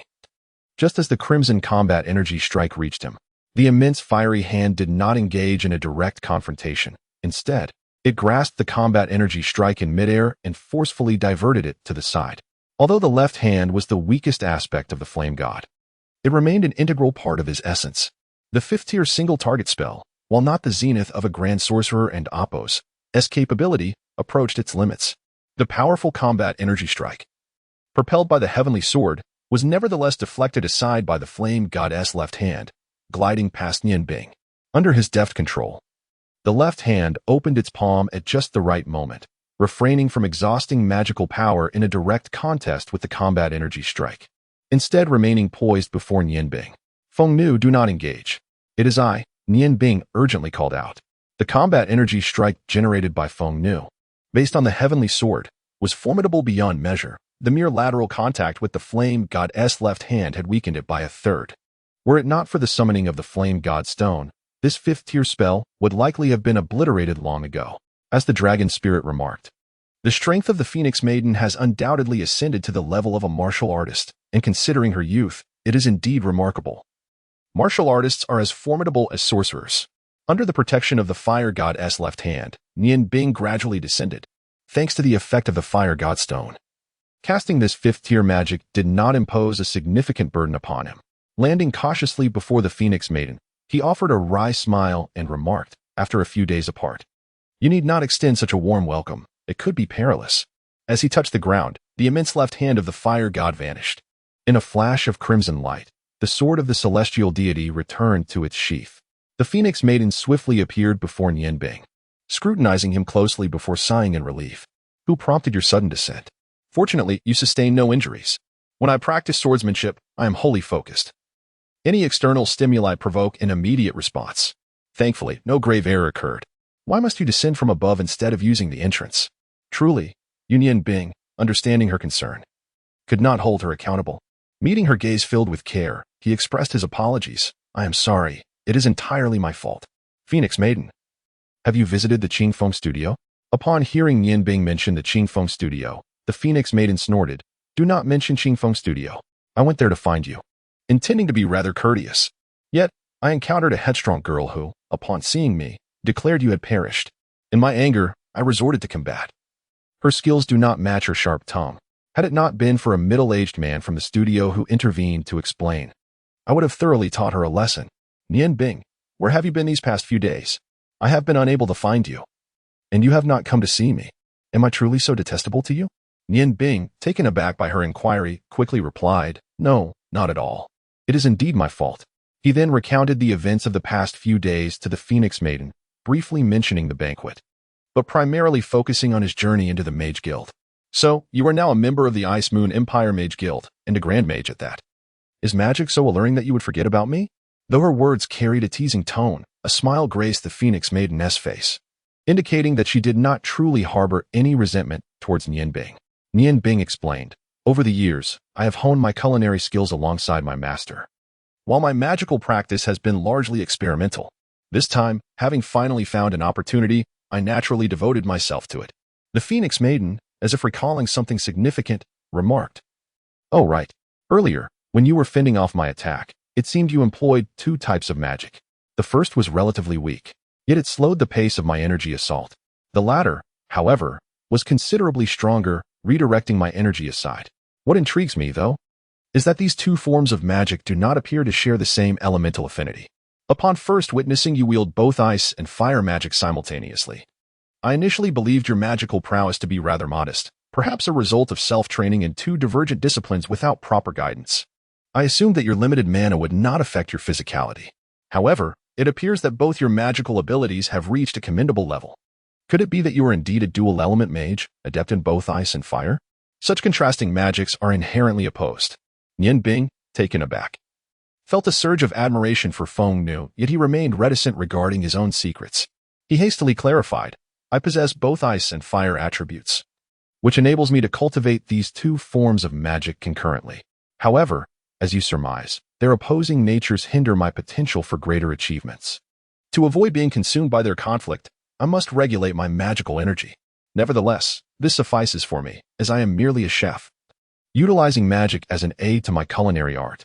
Feng Nu, her eyes shimmering with intrigue, regarded the sheath of the Li Tian divine sword in her hands and nodded. Indeed, I have reached a commendable level of martial prowess, akin to that of a martial artist. Yan Bing, I sense your curiosity regarding how I attained such formidable strength at a young age. Yet, I implore you not to inquire further. Simply know that I harbor no ill intentions towards you. When the Xuanhuan blade is completed, it will mark the end of our fated encounter. At that moment, you will depart from Ice and Snow City, and I too shall leave this humble forge of inferior wares. Yan Bing gazed at Feng Nu in astonishment. From their initial meeting, he had detected an air of mystery surrounding her, though it was deeply veiled.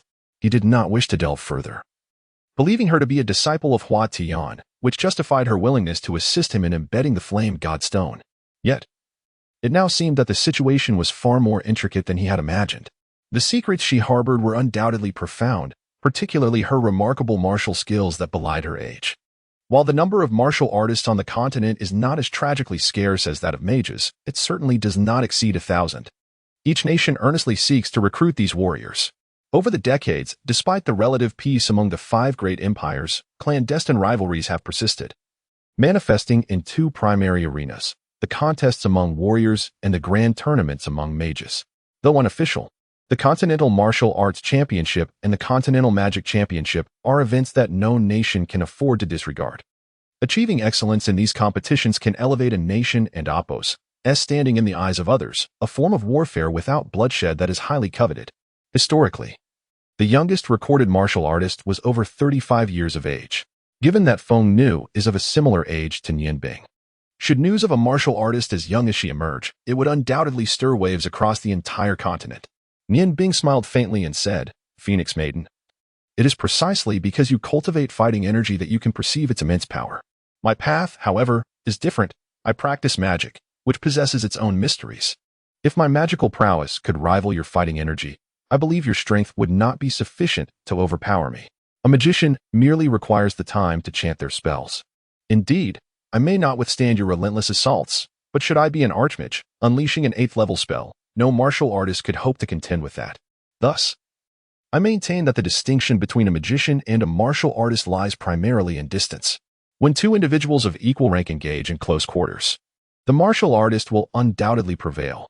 Yet, at a distance, the magician enjoys ample time to chant, placing the martial artist in peril. Naturally, the most effective synergy arises from the collaboration of martial artists and magicians, with the former engaging enemies in close combat, while the latter employs appropriate spells from behind. This is the essence of warfare and combat, differing only in scale. As you have noted, I am merely a chef. Magic suffices for me. Diverting my focus to martial arts would lead to a singular outcome: failure in all endeavors. Upon hearing Nian Bing's words, the Phoenix Maiden's azure eyes revealed a glimmer of surprise, for she had not anticipated such depth of understanding from him. Well then, I shall refrain from further discourse. It appears you are unprepared to offer me any delectable dishes today.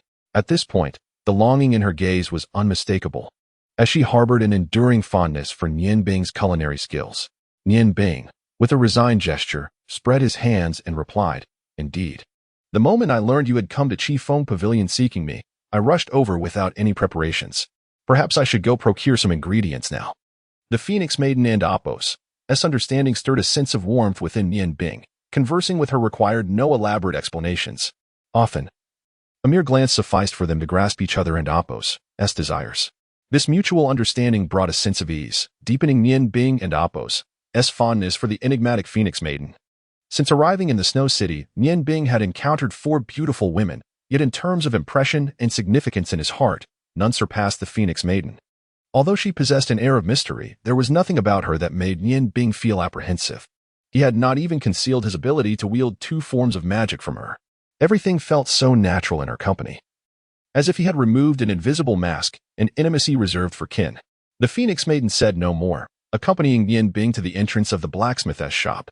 "Very well, you may leave now. Here, take this. Should you encounter any insurmountable troubles in Snow City, simply sound it, and I shall arrive in the shortest possible time." She produced a small flute from her bosom, about 3 inches long, its surface a deep crimson hue adorned with holes of varying sizes, intricately carved in the shape of a phoenix. Its ancient design and the lustrous sheen hinted at its value, further enhanced by the warmth it emanated. "Go on. Give it a try," the Phoenix Maiden encouraged with a smile. Nian Bing raised the flute to his lips and gently blew into it. He distinctly felt as though a sharp sound emanated from the flute, yet strangely, his ears did not perceive it. The Phoenix Maiden, with a sense of pride, declared, "This phoenix flute is exceedingly precious. Hold it with care. It is a family heirloom, and I possess only this one. It is not a gift for you, merely a temporary loan. When the Xuanhuan blade is adorned, you must return it to me. It is not that I am stingy, but this is the only keepsake my mother left me, and it cannot be given away lightly." The sound produced by the phoenix flute can only be heard by our clan, or rather, by those of us who have undergone special training. As she spoke, the Phoenix Maiden recalled her mother's words before her death, who had told her that the flute could only be given to someone truly cherished, someone worthy of lifelong trust. This thought made her delicate face flush with warmth. The faint, fragrant aroma emanating from the flute stirred excitement within Nian Bing. "Phoenix Maiden." He began, but she placed a finger to her lips, signaling him to remain silent. "Do not say anything. Go ahead. We are friends, and it is only natural to assist one another. Remember, just friends." Nian Bing paused, as if doused with cold water, suddenly awakened to reality. Gazing at the Phoenix Maiden and Apos' exquisite visage, he reminded himself that they were merely friends, especially since this was not the right time for him to pursue emotions. He quickly composed himself, stepped forward, and respectfully greeted, "President, greetings." Long Ji offered a slight smile, replying, "It is commendable to have a passion for cultivation, but do not overexert yourself. If every member of our guild were as diligent as you, I would have no cause for concern." Nian Bing replied nonchalantly, "Thank you for your praise. Since beginning my study of magic, this is the first time I have encountered such an abundance of magical tomes. For me, they are a treasure beyond compare. One cannot enter a treasure trove empty-handed. Understanding these theoretical concepts will require time. Having started late, I must intensify my learning to ensure a smoother path in my future cultivation." Long Ji nodded slightly and said, when you first entered the library. I was not overly surprised, for every mage requires spells suited to their individual needs. What astonished me was that you spent several days on the magical materials in the first layer. Beginning from the basics is a testament to your potential. The first 3 layers of the library are fully accessible. Continue your studies, and if you encounter anything unclear, do not hesitate to seek my assistance. As for matters concerning Xuanhuan, you need not worry. I have a good relationship with its owner, and with my intervention, this shall not trouble you further. Since you are willing to cultivate, you may continue without hesitation. I have heard from Ling Heir that you are preparing to enter the second layer of the library. I have discussed this with her. She has been learning magic under my guidance since childhood, and like you, she is an ice mage. From the second layer onward, I will have her study alongside you, and you may spar with one another. Particularly in terms of magic control, you can offer her valuable guidance. Being peers, it will be easier for you to interact, and allowing her to grasp concepts independently will yield better results than if I were to instruct her directly. Nian Bing furrowed his brow slightly. As a dual-element mage, his interests extended beyond mere ice magic. The presence of a dragon spirit would undoubtedly complicate matters. However, Long Zhi, the president of the Ice Moon Empire and Appos, S-Mage Association, had made his request clear, leaving Nian Bing with little room to decline. After a moment of contemplation, he proposed, President, how about inviting Brother Sergio to join us? It is somewhat inconvenient for a man and woman to study alone together. Collaborating as a group would surely yield greater insights. I have discovered in a foundational magic text on the first floor that various magical systems share commonalities under certain circumstances. Although Brother Sergio specializes in earth magic, our collective study should enhance our effectiveness. Long Zhi and Amp. Appos' succinct remark illuminated Nian Bing and Amp. Appos' thoughts. Indeed, the essence of magic lay in its mastery. The unique nature of his ice and fire duality posed a significant challenge. How could he truly amalgamate these two opposing forces? This inquiry would necessitate further exploration within the library. Thank you for your guidance, President. I shall strive diligently in my studies. After bowing respectfully to Long Zhi, Nian Bing turned towards the library. Upon his return, Nian Bing ascended directly to the second floor, which housed knowledge of 3rd to 6th tier magic, along with more profound magical theories. Mastering the incantations for ice magic was paramount for him, thus he selected the intermediate ice magic spell compendium as his first choice. He had barely perused half of the book when Sergio and the dragon spirit arrived, climbing the stairs. As soon as Sergio reached the top, he greeted Nian Bing cheerfully, Brother, we have arrived. Nian Bing set down his book and offered them a slight smile. Brother Sergio Linger, are you also beginning to explore the magical texts? Sergio replied with a hint of exasperation, I truly wonder what Master is thinking, insisting we also study these books. We have long since committed the fundamentals of intermediate magic to memory. Nian Bing, is there anything noteworthy to share? Nian Bing shrugged. I have only just reached the 2nd floor. I'm still reviewing the spells. Since the President has invited you, feel free to browse. It will surely be of some assistance. With a gentle gaze, the dragon spirit turned to Nian Bing and inquired, Have you visited Jing Jing yet? Nian Bing shook his head, responding, I do not wish to see her. You know her temperament. If she were to encounter me, it would likely result in nothing but scornful jests. It is better that we do not meet. Chapter 22, Scrolls and Magical Circles, Part 1. The Grand Assembly is scheduled to commence promptly at 12:05. Long Ling sighed softly and remarked, Though Jing Jing has a rather tempestuous temperament, she possesses a kind heart. Please do not harbor any biases against her. Nian Bing interjected. The President has requested that I confer with you regarding the cultivation methods for magical control. I am eager to learn how you typically refine your mastery over magic. Long Ling paused momentarily and replied, Naturally, one practices using lower-tier spells, employing their mental energy to control them, striving to reach the desired level of mastery. Is this not your method as well? Nian Bing smiled slightly and responded, Certainly not. In truth, the cultivation of magical control lacks any secret techniques. It primarily revolves around the enhancement of mental energy. Merely practicing magic to develop mental acuity is not particularly effective, as it does not significantly stimulate the mind. For instance, when attempting to wield your most powerful spell, achieving the desired outcome can be challenging, often resulting in only superficial attacks. The ability to cast the spell does not guarantee control. The limitation lies not in insufficient mental energy, but rather in a lack of concentration. Concentration, Long Ling's eyes brightened. With her considerable talent for magical cultivation, she grasped much from Nian Bing and Appos' Simple insight and pressed further, but how can one achieve complete mental focus? Surely, there must be a method. Nian Bing, unable to divulge that his own concentration technique was honed through chopping wood, replied with a hint of reluctance. This varies from person to person. In simple terms, when you intently observe an object, your mental energy is naturally concentrated. It requires various attempts to discover the method that best suits your personal cultivation. Long Ling reflected for a moment and stated, I understand. She produced a delicate wand from her robes, said no more, and moved to a corner where she sat down, fixated on the gem upon the wand. Nian Bing silently admired her. Although this direct observation method was somewhat inferior to his own wood-chopping practice, it undoubtedly suited Long Ling well. However, the cultivation of mental energy is not an endeavor that can be accomplished overnight. It took him 8 years to attain his current level of achievement. Shurjiao, noticing Long Ling engrossed in her study of the gem, was momentarily taken aback. He had not absorbed Nian Bing's earlier words, but now, witnessing Long Ling earnestly following his guidance, he found it amusing. He sat beside Nian Bing and whispered, I heard from Master that he originally intended for Ling Er to come to the library alone for her studies, yet it was you who invited me along. Shurjiao gave Nian Bing a thumbs up, his excitement evident in his eyes. Good brother, if you need anything, just let me know, and I will certainly assist you. Nian Bing smiled in response, not at the moment, my brother. I must immerse myself in my readings. Everything else is beyond my sight. With that, he stood, book in hand, and moved to another shelf to continue his studies. Shurjiao, understanding, also rose and sat beside Long Ling, joining her in observing the gem on the wand. In the vast ocean of books, time invariably slips away swiftly. During the initial days, Shurjiao could still endure the solitude while accompanying Long Ling. However, his inherently lazy disposition rendered him disinterested in the pursuit of magical training. Otherwise, he would not have remained at the advanced mage level approaching his 30th year.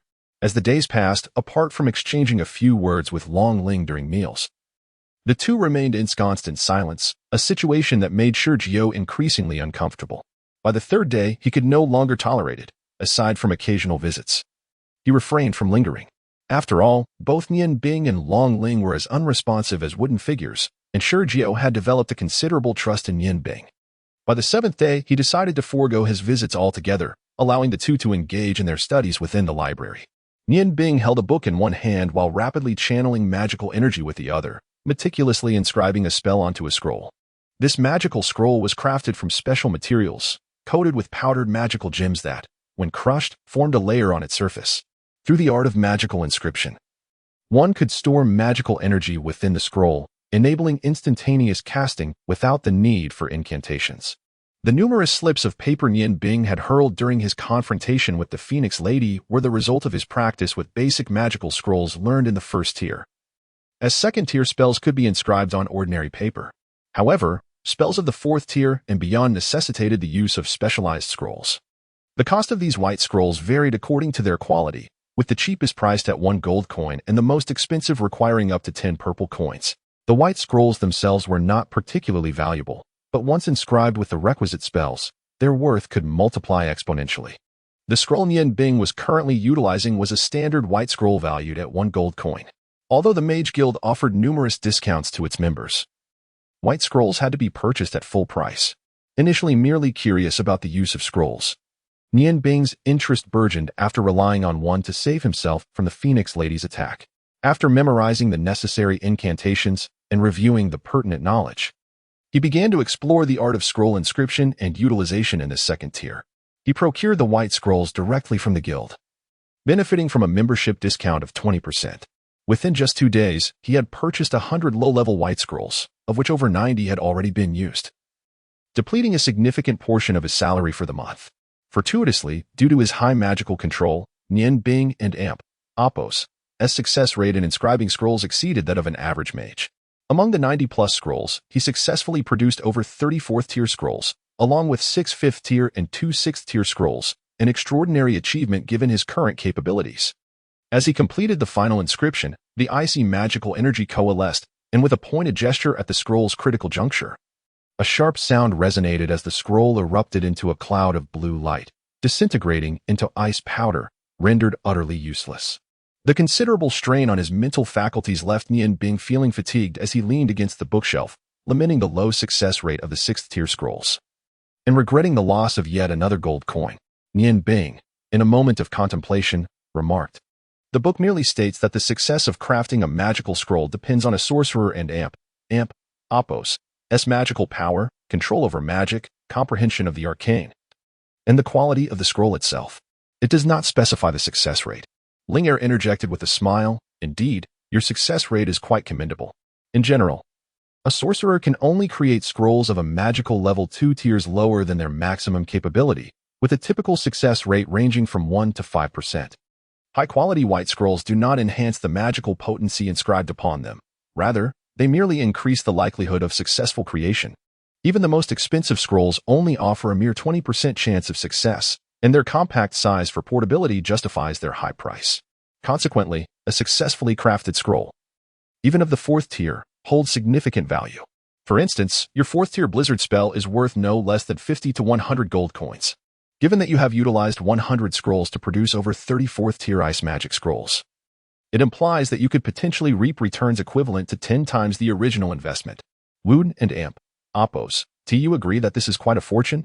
She continued, moreover, you have managed to create several 5th and 6th tier scrolls using the most ordinary white scrolls.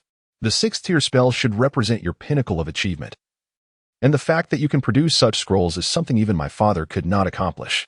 The value of a scroll increases 5-fold with each tier. Thus, your few 5th tier scrolls could fetch tens of purple coins, while 6th tier scrolls could command prices exceeding 200 purple coins. Listening to Long Ling and Appos' words, Nian Bing could not help but chuckle. So, does this mean I have struck it rich? Haha, Ling Er, how did you know I crafted 5th and 6th tier scrolls? Long Ling and Appos' cheeks flushed slightly as she replied, I have been observing you since you began crafting scrolls. It can be quite perilous. And I would rather not see you destroy the library. I never anticipated that your control over magic would surpass my expectations. It seems you are even beyond the capabilities of ordinary magicians. Otherwise, achieving success with scrolls would not be so effortless. Nian Bing smiled gently. Having so many scrolls is of little use to me. If you desire, I can gift you a few. Choose as you wish. Alas, my magical power is insufficient. Otherwise, I would truly embark on crafting higher tier scrolls for practical use. With scrolls in hand, when facing an adversary, tossing one could certainly make even a high-level warrior uncomfortable. Long Ling chuckled. Are you quite all right? You must understand that throwing scrolls is akin to tossing away money. Speaking of scrolls, I recall the last time when Uncle Li Te was momentarily careless and found himself ensnared by your blizzard spell. To save face, he resorted to using a 7th tier magical scroll, which he managed to inscribe only with my father and Appos' assistance. If sold externally, it could fetch at least 3,000 purple coins. After you departed, he lamented the loss, for the mere cost of that scroll consumed over 200 purple coins. Nian Bing gazed at Long Ling with a puzzled expression and inquired, Are magical scrolls truly that valuable? Long Ling regarded Nian Bing with an expression akin to that of observing a peculiar creature and remarked, Now I can genuinely believe that you have not undergone formal training in magic. Magical scrolls are not only precious but have always been scarce in the market. Scrolls of the 6th tier and above can command prices that multiply tenfold. Consider this, a 7th tier magical scroll can effortlessly demolish an unprotected city gate, while an 8th tier scroll can annihilate a battalion of 1,000 soldiers in an instant. Upon reaching the 9th tier, the destructive potential of a single scroll could obliterate an entire army of 10,000. Just ponder the cost of assembling such a force. An 8th tier scroll, depending on the type of magic, is valued at no less than 10,000 purple coins, and a large-scale attack scroll of that tier can exceed 50,000 purple coins.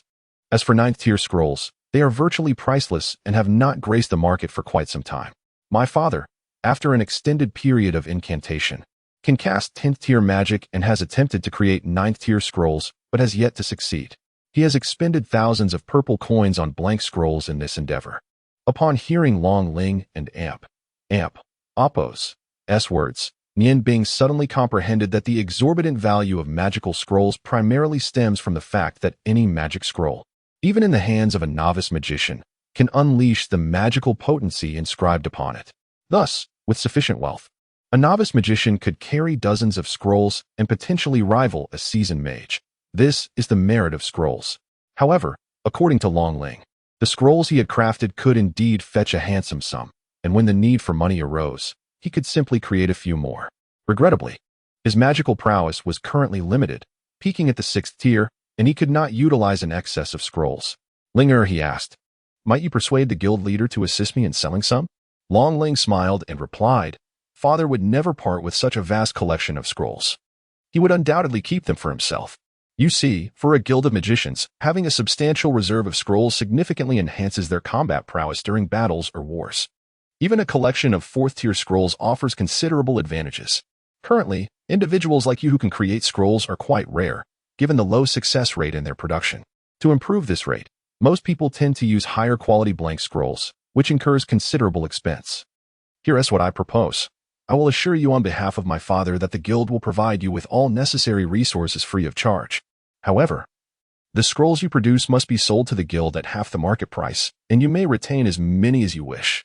I estimate that with your current control over magic, if you utilize the finest blank scrolls, you could achieve an 80% success rate when crafting 4th-tier scrolls. I encourage you to focus on higher-tier scrolls, as this will greatly enhance your skills. Prolonged engagement in scroll production significantly improves one's control over magic, though, like myself, those with a near-zero success rate cannot afford such an extravagant method. I would like to recommend 2 new books for your consideration. One is T Great Song Era Weekly by Dai Xiaolu, and the other is T No. Tin Jersey by Wei Qiumi. If you have the time, do take a look. The refined meeting will commence promptly at 12:05.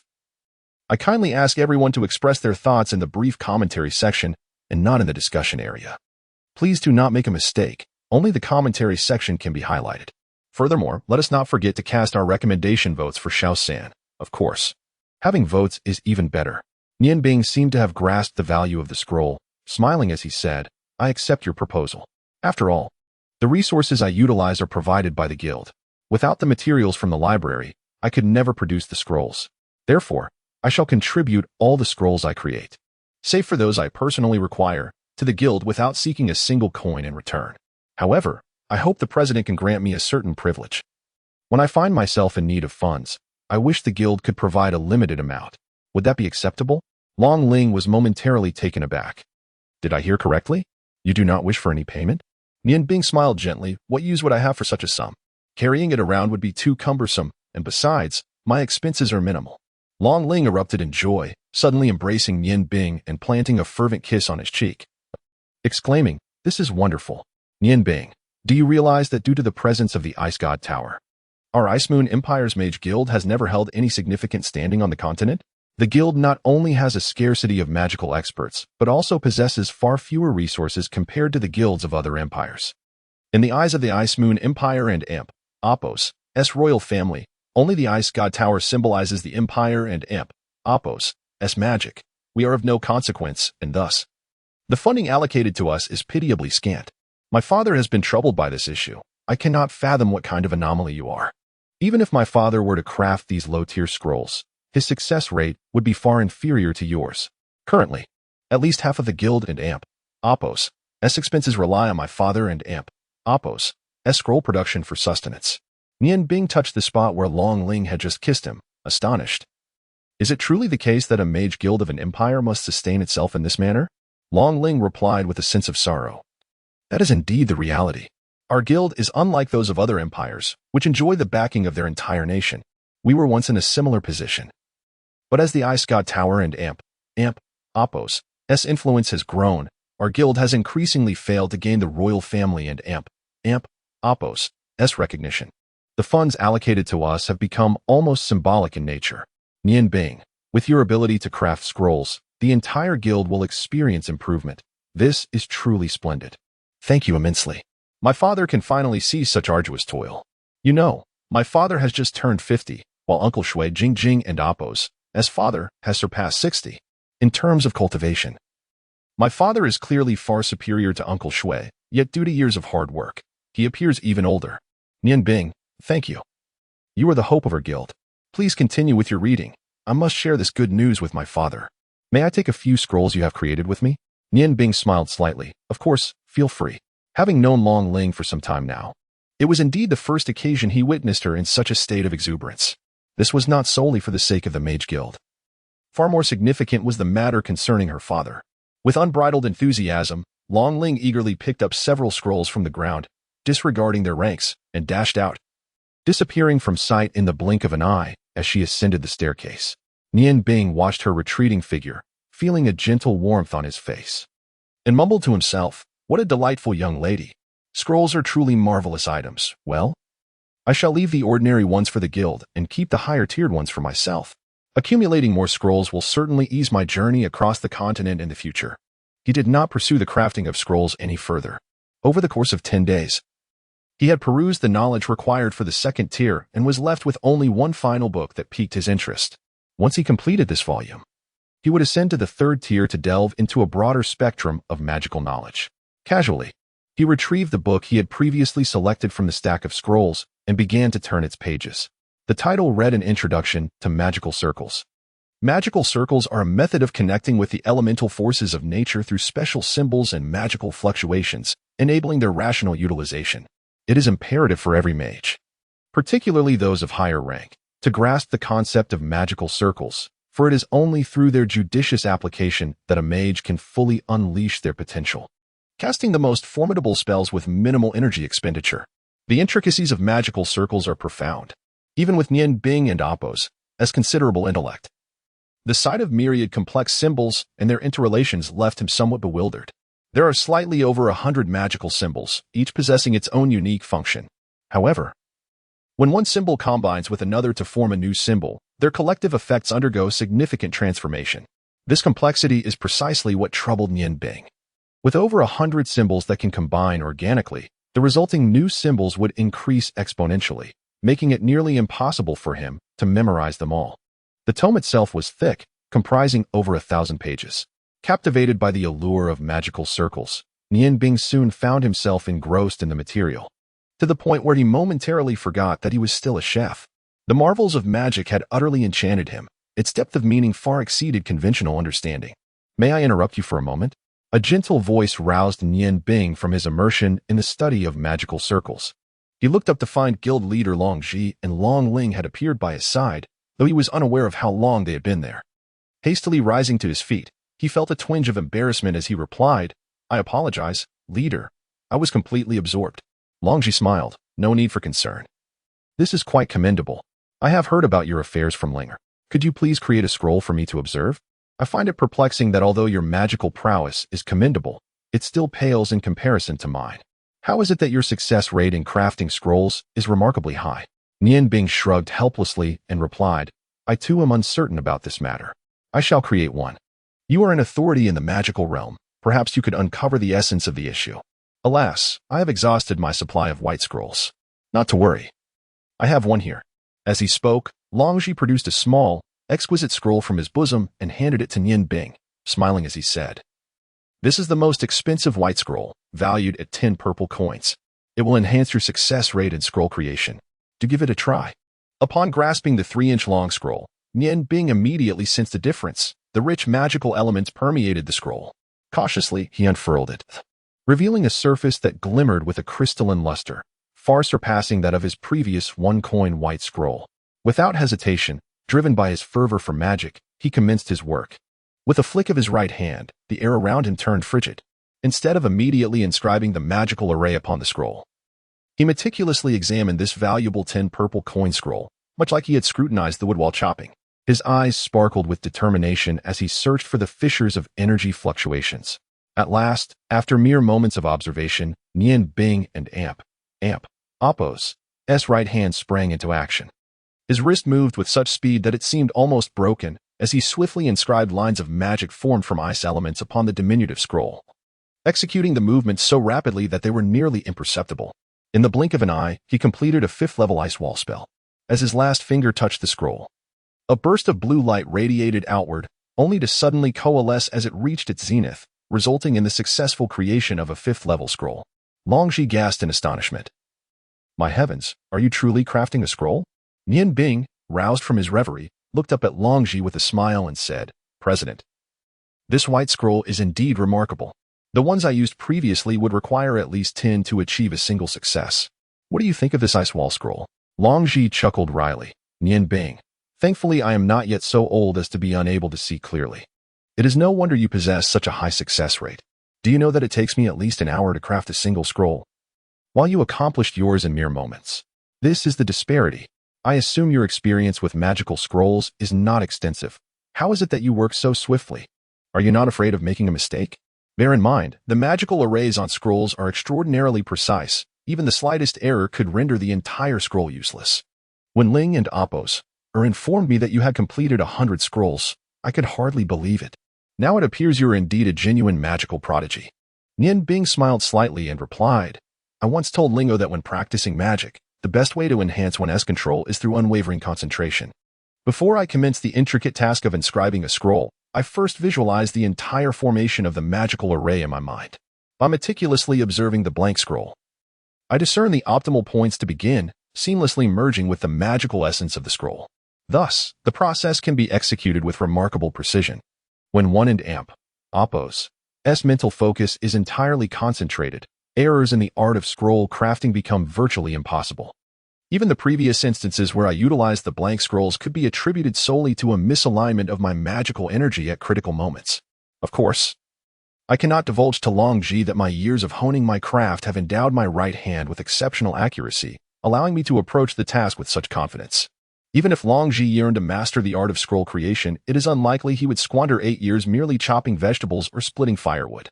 Nian Bing had already anticipated Long Ji's response, for magical scrolls hold immense significance for any guild, particularly for the Mage Guild of the Ice Moon Empire in its current predicament, which desperately requires individuals like myself. It would be rather peculiar if he did not seek to align himself with me. In light of this, Nian Bing graciously accepted the proposition. President, I must also declare that from this point forward, any scrolls I produce, aside from those I require personally, shall belong entirely to the guild. I merely hope the guild can provide me with a selection of higher quality blank scrolls, as this would enhance my success rate. Regrettably, my magical powers remain insufficient at present. Should I manage to create scrolls of the 7th or 8th tier, it would be all the more advantageous for the guild. Nian Bing mused internally, recognizing that with the unique skill of crafting magical scrolls, he had firmly established his position within the guild. Alas, the disparity in strength between the Mage Guild and the Ice God Tower was vast. Otherwise, with a bit of provocation, he might instigate a conflict between the guild and the tower, which would prove beneficial for his future endeavors, even if only in the shadows. Long Ji was in high spirits. He had initially intended to invite Nian Bing to dine at the Clear Breeze Pavilion, but Nian Bing declined, citing the need to continue studying the magical arrays. Indeed, for Nian Bing at this juncture, nothing was more paramount than mastering the intricacies of the magical formations, as he had discovered invaluable insights for his cultivation of the dual elements of ice and fire within the detailed explanations of the arrays. As the days passed, Nian Bing devoted an entire week to thoroughly peruse the tome on magical arrays, which spanned 1,000 pages. His engagement was not merely superficial. He invested considerable time in comprehension. Rather than exploring the transformations resulting from the fusion of symbols, he focused on fully understanding the unique qualities of each of the over 100 foundational symbols. He realized that while the fused symbols appeared to possess life, the foundational symbols were static. The characteristics exhibited by the fused symbols were merely manifestations of the interactions between these foundational symbols. Thus, by mastering these basic symbols and elucidating the patterns of their transformations, he would essentially grasp the foundational knowledge of all magical arrays. Chapter 23, The Scroll of Fusion Magic, Part 1. The moment of liberation has arrived. The Grand Refinement Conference of 1205 commences promptly. I urge all participants to express their thoughts in the review section, avoiding the discussion area to prevent any confusion. Additionally, let us not forget to cast our recommendation votes for the esteemed Xuanhuan. Of course, having votes would be even more delightful. As Nian Bing closed the tome, he was reminded once again of the words spoken by Cha Ji, 10 years of culinary practice, 10 years of culinary enlightenment. Indeed, this adage is applicable across all domains. The essence of comprehension grants clarity in the study of magical arrays. Perhaps, the insights gained through one's epiphany could surpass a decade of study for an ordinary person. Under the influence of the Qi mechanism, Long Ling raised her gaze towards the standing Nian Bing. With a gentle smile and a nod, Nian Bing remarked, I believe we can now ascend to the 3rd level. Although the knowledge there eludes my current application, I hope to unearth something extraordinary. If I can incorporate it into the magical scrolls, the scrolls I create will possess unique attributes that others lack. Long Ling discerned the implication in Nian Bing and Appos' words. Are you suggesting that you can enhance the magical scrolls? Yet, The method of scroll creation has remained unchanged for millennia. No one has succeeded in altering it. Noticing Long Ling's skepticism, Nian Bing bent down and retrieved a piece of parchment, adorned with magical symbols. He handed it to Long Ling, saying, "What can you discern from this?" Taking the white paper, Long Ling observed the uncomplicated symbols, furrowing her brow. This appears to be a depiction of a scroll. However, considering its complexity, it should correspond to a second-tier scroll. What significance does this hold? Nian Bing smiled subtly, replying, "You are correct. It is indeed a scroll. A lesser magical scroll.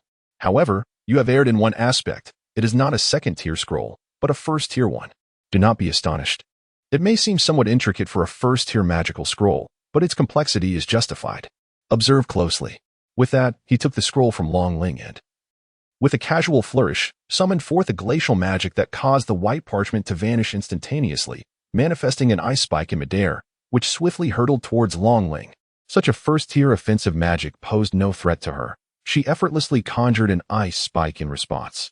According to conventional logic, the two ice spikes should collide and disintegrate into a cloud of frost. Yet, Nian Bing's actions transcended mere logic. As the two identical ice spikes collided, indeed, a flurry of ice particles erupted. However, just as Long Ling believed the encounter concluded, a shard of ice suddenly shot forth from the cloud of frost, slicing through the air towards her in the blink of an eye. Long Ling gasped, realizing she had no time to cast a spell and could only bow her head in a desperate attempt to evade the oncoming attack. Nian Bing, with a slight smile, gracefully caught the ice blade that arced through the air and landed deftly in his hand. As Dragon Spirit gazed at Nian Bing, she gradually emerged from her astonishment. What was this? Dragon Spirit widened her eyes, unable to fathom the thoughts of the young man before her. For the first time in over a millennium, someone had boldly proposed such an idea, and this research had emerged for the first time. Although Nian Bing was merely a grand mage, his accomplishments were no less significant than those of a magus. If his research proved successful, the status of the Ice Moon Empire and Appos, S-Mage Guild on the continent would undoubtedly be significantly enhanced. Nian Bing, how did you manage this? You have truly succeeded. The way Dragon Spirit looked at Nian Bing had changed. After all, every woman, regardless of her nature, is invariably drawn to accomplished men. As Nian Bing and Appos' figure vanished around the corner of the staircase, Dragon Spirit sank despondently to the ground, staring at the rows of bookshelves before her. She murmured to herself, Why can he see life in these lifeless tomes while I cannot? What a magical genius he is. Before him, I am but a child. She sensed, albeit vaguely, that in the not-too-distant future, Nian Bing would undoubtedly provoke a tremendous upheaval in the magical realm. At that time, he would become an immortal presence in the world of magic, and she would be among the first to witness his emergence. Nian Bing and Appos' research was exceedingly arduous, primarily due to his own stringent expectations. Since re-entering the library, he had not left for nearly a month. Whenever fatigue set in, he would rest through meditation. And as soon as his spirit was rejuvenated, he would immediately continue his studies. The vast array of magical knowledge collected on the third floor was far more extensive than he had imagined. Nian Bing first committed all the incantations to memory before embarking on the study of magical arrays. The creation of scrolls was secondary. After all, scrolls were mere external tools. Regardless of how many he crafted, they would eventually be depleted, a far cry from the strength he could cultivate within himself. Magic scrolls were, in fact, only utilized by the weak. True powerhouses would not deign to rely on them. His relentless pursuit of knowledge stemmed from the belief that magical arrays might hold the key to unlocking the mysteries of the duality of ice and fire, an enigma that captivated Nian Bing and Appos' deepest interests. As the research progressed, Nian Bing remained unaware that Long Ji had ordered the entire library to be sealed in support of his studies. Apart from Ling Er, who was permitted to bring him meals and attend to his needs, no one else was allowed entry. This decree was issued after Long Ji learned of Nian Bing and Appos' groundbreaking integration of magic. Along with the order, he resolved to spare no effort in ensuring Nian Bing's continued presence in the guild, not merely to retain his physical presence, but to win his heart. Only by securing his devotion could the Ice Moon Empire's Mage Guild grow ever stronger. The third floor of the library was markedly different from the first two. While the first and second floors housed dozens of large bookshelves, the third floor contained only 4, each holding a mere 100 or so books, most of which appeared quite old. The spells from various schools of magic ranged from extensive 6th-tier spells to singular 9th-tier incantations, all of which he meticulously memorized, even though he could not yet employ them. Nian Bing. The voice of the dragon spirit resonated, awakening Nian Bing from his research. He was unaware of how many days had passed on the third floor of the library. Linger, is there something you need? It seems you have been visiting less frequently these days, Nian Bing remarked with a smile as he set down the book in his hands.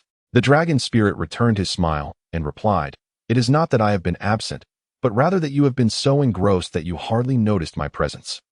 Nian Bing chuckled awkwardly, acknowledging, "Perhaps so. Since I entered the library, I have indeed paid little attention to other matters. Ling and Amp, Oppos. Do you require my assistance?" He understood that if there were no pressing issues, the dragon spirit would not disrupt his solitude. With a slight smile, the dragon spirit responded, "Naturally. There is a matter at hand. Someone has come to the guild seeking you. Would you like to meet them?" Nian Bing paused, pondering who it could be. Is it Xuejing or Feng Nu? Could it possibly be that rascal Yanfeng? Reading the peculiar expression on Nian Bing and Oppos' face, the dragon spirit reassured him. "Do not worry, it is not Yanfeng. Though he visited again later, he was sent away by my father under the pretext that you were in seclusion and meditating. He has not returned since. It seems that being handsome can also bring troubles, haha." Nian Bing retorted somewhat irritably, "Do not use the word and Oppos, handsome and Oppos, to describe me. If you must, then Oppos, dashing and Oppos, or Oppos, debonair and Oppos, would be more appropriate." The dragon spirit stuck out her tongue playfully. "You have quite the imagination. It is Ro and Oppos, or who seeks you?" "I do not know what she wants." Upon hearing the name Luo, Nian Bing recalled the exceptionally wise beauty and remembered their wager. It seemed he had been in the library for nearly a month. Since it was the enchanting and intelligent lady who had come to visit, how could he refuse her? He mused that he had left no discernible flaws, and thus the wise lady should not uncover his true identity. The dragon spirit shot him a glance. Her eyes tinged with a hint of melancholy. "But Rower is already betrothed. You have no chance." Nian Bing laughed heartily. "Please invite her in. Rest assured, a minor figure like myself harbors no improper intentions." "Are you truly a minor figure?" the dragon spirit questioned inwardly. But she chose not to voice her doubts and turned to leave. In a short while, the sound of footsteps echoed again, and Luo appeared, clad in a flowing white gown, following the dragon spirit. The white attire accentuated her flowing blue hair and her eyes, which sparkled with wisdom, evoking a sense of pure serenity from within. Compared to the elaborate garments she wore on a previous occasion, Luo now exuded a subtle elegance. Upon seeing Nian Bing, she paused for a moment, then turned to the dragon spirit and inquired, "Ling and Oppos, or is he Nian Bing?" The dragon spirit smiled. "Indeed, it is he. Have you forgotten him in just a month?" Instinctively, Nian Bing glanced at his own appearance and realized his magical robe was riddled with creases. He carried an unpleasant odor, and his beard had grown considerably. No wonder Luo failed to recognize him. In his fervor for magic, he had completely neglected his appearance. Embarrassed, he said, "I apologize, Miss Luo, for presenting myself in such a disheveled state. I hope I do not appear too despondent. In the realm of dragon spirit, it is not merely that he toils, it is that he labors excessively. I cannot comprehend what propels him to exert himself so fervently. If this continues, his health may falter. Yet, he remains obstinate, as if those tomes of magic are akin to a beloved spouse." Nian Bing forced a wry smile and remarked, "Please, spare me your jests. I shall attend to my matters shortly." Luo smiled gently and replied, "The specifics of your cleaning are inconsequential. You do remember our pact, do you not?" Nian Bing furrowed his brow, asking, "Have you truly uncovered something?" "Continuous revelations await. I encourage all to cast their votes, particularly the ballots," Luo declared with a hint of pride. "Indeed, even if I had no discoveries to share, the wise woman is a paragon of promise. Let us converse privately." "Linger, I apologize, but this matter necessitates a discussion between him and me. Had it been Xuejing, perhaps she would have pressed for clarity.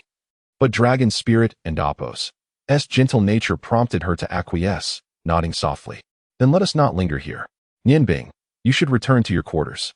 It is indeed time for you to refresh yourself. By the way, Father intended to relocate you to the suite reserved for elders, but since you have remained here, it was not changed. We can discuss it further once you conclude your studies at the library." Nian Bing smiled. "It matters not. These are but trifles. Miss Luo, please." For the first time in a month, Nian Bing escorted Luo Ro away from the library, with Dragon Spirit opting not to follow, merely bidding them farewell before departing. After a month without bathing, Nian Bing finally grasped the experience. The cleansing ritual consumed a full hour, and upon restoring his freshness, he silently vowed never to find himself in such an embarrassing predicament again, especially in the presence of beautiful women. No one would relish such disgrace. With deftness, the morning dew blade removed the stubble from his face, and he donned his original coarse garment before stepping out of the washroom. Nian Bing settled beside Luo Ro on the sofa, exhaling deeply. Ah, how refreshing, Miss Luo Ro. You may now voice your concerns. If you have come to concede defeat, might I request something in return? Though Luo Ro momentarily lost her composure, she swiftly regained it, offering a slight smile. No. I have come to collect the fruits of my well-deserved victory. Nian Bing reclined against the armrest of the sofa, calmly observing Luo Ro and gesturing for her to proceed. I am eager to learn what our wise woman has discerned. Luo Ro, exuding confidence, stood and positioned herself at the room's center, turning her back to Nian Bing. Are the words and Appos, Demon Slayer and Appos, sufficient? Upon hearing Demon Slayer, Nian Bing nearly leapt from the sofa, his heart racing. Although he held Luo Ro in high esteem, he had not anticipated her ability to uncover such information. After a brief silence, he endeavored to steady his tone. What is the reason? Luo Ro turned to face him, her gaze sparkling with intelligence. There are numerous reasons. I must concede, you are the most formidable adversary I have encountered. Your ability to remain composed under such circumstances confirms that you are no ordinary individual. Initially, I had not anticipated you would be a killer. However, when I learned from King Feng's that you often absented yourself from the woodshed at night, suspicions began to arise within me. Through audacious conjectures and meticulous deductions, I became nearly certain that you are the one who murdered Liao San, the infamous demon assassin. Luo Ro smiled faintly and said, Firstly, I consulted Jingqing, who recounted in detail how she came to know you. The origin of your acquaintance lies with Liao San. Is that not correct? Furthermore, Liao San had once grievously insulted you. This is the root of your enmity. Nian Bing responded with a calm smile, saying, Liao San is known as a dog with mange. Many harbor animosity towards him, and there are certainly those who despise him more deeply than I do. To assert that I am the demon assassin based solely on this seems rather arbitrary. Nian Bing continued with a slight smile. After all, a wise woman is not omniscient. Do you not find your reasoning somewhat tenuous? It is largely based on your subjective perceptions. With such scant evidence, you cannot effectively prove that I am the demon assassin. Otherwise, President Long would have surely uncovered this and sought me out for retribution long ago. Luo Ro gazed at the impenetrable Nian Bing, a flicker of hesitation appearing in her eyes. Indeed, these were merely my conjectures, devoid of witnesses or tangible proof. Nevertheless, my instincts unequivocally tell me that the person in question is you. Nian Bing smiled slightly and acknowledged, I must concede that Miss Luo Ro is quite astute. But you have already lost our wager. Luo Ro frowned and asked, Do you mean to say you do not acknowledge being the demon assassin? You may rest assured that Liao San was no virtuous character. Even if you admitted to being the demon assassin, I would not hold it against you. Nor would I disclose this matter to others. Nian Bing shook her head, replying, I have never been concerned about that. Firstly, I trust in the integrity of Miss Zhen. Secondly, even if you were to reveal it, I doubt anyone would believe you. Even if President Long were to know the truth of your words, he would surely exonerate me.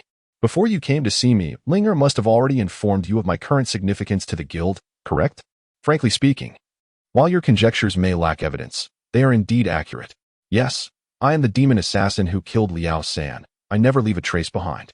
Although you have guessed correctly, you will absolutely be unable to substantiate it. Luo Ro smiled, her captivating visage radiating a dazzling brilliance. Ah, so it is truly you. Now that you have admitted it, should we not consider how you will fulfill your wager? Nian Bing also smiled. No, certainly not. As I mentioned earlier, while you have made an accurate guess, you have lost the wager. Luo Ro and Appos' expression shifted slightly. What do you mean? Is it merely because I lack evidence that you deem me the loser? Our initial wager was to deduce your profession, and I have succeeded. As a gentleman, you wouldn't resort to trickery, would you? Nian Bing laughed heartily. What a jest. Even if I am not a virtuous person, I would not stoop to such deceitful tactics. Winning is winning, and losing is losing. I understand the principle of accepting the outcome of a wager. The reason I say you have lost is that you have fundamentally misjudged my profession. An assassin is not my true vocation.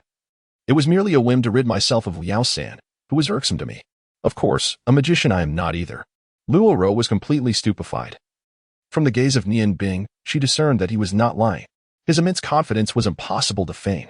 No, I refuse to believe it. If you were not a dedicated magician or assassin, how could you have achieved such success? You are the youngest Grand Magician. A glimmer of formidable light flickered in Nian Bing's eyes as he calmly stated, "It is time to resolve certain matters. Miss Luo Ro, I shall demonstrate to you through action what my true profession is. Please, follow me." With that, he turned towards the door. Just as he reached it, a sudden knock echoed. Nian Bing opened the door to find Long Ling standing outside, holding a pristine ice mage's robe. Upon seeing Nian Bing, she couldn't help but smile and said, "How did your conversation go?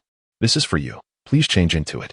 Nian Bing took the robe into his hands, and as he met Long Ling's gentle gaze, a fleeting warmth stirred within him. How fortunate it would be to wed such a woman.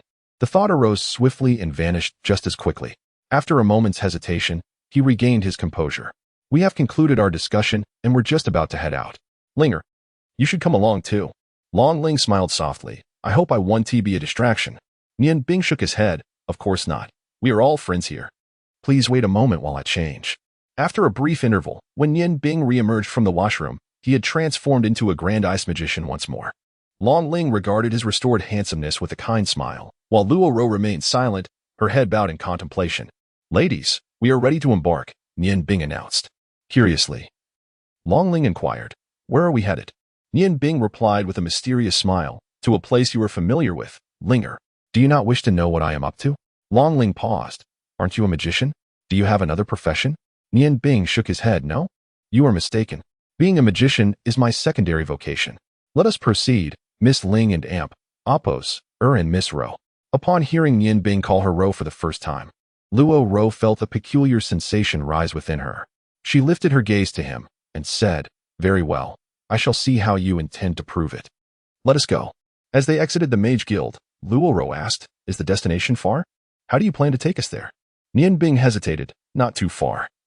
It is located in the heart of the city." Luo Ro's eyes widened as she exclaimed, "You don't mean to suggest we walk there, do you? We are ladies. After all, I must say I am quite astonished." As she spoke, she stepped to the street and waved her hand. Nian Bing looked in the direction she gestured and saw a luxurious carriage swiftly approaching, drawn by 4 striking white horses. This sight reminded him of the past. Indeed, a countess ought to have a carriage. This was fortunate. It spared them the trouble of walking. Listening to her peculiar remarks, Nian Bing merely smiled as the 3 of them climbed aboard the carriage together. The carriage exuded a subtle fragrance, and the cushions were remarkably soft, making the seat exceedingly comfortable. Luo Ro turned to Nian Bing and inquired, "Where are we headed?" "You must provide the coachman with a precise address." With a slight smile, Nian Bing replied, "Let us first proceed towards the center of the city. You will naturally discern our destination upon arrival." Throughout the journey, Nian Bing remained silent, his eyes closed in a state of repose. Long Ling, in astonishment, realized he was engaged in meditation. A pang of inexplicable pain struck his heart. Indeed, he had been excessively weary of late. "Hey, awaken," Luo Ro said, somewhat dissatisfied, nudging the eyes-closed Nian Bing. He opened his eyes, lifted the curtain of the carriage, and glanced outside, stating, "All right, let us stop here, ladies. It is time for us to disembark." Despite Luo Ro and Amp, Oppos' intelligence, she could not fathom Nian Bing and Amp, Oppos' intentions. And with a furrowed brow, she and Long Ling followed him out, surveying their surroundings. They had arrived at the central avenue of Ice and Snow City. Nian Bing pointed to one of the most conspicuous signs by the roadside and declared, "Let us go. This is our destination." The sign was one both Long Ling and Luo Ro were intimately familiar with. It was none other than the esteemed Qifeng restaurant, renowned throughout Ice and Snow City. Luo Ro regarded Nian Bing with a disapproving expression and remarked, "You cannot possibly be suggesting that your true profession is chopping wood. If that is the case, I believe I shall not enter. Associating with someone who does not honor their bets would be quite embarrassing for me." Chapter 24. The Divine Dragon of the 9 Heavens. Ice Cloud Concealed, Part 1. As the restrictions continued to lift, an invitation was extended for more votes. Nian Bing smiled faintly and said, "Miss Ro and Amp, Oppos, you only need to remember that you have conceded a condition to me. Now, let us proceed inside." Dressed in a mage's robe, Nian Bing appeared remarkably different from before. The staff at the entrance of Qingfeng Pavilion did not recognize him at all. However, they were familiar with Long Ling and Luo Ro, and they hurriedly approached, respectfully greeting. Welcome, Mrs. Are you here to see Our Lady? Long Ling paused momentarily, casting a glance at Nian Bing. He replied, please also summon Miss Xuejing. It is best to resolve everything at once, to spare her from further misconceptions about me. Long Ling nodded in agreement. Then let us enter. The trio followed the attendant into the main hall of Qifeng Pavilion. Compared to Deshang Pavilion, this hall seemed significantly smaller, yet it was adorned with unique decor, all crafted from intricately carved wood. The tables and chairs were no exception, each piece intricately sculpted from special timber. A subtle fragrance wafted through the hall, accompanied by soft music emanating from behind a curtain, resembling the gentle sounds of a zither, an enchanting melody that was anything but jarring. Nian Bing addressed the attendant. Please request Miss Xuejing to join us. We have matters to discuss with her. The attendant regarded Nian Bing with a puzzled expression, suddenly feeling that the man appeared somewhat familiar, yet he could not recall where he had seen him before. Although he had encountered Nian Bing during the witch-hopping days, the contrast in attire and demeanor was so stark that he found it hard to draw a connection. The attendant, uncertain, glanced at Long Ling and Luo Ro, who nodded in affirmation. The intelligent Luo Ro encouraged, go ahead and tell Jing Jing that both Ling and Appos, her and I are here.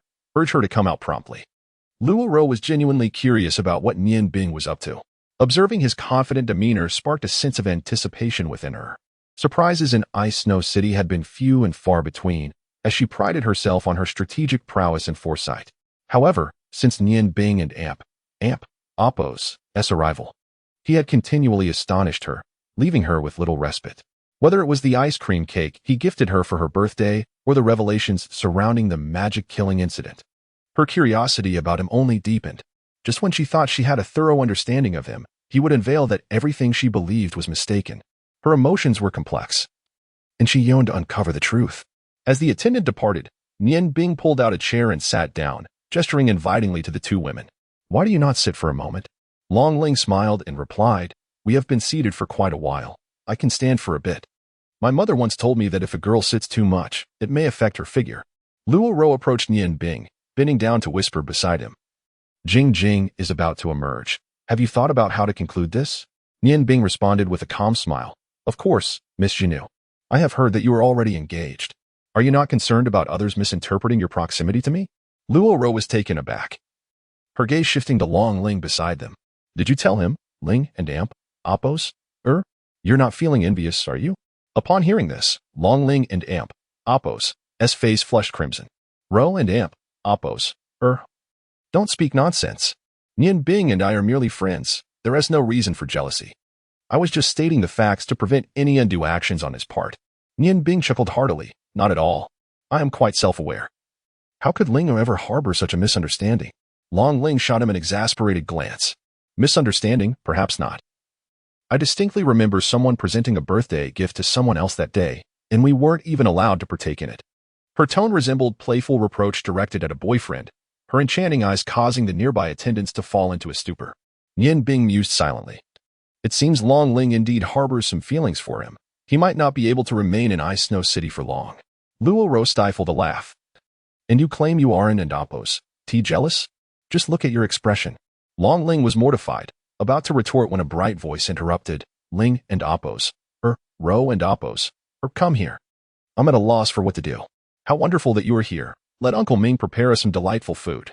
If I persuade him, he will surely agree. A figure clad in red appeared, and Nian Bing suddenly realized that red suited Xuejing perfectly.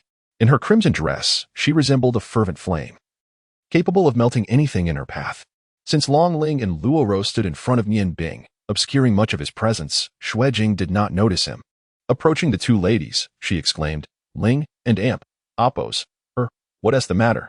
Your face is so flushed. Are you unwell? Upon hearing Xuejing and Appos' inquiry, Luo Ro burst into laughter, leaving the embarrassed Long Ling wishing for a hole to hide in. Nian Bing stood up, seizing the moment to extricate Long Ling from her predicament. Miss Xuejing, it's a pleasure to see you again. The tall figure of Nian Bing instantly captured Xuejing and Appos' attention. Upon recognizing him, her expression shifted dramatically, and she coldly remarked, You, who permitted you to enter our Qingfeng Zhai again? We cannot accommodate a person of your stature in our humble abode. Please leave, for you are not welcome here. Nian Bing remained unperturbed, offering a serene smile as he addressed Miss Xuejing. Please do not misunderstand. Today, Consider me merely a guest here.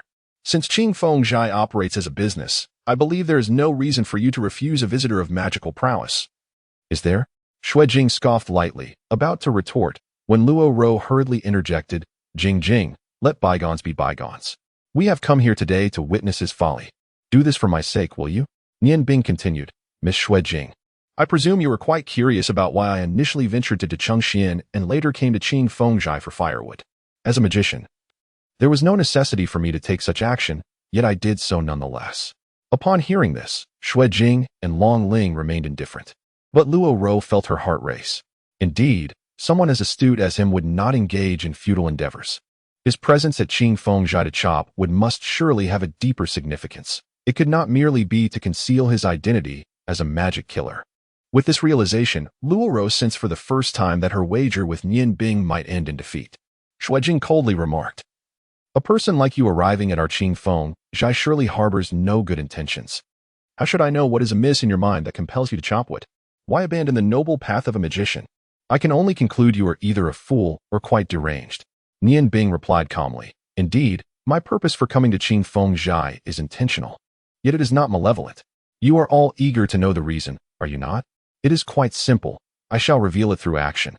Miss Shui Jing, could you kindly invite Master Ming Yuan to join us? Shui Jing paused momentarily, saying, for Uncle Ming? I never anticipated such an answer from you. Nian Bing smiled faintly and affirmed, exactly so. Once you summon Master Ming, all will become clear. After a moment and Appos' contemplation, Shui Jing responded, very well, I shall summon him. I am curious to see what connection you share with Uncle Ming, for he does not know you. With that, she rushed away like a flurry of crimson clouds. Although the waiter sensed the tension between Nian Bing and Shui Jing, he refrained from commenting as Nian Bing was accompanied by Long Ling and Luo Ro, and promptly went to make the necessary preparations. Long Ling expressed her astonishment. Nian Bing, what do you need a plate for? And cucumbers as well? Are you intending to invite Uncle Ming to cook for us publicly? That is simply impossible. Uncle Ming and Appos' skills must remain confidential. Nian Bing sighed. What is there that cannot be shared? If others can learn it, that is a skill in itself. It is precisely due to the reluctance to share that countless treasures from ancient times have been lost. Ling heir, do not be anxious, just wait and see. Before long, Ming Yuan and Shui Jing emerged. Shui Jing approached Nian Bing and said, Uncle Ming has arrived. Now you may explain why you sought him out at Qing Feng Zhai. As she spoke, a hint of sarcasm flickered in her eyes. Surely it was not her intention to seek Master Ming as a mentor. Nian Bing smiled faintly and replied, what could possibly be wrong with that? It is said that a true master can serve as a teacher. Master Ming, I wonder if you still recall the incantation I mentioned that day? Upon seeing Nian Bing clad in the garb of a grand magician, Ming Yuan was momentarily taken aback. Only when Nian Bing posed a question did he recognize that the young man before him, dressed in the attire of a powerful sorcerer, was none other than the woodcutter he had observed crafting the golden incense ring. Confused, he stammered, why you? How did you become a magician? That day, due to an incident in the city, I was unable to follow up with you. When I sought you later, you had already departed from Qi Feng's studio. I must admit, I am quite curious how you came to learn the secrets of crafting the golden incense ring, as that knowledge has been passed down through generations by my master. Outsiders could never hope to acquire such secrets. Thus, although other places sell golden incense rings, they lack authenticity and are far inferior to those from our Qi Feng studio. Nian Bing extended his right hand, steadily retrieving a large plate and placing it upon a nearby square table. The 1-meter-wide plate nearly filled the entire surface. With a slight smile, he declared, now, the answer shall be revealed, Master Ming. In the culinary world, there exists a saying that one must never part with their knife. Surely, you carry your most prized blade with you. May I borrow it for a moment? Ming Yuan's expression shifted, and he coldly replied, no, for a chef. A knife is life itself. This is no different from a martial artist. Yet Nian Bing maintained his smile. Is that so? I believe your master must have told you of a time when someone aided him during a moment of crisis, imparting upon him 3 great techniques, which earned him the title of Appos, culinary immortal. Appos. Upon hearing this, Ming Yuan was taken aback, his voice tinged with astonishment. How do you know this? His tone had shifted. For this matter was exceedingly secretive, known only to him and his master. Nian Bing smiled gently, because the one who assisted your master was none other than my own. Ming Yuan trembled violently. Why, you are a ghost. Nian Bing halted Ming Yuan's exclamations with a raised hand. May I borrow your knife for a moment, Master Ming? A hint of respect appeared in Ming Yuan's eyes as he glanced at the plate containing cucumbers and sugarcane, nodding in agreement, of course. With a quick motion, he produced a sharp knife, approximately 12 inches long, which had seemingly materialized from nowhere. None present, save for Nian Bing, could discern from whence it had come. Nian Bing accepted the blade, admiring the faint azure glow shimmering along its edge, and remarked, "This must surely be the legendary blade of the culinary immortal. It is said that it once cleaved an entire cow in an instant without shedding a drop of blood. Indeed, it is a remarkable weapon." Ming Yuan stood with his hands at his sides, replying humbly, "I dare not claim such merit. This blade is merely a compliment to my esteemed master and amp, Apos' prowess." Due to Nian Bing's revelation of the past secret, he harbored no doubts regarding Nian Bing's identity. For the incantation for the golden incense ring was precisely what his master had shared with that benefactor. Nian Bing smiled faintly, glancing at the three women who were momentarily entranced, and remarked, "I shall begin now. Although the weather is gradually turning cooler, the remnants of summer still linger. Today, I shall prepare a refreshing dish for the three ladies, and I hope you will enjoy it. Please step back a little. Thank you." At that moment, even the most straightforward among them, Xuanhuan, could discern that Nian Bing was extraordinary. She was well acquainted with Ming Yuan. Her father had expended considerable effort to invite him to take the helm as head chef at Qingfengzhai. While Ming Yuan held the title of head chef, he possessed a transcendent status within Qingfengzhai.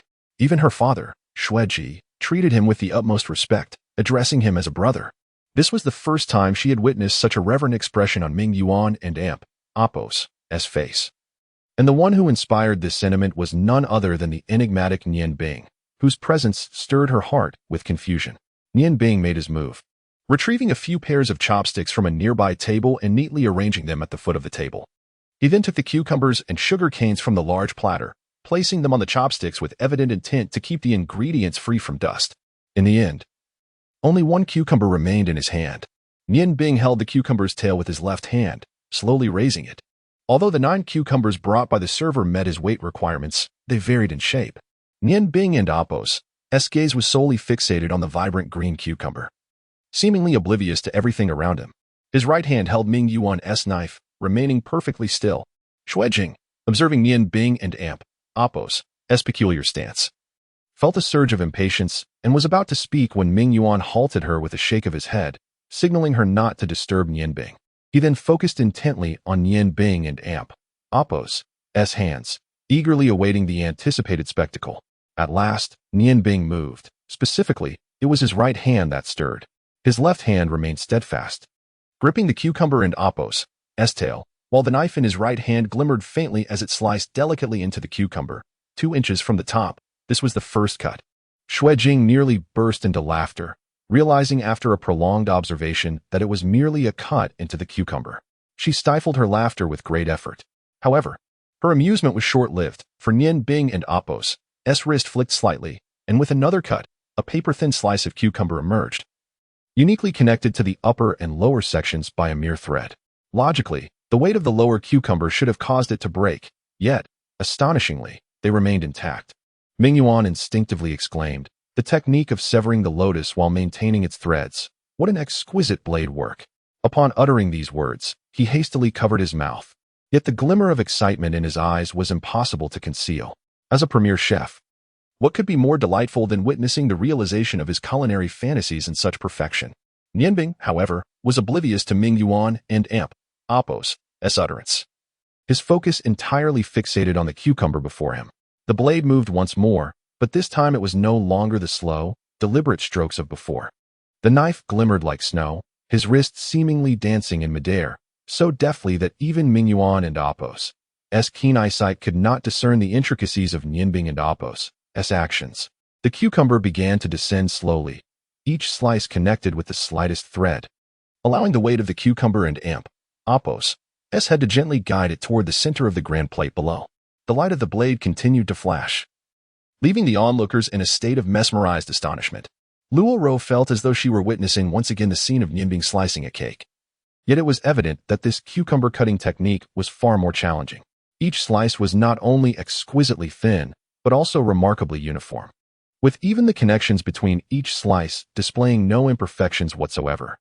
At last, The cucumber head landed perfectly in the center of the plate. Originally less than a foot long, it now measured approximately a foot and a half. The light of Nianbing's knife still flickered, elongating each slice further.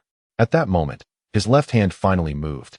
With a slight flick of his wrist, the descending cucumber slices artfully formed a circular ring behind the cucumber head in a moment of stillness. The blade continued to shimmer, and the cucumber slices grew longer. As 3 rings encircled one side of the plate, Nianbing and Appo's knife finally struck the tail of the cucumber. He refrained from slicing further, instead resting the tail upon the edge of the plate.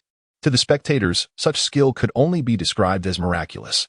The marvel persisted as a second cucumber leapt into Nianbing and Appo's hand.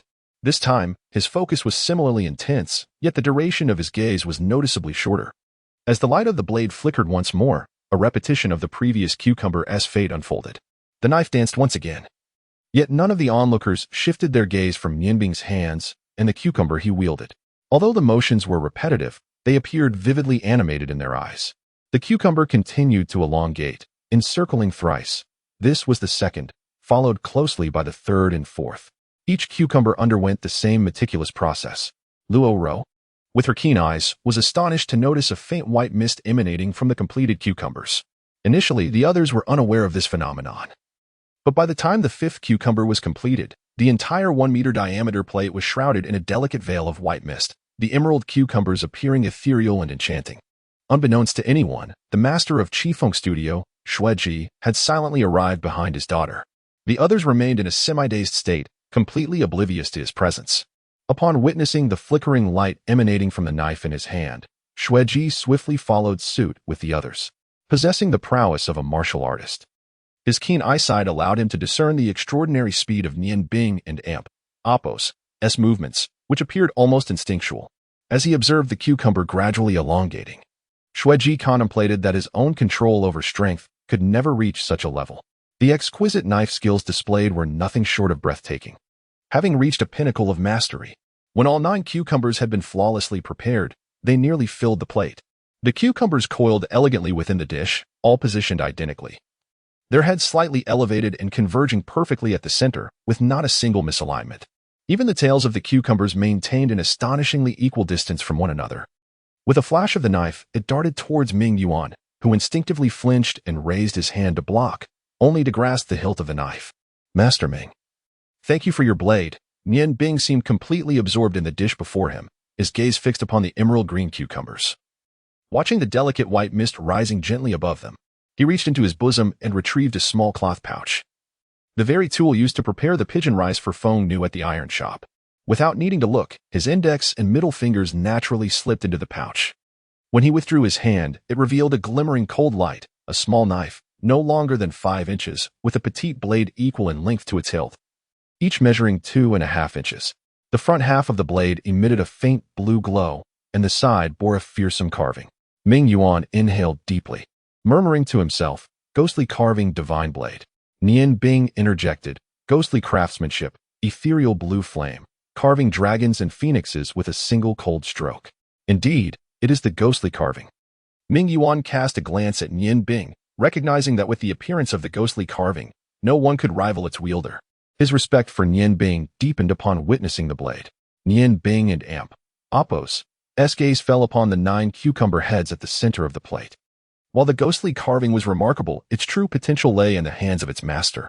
He hoped he would not tarnish his teacher's illustrious reputation.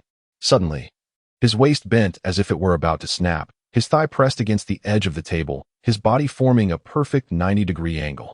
His face hovered just above the center of the plate, and with a subtle tremor in his wrist, he executed 9 swift cuts, each cucumber head now marked with a distinct line. Ming Yuan suddenly grasped Nianbing and Appo's intention, his eyes widening in astonishment. Initially, he felt a twinge of disbelief. But upon witnessing Nianbing and Appo's first strike, he understood that in terms of knife skills, he was no match for the young man before him. Others present who recognized the significance of the moment were not limited to Ming Yuan alone. Xuanhuan gasped in awe. Was this truly the legendary technique of the dragon dance? Could it genuinely exist? The 9 carved cucumbers stood proudly, resembling exquisite jade, with antlers, whiskers at the corners of their mouths, and pearls adorning their foreheads. Each was unmistakably a dragon and amp, Apos, head, vividly lifelike. All poised in a stance that suggested they were consuming clouds and exhaling mist, as the ethereal figure of the ghostly carving loomed. Nian Bing gazed at the 9 dragon heads and sighed softly, lamenting, "Alas, I have yet to reach the pinnacle of the dragon dance." Ming Yuan promptly inquired, "What does that pinnacle entail?" With a serene smile, Nian Bing replied, "The 9 dragons soar through the clouds, ever-changing." As he spoke, Nian Bing grasped both ends of a plate, exerting just enough force to elevate it from the table. He handled it with utmost care, as if fearing even the slightest miscalculation. At that moment, Xue Jing and Long Ling were already entranced, while only Luo Ro's gaze retained a hint of vitality, her eyes sparkling with newfound intrigue. A soft azure glow emanated from Nian Bing, coalescing upon the tabletop, gradually manifesting into a circular ice block, roughly the size of a human hand, its surface gleaming like polished glass, approximately an inch thick. This was the most fundamental ice magic, yet in Nian Bing's hands. Its control and effect were undeniably more awe-inspiring than a mere 4th-level spell. The plate was gently set down upon the ice, precisely at its center. With a delicate motion at the rim, the plate began to rotate slowly. As the tail of each cucumber passed before Nian Bing, the enchanting indigo light flickered 5 times. After 3 rotations and 135 deft slices, it appeared as though his hand merely trembled. Verdant shards were spread below, forming 9 cloud-like shapes, against which 9 vividly lifelike emerald dragon tails emerged. At the moment the dragon tails manifested, the 9 cucumbers on the plate seemed to come alive, swirling like 9 azure dragons amidst the mist. The plate continued its gentle spin. The dragons floated above the clouds, appearing to frolic and greet one another. The gathering of the 9 dragons was remarkably vivid. Nian Bing reached into the plate, carefully placing the intricately carved sugarcane at the center of the 9 dragon heads, creating a tableau of dragons cradling a pearl. Perfect, no other word could encapsulate the magnificence of the scene before them. While sugarcane typically yields only juice, the sugarcane under extreme frost was a different story. A cascade of milky ice powder fell gracefully, exuding a sweet aroma, drifting into the plate. Under the influence of the ice powder, the previously subdued mist within the plate surged anew. The sugarcane, its purpose fulfilled, was cast aside, and the ice powder it had formed now adorned every corner of the plate. The 9 vividly lifelike azure dragons, in a majestic display, collectively cradled the luminous pearl. The greens within the plate were not monotonous. Varying shades infused it with vibrancy, complemented by the swirling mist and the glistening sugarcane pearls, rendering the entire tableau exquisitely perfect. Nian Bing clapped his hands, smiling gently, and remarked, "The crisp fragrance of cucumber, combined with the sweet essence of sugarcane, enhanced by the frosty air, is ideal for dispelling heat and cold." Ming Yuan's eyes sparkled with excitement. "Can you tell me the name of this dish?" Nian Bing smiled serenely and replied, enunciating each word, "The 9 azure divine dragons in the mist of ice." Chapter 25, The Artistic Tremor of Qi Feng Lounge, Part 1. Indeed, it is the illustrious Ji Qing Shunlong Bing Yunin, a renowned dish among the 7 culinary marvels that emerged after Nian Bing and Apos' rise to fame. As the ethereal, mist-laden Ji Qing Shunlong Bing Yunin lay before them, all present felt an overwhelming reluctance to partake. It transcended the mere classification of cuisine. Standing as a precious work of art, Nian Bing spent a mere moment sculpting this exquisite dish. And as they gazed upon the swirling ice mist and the lifelike figures of 9 azure dragons, no one dared to make the first move. It was Ming Yuan, fellow chef, who first reacted, retrieving a pair of chopsticks and handing them to Xue Ji and the 3 ladies. He was the first to plunge in, deftly using the chopsticks to seize a slice of cucumber. Upon contact, the cucumber effortlessly detached from the azure dragon, illustrating the remarkable craftsmanship of the entire creation. Seeing Ming Yuan take action, others soon followed suit, each selecting a slice of cucumber to savor. The paper-thin cucumber melted in their mouths, transforming into a stream of refreshing sweetness that cascaded down into their bellies. An indescribable sensation enveloped them, as if every pore in their bodies had opened wide in that fleeting moment. The chilling essence mingled with the universe, offering a refreshment that was ethereal. Not only did the heat within their bodies dissipate, but their spirits were also rejuvenated, awakening in the clarity of sweetness. The eyes of Luo Ro, Long Ling, and Xue Jing sparkled with delight. This exquisite flavor was precisely what they adored. Without hesitation, their chopsticks danced through the icy mist, and in mere moments, the 9 azure dragons vanished entirely before their eyes, having been consumed by the 5 of them. The sensations of coolness, sweetness, and invigoration were so sublime, and remarkably, this dish, with its simple ingredients, aligned perfectly with the understated elegance of Qifeng Lounge. Ming Yuan set down his chopsticks, closing his eyes in reverie, murmuring, "The fragrance of the cucumber is entirely liberated in the cold, complemented by the sweet essence of the cane sugar, refreshing and transparent. What a miraculous dish this is." Xueji turned to Ming Yuan and asked, "Xiaoming, do you think you could achieve such an effect if you were to prepare this dish?"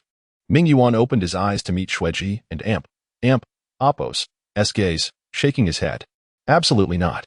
The crux of this dish lies in two elements, precision and knife skills, and, crucially, magic. It is the magical chill that perfectly invokes the cucumber's fragrance. This is something I could never replicate. If one were to use ice blocks instead, the flavor would be greatly diminished. Moreover, who could ever concoct the ice powder formed from cane sugar? The integration of magic into culinary arts, it seems only his master could conceive such brilliance.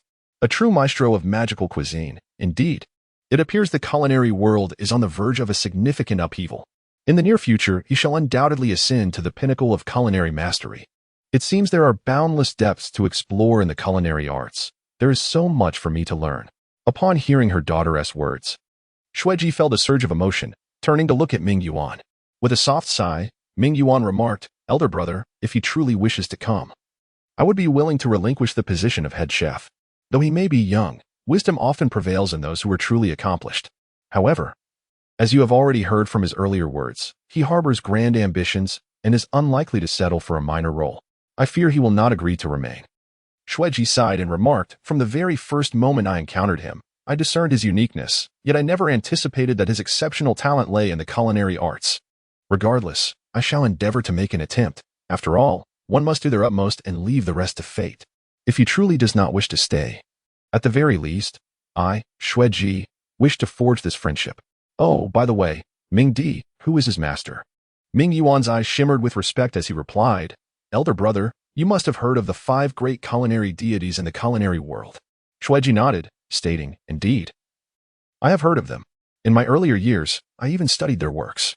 Unfortunately, it appears that these 5 culinary masters have all retired from the culinary scene, making it impossible to invite them to be head chefs. The 5 culinary deities you refer to must be Gui, Lai, Tua, Ling, and Miao." Ming Yuan affirmed, "Precisely. It is them. Among them, the Miao chef is my master. Although they are collectively known as the 5 great culinary deities, there remains a distinction among them. The young man we just encountered is the disciple of Gui, the foremost among the 5. It was through the assistance of the esteemed Gui that my master achieved his later accomplishments. My master has always regarded Gui as his benefactor and a figure akin to himself. Though my master is considerably older than Gui, he speaks of him with the utmost reverence. Regrettably, Gui departed from the culinary world due to certain circumstances and has since remained elusive. I never anticipated that his disciple would emerge. While perhaps he still has some distance to cover compared to Gui in terms of skill, he possesses the advantage of magic. I am confident that with a few years of experience, he shall not find it difficult to reach the pinnacle achieved by Gui, perhaps even surpassing it." A look of profound astonishment crossed Xueji's face. Gui's disciple? How foolish of me to overlook such talent. If my peers were to learn that Gui and Appo's disciple is chopping wood at our Qingfeng studio, they would surely mock me. Jing Heir, go prepare a generous gift. We must pay a visit to the Mage Guild to offer our apologies. Surprisingly, Xuejing did not react with anger but gently nodded and walked toward the back of the hall. Luo Ro and Long Ling exchanged glances and addressed Xueji, saying, "Uncle Xue, we shall take our leave as well. Who would have thought he is a chef? This greatly exceeds my expectations. I have always prided myself on my intellect, yet I have been bested by him twice. It seems the title of Appo's wise woman and Appo's should be revoked. Please convey this to Jing for me. Farewell, uncle."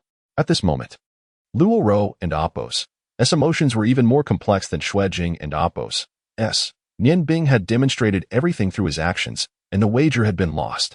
Yet, Luo Ro felt no regret. She accepted her defeat wholeheartedly, for it was time to fulfill their agreement.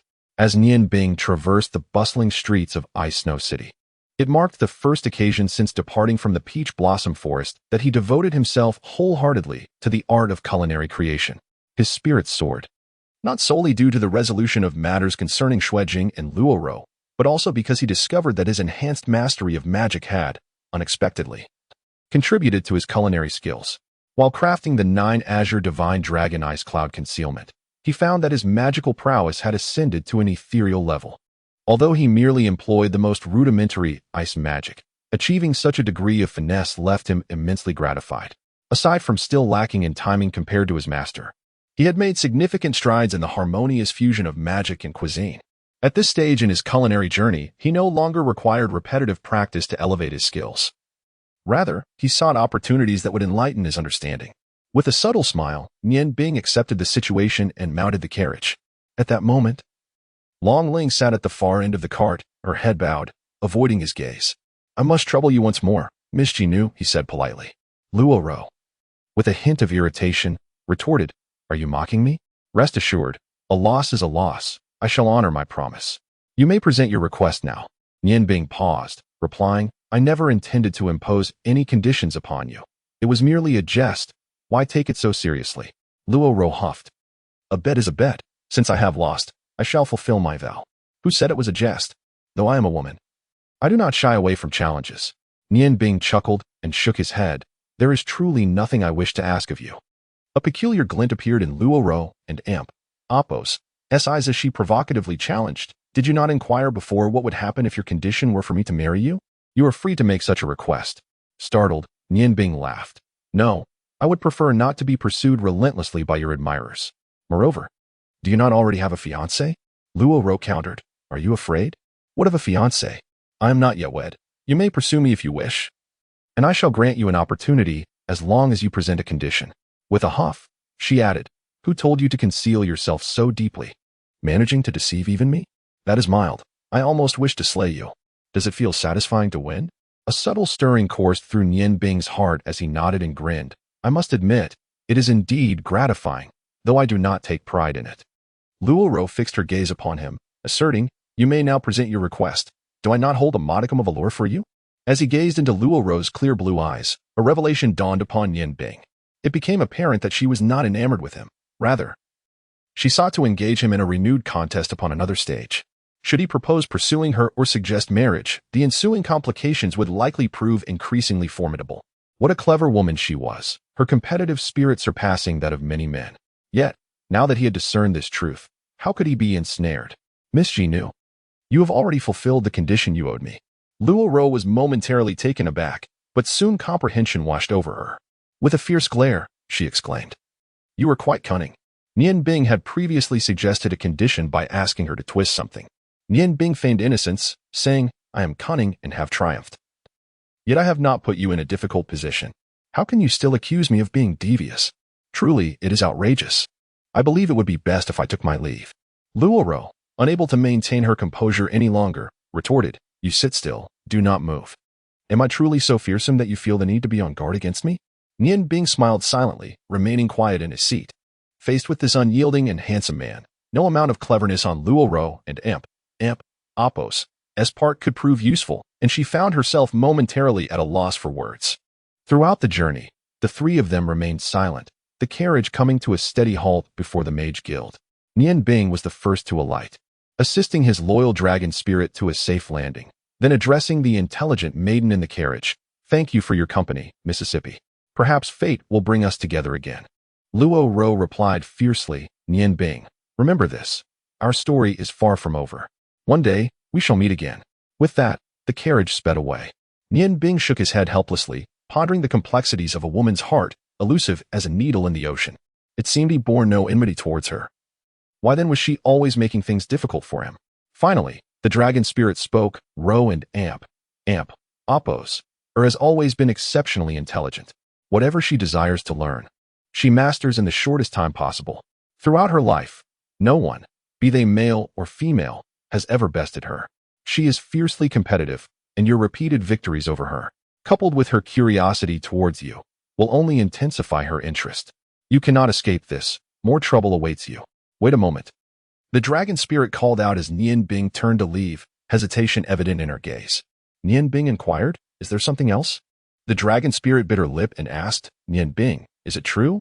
Is your primary profession truly that of a chef, rather than a mage?" Nian Bing smiled gently, understanding her concerns. Linger, listen to me. Indeed, being a chef is my primary profession, but I am also a mage. These two professions are inseparable. While I cannot claim my culinary skills to be the finest on the continent, they are certainly of top-tier quality. However, my magical abilities still require considerable improvement. At this stage, I find that culinary skills demand only instantaneous comprehension, whereas magic necessitates deeper study. Rest assured, having joined the guild and promised to assist it, I shall uphold my word. I am a man of my word. Upon hearing Nian Bing and Amp Appo's reassurances, the dragon's spirit finally relaxed, grasping his hand with gratitude. Thank you, Nian Bing. I truly do not know how to express my feelings. Looking into her exquisite, gentle eyes, Nian Bing felt a surge of tenderness and instinctively tightened his grip on her hand, saying, there is no need for words. The guild has provided me with so many conveniences. This is merely my duty. A flicker of disappointment surged within the dragon spirit. She realized she longed to hear Nian Bing say that all of this was for her. At that moment, Sergio approached with a hint of displeasure, asking, what were you two doing? Why were you gone for so long? I went to the library looking for you only to hear that you had left. Upon hearing that it was not Nian Bing and Long Ling who had gone out alone, Sergio and Amp Appo's expression visibly brightened. It would be best for them to inform him beforehand whenever they ventured out, to spare him from needless worry.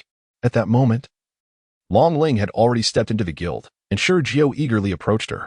Ling and Appo's, you've been gone for half a day. I was nearly frantic with worry. I've purchased 2 new hair accessories for you that I believe will suit you perfectly. Come, let us take a look. I am certain you will adore them. However, upon witnessing Sergio and Amp Appo's eager demeanor, Long Ling found herself lacking interest, yet her gentle nature compelled her to avoid disappointing her senior brother. Just as she pondered how to respond, Long Ji and Amp Appo's voice suddenly echoed, Xiaojio, why are you not diligently practicing magic in your room? What brings you out here?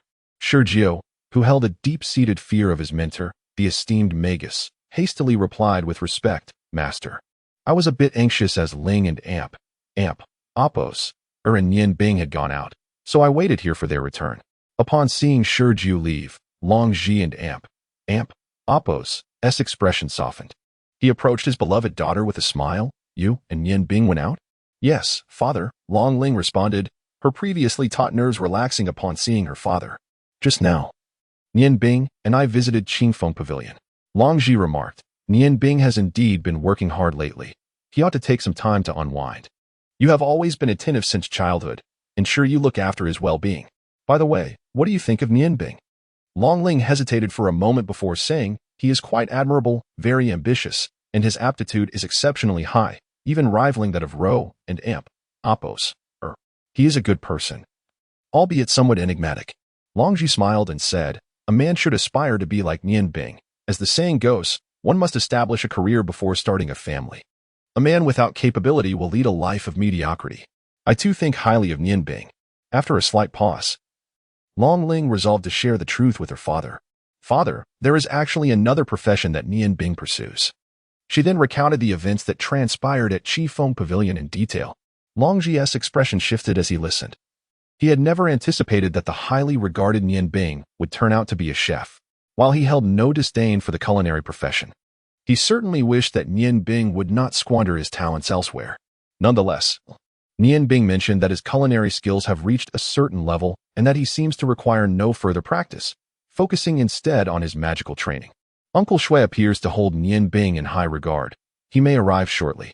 Long Ji and Amp Appo's eyes flickered with understanding. No wonder he had sensed that Nian Bing seemed troubled. It turned out he was a chef, which explained his presence at Qifeng Pavilion. Just then, the sound of hooves echoed from outside. Long Shi chuckled softly. My brother Shui has always been impatient. It seems he has arrived. Linger, you may go inside. I shall handle everything. Long Ling nodded in agreement, possessing unwavering trust in her father. Speaking her thoughts aloud brought her immense relief as she turned and made her way to the library. As Long Ling departed, Shui Ji and his daughter Shui Jing entered the Mage Guild. The gatekeepers, familiar with their presence, offered no obstruction. Long Ji chuckled heartily. What a delightful surprise to have brother Shui and his niece grace us with their presence, illuminating my humble abode. Shui Ji strode confidently before Long Ji, a wry smile adorning his face. I come not to trifle, but with a request for assistance from my esteemed younger brother.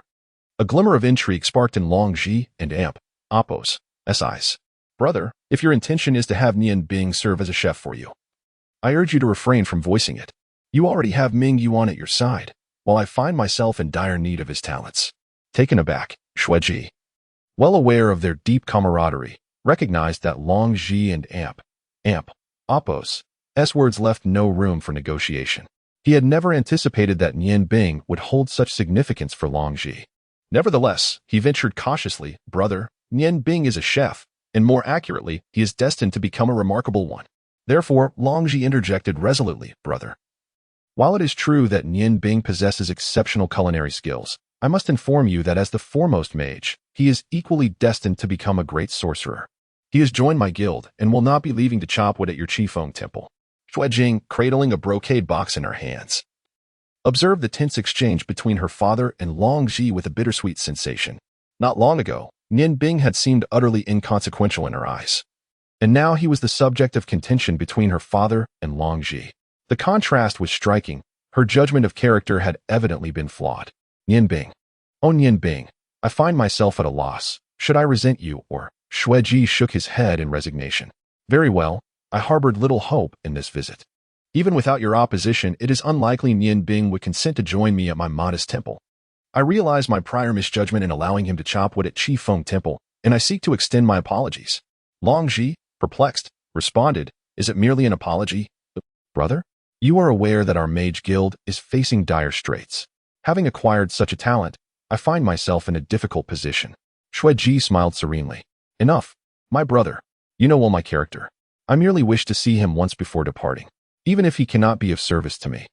Forging a friendship is not too much to ask. A flush crept onto Long Ji and Appo's face. Indeed, he had been overly anxious regarding Nian Bing. He quickly stepped aside, saying, Brother, allow me to escort you to him. He is currently in the library. On the third floor of the library, Nian Bing sat on the ground, engrossed in the study of magical array materials. Once he grasped a book, all else faded from his mind.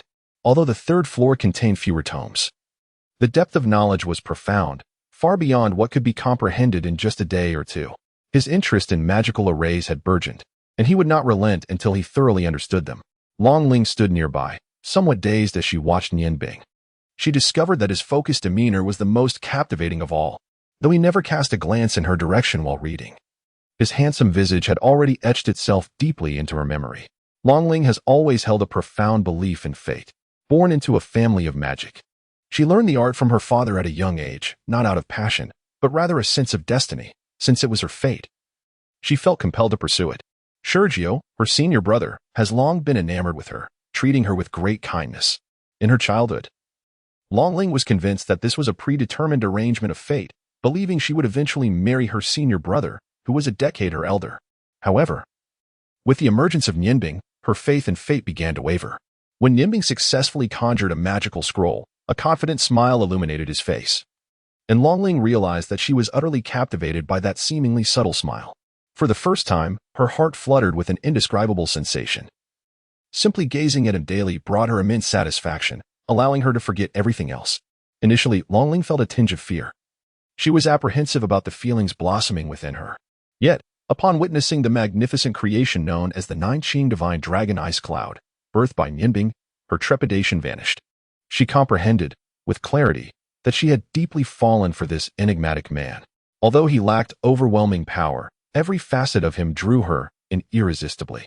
If he had a flaw, it might be his indifferent demeanor.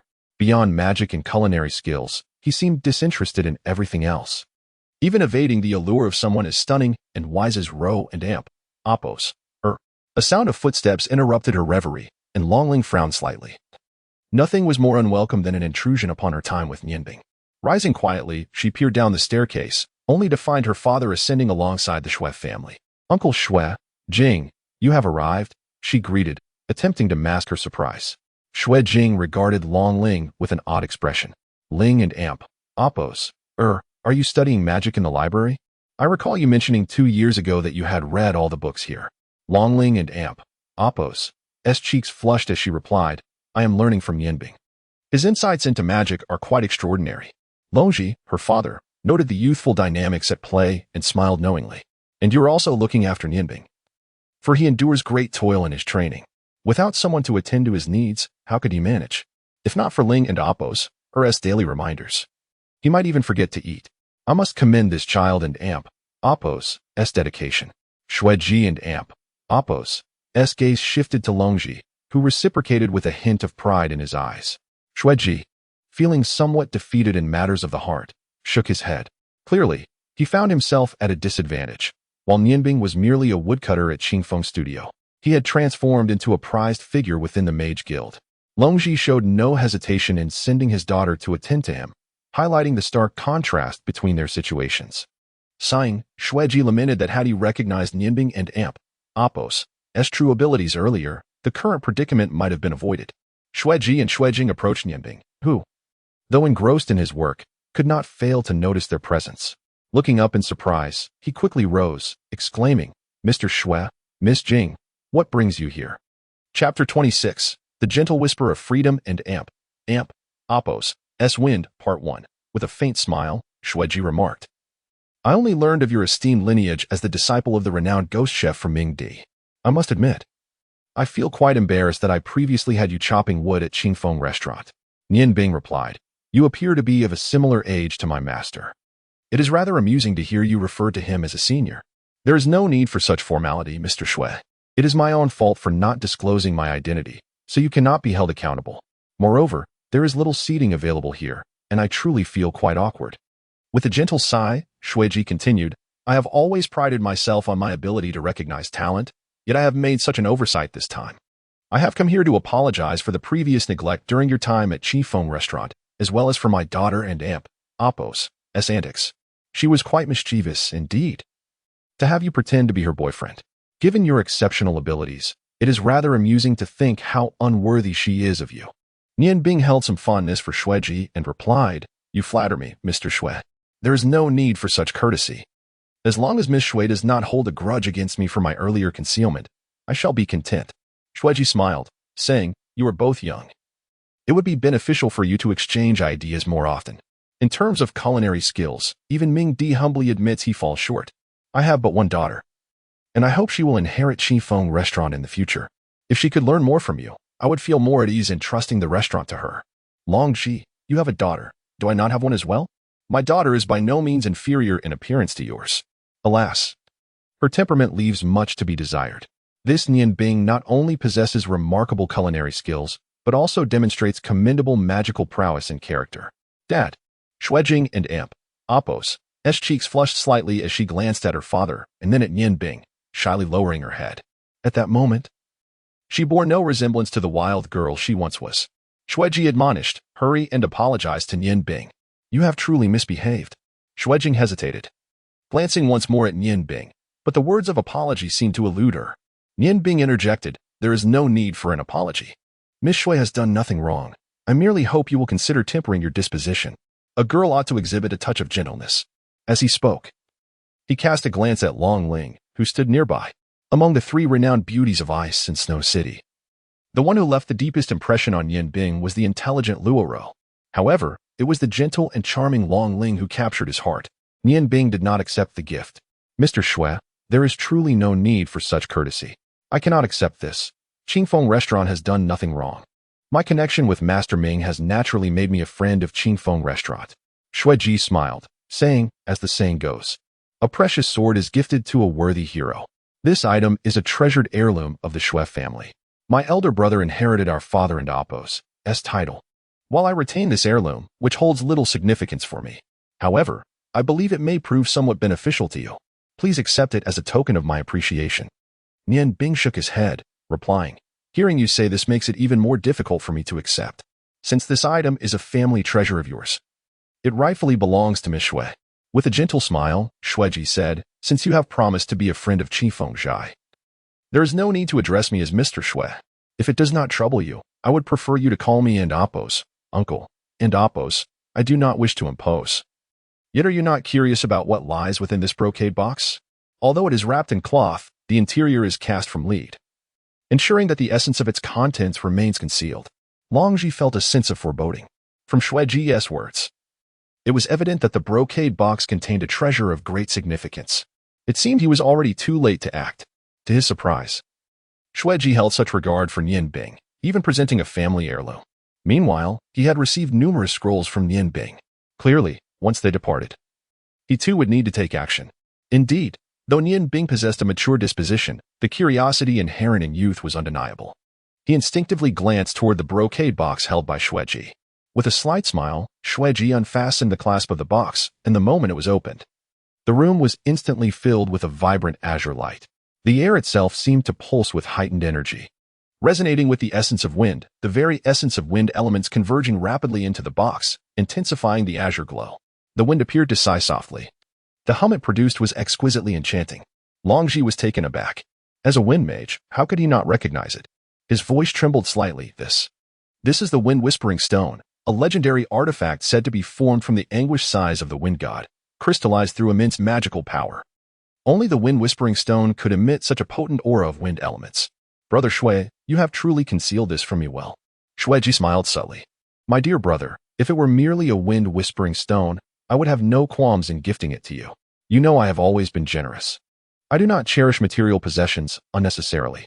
Both Jingjing and I are of the fire attribute, primarily aligned with flame. Thus, we have no use for it. However, the reason I have not gifted it to you, nor even allowed you a glimpse, is because it is more than just a wind-whispering stone. It is a blade that epitomizes unparalleled speed, forged from the essence of the wind-whispering stone. The blade is named Outyin, with the title Whisper of the Free Wind. Finally, the elongated brocade box was fully unveiled. Perhaps due to being sealed for too long, the wind elements surged wildly, transforming the entire library into a realm of azure. There lay a blade, measuring 1 foot and 7 inches in length, with a width of 3 inches. Its form was extraordinarily unique. It did not rise like an ordinary blade, yet the perfect curvature of the edge confirmed its identity as a sword.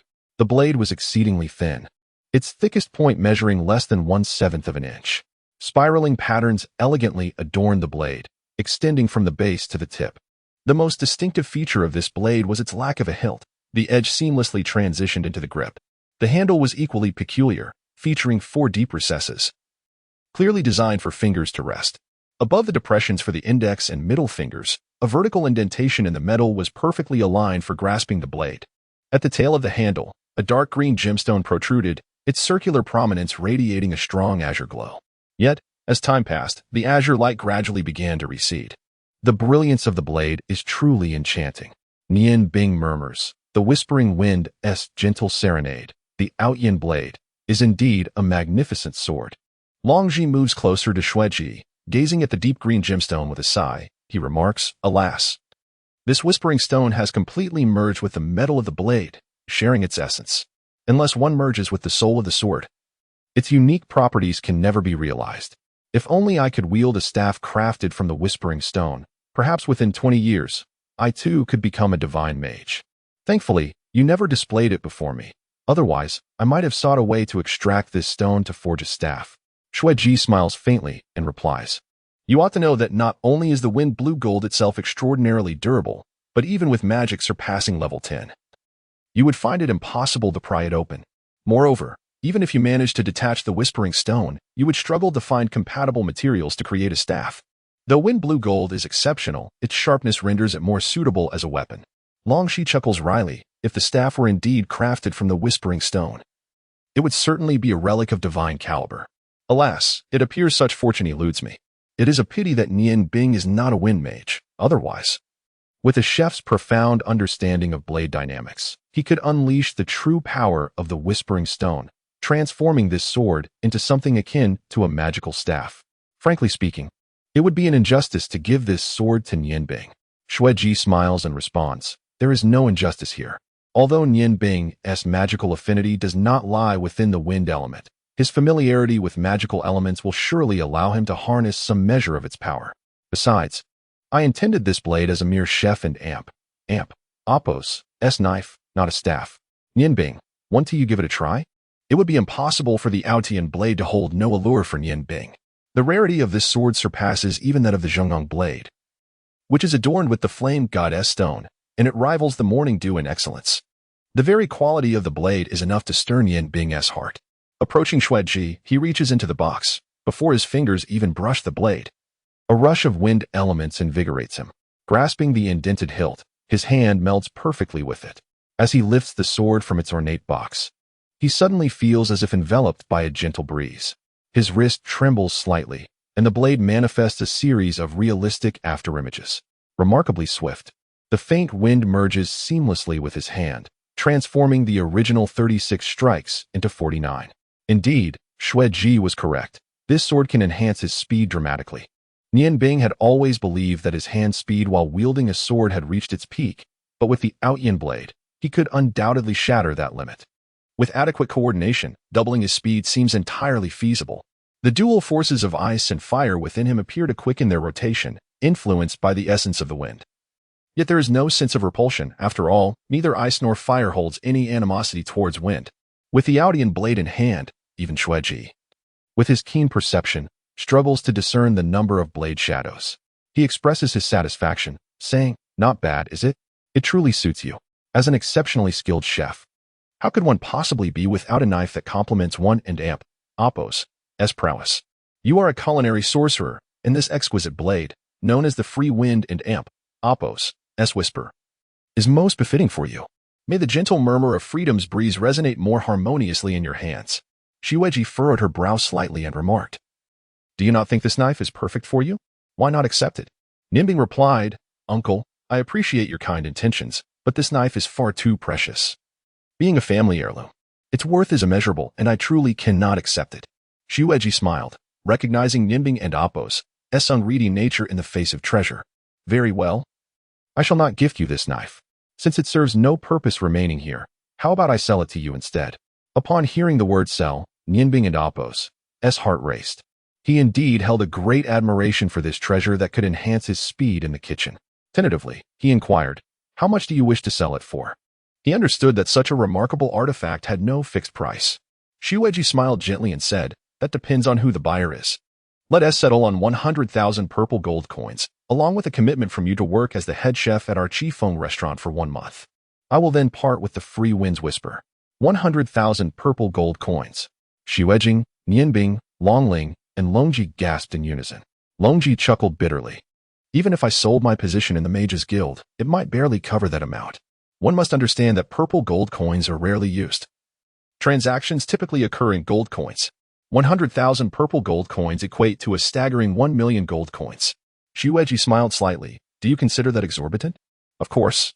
If Nianbing were willing to serve at Qifeng for 5 years, he could also obtain this knife. A grand gathering for the enhancement of skills will be held, as usual, welcoming all to participate. We hope that, while acquiring essence, readers will also cast their votes and collect, particularly votes." "Thank you. A conspiracy, without a doubt," thought Longji, gazing at Xuanhuan, whose demeanor was inscrutable. When he suggested gifting the knife to Nianbing, he had undoubtedly calculated that Nianbing would decline. Truly, a cunning old fox. Indeed.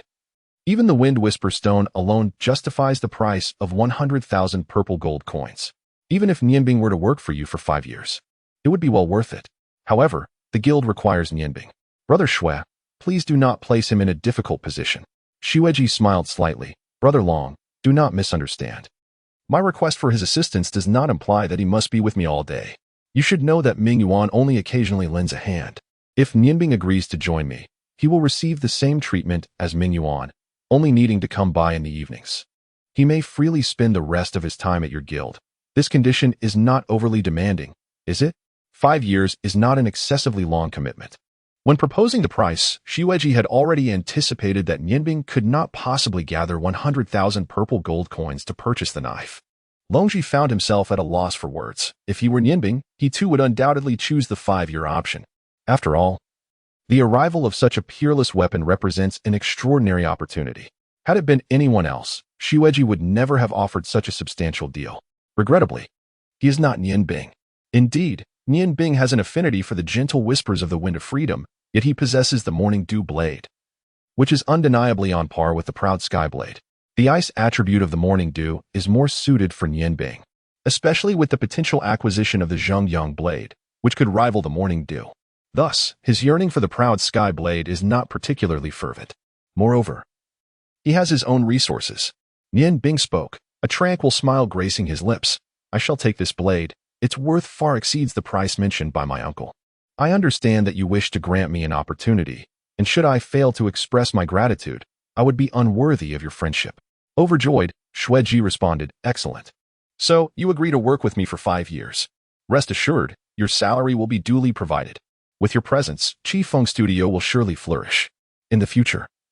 Irrespective of the time, even after the completion of our 5-year pact, if ever you feel weary outside, Chi Feng Studio will always be your home, where you may retire. I assure you, whether I am at Chi Feng Studio or in the future when Jing and Amp, Oppos, oversees it, this promise shall be upheld. Nian Bing smiled gently and replied, Uncle, I believe you may have misunderstood. I indeed desire this blade, yet not in the manner you envision. I can work for Chi Feng Studio for 1 month while offering 100,000 purple coins, which aligns with your initial condition.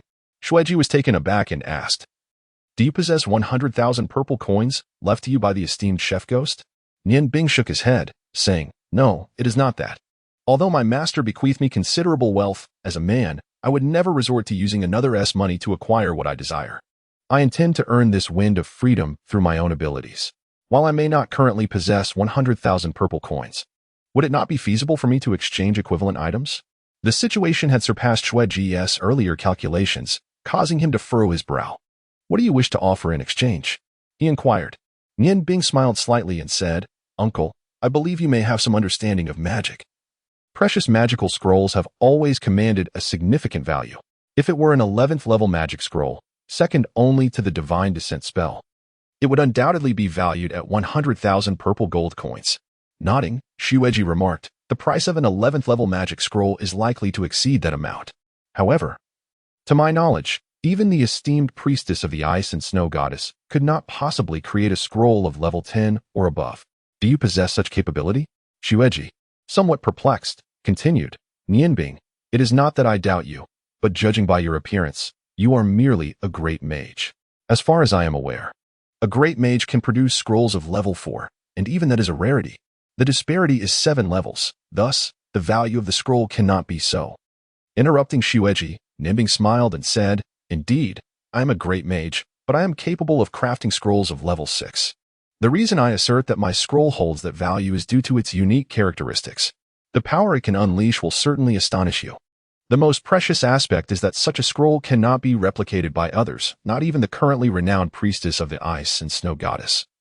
Unless I were to divulge the method of its creation, no one else can reach the level of craftsmanship I possess. In pursuit of the Outyin blade, I can no longer afford to conceal the secrets I have recently learned. Xueji chuckled, Nianbing, I believe in you. The esteem in which Longji holds you is indicative of your remarkable achievements in the magical realm.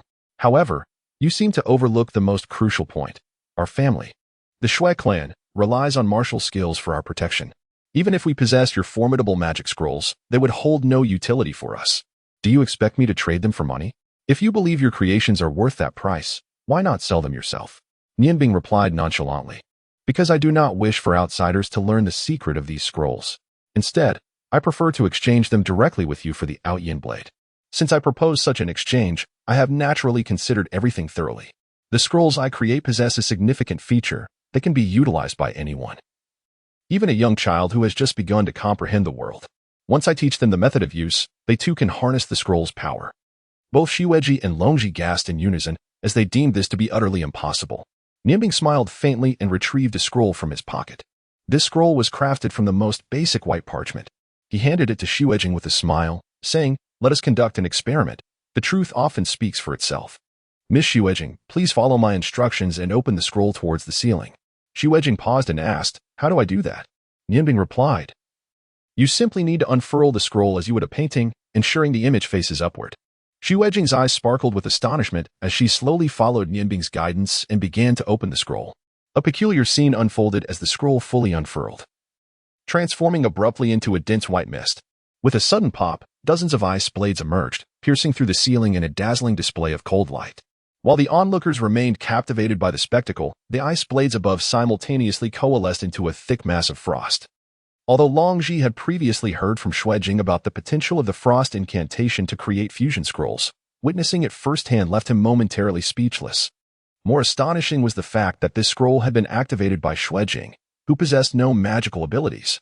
This singular achievement alone significantly enhanced the scroll's value. Selling such an item to the royal families and dignitaries of various empires would undoubtedly yield great demand. Who would not wish to possess a life-saving artifact? Nian Bing turned his gaze towards the somewhat dazed Xueji and smiled, saying, "Uncle, you have seen the capabilities of this scroll. If I were to possess 10 such scrolls, they would greatly ensure the safety of both you and Miss Xuejing. Rest assured. The scrolls I provide will be of level 6 with enhancements. I will clarify the 2 spells each scroll contains, in times of peril. Simply activating the scroll will ensure your protection." Xueji shook his head with a wry smile, replying, "Nian Bing, while I cannot gauge the difficulty of your endeavor, the astonishment of Brother Long speaks volumes about the value of these scrolls. Selling 10 level 6 enhanced scrolls for 100,000 purple gold coins is certainly feasible. However, you must understand that my desires extend beyond mere scrolls. I genuinely hope you will join me at Qingfeng Studio." Observing the yearning in Xueji and Apos' eyes, Nian Bing replied calmly, "While the allure of prestige is undeniable, the value of freedom is paramount to me. I cannot forsake my liberty for the sake of a fleeting opportunity. 5 years is an interminable span. In truth, had it not been for certain special circumstances, I would have departed Ice Snow City by now. My master once told me that 8 years of culinary practice and 8 years of culinary enlightenment are necessary. Only through traversing the entire continent can I truly comprehend the essence of and amp, Apos, understanding, and amp, Apos. I hope you can empathize with my predicament. If you are unwilling to negotiate, I shall not press further. I remain a friend of Qifeng Studio." With a sigh, Xueji remarked, "Words once spoken are like spilled water. Having set forth my conditions, I shall not retract them. Let it be as you propose. Once you have perfected the scrolls, please instruct my daughter. I envision these 10 scrolls as her dowry. When do you intend to commence your work at Qifeng Studio? Although a month is brief, I wish to utilize it wisely. I trust you will not reject my forthcoming arrangements." Nian Bing smiled confidently, responding, "If your arrangements involve culinary exchanges with other chefs, I would welcome the opportunity and would never decline. However, I hope the chefs you recruit are of commendable skill. Otherwise, I may find it difficult to muster enthusiasm. Starting tomorrow, I shall report to Qifeng Studio every evening." Xuan nodded slightly, handing the ornate box in her hands to Nian Bing, saying, "Although it is not entirely yours yet, I trust you enough to let you use it for now. Frankly, Nian Bing, conversing with you is remarkably effortless. Many things need not be explicitly stated. I now understand why the wise maidens of Ice and Snow City have all succumbed to your prowess. Jing, let us depart." Xuejing appeared quite pleased, showing no dissatisfaction that the treasured blade, which should have been her inheritance, had fallen into Nian Bing and Apos' hands. With a playful glance at him, she remarked, "Then we shall meet tomorrow. I will find you an outfit that suits you." With that, Xueji and Xuejing left, the heavy ornate box cradled in their hands. Nian Bing felt equally elated, though the Outyin blade was not as crucial as the morning dew. He needed to conceal the aura of the latter. Lacking a suitable weapon was always a regret, and now, with Outyin at his disposal, that regret was alleviated. He firmly believed that with Outyin in hand, his swordsmanship would undoubtedly advance. Techniques he previously hesitated to practice could now be explored. Longji and Apos' eyes sparkled as he observed Nian Bing. Exhaling a sigh, he said, "To be honest, I was genuinely apprehensive that you would accept the 5-year pact. Yet I have no authority to demand your refusal. Nian Bing, I find you increasingly enigmatic. What is your intellect composed of? Since your arrival, the mysteries of magic have been unraveled before you. I know you will eventually depart from Ice and Snow City. I do not wish to impede your journey. However, I hope that when you leave, you will bid me farewell and forever remember that you are a member of the Mage Guild of the Ice Moon Empire. That alone is sufficient." Longji continued, "I shall not intrude upon you any longer. Should you require anything, do not hesitate to convey it to Heir. I will endeavor to fulfill your requests." With that, he took Long Ling and descended the stairs. Nian Bing picked up the book he had been studying earlier. As if nothing had transpired, the ornate box resting beside him, he resumed his studies, delving deeper into the magical arrays, discovering profound intricacies that were precisely what he needed. Long Ling followed her father out of the library. Once they were alone, Longji glanced around to ensure no one was listening and whispered, "Heir, I wish to discuss a matter with you." Long Ling was taken aback and replied, "Father, please speak freely. I will do whatever I can." Longji sighed. "I am increasingly convinced that Nian Bing is extraordinary. The surprises he brings are numerous. Such talent is precisely what our guild requires. If he could represent the guild in the triannual contest of the 5 great empires for emerging mages, it would undoubtedly elevate the status of our Ice Moon Empire Mage Guild on the continent. Alas, I fear he may not wish to remain until then. Initially, I intended for you to participate, but Nian Bing's emergence has altered my perspective. Long Ling furrowed her brow and remarked, Father, while we can participate in the emerging mage competition, we are always subordinate to the Ice God Tower. With its heirs present, we hardly have the opportunity to showcase our abilities. Chapter 27, The Activation of the Magic Array, Part 1. Longji shook his head and remarked, No, it is not the same. The new mage competition has stringent requirements. Participants must be under the age of 25. Even the contestants sent by the Ice God Tower do not always secure the championship, as it is quite challenging for young mages to possess formidable strength. However, Nian Bing is different.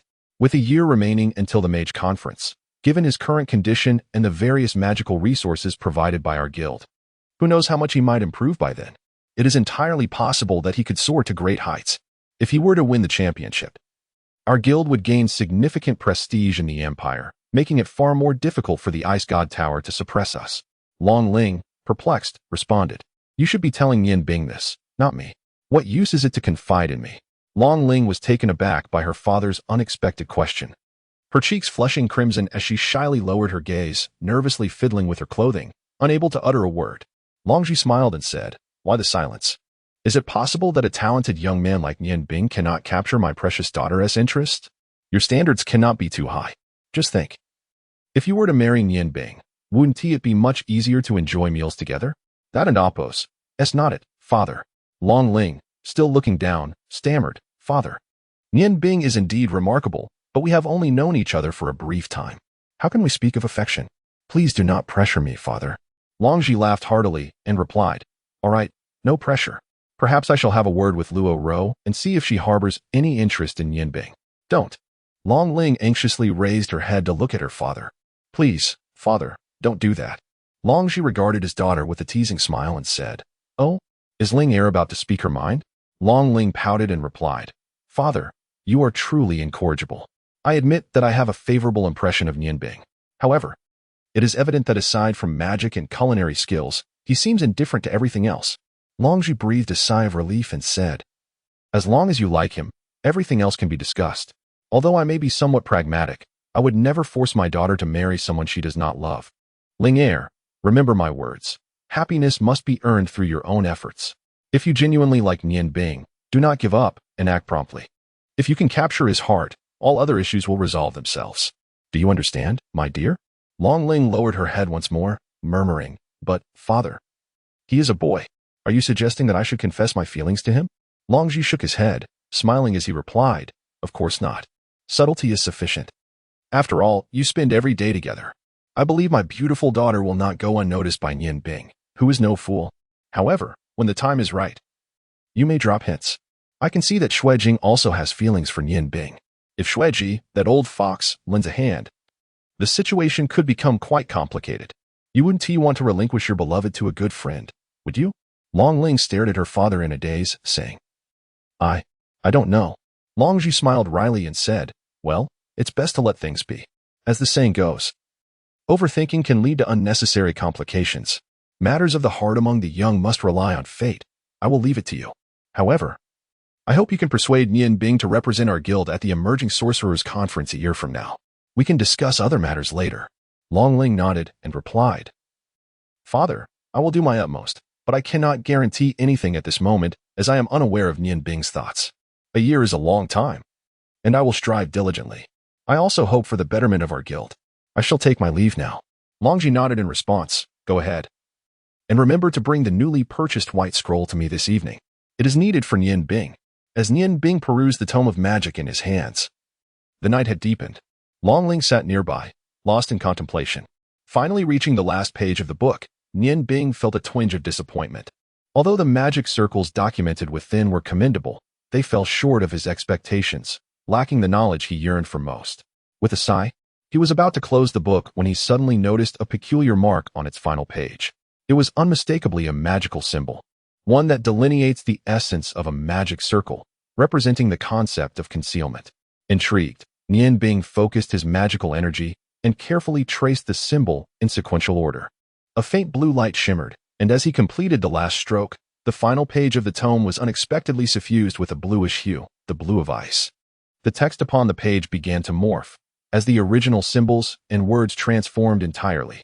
The magic circle serves to connect the laws of heaven and earth, balancing various magical elements to enhance their utility for sorcerers. Nevertheless, as a mage, engaging in close combat often proves disadvantageous. Facing a formidable opponent in a one-on-one confrontation makes victory elusive. In light of this circumstance, the magic circle can undergo a special transformation, creating a unique formation inscribed upon a scroll. This formation aids the original magic inscribed upon the scroll, bestowing it with exceptional properties. This formation is termed trigger. Trigger refers to the phenomenon wherein, when the holder of the magical scroll encounters a certain level of aggression, the scroll will automatically activate to protect its master. The intensity of the attack can be predetermined within the trigger formation. The formation is as follows. Please study and employ it as needed. A special reminder, this formation can only be appended when the magical scroll is fully completed. Should the addition fail, the scroll will be rendered entirely unusable. So exercise caution in its application. Upon reaching this point, Nian Bing and Apos' heart was suddenly invigorated. He finally comprehended why, once a magician attains the level of a sorcerer, they no longer fear confrontations with warriors. It is not merely due to the strength of their abilities, but rather the existence of such triggering magical formations. Whenever an enemy attempts a surprise attack on a magician, as long as they possess this unique scroll, the imminent crisis can be averted, granting the magician a moment to chant their incantations. Such a remarkable discovery. How fortunate he was to have noticed it, otherwise this wondrous magical formation would have slipped away unnoticed. With this thought in mind, Nian Bing immediately immersed himself in research. The intricate design of this special magical formation proved exceedingly challenging. It demanded not only exceptional control over magic, but also a vast reservoir of magical energy as support. Crafting such a triggering magical formation was significantly more difficult than inscribing a 6th-level magic scroll. Unbeknownst to Nian Bing, the practical application of this magical formation is not widespread. Although records exist within the magician guilds of various empires, the arduous nature of its creation, coupled with a frightfully low success rate, renders it impractical. Magic scrolls themselves are exceedingly precious. Who would dare to utilize high-level scrolls for experimental triggering formations? Such an endeavor would be deemed wasteful. Thus, even if one were successfully created, it would often only be applicable to lower-tier spells, leading the vast majority of magicians to abandon it altogether. The primary reason sorcerers can contend with warriors lies chiefly in the support they receive from the magician guilds. Sorcerers, having reached their level, typically carry numerous magical artifacts, which the guilds provide to safeguard their senior magicians.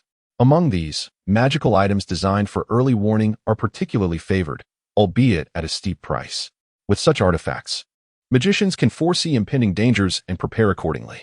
Even if the assailant is formidable, sorcerers often have powerful scrolls at their disposal, allowing them to buy time to cast potent spells, which is the true reason they can engage in duels with warriors. Generally speaking, unless absolutely necessary, magicians rarely venture out alone.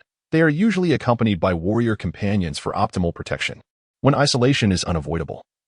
A magician, unless excessively arrogant, typically opts for casual attire to conceal their identity. Such actions, of course, are conducted discreetly. Otherwise, they risk becoming the subject of ridicule among their peers. Nian Bing and Apos' research did not focus on the direct methods of inscribing the formations, but rather on the underlying principles of these triggering mechanisms. By leveraging his familiarity with various magical symbols, he meticulously sought to understand the principles behind the triggering formations. Once he grasped the underlying concepts, he would no longer need to rely on rote memorization to employ the formations, allowing for a more flexible application, even incorporating his own innovations. Deeply engrossed in his studies, which often proved to be the most time-consuming, Nian Bing realized that dawn had broken by the time he had nearly unraveled the mysteries. A wave of fatigue washed over him, yet the thrill of his newfound discoveries filled him with immense joy. Perhaps I should eat something, he thought. The voice of the dragon's spirit awakened Nian Bing, who was immersed in joy. Turning her head, she noticed the dragon's spirit standing beside her, gracefully crouching down to place a tray on the ground. The tray held 2 steamed buns, a pile of braised meat, and a bowl of plain congee. With a hint of reproach, the dragon spirit remarked, "Another night without sleep. Is this magical research truly so captivating?" As Nian Bing reached for a bun, The dragon spirit gently swatted her hand away. Your hands are dirty. First, wipe them and wash your face before you eat. While saying this, she handed Nianbing a soft, warm towel. The towel was pleasantly moist and felt delightful in her hands, exuding a faint fragrance. Looking at the dragon spirit, Nianbing was suddenly overcome with warmth, a feeling that words could scarcely describe. Linger, thank you for taking care of me all this time. The dragon spirit smiled slightly and replied, we are friends, and your successes in research will only benefit our guild. Nianbing, you taught me that method of focusing. It has proven extremely useful, and I have noticeably improved my magical control recently. Thank you. Nianbing smiled back, saying, what is there to thank? That is all your own effort. After wiping her face and cleaning her hands with the towel, Nianbing felt much more refreshed. Having gone a night without sleep, her stomach had begun to rumble, which she had not noticed earlier. Now, with her mind at ease, her belly nearly cried out, in a flurry of eating. The tray was soon cleared, and although the food was not exquisite, it tasted particularly delicious at that moment. Slow down, don't choke. Eating like that is not good. There is no rhythm to it. Nianbing, you must rest more. There is plenty of time. Why rush? Nianbing smiled faintly and replied, I cannot afford to be idle. After I finish learning everything and fulfill my promise to Uncle Xueji, I must leave here. Staying in one place does me no good. My aspiration is to travel the world. As the saying goes, reading 10,000 books is not as beneficial as traveling 10,000 miles. My horizons are still too narrow. The dragon spirit and Apos, as heart trembled. Nianbing, do you truly have to go? The ice and snow city, she bit her lip, rising slowly with the tray in hand, whispering, I understand. It is I who am unworthy of you. No, Nianbing stood up, grasping the dragon spirit's shoulders. It is I who am unworthy of you. Linger, if you cannot stir my heart, then I must be made of stone. However, I cannot afford any distractions now. There is still much I must accomplish. The future is uncertain for everyone, is it not? I do not wish to discuss matters of the heart. That is far too extravagant for me. Feeling the warmth of Nianbing and Apos' hands, the dragon spirit asked, is it true that your heart contains only culinary arts and magic? Nianbing nodded, saying, indeed. In my heart, there is only the pursuit of culinary arts and magic. Everything else can be filtered out. I must remain focused to achieve success. Longling let out a soft sigh, valiantly suppressing her tears. She bore no resentment towards Nianbing, for after all, each individual's aspirations diverged significantly. For a woman, the paramount pursuit throughout her life is undoubtedly to discover a suitable haven, whereas men often seek different paths. Some choose to remain in a corner, while others are destined for the extraordinary. Nianbing clearly belonged to the latter category, burdened with an abundance of ideals and ambitions. As Longling departed, a sense of discomfort clouded Nianbing and Apos' heart. Glancing around the shelves filled with books, he found that rejecting a gentle and exquisite maiden was not a comfortable affair. Amidst the turmoil in his mind, a desperate gaze suddenly flashed through his thoughts. Nianbing trembled violently, exclaiming, Mother, I was wrong. I should not let such matters trouble me. The Ice God Tower is my true objective. That despairing gaze remained etched in his memory. It was the final look from his mother. Taking a deep breath, he felt the chaotic thoughts dissipate, settling into a meditative posture to commence his introspection. From morning until noon, and then from noon until night. A full day of cultivation enabled Nianbing to awaken from his meditation. The magical power derived from both ice and fire had grown more substantial, although the progress was slow. It flowed steadily, the intricate whirlpool of energy harmoniously intertwined, each breath resonating without conflict. This was the formidable power of the ice-fire duality. Raising his gaze to the dimming sky outside, he noted that the magical lights in the library were about to illuminate. From his robe, he retrieved a double fourth-tier magic scroll, a creation of which he was immensely proud. Slowly unfurling the scroll, he infused it with azure magical energy. Without a trace of hesitation, the light of pale blue intertwined upon the scroll, shimmering continuously. Each intricate pattern was wondrous. The energy wove seamlessly into the existing magical array, and a flawless masterpiece gradually took shape in Nianbing's hands. His mental acuity allowed him to perceive that the scroll now possessed the capability to trigger its magic.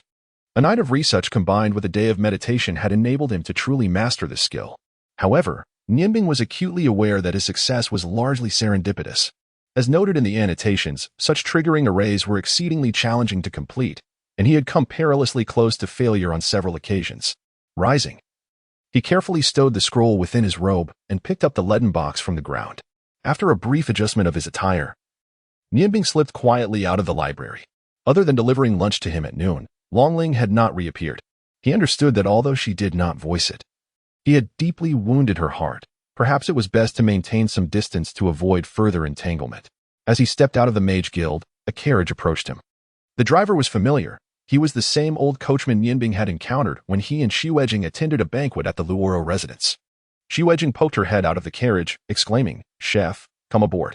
Father has sent me to fetch you. I have been waiting for you for nearly half an hour. You truly are slow." Nianbing silently chuckled to himself, realizing that just as one wave recedes, another rises. Long Ling had already grasped her feelings. Yet this madwoman was not so easily appeased. He hoped she harbored more resentment towards him. Unfortunately, the one she cherished, Yin Feng, turned out to be rather fickle. Otherwise, they could have facilitated a connection, sparing Xuejing from fixating on him. "I am truly unworthy of such honor as having Miss Xue come to fetch me," Nianbing remarked, though he was already mounting his carriage. Seated beside Nianbing, Xuejing wore a sweet smile. "Unworthy? When did you become so courteous?" "It isn't as if you were merciful when you were bullying me," Nianbing replied with a wry smile. "Haven't I already clarified everything, Miss Xue? Could you perhaps let me off the hook? There was never any animosity between us." With a gentle smile, Xuejing responded, "Let you off? Well, I shall have to consider that. However, we ought to adjust our forms of address. Since I now call you by your name, you should refer to my father as uncle. From now on, you may call me Jinger or Jingjing. We are friends now, after all. Such a modest request should not be refused." "I noticed how affectionately you addressed Linger." Nianbing wished to avoid further entanglements and hurriedly agreed. "Very well, I accept. Jingjing, there is no need for you to send a carriage for me anymore. I can walk over myself and stretch my legs." Xuejing giggled. "Stretch your legs? You will certainly have the opportunity to do so tonight."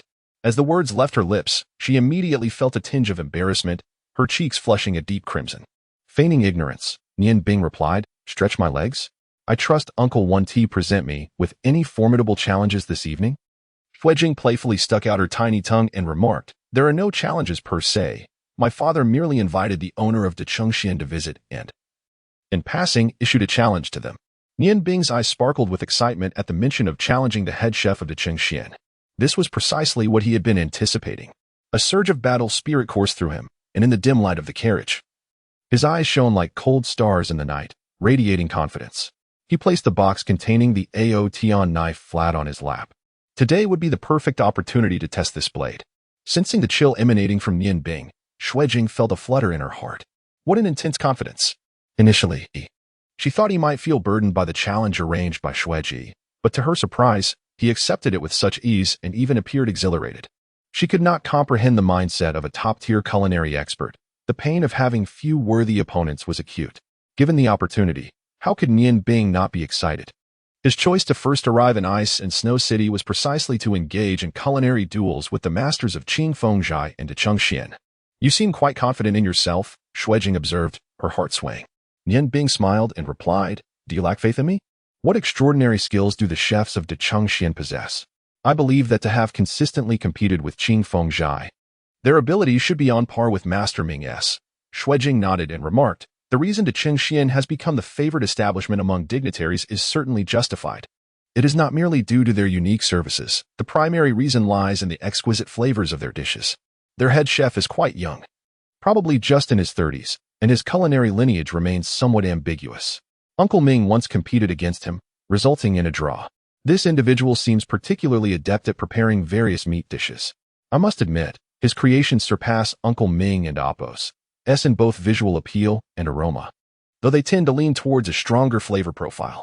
Nianbing replied, "From what you describe, it seems that the head chef favors a lavish style, where the essence of his culinary art lies in color and fragrance.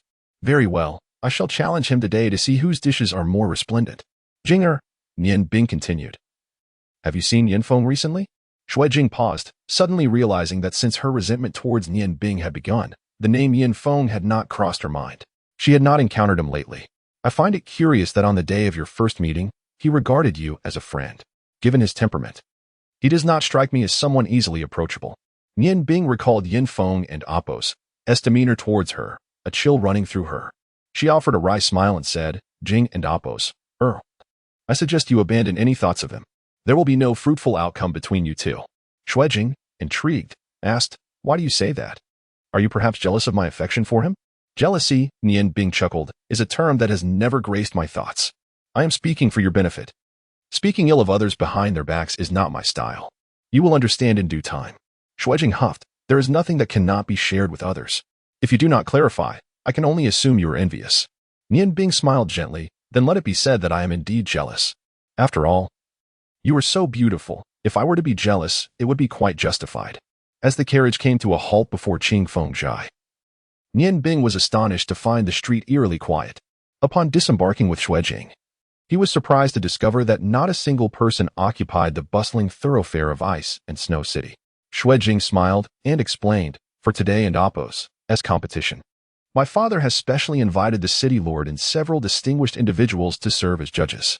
De Chengxian and Qingfengjai have temporarily ceased operations, and the streets have been cordoned off by soldiers. Nian Bing exclaimed, surely, such grandiosity is unnecessary. The daily revenue of Qingfengjai and De Chengxian must be considerable. To halt operations for such a simple contest, are they not concerned about the losses? Xuejing responded, you do not comprehend the significance of this. Whether we emerge victorious or De Chengxian prevails, one of us will undoubtedly claim the title of the premier restaurant in Ice and Snow City. The prestige and profits that accompany such an honor far outweigh the losses of a single day's earnings. De Chengxian has awaited this opportunity for an extended period. Their owner has repeatedly proposed such a contest to my father, only to be turned down. The young head chef of De Chengxian, after all, possesses remarkable talent. Uncle Ming once remarked that within 3 years, he would surely surpass his own abilities. Therefore, in order to safeguard the reputation of Qingfengjai, my father has refrained from challenging him. This explains why Qingfengjai has consistently remained overshadowed by De Chengxian. Today, however, we shall have our moment of triumph. Nian Bing, you must strive with all your might. Nian Bing nodded and replied, I shall do my utmost. I am aware that wielding the Whisper of Freedom is no simple task. With that, they proceeded inside. Upon entering Qingfengjai, Nian Bing immediately sensed a heavy atmosphere. Along the passageway, not only were there the servants of Qingfengjai, but also a number of ordinary-looking strangers. At first glance, these individuals appeared unremarkable. Yet Nian Bing's keen perception revealed that they were far from ordinary. Each possessed an inner essence that indicated their prowess in martial arts. The hall of Qingfengjai retained its original charm, though nearly 100 tables had been cleared away.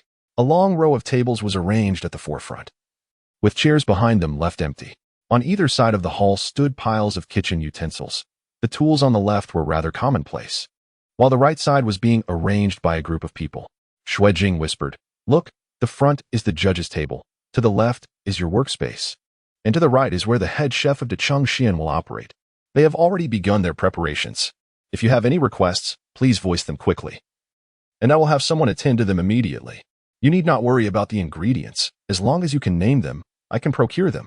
Nian Bing nodded and leaned closer to Xuejing, whispering his requirements.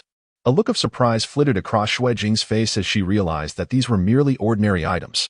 Nian Bing smiled slightly and said, it is in the ordinary that true brilliance emerges. Proceed with my instructions. Have faith, I know what I am doing. Nian Bing glanced at Xuejing and remarked, once again, I find myself in your chamber. Xuejing laughed, are you afraid? I must prepare things for you. So hurry along. With that, she floated away like a crimson cloud. Observing Xuejing and Appos' excitement, Nian Bing understood that the tension between them had dissipated. Yet the absence of this tension did not seem entirely favorable. Lost in thought, he made his way to the back hall, navigating effortlessly to Xuejing's room. The door was unlocked, and the familiar fragrance wafted through the air. Approaching the bed, Nian Bing couldn't help but recall the awkwardness of hiding here previously to escape Xuejing. A pristine white outfit was neatly folded at the head of the bed. Upon unfolding it, Nian Bing was taken aback. This was no mere chef and amp, Appos' attire, but rather a splendid garment. The white robe was embroidered with dragon motifs and silver thread. The embroidery was minimal yet striking, lending an air of elegance to the opulent ensemble. The waist belt was simple, also white, adorned with 2 slightly broader silver lines on either side, and at the center of the belt was a piece of milky white jade. Though not of the finest quality, it felt smooth to the touch, revealing its extraordinary nature. The chef donned such attire, which was evidently fit for nobility. Though he harbored such thoughts within, he nonetheless removed his magical robe and adorned himself with the silvery long cloak. Chapter 28. The Grand Gamble of the Radiant Sacred Stone, Part 1. Today, the prestigious meeting will commence at 12:05. All are warmly invited to participate, with over 1,000 highlights to be unveiled. However, dear readers, do not forget to cast your votes for the charming Xuanhuan, whether through recommendations or otherwise. The attire fit him impeccably, as though it had been tailor-made for him. The fabric was remarkably soft, rendering it exceedingly comfortable to wear. "Nianbing, are you ready?" came the voice of Xuanhuan. Footsteps echoing as a figure clad in red appeared at the doorway. Upon seeing Nianbing, now dressed, Xuanhuan's eyes sparkled with a rosy gleam. "You look so handsome.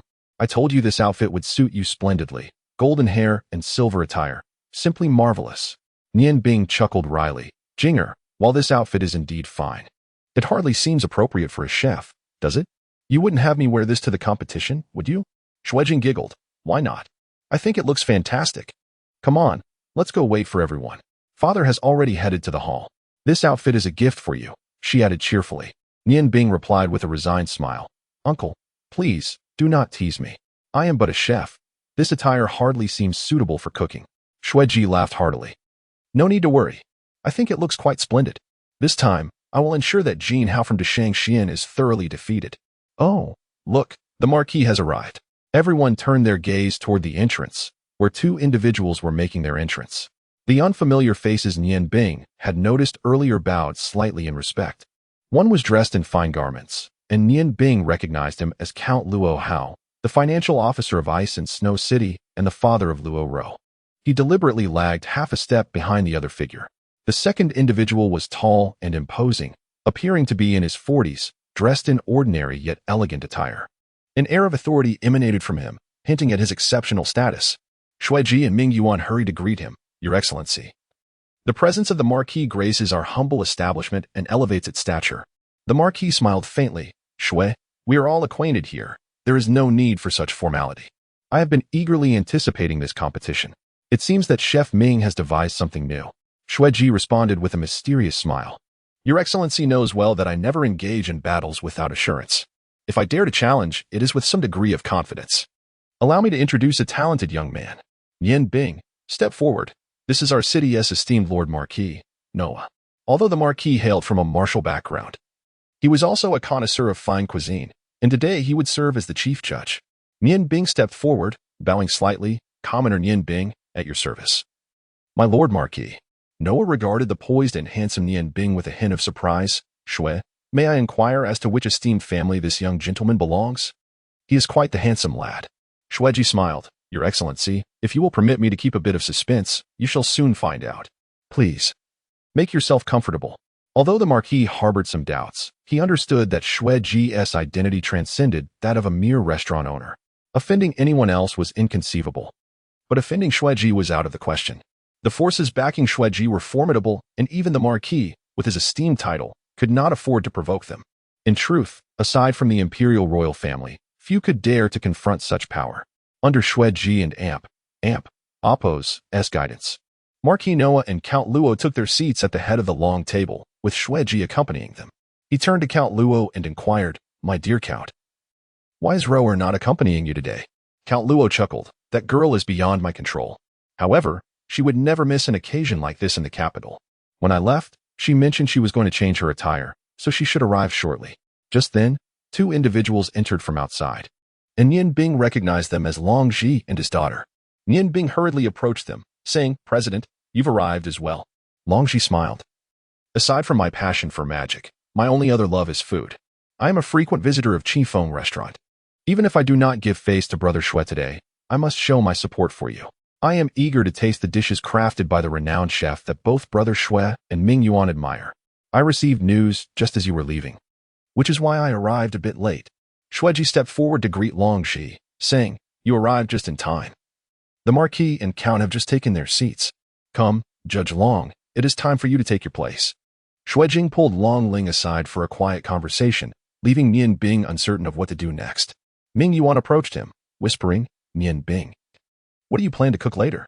Nianbing replied, "Master Ming, are there any specific rules or requirements for this competition? This is my first time participating." Ming Yuan explained, the requirements are quite simple. Each participant must prepare 3 of their finest dishes within half an hour. The judges will then determine the winner. The Shangxian is backed by significant power. Their owner, Jin Hao, is the king's brother-in-law, and his sister is the king's most favored consort. Given this relationship, unless there is a stark difference in flavor, the result will likely end in a draw. Do you understand my point? Nian Bing smiled. I comprehend. This is to maintain the balance between the Shangxian and Qifeng restaurant. The marquis will not easily allow a decisive victory. Rest assured, I will ensure they lose convincingly. As for the 3 dishes, I believe I have already decided what to prepare. Ming Yuan smiled. As long as you are confident, I shall assist you today.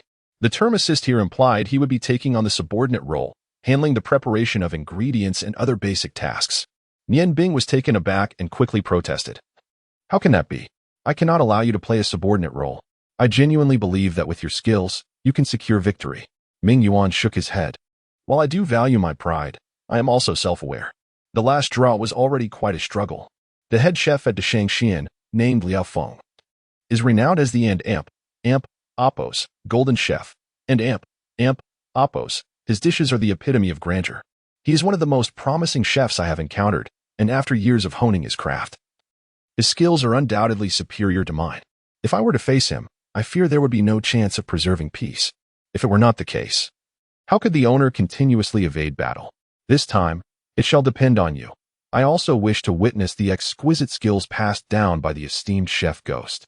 Nian Bing intended to say more but was halted by Ming Yuan, who smiled and remarked, there is no need to decline. It is my honor to serve as the foundation for the heir of Chef Ghost. Our opponents have arrived.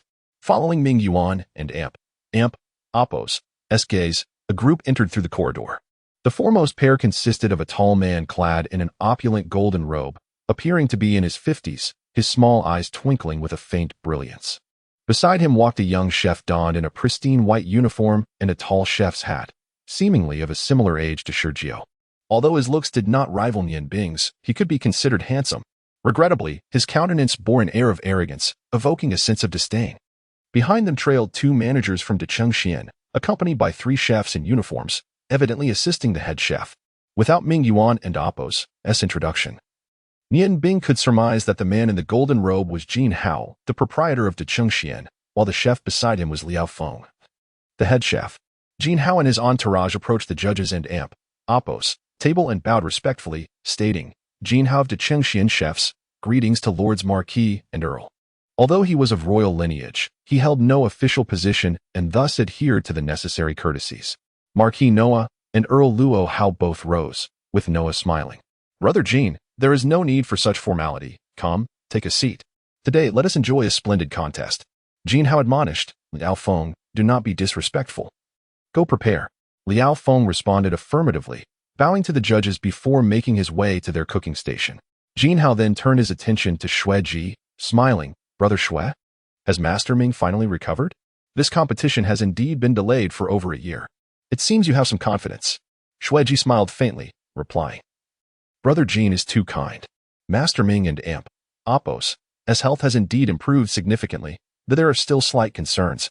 I fear his performance may be somewhat lacking. Jin Hao laughed heartily. No matter.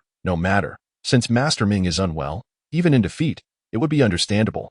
We are, after all, here primarily for an exchange. Though his words were polished, the underlying sarcasm was unmistakable. Xue Ji responded with a calm smile. As for the word in Oppos, defeat, and Oppos, I would still require Brother Jin to teach me how to write it. As a mere martial artist, my literary skills are indeed lacking. Jin Hao scoffed, very well, today I shall instruct you on how to write that word. However, Brother Xue, should we not attach some stakes to this competition? It would spare our esteemed masters from laboring in vain. With confidence, Xue Ji inquired, what does Brother Jin wish to wager? Jin Hao glanced at Liao Feng, who was preparing, and proposed, recently, I acquired a rare treasure. I would like to wager it against your establishment, Qingfeng Zhai. Our establishment, the Chengxuan, is resplendent yet lacks elegance. If the 2 restaurants could merge, it would indeed be a delightful affair. Brother Xue, do you not agree?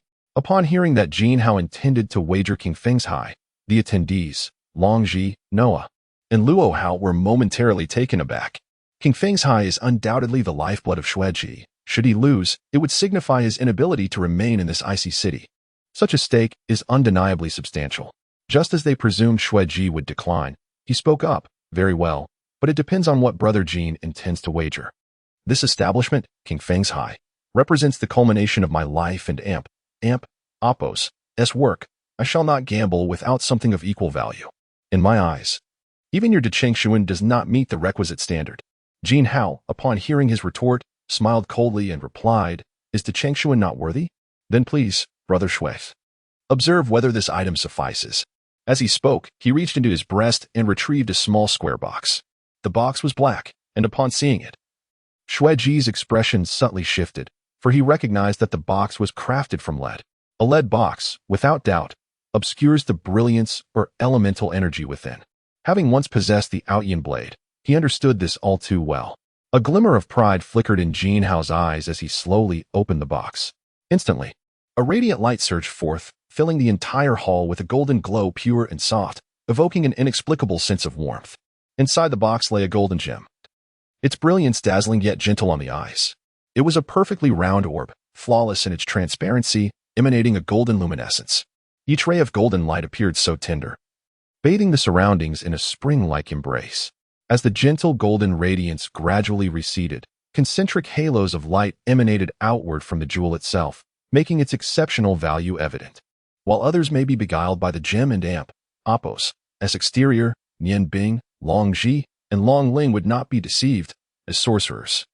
They recognized that the magical essence emitted by this gem rivaled that of the Wind Whisper Stone.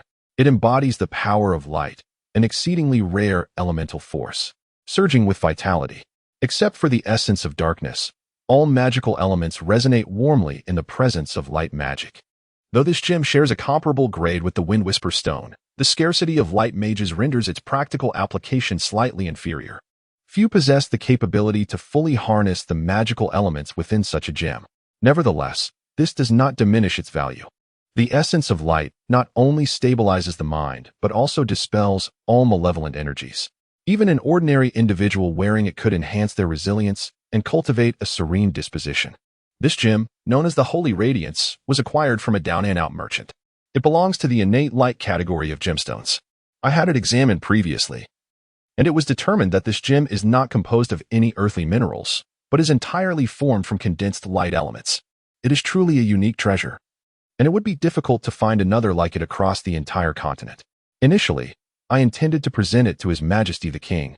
However, since Brother Shui mentioned that my Dai Cheng Xian cannot compare to Qing Feng Zhai, I am left with no choice but to offer it up.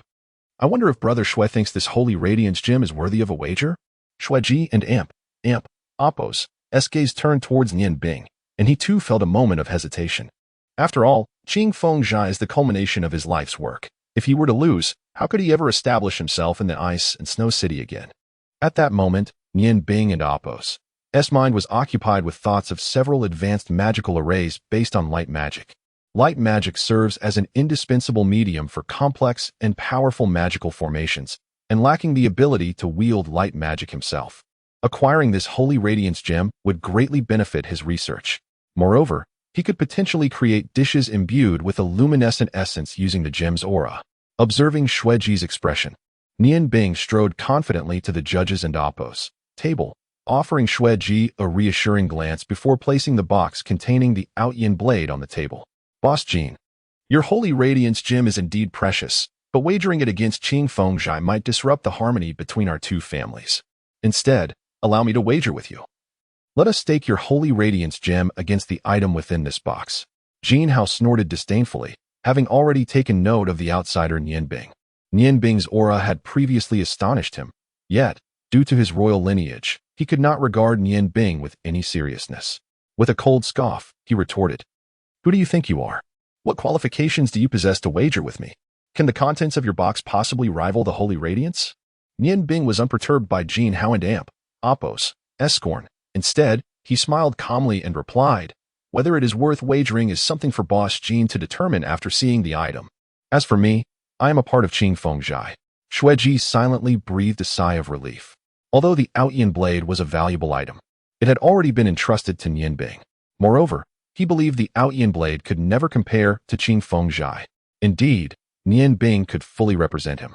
The item within this box would undoubtedly hold a value equal to that of Jin's Holy Radiance gem. Nian Bing opened the elongated brocade box, and the same spectacle as the previous day unfolded. A beam of azure light soared skyward, instantly pushing aside the golden radiance within the hall. The two beams, gold and azure, coexisted harmoniously in the space, each occupying its own position, their brilliance flashing continuously. Nian Bing reached into the box and retrieved the Outyan blade, presenting the hilt towards the judges with an air of nonchalance. This blade is named Outyan, a possession of Uncle Shui. The hilt is adorned with wind whisper stones, which are of equal quality to the Holy Radiance, while the blade itself is forged from lapis lazuli. It should be more than sufficient to rival the Holy Radiance gem. Wouldn't you agree? A glint of avarice flickered in Xuanhuan and Appo's eyes as he prepared to speak, but an eager voice suddenly interrupted. Old Jin, I want that blade. It is truly a magnificent weapon. With that exclamation, Liao Feng strode confidently to the judges and Appo's table, his greedy gaze fixed firmly on the Outyan blade in Nian Bing and Appo's hands. A fine blade, indeed. Old Jin, I absolutely must have this blade. Let us wager on it. Xuanhuan originally intended to leverage the Holy Radiance Pearl for greater gains, but his thoughts were interrupted by Liao Feng. Unable to articulate further, he closed the box containing the precious pearl and stated, Very well, let this be a wager. I asked the Marquis and the Earl to witness. As he spoke, he pushed the box toward the Marquis. Noah, as the Marquis, had encountered countless treasures throughout his life, yet none could compare to the two items before him. Suppressing his yearning, he nodded and replied, Very well, I shall serve as the witness for your wager. It is far more prudent to gamble with items than with one's fortune, thus preserving harmony. Let the competition commence now, under the usual rules, for half an hour. Liao Feng's eyes sparkled with confidence as he cast a sharp, piercing gaze at Ming Yuan, who wore a peculiar smile. Liao Feng, it is commendable for the youth to possess talent, yet excessive arrogance often leads to a significant downfall. You need not fix your gaze upon me today. I am not the protagonist. The one you shall compete against is right beside you. Both Liao Feng and Xuanhuan were taken aback, their eyes turning towards Nian Bing. Liao Feng scrutinized Nian Bing, who appeared as a noble scion, and queried in confusion, Can someone like him truly be a chef? Xueji smiled and replied, Why not? Nian Bing is my newly appointed head chef, holding the same position as Brother Ming. Today, he will represent Qingfeng Restaurant in the competition. My challenge did not specify that it was Ming Yuan challenging Liao Feng, but rather that Qingfeng Restaurant was challenging Deshang Pavilion. As a member of Qingfeng Restaurant, Nian Bing naturally possesses the qualifications to compete. In the judging panel, both the Marquis and the Earl exhibited expressions of surprise. Marquis Noah, having never seen Nian Bing before, was somewhat taken aback, while Earl Luo Hao recognized him from his daughter's banquet, where he had witnessed the young man donning a robe of fire magic. The first and only dance on his daughter's birthday was with this very youth, leaving a profound impression on him. He turned to Longji beside him and inquired, President, isn't this young man, Nian Bing from your guild? How has he come to be a chef at Qingfeng Restaurant? Longji chuckled wryly. I had no intention of letting him come, but Brother Xueji's terms were simply too enticing. The Outyan blade in Nian Bing's possession is the worth of his service as a chef here. Xuanhuan's eyes flickered with agitation as his original plan shattered. He could not have anticipated that Xueji would recruit another chef to confront Liao Feng. From Xueji's confident demeanor, he understood that this seemingly youthful individual must possess extraordinary culinary skills. Marquis, it seems inappropriate for Qingfeng Restaurant to change participants at the last moment. Noah, astonished as he gazed at Nian Bing, smiled and replied, There is nothing amiss. Did not Brother Shui say this is a competition between Qingfeng Restaurant and Deshang Pavilion? I, too, am curious to see what extraordinary skills this young man possesses in the culinary arts. Let us not delay further. Let the competition begin at once. At that moment, a sudden brilliance illuminated the room as Luo Ro, clad in a simple yet elegant azure gown, made her entrance. The dress, devoid of any embellishments, accentuated her graceful demeanor, while her long blue hair was neatly tied back with a matching hairband. Her arrival instantly captured everyone in Appo's attention, particularly Liao Feng, who gazed at her with an expression of enchantment. Approaching the judges and Appo's table, she greeted, Uncle Noah, Father, Uncle Shui, Uncle Jin, my apologies for arriving late. The renowned daughter of wisdom, known throughout the city, softened the expressions of both Xuanhuan and Xueji. Luo Ro had earned their respect through her intellect, Despite being a young woman in a male-dominated realm, the reverence she commanded was hardly less than that of her father. Noah chuckled heartily. I knew this lively event would be incomplete without you, my dear. Come, sit beside your father, and prepare to enjoy the spectacle. Today in Amp, Appos, competition promises to be extraordinary. As Qingfeng Restaurant has engaged a new chef, Luo Ro cast a challenging glance at Nian Bing, a playful smile gracing her lips. I have had the pleasure of experiencing his culinary skills, which were indeed unforgettable. I am eager to see who will ultimately prevail in this contest against Chef Jean. Her words were simple, lacking overt praise for Nian Bing, yet they elevated him to the same esteemed level as Liao Feng. With a smile, Liao Feng remarked, It has been quite some time since the esteemed miss has visited our de Chengxian. When you find the opportunity to grace us with your presence, I shall personally cook a meal just for you. Luo Ro laughed lightly. That sounds delightful. However, if I were to monopolize the illustrious Chef Jean, I fear I would draw the ire of many patrons. She feigned a look of trepidation, eliciting hearty laughter from the judges. Liao Feng quickly reassured, Not at all. My modest fame pales in comparison to that of the wise lady. I am merely a shade larger than Qifeng Restaurant. Nian Bing observed the exchange with a discerning eye. Though he had yet to witness Liao Feng and Appos, as culinary prowess. The arrogance displayed in his interactions with Luo Ro led Nian Bing to conclude that Liao Feng's understanding of cuisine fell short of Ming Yuan's, and his current successes were likely merely a product of innate talent.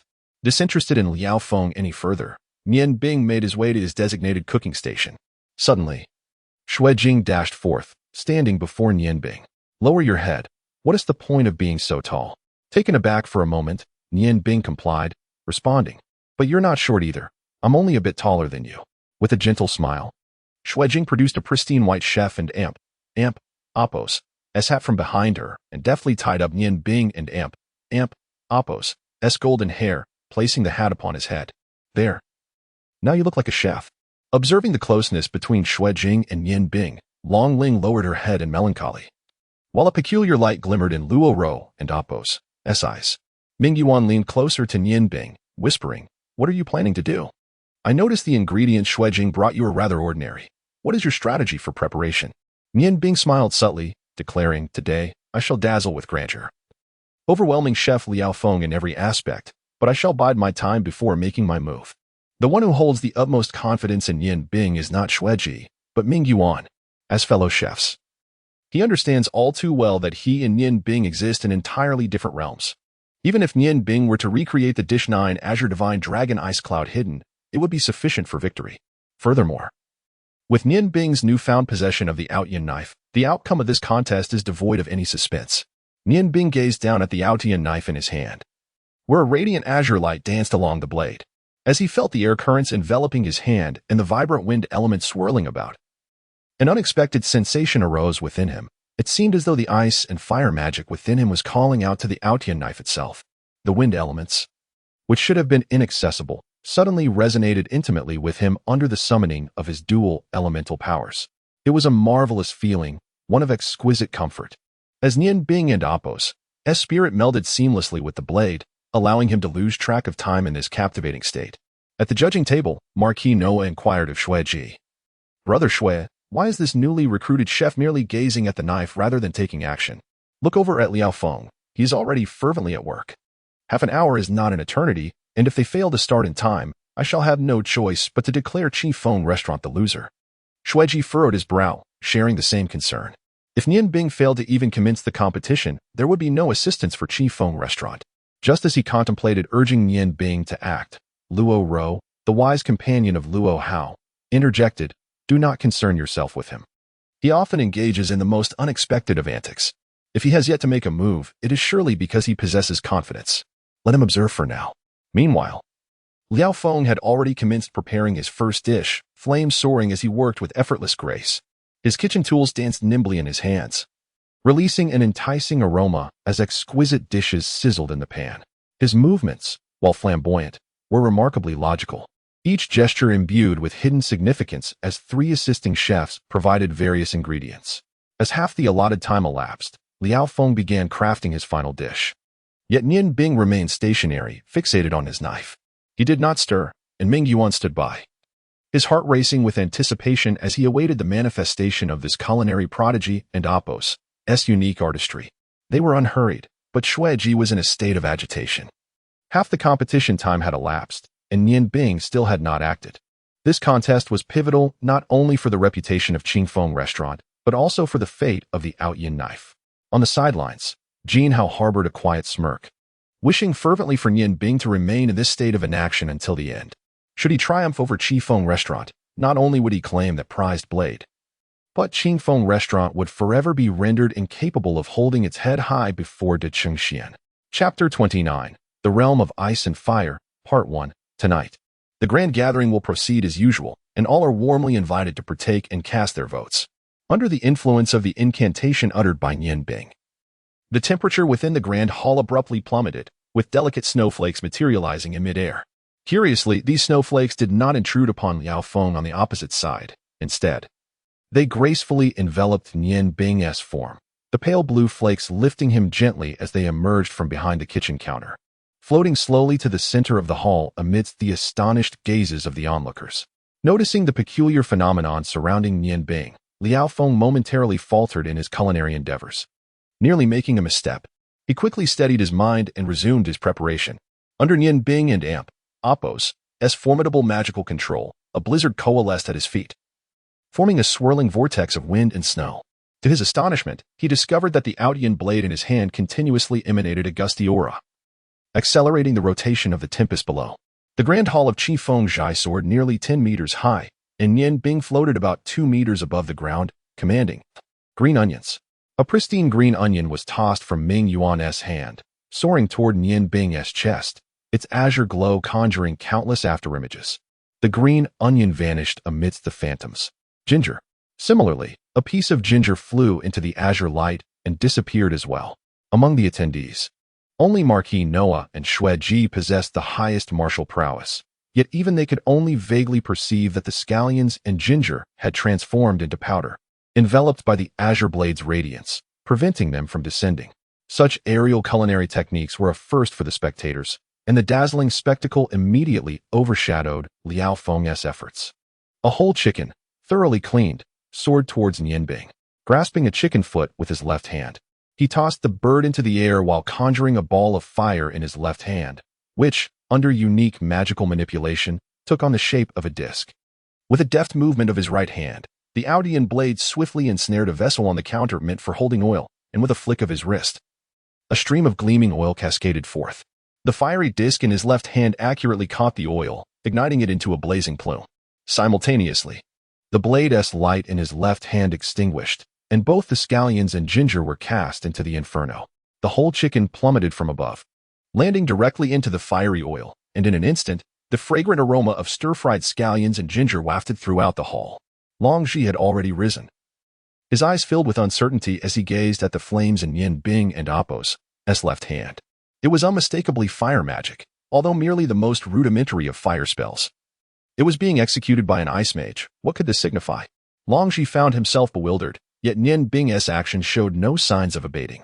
A flash of azure light illuminated the scene as the magnificent Outyin blade, measuring 1 foot and 7 inches, was deftly thrust into the descending chicken. Under the skilled manipulation of Nian Bing, the blade rotated continuously, while the fragrant essences of scallions and ginger melded with the poultry. Enhanced by the sizzling heat of the flames, the blaze in Nian Bing's hands began to fluctuate, surging in waves of varying intensity, dividing into 9 distinct sizes as it continued to roast the chicken. The poultry, caught in the tempest of snow, gradually inched toward the edge of the countertop. Suddenly, the blizzard dissipated, and Nian Bing landed before the kitchen counter, swiftly snatching up 2 leaves to envelop the chicken. The chicken, now cocooned in the leaves, spun rapidly 3 times over the flames.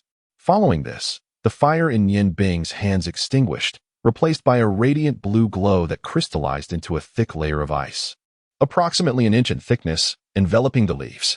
The seamless transition from fire to ice was astonishing, yet those present comprehended the profound significance of ice and fire coexisting in the hands of a single sorcerer, a spectacle beyond their wildest imaginations. At last, Luo Ro understood. She grasped why Liao San had been assailed by 2 forms of magic and realized that the true master of the magic kill was but one person. The ice-encased chicken was placed upon the countertop as the snowstorm once again engulfed Nian Bing's form, lifting him off the ground. This time, his pace of speech noticeably quickened. Scallions, ginger, garlic. As he called for the ingredients, Nian Bing directed the blizzard to accurately sweep across the countertop, sending containers of seasonings soaring into the air. Through his formidable magical control, these vessels floated gracefully before him. With a gesture of his left hand, blue light coalesced in his palm, swiftly forming an enormous ice spoon. Scallions, ginger, and garlic cascaded into the ice spoon. No, it was beyond mere spoons. It resembled a pot forged of ice. Nian Bing bit down on the Aotian blade and, with a sweep of his right hand, conjured a smaller ice spoon to deftly scoop various seasonings into the ice pot. As he clenched his right hand, the ice spoon vanished, replaced by a blazing orb of fire. The fireball plunged into the ice pot with a resounding boom, igniting the seasonings within. This was no ordinary fireball. It was an explosive flame.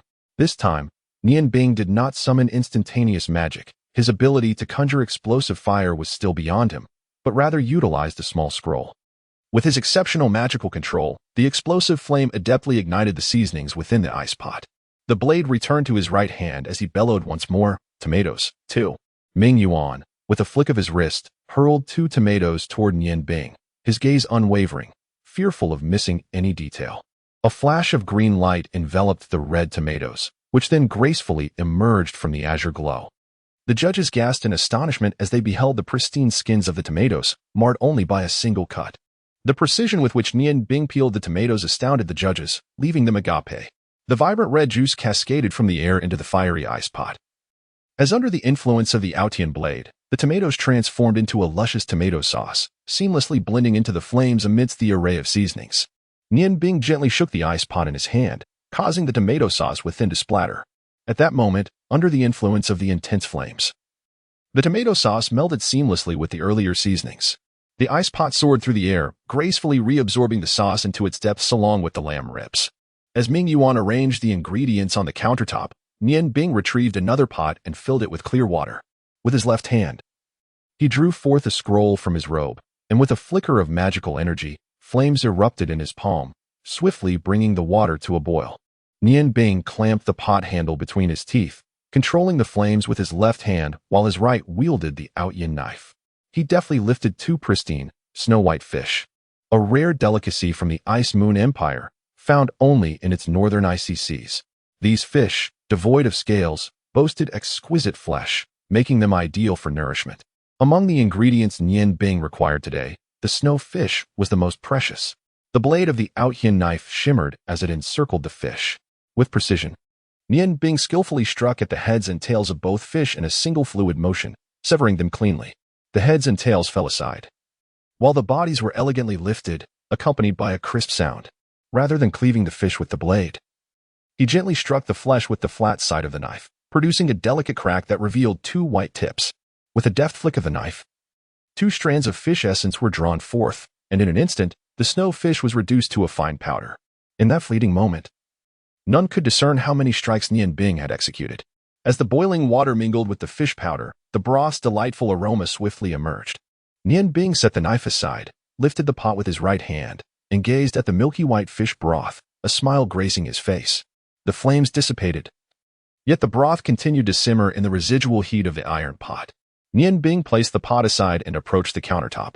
With a flash of azure light, his hand moved with unprecedented speed, and under the influence of the Aotian knife, the previously prepared 8 ingredients transformed into delicate threads. Akin to fine silk, an effortless task for him. The 8 strands were placed into a prepared ice dish, and Nian Bing used a spoon to add a touch of seasoning to each section, measuring sparingly.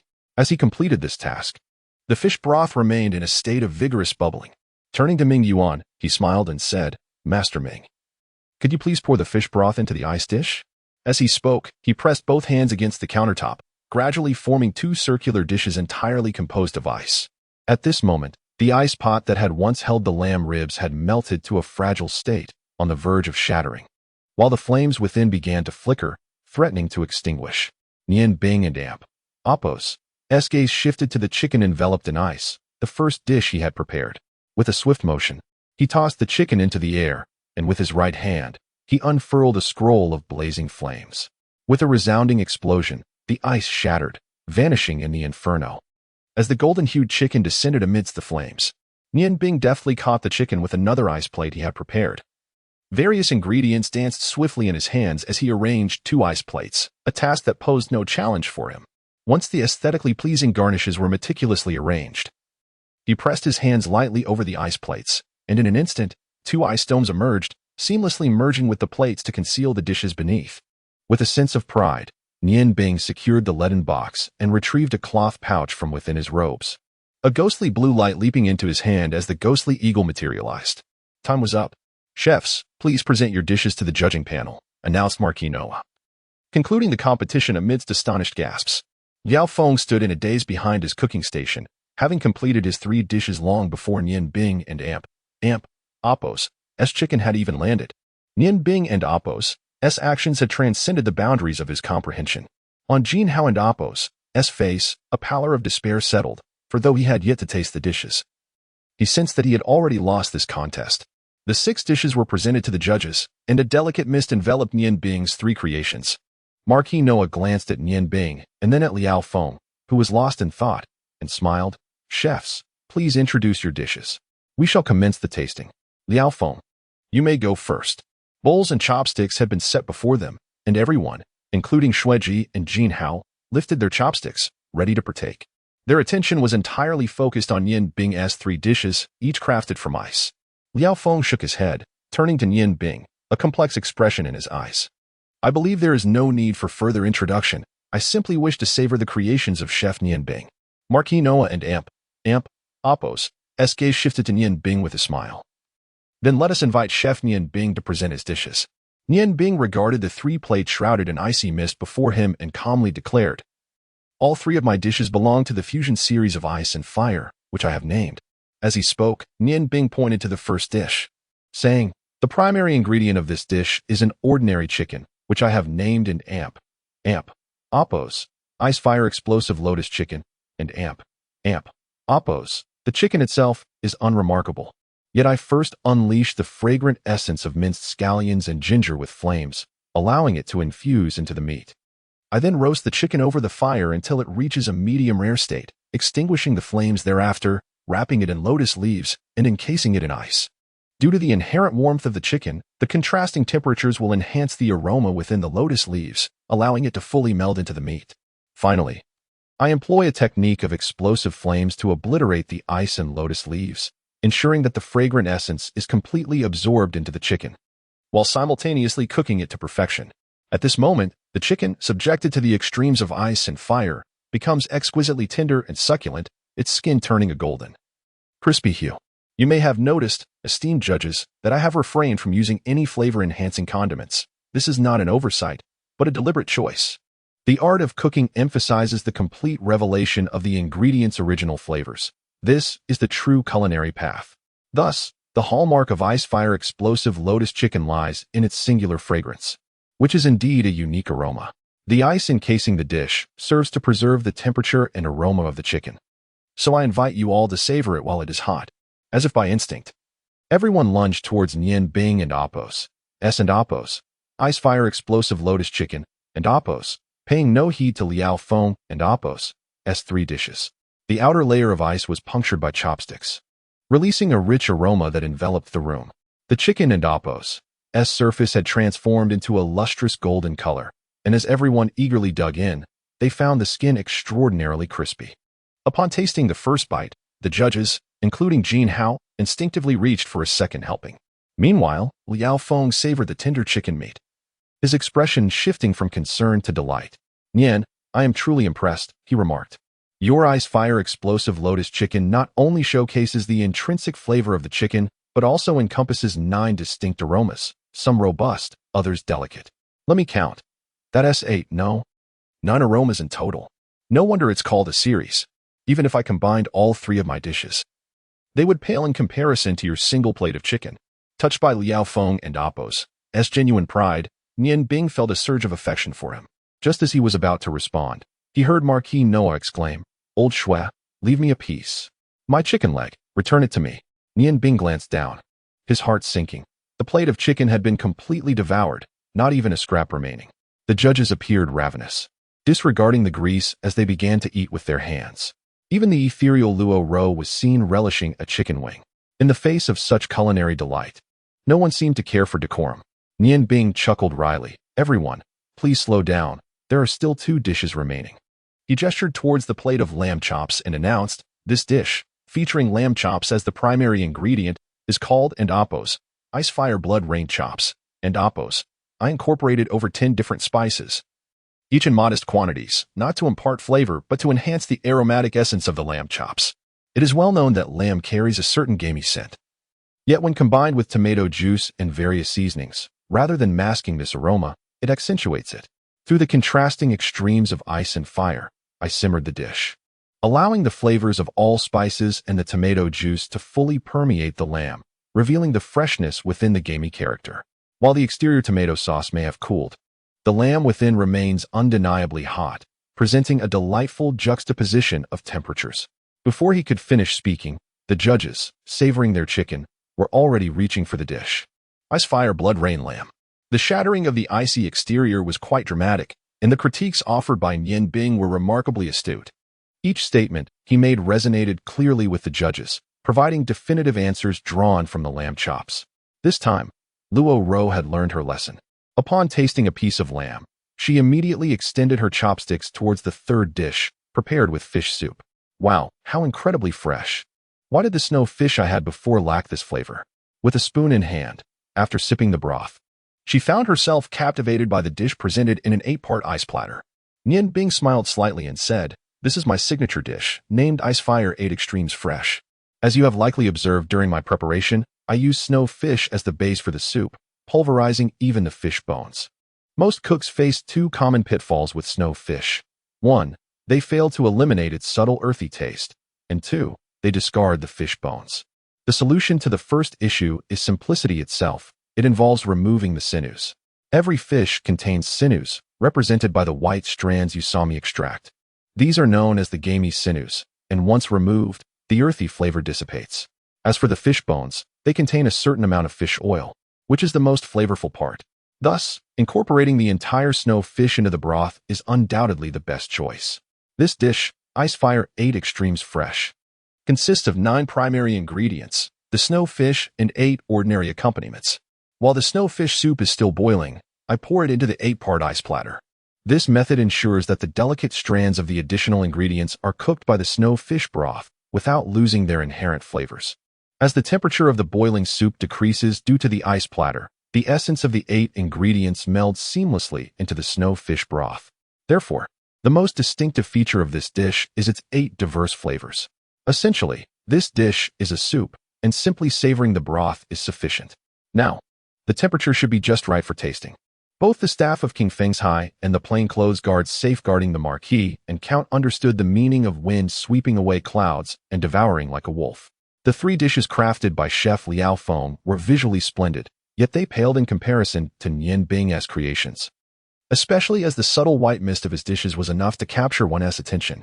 Once Nian Bing finished his explanations, his 3 dishes vanished entirely, leaving the judges with an insatiable desire, nearly resorting to gnawing on the ice-crafted plates. Jin Hao, somewhat abashed, set down his utensils and gazed intently at Nian Bing. Suddenly, he proclaimed, I have immersed myself in the culinary industry for half my life and have never tasted anything so exquisite. Chef Nian Bing, should you be willing to join our Chengxian, I would accept any terms you propose. Nian Bing replied with serene composure. So, does this mean that Boss Jin concedes without the need for the judges and Appo's evaluation? A flicker of brilliance danced in Jin Hao and Appo's eyes as he responded, no need for that. I am thoroughly familiar with Liao Feng's culinary prowess. I have lost, and lost utterly. I truly cannot comprehend where Brother Shui found you. I am not one to shy away from defeat. A loss is simply a loss. I hope you will consider my offer. He then addressed the Marquis and the Count. Esteemed lords, Jin Hao has matters to attend to, so I shall take my leave. With that, he exited the judging panel and made his way toward the outside of Qing Fengzhai. The chefs who had previously assisted Liao Feng followed him as well. Liao Feng then inquired of Nian Bing, Brother Nian, could you enlighten me on how you managed to manipulate the flavor of chicken so diversely? Nian Bing smiled gently and replied, the key lies in the cooking time. While the chicken must be cooked, The degree of doneness and the integration with the essence of ginger and scallions can be expertly controlled, thereby altering the resulting flavor. Perhaps this is the secret of culinary magic. I observed your dishes as well. You focus too much on aesthetics. While one can imagine the taste to be delightful, it still falls short when compared to the visual appeal. If you can pay more attention to the nuances of flavor in the future, you will undoubtedly reach greater heights. Respect radiated from Liao Feng's eyes as he acknowledged the lesson, promising to seek further guidance when the opportunity arose. After bowing to the Count and the Marquis, he departed. The Marquis regained his previous demeanor, rising to regard Nian Bing with a look of approval. There is no need for me to say anything further. Nian Bing, you have triumphed in this competition with absolute superiority. However, I am curious why you possess two opposing types of magic simultaneously. While I am not well versed in magic, I am aware that this defies common logic. Nian Bing reached into his robe, producing a collection of scrolls, no fewer than 30, varying in size. He smiled and said, Marquis, please observe. In truth, I am merely an ice mage. All the flames were conjured using these scrolls. I exchanged my self-crafted ice scrolls at the magic shop for some fire scrolls, and when combined with my culinary skills, the effect naturally followed. The Marquis, taken aback by the sheer number of magical scrolls, felt a sense of unease. After all, even the least impressive scroll holds considerable value, particularly the smaller advanced scrolls, the magical potential of which is evident without examination. Turning to Long Ji, he remarked, President Long, you frequently solicit funding from above. It appears your mage guild possesses ample resources. Long Ji cast a glance at Nian Bing and replied, Marquis, do not misunderstand. These scrolls are all owned by Nian Bing himself. He possesses a remarkable talent for crafting magical scrolls with a high success rate, which is why he has amassed such a collection. They are not provided by the guild. The Marquis chuckled heartily and remarked, regardless of the circumstances, Nian Bing and Appo's culinary skills are truly astonishing. I dare say even the royal chefs within the palace could hardly compare. What a remarkable master of the culinary arts he is. The integration of magic into cooking is indeed a fresh and intriguing concept. It seems I ought to offer some suggestions to those culinary schools. At that moment, Luo Ro rose with a smile and said, Uncle Noah, I fear your suggestions may be in vain. How many magicians are willing to learn the culinary arts? Since Nian Bing has triumphed, should not the spoils of the wager be awarded to him? Marquis Noah's face flushed slightly, as the box containing the holy radiant stone had been resting beside him. He found it difficult to part with such a precious gem of the light element. Yet given his status, he could not afford to exhibit overt greed. He nodded and said, Indeed, I nearly forgot. Nian Bing, this is for you. It is your prize. Nian Bing accepted the leaden box and handed it to Xueji, saying, Uncle, this is yours as a result of your victory. Xueji declined with a smile. No, this is your victory. You won it with the Outyin knife. Although Outyin is not entirely yours yet, I have already sold it, so there is no need for you to give me what you have rightfully won. Nian Bing paused, gazing into Xueji and Appo's profound eyes. He tightened his grip on the square box and smiled. Then I shall graciously accept it. He was reluctant to grant Xueji another opportunity to make demands, and thus he discreetly tucked the Holy Radiance Pearl into his bosom, although this act lacked some decorum. For a treasure of the Holy Radiance Pearl and Appo's caliber, Nian Bing felt little concern for propriety at that moment. Marquis Noah expressed some dissatisfaction, saying, I'm still not satiated from those 3 dishes, Nian Bing. I would like to request that you prepare a couple more dishes for us to sample. Chapter 30, The Cunning Mage, Part 1. Xuanhuan sat solemnly in an intricately carved wooden chair, his expression grave. The head steward, the second steward, and Liao Feng stood before him. Slamming his palm on the table, Xuanhuan exclaimed in frustration, Speak up. Why does it seem like you're all as mute as statues? The stout head steward, wearing a pained expression, replied, Master, what can we do? As you have seen, that lad named Nian Bing has indeed reached a level of culinary artistry that is almost supernatural. It appears exceedingly difficult to overshadow Qingfeng Restaurant in this regard. Xuanhuan scoffed. Are you suggesting that I simply resign myself to defeat? Today and Appo's competition has locked down the entire street, and the news has spread throughout the city. If we fail to devise a solid plan, our business at Dechengshuan will inevitably plummet. Am I to concede victory to that old scoundrel Xueji? Just the thought of his smug face earlier makes me want to eliminate him. Suddenly, the second steward stepped forward with a sinister smile. Master, this predicament is not without potential solutions. Xuanhuan's eyes brightened. What do you propose? Speak quickly. The second steward's eyes darted. There are two possible strategies. While observing Nian Bing during his cooking, I noted that his physique struck me as strangely familiar, nearly identical to that of the person who murdered my third brother.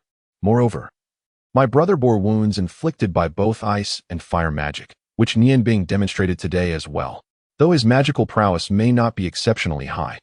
Given his control over magic, he might very well reach the level of that infamous killer. Xuanhuan inquired, "Are you suggesting that he is the very killer? Do you have any certainty?" The second steward shook his head. "To be frank, I lack certainty. When I confronted that killer, he primarily wielded fire magic, while today, Nian Bing showcased mainly ice magic. The fire spells seem to be executed via scrolls, thus I cannot definitively claim he's the same individual. However, we could initiate an investigation. Should we confirm that he is indeed that person, he could likely be the one sought by the goddess of ice and snow. At that juncture, we need only report to her in secret, and not only would Nian Bing face dire consequences, but Qingfeng restaurant would undoubtedly suffer as well. Even the formidable, bloodthirsty, soul-devouring snow spirit would not dare oppose the goddess of ice and snow, marking the end for Xueji. Of course, this plan carries its own risks. Firstly, we may not be able to ascertain the truth, and secondly, if Nian Bing is indeed the killer but not the one the goddess seeks, she may take her wrath out on us. Xuanhuan nodded. "Now, tell me the other plan." The second shopkeeper chuckled softly and remarked, "Another approach, relatively speaking, holds much greater assurance. Given your relationship with the royal family, esteemed owner, a single letter addressed to His Majesty the King, detailing the culinary skills of Nian Bing, should suffice to summon him to the palace. Without Nian Bing, how could Ming Yuan possibly rival Ardacheng Xian?" Xuanhuan's eyes sparkled with excitement. "Excellent, my dear second brother. You truly deserve the title of strategist. Let us proceed as you suggest, both methods concurrently. I shall compose a letter to His Majesty tomorrow, while you dispatch someone to keep a close watch on Nian Bing. We must secure compelling evidence, understood?" The head shopkeeper and the second shopkeeper bowed in agreement, though a hint of disdain flickered in Liao Feng and Appo's eyes. Xuejing personally escorted Nian Bing and his companions from Qingfeng Zhai. The trio traveled in Long Ji and Appo's carriage, and throughout the journey, silence enveloped them. Long Ji kept his eyes closed, seemingly lost in thought. Long Ling nodded slightly, casting a glance at Nian Bing before turning away. Nian Bing followed Long Ji until they arrived at a grand, pointed roof structure, a place with which he was quite familiar. For it was here that Li De had conducted his magical assessment. Long Ji halted in the center of the hall, turning his back to Nian Bing, and calmly stated, "I never expected that the legendary ice and fire convergence magic truly exists. Perhaps you can deceive them, but you cannot possibly outwit a magus. Indeed, the fire burst was released from a scroll, yet that fire spell emanated from your own prowess. I could distinctly sense the elemental magic power you unleashed at that moment. Now, I believe it is time for you to share something with me, Master Nian Bing." Nian Bing appeared to have anticipated Long Ji and Appo's inquiry. With a slight smile, he replied, "Since I have embarked on this path, I have never intended to conceal anything. Thank you for not apprehending me outright for interrogation. It seems my gamble has not been in vain." Long Ji trembled, exclaiming, "You truly are the one she seeks." Nian Bing retrieved a cloth scroll from his bosom, methodically unwrapping it layer by layer. First emerged a dark scabbard, followed by a hilt tightly bound in another layer of cloth, upon which several magical sigils were inscribed. "The Stone of the Snow Goddess," he declared, "is a top-tier ice attribute magic stone, embedded within this blade named Morning Dew, of quality rivaling that of Aotian. I cannot reveal the Stone of the Snow Goddess to you just yet, for we are not far from the Ice God Tower, and I fear the Snow Goddess Priestess may sense its presence. Let us speak plainly. I have studied culinary arts under my master for 8 years. 8 years ago, I had a happy family, but due to certain circumstances, the Snow Goddess Priestess tore us apart. She is my greatest enemy in this life. My relentless pursuit of magical mastery has one sole purpose: to one day ascend to the Ice God Tower and exact my vengeance. You too wish to see the Ice God Tower vanish from the continent. Thus, in terms of our interests, we stand united. Should you permit it, I will remain in the guild, and when my magical prowess reaches a level capable of contending with the Snow Goddess Priestess, I will not hesitate in the slightest. As for my true origins, I shall not divulge them now. Perhaps in time, you shall come to know. I wish for you to comprehend that the Ice Goddess Festival and the Ice God Tower are our common adversaries." "Nonsense," Long Ji suddenly bellowed. "The Mage Guild of the Ice Moon Empire and the Ice God Tower are intertwined, both loyal to the royal family of the Ice Moon Empire. How dare you utter such treasonous words? I shall seize you at once and deliver you to the Ice God Tower. A cerulean radiance surged forth as the tumultuous wind magic rapidly coalesced around Long Ji. The overwhelming pressure caused Nian Bing to tense, instinctively retreating several steps. Nian Bing remained silent, a glimmer of light flickering in his hand. He reversed his grip on the Morning Dew blade while placing the box containing the Aotion blade onto the ground, swiftly retrieving the Flame God stone. "O great Flame God, I beseech you, allow me to borrow your left hand. Let flames descend upon the earth, extinguishing all malevolent forces, illuminating the world, and obliterating every obstacle in my path." As the incantation concluded, a colossal hand of fire materialized before Nian Bing, propelled towards Long Ji under his command. Empowered by the Flame God Stone, the hand radiated its utmost potency, causing the hall to become sweltering. Long Ji snorted coldly. "A mere grain of rice can gleam. Allow me to demonstrate the prowess of a mage." A staff of azure suddenly appeared in his grasp, extending a full 2 meters, adorned with numerous peculiar patterns that emitted a faint azure glow. At its apex, 9 azure gemstones formed a vertical alignment. Pointing the staff forward, Long Ji bellowed, "Shatter." A massive wind blade materialized, measuring 3 meters in length, cleaving through the Flame God and Apos' hand with a thunderous explosion, reducing it to a flurry of embers that vanished. While the wind blade itself was shattered in the blast, under the influence of the magical force, Nian Bing's complexion paled as he staggered backward, feeling a violent fluctuation of the ice and fire energies within him. Having perused nearly all magical tomes in recent days, he immediately recognized the magic employed by Long Ji and gasped, "Is that the 6th-tier wind magic? Wind God and Apos? / How is it possible that you can cast such magic instantaneously?" Long Ji was equally astonished. He had presumed his magical prowess far surpassed Nian Bing's, and that with a 6th-tier spell defeating a 5th-tier one, he should have obliterated the Flame God and Apos' hand and then injured Nian Bing. Instead, he had only pushed him back a few steps. As a mage, casting lower-tier spells instantaneously is trivial. However, the ability to instantaneously cast 6th-tier magic relies on this staff, the Azure Abyss. Unfortunately, Wind God / is its limit. The magical energy that can be harnessed through the 9 Azure Abyss stones is only sufficient for this feat, and it can only be performed once a day, as the stones require time to absorb more wind elements. With my strength, casting 4th-tier magic instantaneously is much easier. Surrender yourself. Long Ji sneered. "Do you really think you can contend with me using that mediocre magic scroll?" Nian Bing chuckled lightly. "I concede that in the realm of magic, I am far inferior to you. However, a cornered beast still fights. How can one know their limitations without trying? Do not forget, magic scrolls are designed for sequential casting." As soon as the words left his lips, he had already unleashed 2 of the 4 scrolls in his hand. Long Ji's expression darkened, his eyes shining with intensity. He pointed the Qingming staff forward, and a dazzling azure light suddenly erupted, a swift spell taking form. However, it was evidently of a lesser magnitude, merely a 4th-tier wind barrier spell. Yet, he certainly would not assume that a 4th-tier spell could withstand Nian Bing and Apos' assault. The might of the Archmage was unmistakably on display at this moment, as he conjured 8 overlapping wind barriers, completely sealing off the space before him. In an instant, the entire hall was filled with a tempest, rendering Long Ji and Apos' figure invisible from the front. An extraordinary phenomenon occurred. The 2 scrolls hurled by Nian Bing were caught in the gale, swirling through the air without unleashing any magic. Nian Bing smirked enigmatically. "Ah, my apologies. What I just threw were white scrolls." "Heh. Yet." Nian Bing's countenance grew solemn as he tucked the magical scrolls into his robes and withdrew the petite ice crystal staff, raising the Flame God stone in his left hand. He swiftly began to chant his favorite incantation. "O great God of flames, I beseech you, permit me to borrow your left hand.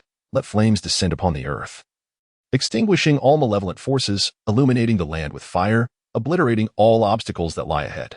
The left hand of the Flame God manifested, a magnificent blaze appearing at Nian Bing's left side, infusing the hall, previously tinted azure by the wind barriers, with a touch of crimson radiance.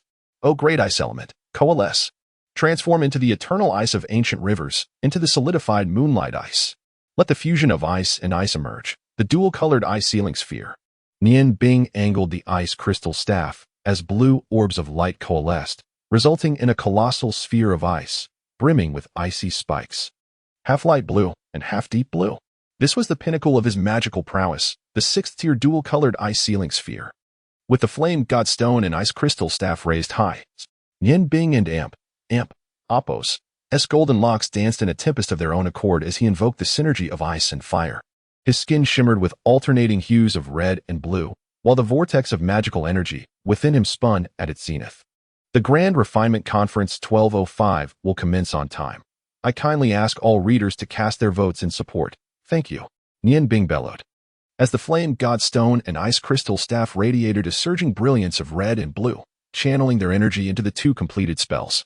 The left hand of the flame god clenched into a fist, standing resolutely alongside the dual-colored ice sealing sphere before Nian Bing. As magical energy flowed into them, their size did not increase, rather, they began to diminish. Nian Bing's complexion paled further as the continuous infusion of magical power began to deplete his reserves.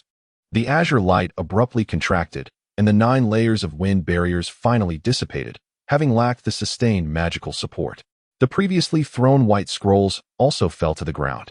Long Ji and Appos' skin shimmered with a faint azure hue, as if he had transformed into a figure of blue.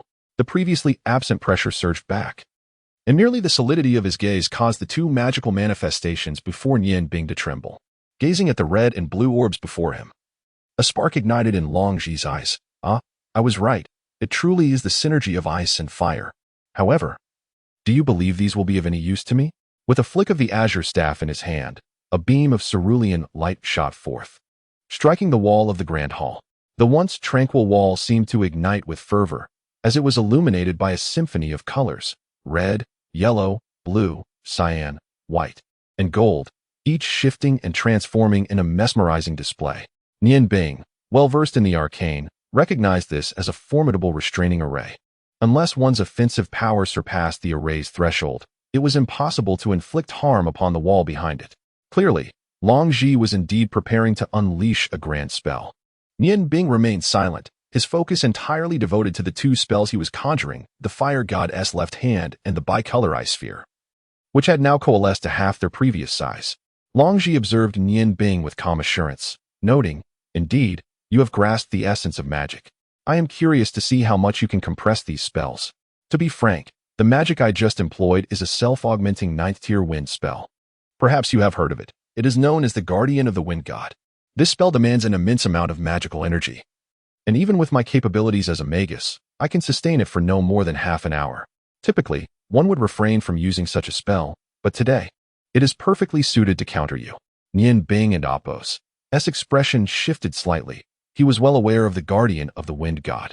Although it was a 9th-tier spell, its offensive capabilities did not match that ranking. Once invoked, it allowed for the instantaneous casting of any spell below the 7th tier of wind magic, consuming only a third of the usual magical energy. Such a spell was generally reserved for wind mages seeking to break through or when confronted by overwhelming adversaries. With a flourish, Long Ji activated the 3rd-tier wind flight spell, lifting himself into the air, where an azure hexagram approximately a meter in diameter manifested beneath him. Courtesy of the Guardian of the Wind God, Nian Bing, with another fierce shout, exerted his mental prowess, causing the fire god's left hand and the bicolor ice sphere to shrink instantly by 1/3. With a forceful gesture, he propelled the red and blue orbs, which traced arcs through the air toward Long Ji above. Long Ji's eyes widened in astonishment as he realized he had underestimated Nian Bing's control over magic. Pointing the azure staff forward, a swirling azure vortex suddenly emerged, rapidly expanding and rushing toward Nian Bing's two spells. This was a 7th-tier tornado storm. Long Ji was not naive enough to believe that a 7th-tier spell could obliterate Nian Bing's compressed magic. He merely wished to gauge the true power of Nian Bing's spells. Nian Bing sprang into action, his precarious form still managing to hold steady. With a sudden retraction of both hands, the momentum of the red and blue orbs came to an abrupt halt. A strange glint flickered in his eyes as he forcefully brought his hands together, proclaiming, "Fire and ice from the same source." The spells, which were meant to advance, now veered sideways, colliding with one another in a spectacular display of red and blue energy. Long Ji's expression shifted, realizing the peril as the tornado storm he conjured enveloped the two impending orbs. The magical elements within the grand hall suddenly erupted with ferocity, as the colossal explosion, a fusion of crimson and azure light, violently shattered the 7th-tier tornado. The intertwining red and blue radiance coalesced into a majestic beam of light. Surging towards Longzhi, its expanding energy nearly engulfing half of the hall. Longzhi furrowed his brow. This was his first encounter with such an anomalous magic, the confluence of ice and fire, and he was uncertain of how to respond. With his chiming staff, he unleashed a series of tornadoes, each one crashing against the overwhelming magical force that surged forth. Nian Bing felt his body weaken, collapsing to the ground. Unable to suppress a cough of fresh blood, his magical energy was nearly depleted, after all. Sustaining this ice-fire duality magic demanded an immense expenditure of both magical and mental strength.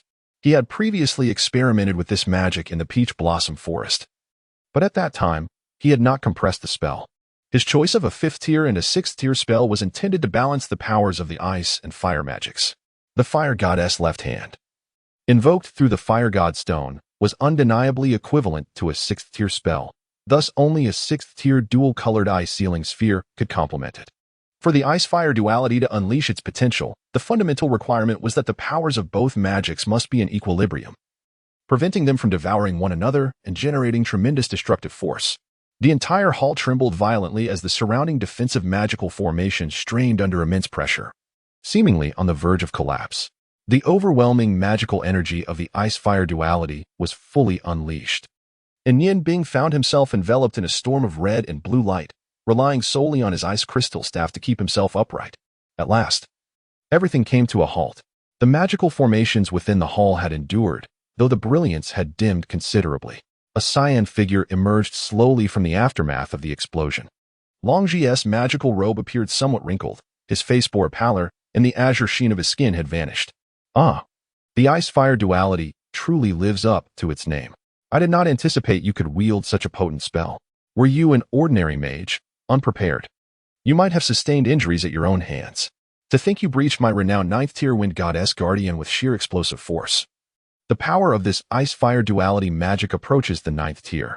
Unfortunately, employing such a spell has drained your entire magical capacity, and the duration of its execution was too prolonged, enough time for me to chant 2 or 3 9th tier incantations. Would anyone else grant you such an opportunity? Nian Bing struggled to sit upright, offering Longzhi a gentle smile. President, in truth, the ice-fire duality is merely a magical form, not a true magic in itself. The spell I just cast is more accurately named the Ice-Fire Triad. The initial layer represents a fundamental compression, while the second layer signifies a fusion in the air. Longzhi momentarily froze, an unsettling sensation creeping into his heart. Without any forewarning, the ice and fire triad manifested suddenly, as a fireball and an ice ball appeared simultaneously behind Longzhi. These were a 5th tier explosive fireball and a 5th tier monochromatic freezing orb, devoid of any compression or enhancement from magical artifacts. Yet their emergence was startlingly abrupt. With a resounding boom, the two spells collided, unleashing colossal red and blue beams of light. Although their power was not as formidable as before, Longzhi stood utterly unprepared to face them. A magician, after all, is not a warrior. Even if the mind can react swiftly, the magic arrives too late. This final wave of attack, albeit less potent than its predecessor, still approached a 7th tier level. The azure winds roared with fury, sweeping forth like a great dragon, manifesting as a tornado. Amidst the thunderous noise, the already precarious defensive magic formation could no longer withstand the onslaught, and the vibrant multicolored glow vanished. The immense shockwave surged skyward, causing the pointed rooftops to explode instantaneously, sending debris and dust soaring into the air. Longzhi stumbled forward a few steps, landing directly before Nian Bing. With a flourish of his Qingming staff, a wall of azure wind materialized above them, shielding against the descending rubble. The dust still swirled around them, leaving both Nian Bing and Longzhi covered in grime. As the dust settled completely, Nian Bing and Longzhi exchanged glances, both now resembling earthen figures, one standing, the other seated. Suddenly, they burst into laughter in unison. Amidst their mirth, Nian Bing humorously remarked, "It seems we possess the potential to become Earth-type magicians after all." As their laughter subsided, Longzhi shot a fierce glare at Nian Bing. "You little rascal, you owe me compensation. Do you have any idea how much a 7th tier magic scroll is worth?" In that critical moment, to shield himself from the impending spells, Longzhi had reluctantly utilized a 7th tier tornado spell scroll, which allowed him to successfully fend off the final strike of the ice and fire triad. It was no small feat for Nian Bing to have pushed the esteemed mage Long Zhi to such lengths. Nian Bing chuckled, "That's easily resolved. I shall compensate you with 2 6th-tier scrolls instead. Honorable President, how does my newly developed delayed scroll fare? Alas, the crafting of such an item is exceedingly challenging, otherwise. Had I offered you 2 6th-tier scrolls, you would likely have needed to use an 8th-tier scroll to defend against them." Long Zhi retorted with irritation, "Fine. I want to just like the previous ones. Don't think I can't see through it. Those 2 scrolls contain special fusion elements of ice and fire.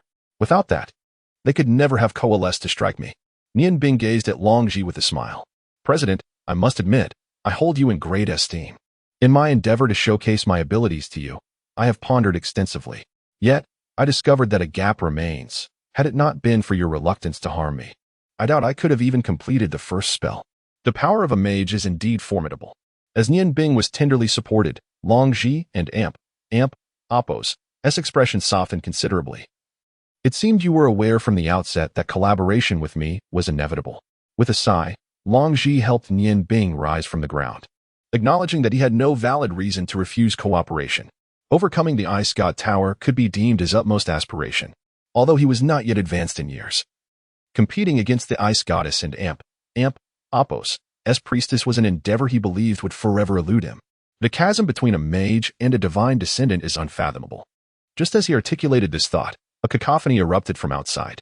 Both men turned toward the entrance, where a throng of mages, led by several magi including Long Ling and Sergio, burst in. Long Zhi and Appo's countenance darkened. He regarded their frantic demeanor with disapproval. Such lack of composure was unbecoming of magicians. Upon recognizing Long Zhi's presence, the assembled mages collectively exhaled in relief. One stepped forward and inquired, "President, what transpired? Why did the testing hall's pinnacle suddenly explode? Is there an issue with the magical array?" Observing Long Zhi and Nian Bing's disheveled appearance, the mages stifled laughter, unsure how to react. After a brief moment, Long Zhi set Nian Bing down and retrieved the box containing the Outyin blade, handing it to Long Ling before gracefully departing, enveloped by a gentle breeze. Indeed, his dusty appearance was not befitting of his esteemed status. In an instant, the mages exchanged bewildered glances, struggling to comprehend the situation. One murmured to himself, "The magical array's strength in the testing hall is at the 10th tier. How could it be so easily breached? Could it be that the duration was too prolonged, resulting in a depletion of magical energy?" Long Ling and Sergio supported Nian Bing on either side. Upon noticing the blood at the corner of Nian Bing and Appo's mouth, a flicker of pain crossed Long Ling's eyes. Nian Bing, who had previously strained to converse with Long Zhi, now succumbed to a state of semi-consciousness as the events unfolded.